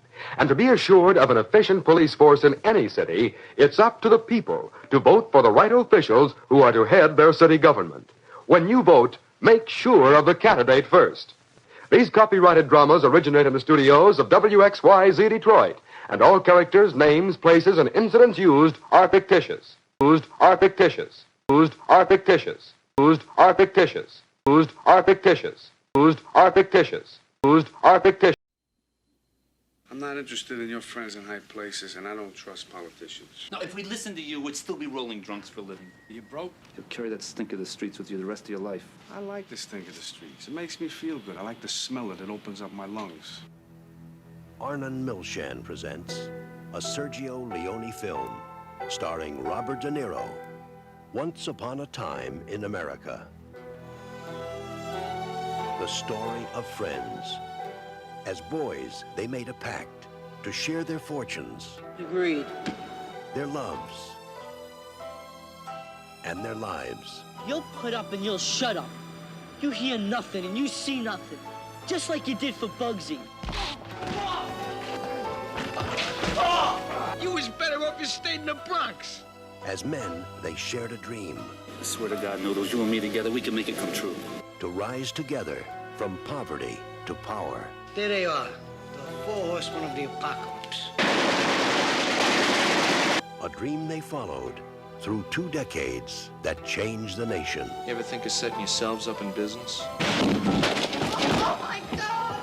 They forged an empire built on greed, violence, and betrayal. Today they ask us to get rid of Joe. Tomorrow they ask me to get rid of you. Is that okay with you? Because it's not okay with me. Open it!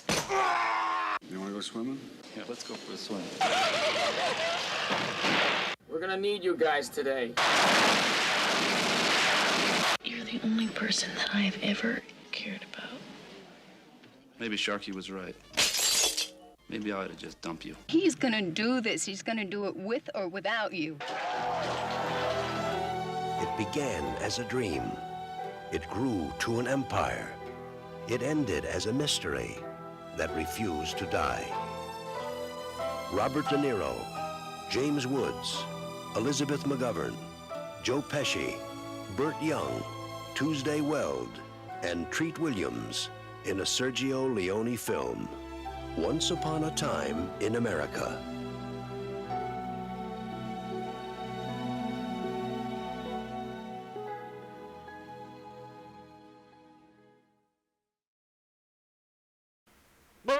Silver, wait those thrilling days of yesteryear with the Lone Ranger up next.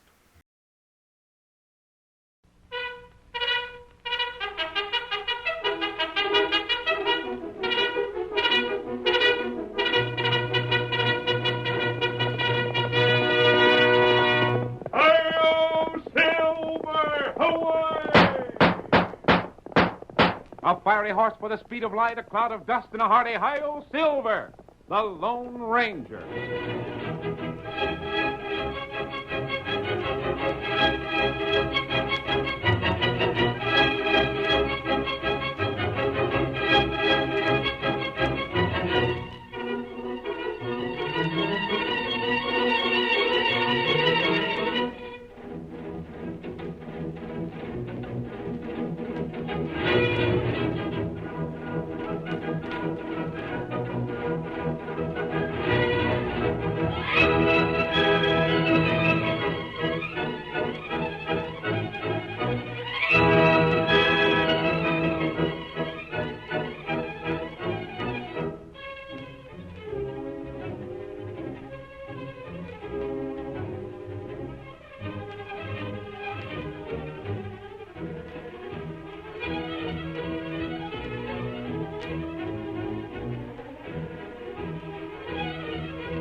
When the masked rider of the plains first started his fight for law and order in the early western United States, many people believed him to be an outlaw.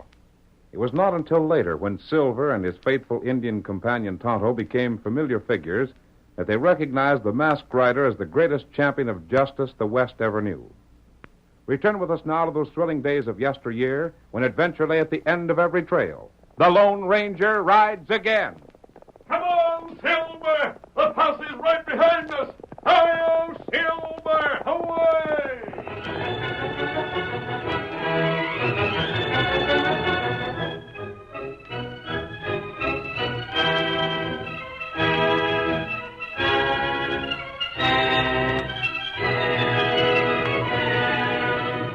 A posse led by Sheriff Hastings of Little Falls had pursued the Lone Ranger and Tonto to a point where the masked man and his faithful Indian companion could retreat no farther. Behind them, a sheer cliff dropped for 1,000 feet. To one side, their escape was barred by jagged rocks, impossible for their horses to climb. To the front, members of the posse approached on foot, taking advantage of whatever cover presented itself. To the right, a steep canyon about 30 feet wide cut into the face of the cliff. The Lone Ranger pointed in the direction of the canyon and... There's the chance for us, Tonto. What's that? There, to our right, where the cliff cuts in. That chasm, see it? Wait. Fire over their heads. Hold them back for a moment. Tonto do. Keep your distance! Might as well give up, you two. You're surrounded. No sense in getting yourselves killed when you can't get away. We'll worry about that. Keep your men back. All right, you asked for it. They'll take their time closing in, Tonto. They don't know we're firing above them. What do now? I pointed out that chasm. It's on their left flank. They look for that chasm. They'd stop us there. But if Silver and Scout could make the jump, we'd be in the clear. That right. Think Scout can do it? Him try. You concentrate on the jump. I'm going to try something else at the same time. What that? The sheriff's at the end of the line. There'll be some confusion when they see what we're up to because they won't expect it. We're mounted and they're on foot. I have an idea. I could take the sheriff for a hostage and still have time to escape. Watch out. Get back there! Keep behind cover, boys. When I give the word, Tonto, get going. Silver, old fellow, you will have to make the jump of your life. Ready for it, boy? Good fellow. Not yet, Kimasabi. Now. Get him up, Scout. Come on, Silver. Get him up. Get him up. If you make it, Tonto, keep going. Come on, fella. Stay low in the saddle. All right, Silver. Here we go. Up, boy, up. Good boy. This way, Silver. Keep coming, Tonto. Wheel him up. Get him up. What? Come on, boy. Drop that gun, Sheriff. Why you blood? Take it. Ow! Oh, boy. Oh, there. My head. Isn't hurt. You're coming with me. Let go. Let go. Hold still. Come on, Silver. Shoot the masked man. Shoot him down. We can't shoot. Might hit the sheriff. Hold your fire and get to the horses. Look at them travel. Come on, follow after. We got to get the sheriff back. Come on, sheriff back. Come on, get the sheriff back. Come on, get the sheriff back. Come on, get the sheriff back.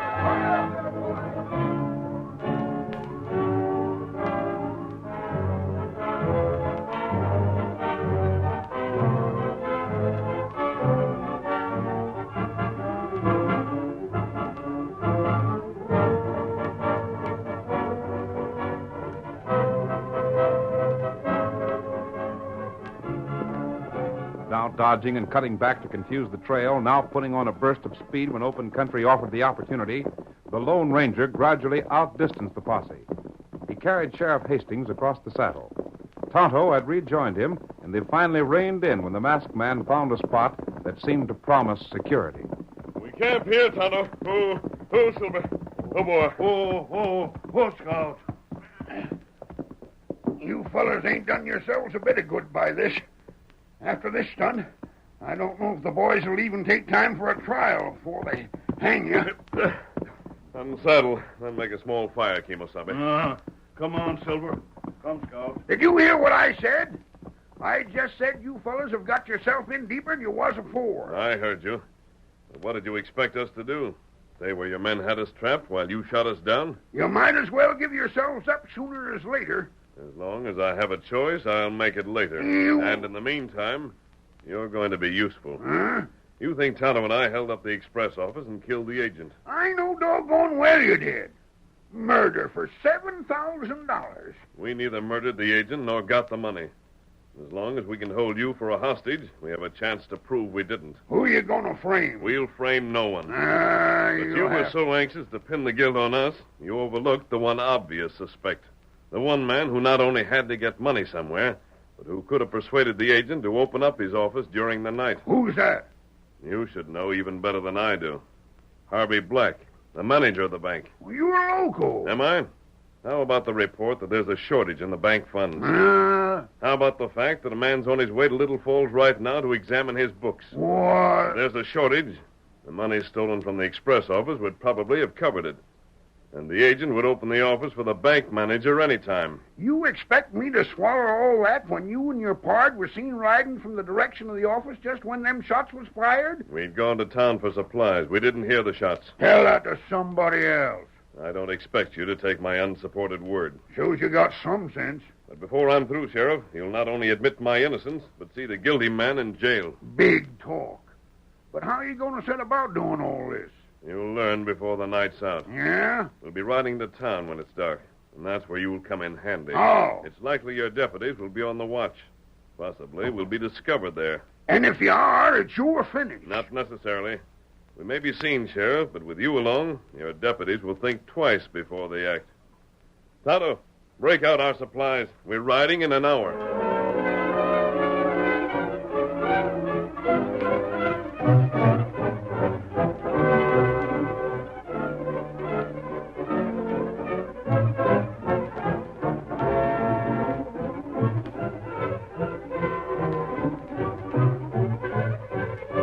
Although Harvey Black had been a resident of Little Falls for 5 years, he had never become well-liked.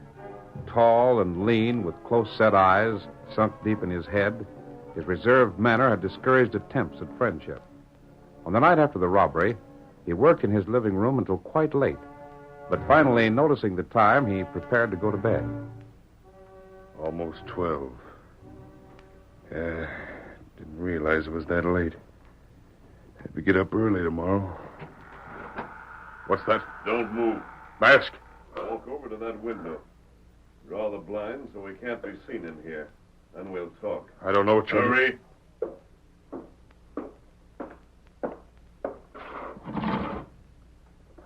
Good. This isn't a hold-up, Black, so you can stop edging toward the table there. I suppose you've got a gun hidden on it, huh? I see. Under these papers. Well, I'll take it. You won't be tempted to try anything you may regret. If this isn't a holdup, would you mind telling me why you've come here? Not at all. Last night, a crime was committed in town. Well? The express agent was killed. Money was stolen. Paper money. Very interesting. But I happen to have known of the agent's death. And the fact that the stolen money was paper currency doesn't seem very important. But there's a further fact you didn't know.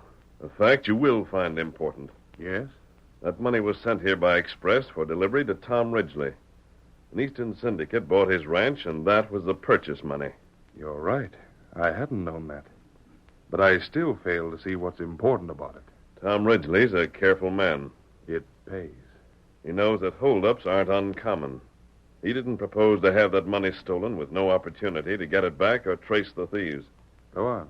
So he wrote the syndicate and told them to send the money in marked bills. I'm glad to hear it. You are? Of course.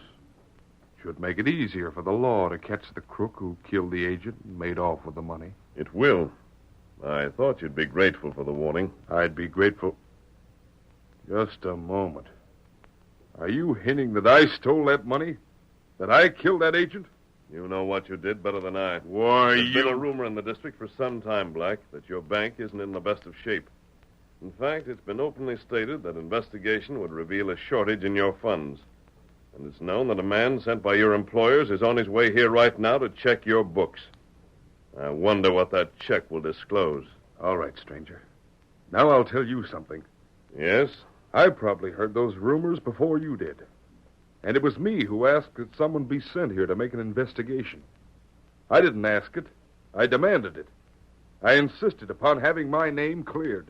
You seem confident enough that nothing irregular will be found. There won't be. There's not one penny missing from my bank. Of course, if there had been, the money stolen from the express office might have covered it. Why, you dirty... No, you don't. Don't my swing arm. on me again. Wouldn't do you any good to get the best of me. I have a friend outside waiting to take a hand if it's necessary. Get out. There's your gun. But don't try to reach it. Not so fast.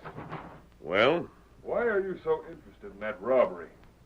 What's it to you? The sheriff's posse attempted to hunt down 2 men, an Indian and a masked man. A masked man? You're that masked man. You're the killer. I'm not, and I'm warning you. You've got something to hide. Be careful. I'm not taking the responsibility for a crime I didn't commit. You can't help. Tonto, have any trouble with the sheriff here? Him all right. How'd you expect me to make any noise when this blasted Injun's got me covered all the time? You would at the first opportunity. What do now? I've set the bait, Tonto. Uh-huh. Now to see if Black takes it. Back to camp, both of you, and hurry. Get him up. Come on, Silver. Come on.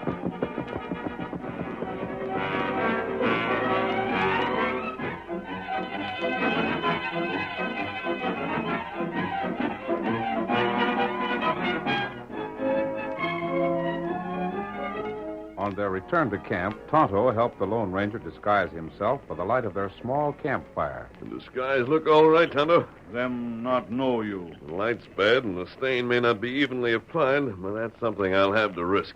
You take care. Hey, what are you disguising yourself for? And what's the bait you said you'd fixed for the banker to take? I told him the money stolen from the express office had been intended for Tom Ridgely, and that it had been marked. Swan for Tom. And how do you know whether it was marked or not? That's the bait. And Black can't check up on what I told him because Tom Ridgely's with a trail herd. Huh? You don't understand? Doggone if I do. Harvey Black may not have believed my story. Nevertheless, if he's guilty, he can't afford to disregard it. He won't rest easy until he makes sure. Uh-huh. If he makes no move to examine the paper money in his bank, it's likely he didn't steal it. But if he does check, you'll figure he's guilty, huh? Right. Here, Silver. By gravy, that's mighty slick. I'm returning to town in disguise so I can keep an eye on the fellow. Now, keep a close watch on the sheriff. I'll return as quickly as possible. Come on, Silver.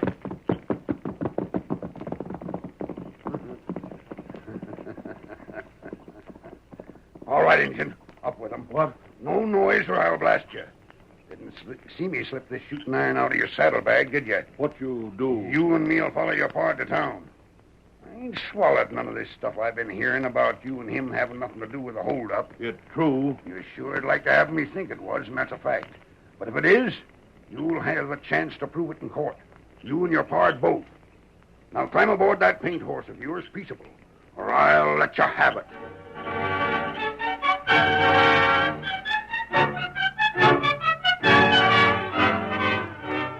Curtain falls on the first act of our thrilling Lone Ranger drama. Before the next exciting scenes, please permit us to pause for just a few moments.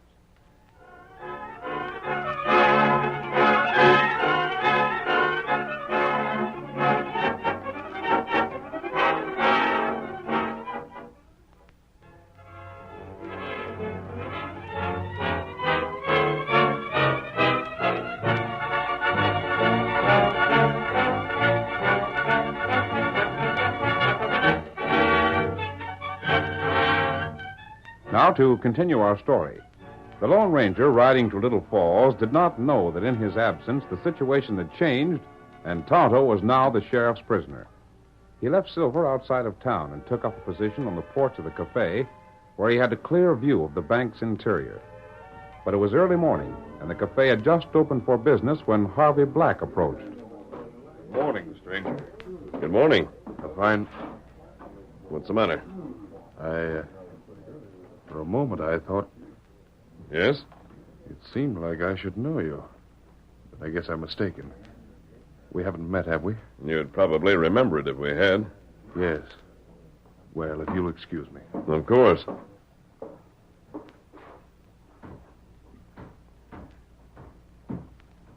Howdy. Hello. Just sitting, stranger? You could call it that. Yeah, sounds a heap better than loafing. Say, there's Tim Johnson. Mighty early for him to be up. Hi there, Tim. What got you out of bed this time of day? Oh, morning, Pinky. Couldn't sleep? Shucks, you know doggone well I'm always up this time of day. Hello, stranger. Good morning. Get him, Tim. Hold it. Drop your hand from your belts. I was watching for this. The two of you were altogether too careful to get on each side of me. Gosh, how'd you know what we was up to? I didn't. Well, then But what? you're both deputy sheriffs. Next time you try a trick like this, hide your badges. And never give anyone a chance to take me. Doggone, I still don't see how you done it. You never even begun to slack leather before we'd started to reach. And you know what to expect if you reach again. I'm replacing my guns. We won't attract attention, but I can still outdraw you if you think this gives you an advantage. We ain't wrong. Act as though this were just an ordinary talk. Don't let people guess what happened. That's an order. Yeah. Now then, how did you recognize me? The sheriff Shut up, Tim. The sheriff? Where did you see the sheriff? How could he have tipped you off? Well, he... Quick. I shoot, Tim. Don't you say a word. Your friend won't have to talk. I'll find out about this myself. Walk ahead of me. now look Not here. too far ahead. You on my left, Tim, and you, Pinky, on my right. Well, what are you going to do? We're walking to the sheriff's office. We'll make it look as though you're taking me there, not the other way around. We lose our badges. And if you don't, you lose more than that. But look, If now... the sheriff sent you to get me, something's happened to Tonto. And I mean to find out what. Stranger, I'm giving you fair warning. You can't get away with this. I'll try. If you don't intend to obey orders, slap leather now. We can settle this right here. We better do like he says, Pinky. Well, we was told to bring him to the office, wasn't we? Just how wasn't stated. Let's go.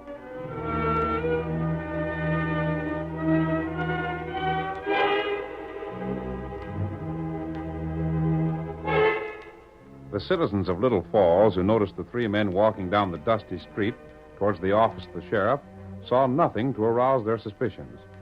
Pinky and Tim made no attempt to reach their own weapons, although the Lone Ranger's gun were holstered.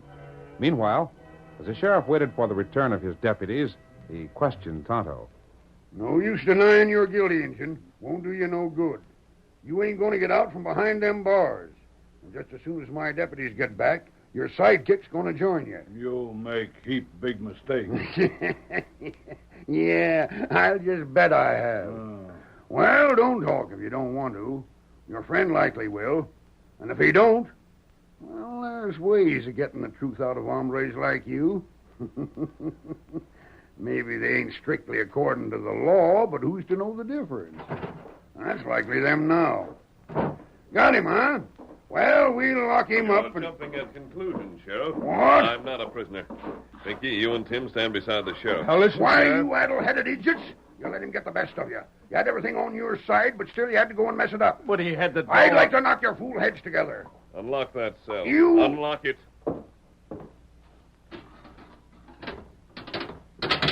Come on, Tonto.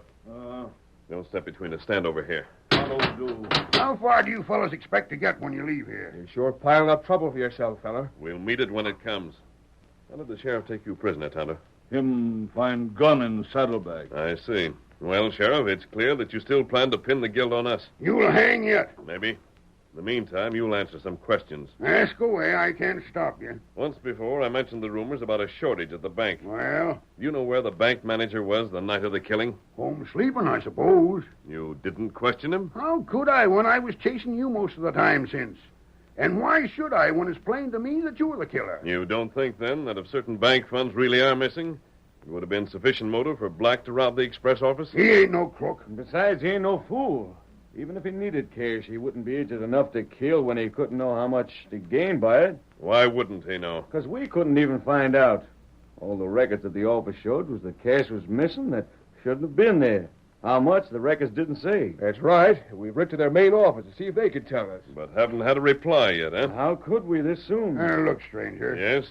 Let's forget for a second that you're an outlaw and I'm a lawman. Let me give you a piece of honest advice.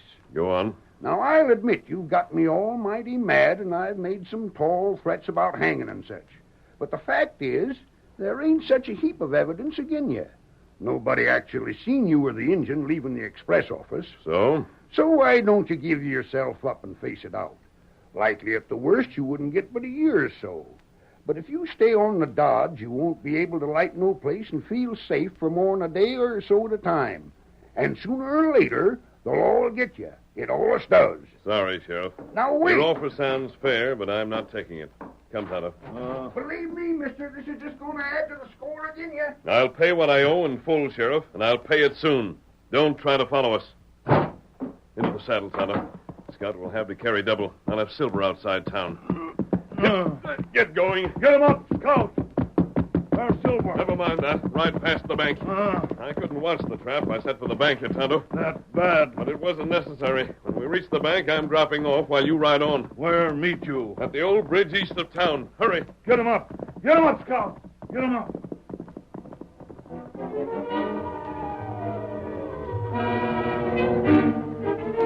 As Tonto slowed up in front of the bank, the Lone Ranger swung to the ground. He knew that the sheriff would expect him to leave town as quickly as possible. And only the sheriff and his two deputies knew that he was wearing a disguise. Inside the bank, he made straight for the manager's office. Who is it? Black. Look here. You listen to me, and you'll listen close. I haven't time to waste. But I tell you... You're sending a message to one of Sheriff Hastings' deputies. A deputy, do you understand? Just what is this? Your message will ask the deputy to call at your bank. I tell you... Collect the money stolen from the express office. Are you crazy? Listen and see if I am. He wants me? Mr. Black says just for me to come? That's what he told me to tell you, Pinky. I don't savvy. What should I do, Sheriff? Huh? You? Thunderation. If he's got the cash that was stole but won't give it to nobody but you, why go and get it? What else is there to do? Well... Go on, get. Don't stand there like a blasted dummy. I'm going. Maybe the masked man was right. Maybe the banker did steal that cash. And if he did, by heavens, jail him. I sure will.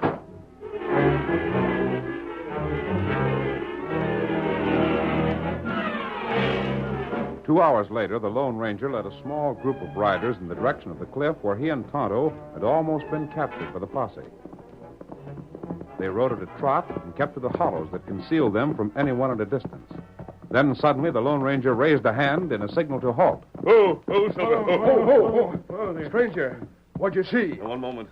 I think that's Tonto ahead there. It's somebody. It is Tonto. That scout he's riding. And coming this way. He looks as though he'll have something to tell us. Gosh, that horse of his can sure stretch out. Next to this and the stranger's riding, that paint's got anything beat I ever seen. Here comes the engine. Die! Kimasabi. You trailed him? Whoa, Scout. Whoa. Me trail him. Where is he now? Him not far. Him head for rocks near cliff. Good work, Tonto. You sure had the right idea, stranger. Letting the engine keep close to the coyote while we stayed behind. We go after him now? There's no reason to keep out of sight any longer. He can't escape us because of the cliff. When he sees us, the best he can do is to double back and try to get past us. Which same we'll be watching for. All right, get going. Come on.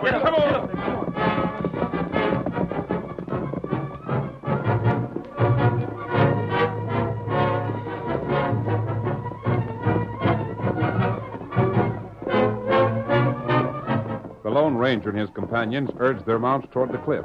They'd traveled scarcely more than a mile when, in the distance, a figure warned by the thunder of hoofs ran from behind a large boulder and leaped into the saddle of his waiting horse. The Lone Ranger, giving Silver his head, raced to meet him. Hurry, old fellow. Come on, boy. Come on.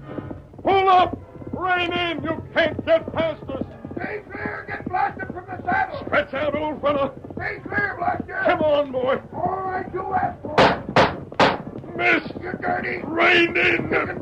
Hey, you choked me. Loose that rope. Whoa, there. Oh, Silver. Oh, fellow. Drop that gun. No. Hey, stop. I'm dropping my gun. I'm dropping it. Just don't pull this rope no tighter. Out of the saddle. You're choking me. You'll soon have another rope around your neck, Sheriff. And that one will be a great deal tighter than this. You all right, stranger? He didn't hit you, did he? He never came close. You make good throw. Yeah, it was real fancy roping. So you're the skunk that held up the express office, Sheriff. You're a rotten disgrace to that badge you're wearing. You ain't got nothing on me. You can't prove nothing. Look in his saddlebag. You bet. You ain't got no right to search. Leave me be. Get your hands out of my saddlebag. Leave me be, I tell you, blast. Shut up. Here's the cash. The cash that was stolen. You'll get a conviction with this evidence.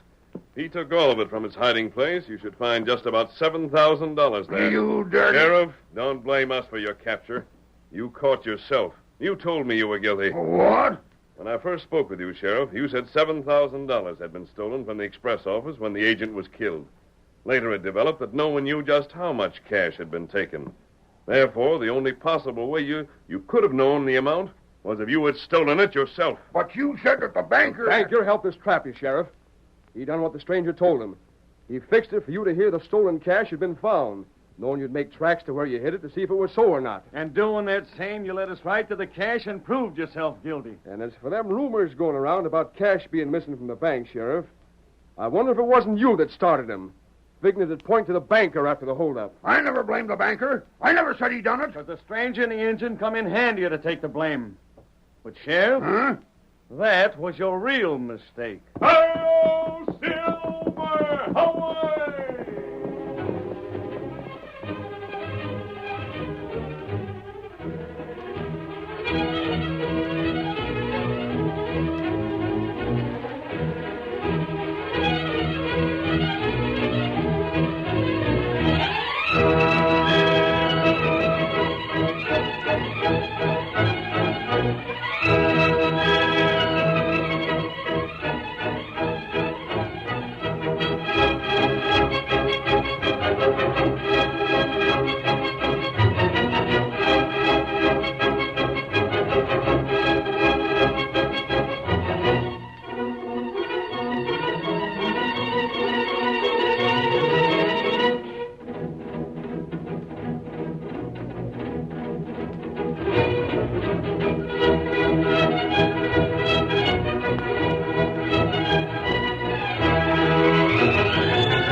The story you have just heard is a copyrighted feature of the Lone Ranger Incorporated.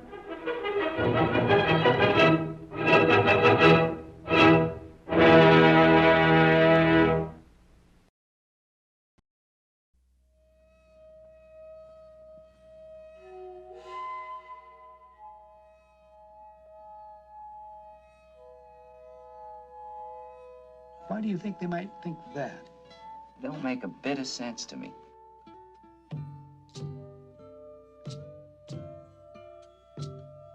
Do you think there's anything wrong with your mind, really? Not a thing, Doc. Excuse me, miss. Do you think it might be possible to turn that music down so maybe a couple of the boys could talk? Your hand is staining my window. God almighty, she's got you guys coming or going. A little change never hurt, huh? A little variety.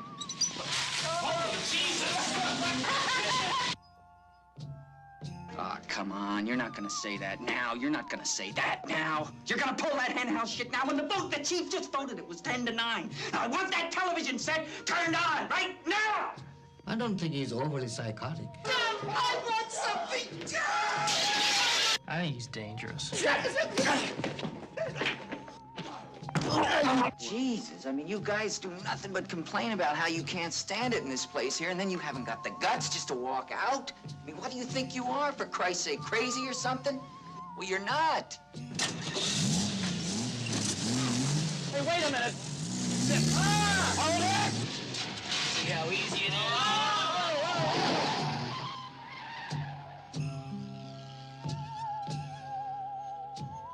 We're from the State Mental Institution.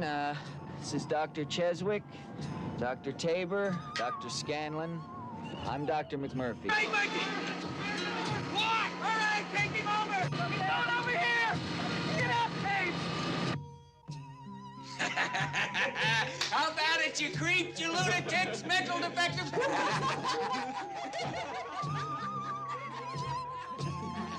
Thank you, Mac. Thank you. I'll never forget you.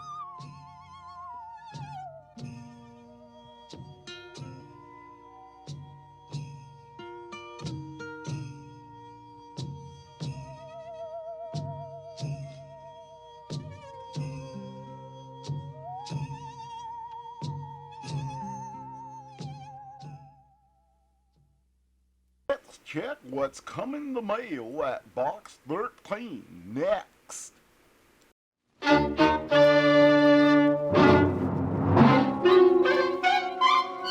Box 13, with the star of Paramount Pictures, Alan Ladd, as Dan Holliday.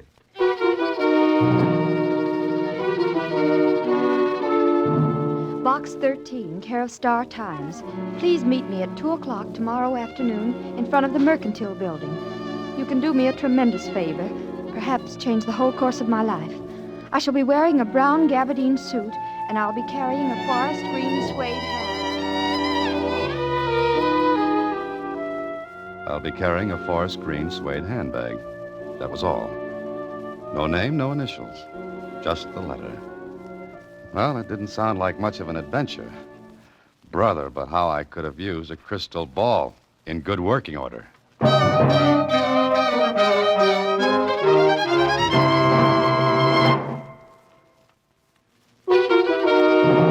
And now, back to Box 13 and Dan Holliday's newest adventure, Look Pleasant, Please. Gee, Mr. Holliday, doesn't look particularly thrilling, but I guess it's like the oldage. Huh? The what? The oldage. You know, when somebody says something smart that means something different from what it says, only it's the same thing. Oh.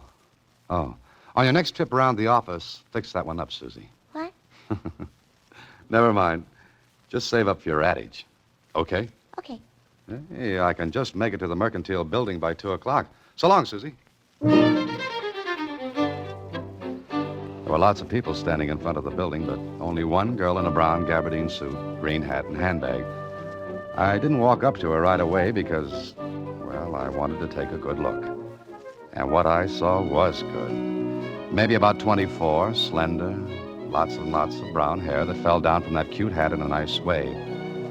Her clothes spelled money with 2 capital M's.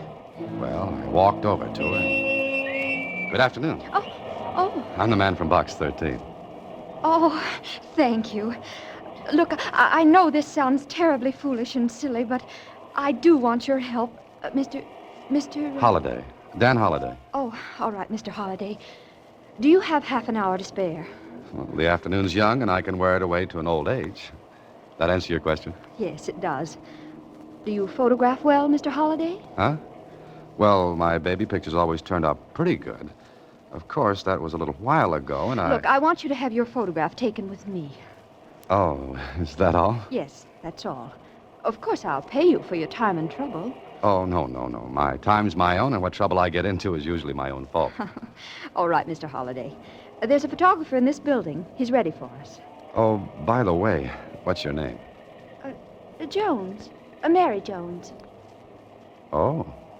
You know, Miss Jones, a writer often spends hours thinking of the right name for the characters in his stories. But here you come along and without batting an eye, think up a very unusual one. Do you have to know my real name? Well, I'll live without it, but Will you do it, Mr. Holliday? All right, Miss Jones. Let's go look at the birdie. The photographer was ready, and it didn't take long for him to run off 3 shots. Miss Jones paid him, and the 2 of us went back downstairs. Out on the pavement, I turned to her, and I guess she read the look on my face. Please don't ask me why, Mr. Holliday. Goodbye, and thanks very much. Well, before I could move my feet, she was into a cab and gone. If this was it, I'd just chalked up the shortest adventure on record. There was nothing to do but go home and mark it off to experience.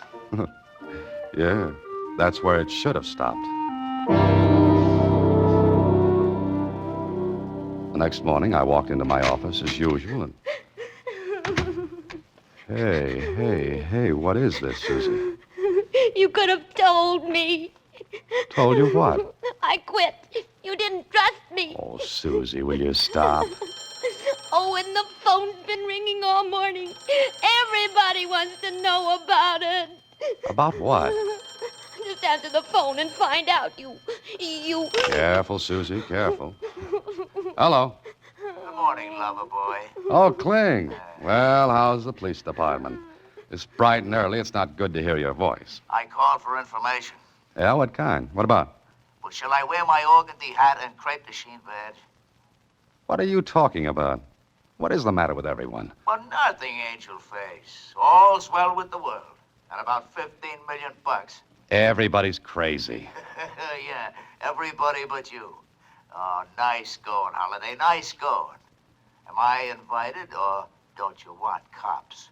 It might make the thing look bad, you know. In 2 seconds, Kling, I'm going to hang up on you. What goes? Don't you ever read the papers? Or don't you know what's going on in your life? Now, listen, Oh, go arrest somebody. Now, look, Susie, what's this all about? Look at the morning paper. All right, I'm looking at... Holy mackerel. She's awful pretty. Be quiet, Susie. Prominent heiress announces engagement to Dan Holliday. Dan Holliday, that's me. That's my picture with her. Sure it is. I've been framed. Oh, but you wouldn't frame a newspaper picture, would you? Shh. Marcia Jameson, beautiful heiress to Jameson Lumber Fortune announces engagement. You're just a demijohn. Don Juan. Oh, one of the two. But you could have told me. I could have told myself. Susie, if that phone rings anymore, don't answer it until I get this thing cleared up. One way or another. Goodbye. I got Marcia Jameson's address from the society editor at the Star-Times, and a half hour later, I was ushered into the big library at the Jameson home. Sitting behind the desk was a youngish-looking man. He rose to meet me as I walked into the room. Ah, Mr. Holliday. I'm very happy to know you. Yeah, I wish I could say the same. I beg your pardon? Where's Miss Jameson? I've asked her to come down. Good. I suppose I'd better introduce myself. I'm Roger Jameson, Marcia's uncle and guardian. Well, she needs one. I don't understand. Well, that makes two of us. Suppose we pool our facts and get one good, twisted story out of them. Mr. Holliday, you're acting very strangely. I must say that my niece's choice of a husband is, well, peculiar. All right, I'm peculiar. At parties, I'm a standout, but I'd like to... Dan, darling, how nice of you to come this morning. What did you expect? You, of course. You've met Uncle Roger. Yes, Marcia, we've met. Oh, I want you two to like each other. Oh, fine. I love everybody in the world, but Uncle Roger, could I speak to Dan alone, please? Certainly, Marcia. You'll stay for lunch, Mr. Holliday? No, thank you. Oh, yes, he will, Uncle Roger. Good. We'll have a long talk. Now, Miss Jameson. Why did you come here? Maybe you haven't seen the morning paper. Mr. Holliday, Dan, help me. I did, and I've got engaged. Look, Miss Jameson, Marcia. I don't know you that well. We just became engaged this morning. Dan, it's imperative that you act as my fiancé until after the 16th of this month. Well, what happens then? Oh, Dan, if you'll just do what I ask until the 16th. On that day, yes, come in. Lunch is ready any time. You are staying, Mr. Holliday. Yes, he'll stay, Uncle Roger.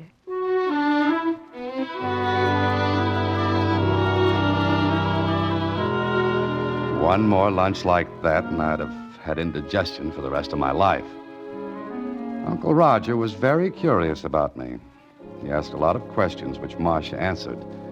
Then, when I was ready to leave... Of course, Mr. Holliday, this engagement came as a complete surprise to me. I had no idea you and Marcia even knew each other. Well, I get around a lot, Mr. Jameson. You'd better call me Roger, Dan. Yes, there's nothing like being friendly. Well, I'm sure Dan has a lot of things to do this afternoon, Uncle Roger. We'd better let him go. Of course. We'll have plenty of time to talk about things, Dan. Goodbye. Goodbye, Mr. Roger. Oh, thank you, Dan. You were wonderful. Superb, considering I didn't know where the ball was half the time. Oh, we'll wait until the 16th, won't you? It's 5 days from now. Meanwhile, what do I tell my friends? And where do I stack the wedding presents? You can always say we broke up. Uh-huh. And I'll tell you something else, Dan. Can there be anything else? I almost wish the whole thing were true. Goodbye, Dan. And with that, I was left standing on the elegant steps of the Jameson Castle. Well, I could have put the whole thing on the line and cleared up the situation. It'd have been easy. Just deny it. Tell the whole story.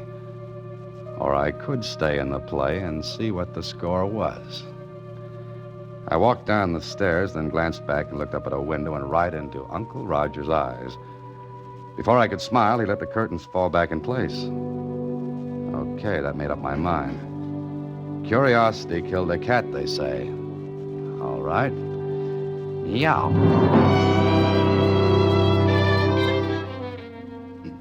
Well, Danny, welcome to the Star Times. And what brings you into the morgue? Jonesy, I want to do some research. So you came to the right place. Oh, congratulations. Thanks. That's a lot of dough you're marrying. Yeah. Kinda sudden, wasn't it? Known her a long time? Jonesy, I feel as though it was just yesterday. Now, get me everything you've got on her. Huh? You're gonna look up your own fiancée? Yep. What's the idea? Kind of silly, isn't it? Well, it's your business. I can put my fingers right on the stuff you... You got much? All here. Matter of fact, I was reading about her this morning. When I heard you were marrying her, I did some work. And? Well, on the 16th of this month, she comes into about 15 million. What? Yeah. But she has to be married by then. Oh. How come? Her father's will says so. If she doesn't marry by the 16th of this month, this year, her 15 million goes to, Roger Jameson, uncle. Oh-ho. You didn't know? I don't know a lot of things. What else have you got, Jonesy? She had kind of bad luck before. Yes, what kind? Engaged twice before, and both her fiancés had accidents. Bad? Yeah. Dead? Well, if they weren't, they had an awful dirty trick played on them. What? They were buried.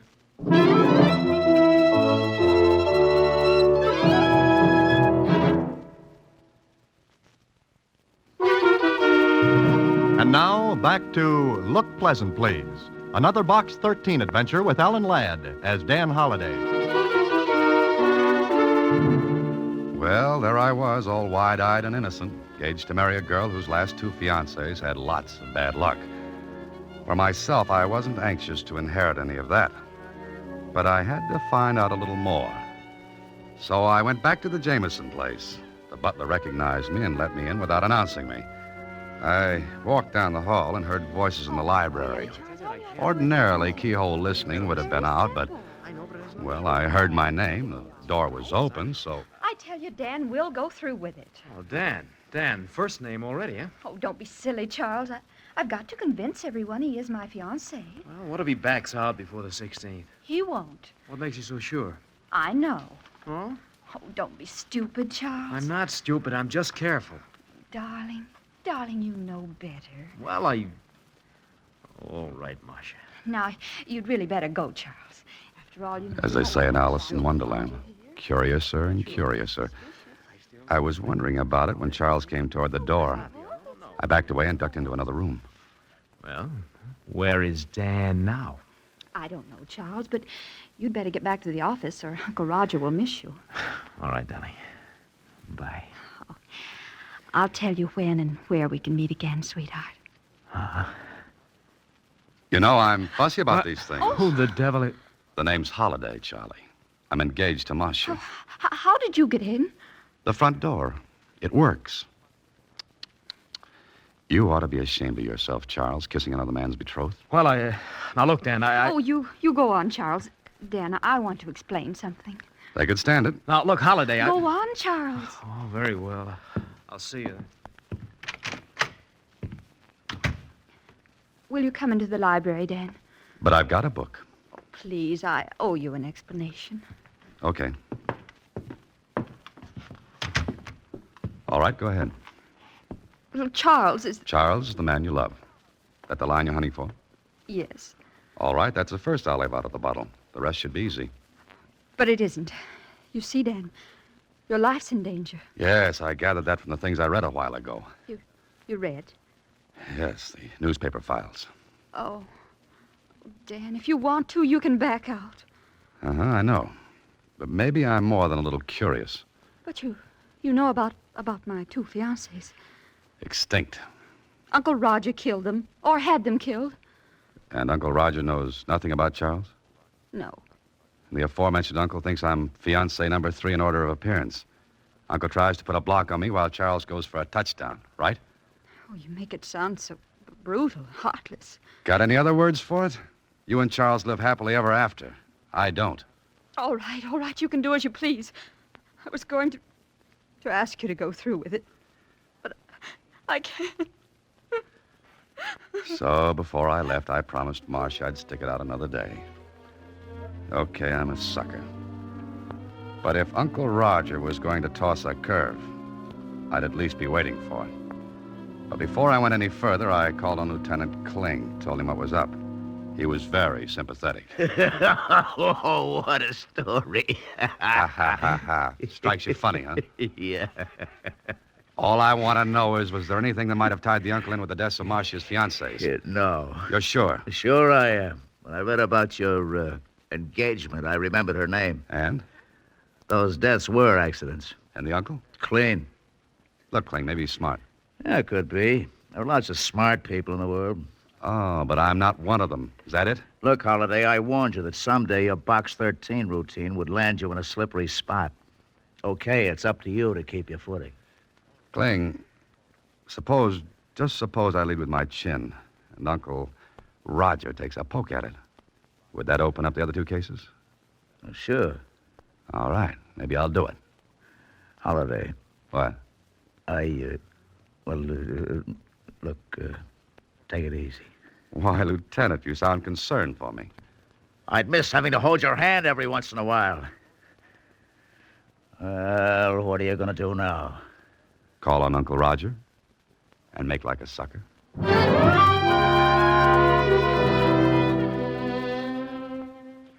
Well, Dan, sit down, won't you? Thanks, Roger. You know, it's going to be quite a treat seeing Marcia married. Yes, after two unhappy beginnings before. Oh, you know about those? Marcia told you, I suppose. In a way, yes. Mm-hmm. You wanted to see me about something, Dan? Oh, just a social call. If you're busy, I can... Oh, no, not at all. I was about to leave anyway. You know, Roger, it's very strange. Strange? What is? You haven't asked me anything about myself. I don't have to, Dan. Meaning? I've been very busy since this morning. You see, I have quite a bit of influence. Connection, so to speak. And they told you what? Who you are, where you live, what you do for a living. Dan, how much do you love Marcia? I'm going to marry her. You have quite a good income, so it's not the money you're after. Obviously. Dan, I'd give anything in the world to see Marcia happy. We practically grew up together. There's only 10 years difference in our ages. You see, my brother was 20 when I was born. Oh, I see. Marcia is my only living relative. Oh. Then I understand your concern for her. I'm glad you do. I want to show you something. Miss Claridge, bring in the Jameson estate papers, will you? Thank you. What's that for? Dan, you write mysteries, among other things. Consequently, I think you have a suspicious mind. What do you mean by that? Well, I'm Marcia's uncle, trustee of her fortune until she gets married, which must be by the 16th of this month.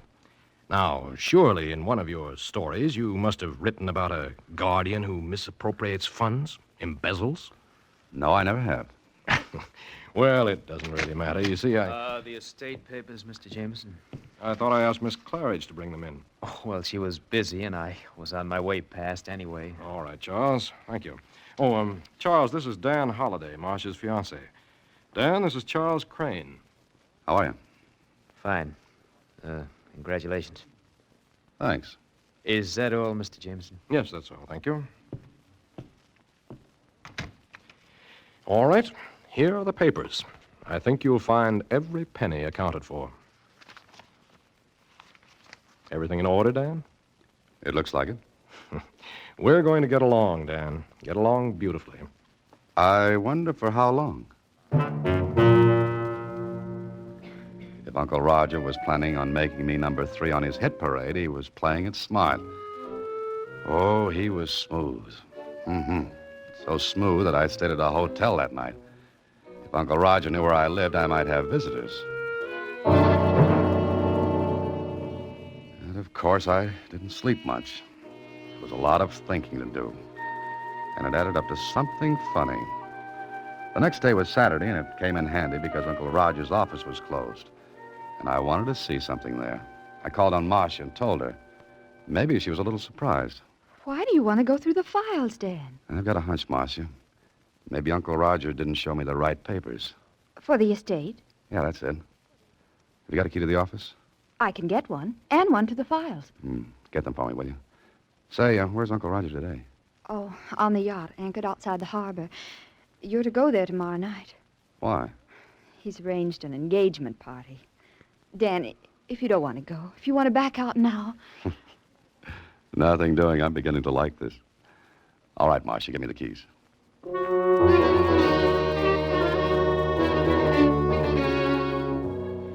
Getting into the office was easy.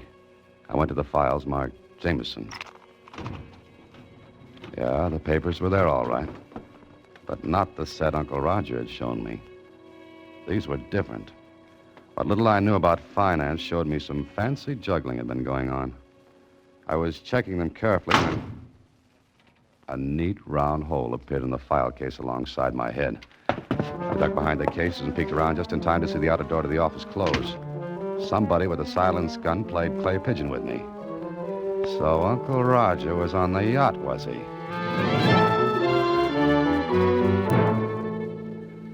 When I got back out on the street, a storm had kicked up. I took a cab back to my apartment and phoned Marcia. She didn't answer. The butler said she had gone and Uncle Roger was on the yacht.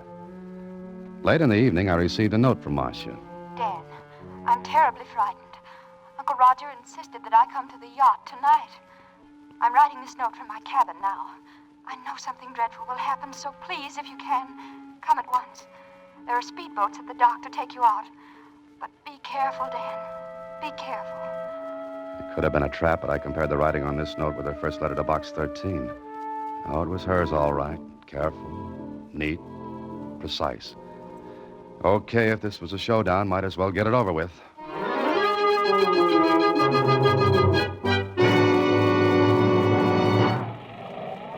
When I got there, the yacht was pitching and rolling like a bad bronc with a burr under his saddle. That all-day storm hadn't let up a bit. Then I was on board, but nobody was in sight. There was one cabin with a light inside. I went to it, opened the door. Holiday? What are you doing here? Visiting? I don't understand. Didn't Marcia tell you the party was tomorrow night? I like to be early for appointments. Where is Marcia? What's the matter with you? She's not here. Oh, yes, she is. Have you gone crazy? Not yet. Sit down, Uncle Roger. Oh, all right. You know, Uncle Roger, I don't like being shot at. I don't know what you're talking about. Where is Marcia? Cut it out. Yes? What were you going to say? Well, what's the matter? Have you got a gun? A gun? Yes, but... Get it. Are you... Get it fast. It's not here. It's always in this desk drawer. Is this what you're looking for, Uncle Roger? Charles, what are you doing here? And you might ask him what he's doing with your gun. It is yours, isn't it? Well, it looks like it. You don't think I'd kill you with my own gun, do you, Holiday? Very neat, Charlie, very neat. But the crew... Just 2 crewmen aboard. The rest won't be here until tomorrow. And that storm is convenient. Lots of noise. Something funny, Holiday? Yeah. Yeah, you are. You think you're going to get by with this, don't you? Is there anything to stop me? What is this all about? If this is a prank... Oh, no, Roger, not a joke. Definitely not. Charles and Marcia had it all planned very neatly. The accidents to her other fiancés gave these 2 beauties the idea. Charles fakes another set of papers to look as though you were embezzling, and... What? Yeah.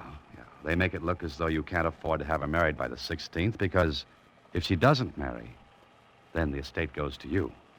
And you're killed with my gun. That's it. And you're killed the same way.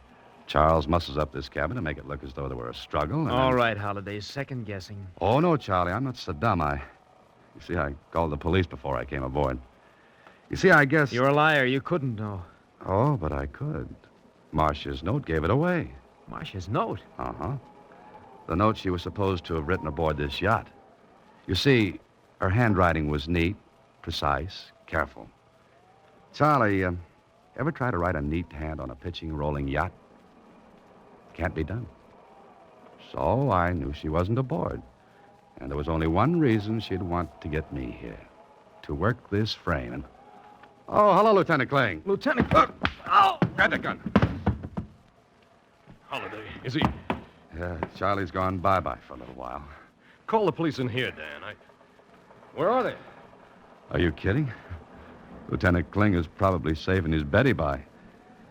Me, I gotta sit down.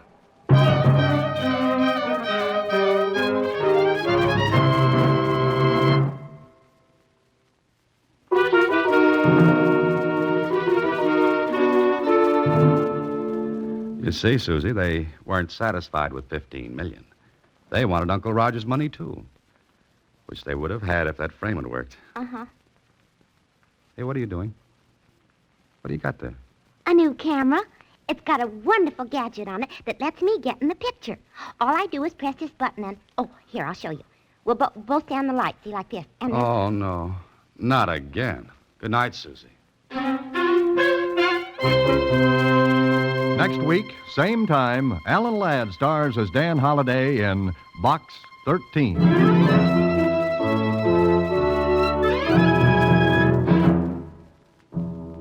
Alan Ladd appears through the courtesy of Paramount Pictures. Watch for him in his latest picture, Saigon. Box 13 is directed by Richard Sanville, with an original story by Russell Hughes, and original music composed and conducted by Rudy Schrager. The part of Susie is played by Sylvia Picker, and that of Lieutenant Kling by Edmund McDonald. John Beale played Roger Jameson. Production is supervised by Vern Karstensen. This is a Mayfair production from Hollywood.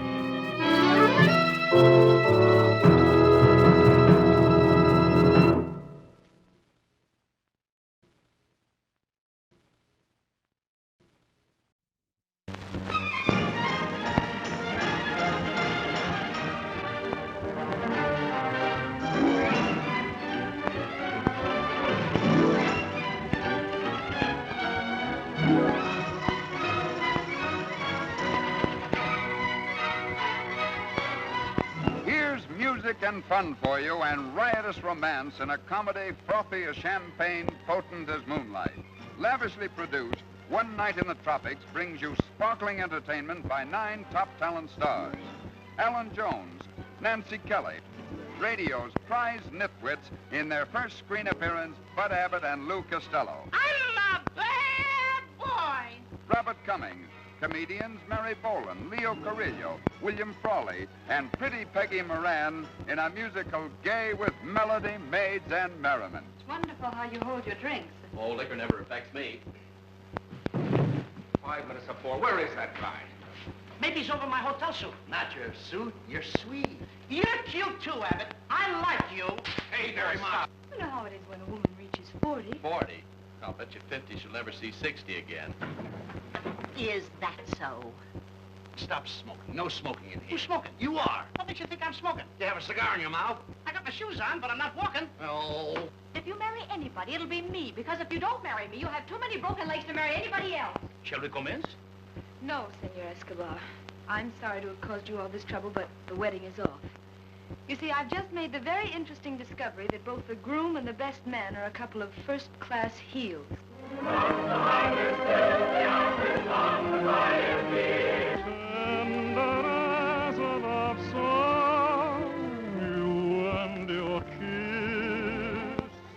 Remind me not to find you so attractive. My rocking chair is calling me socially, honey. Arms blue. How to do and farewell. Oh, dream is the same as mine.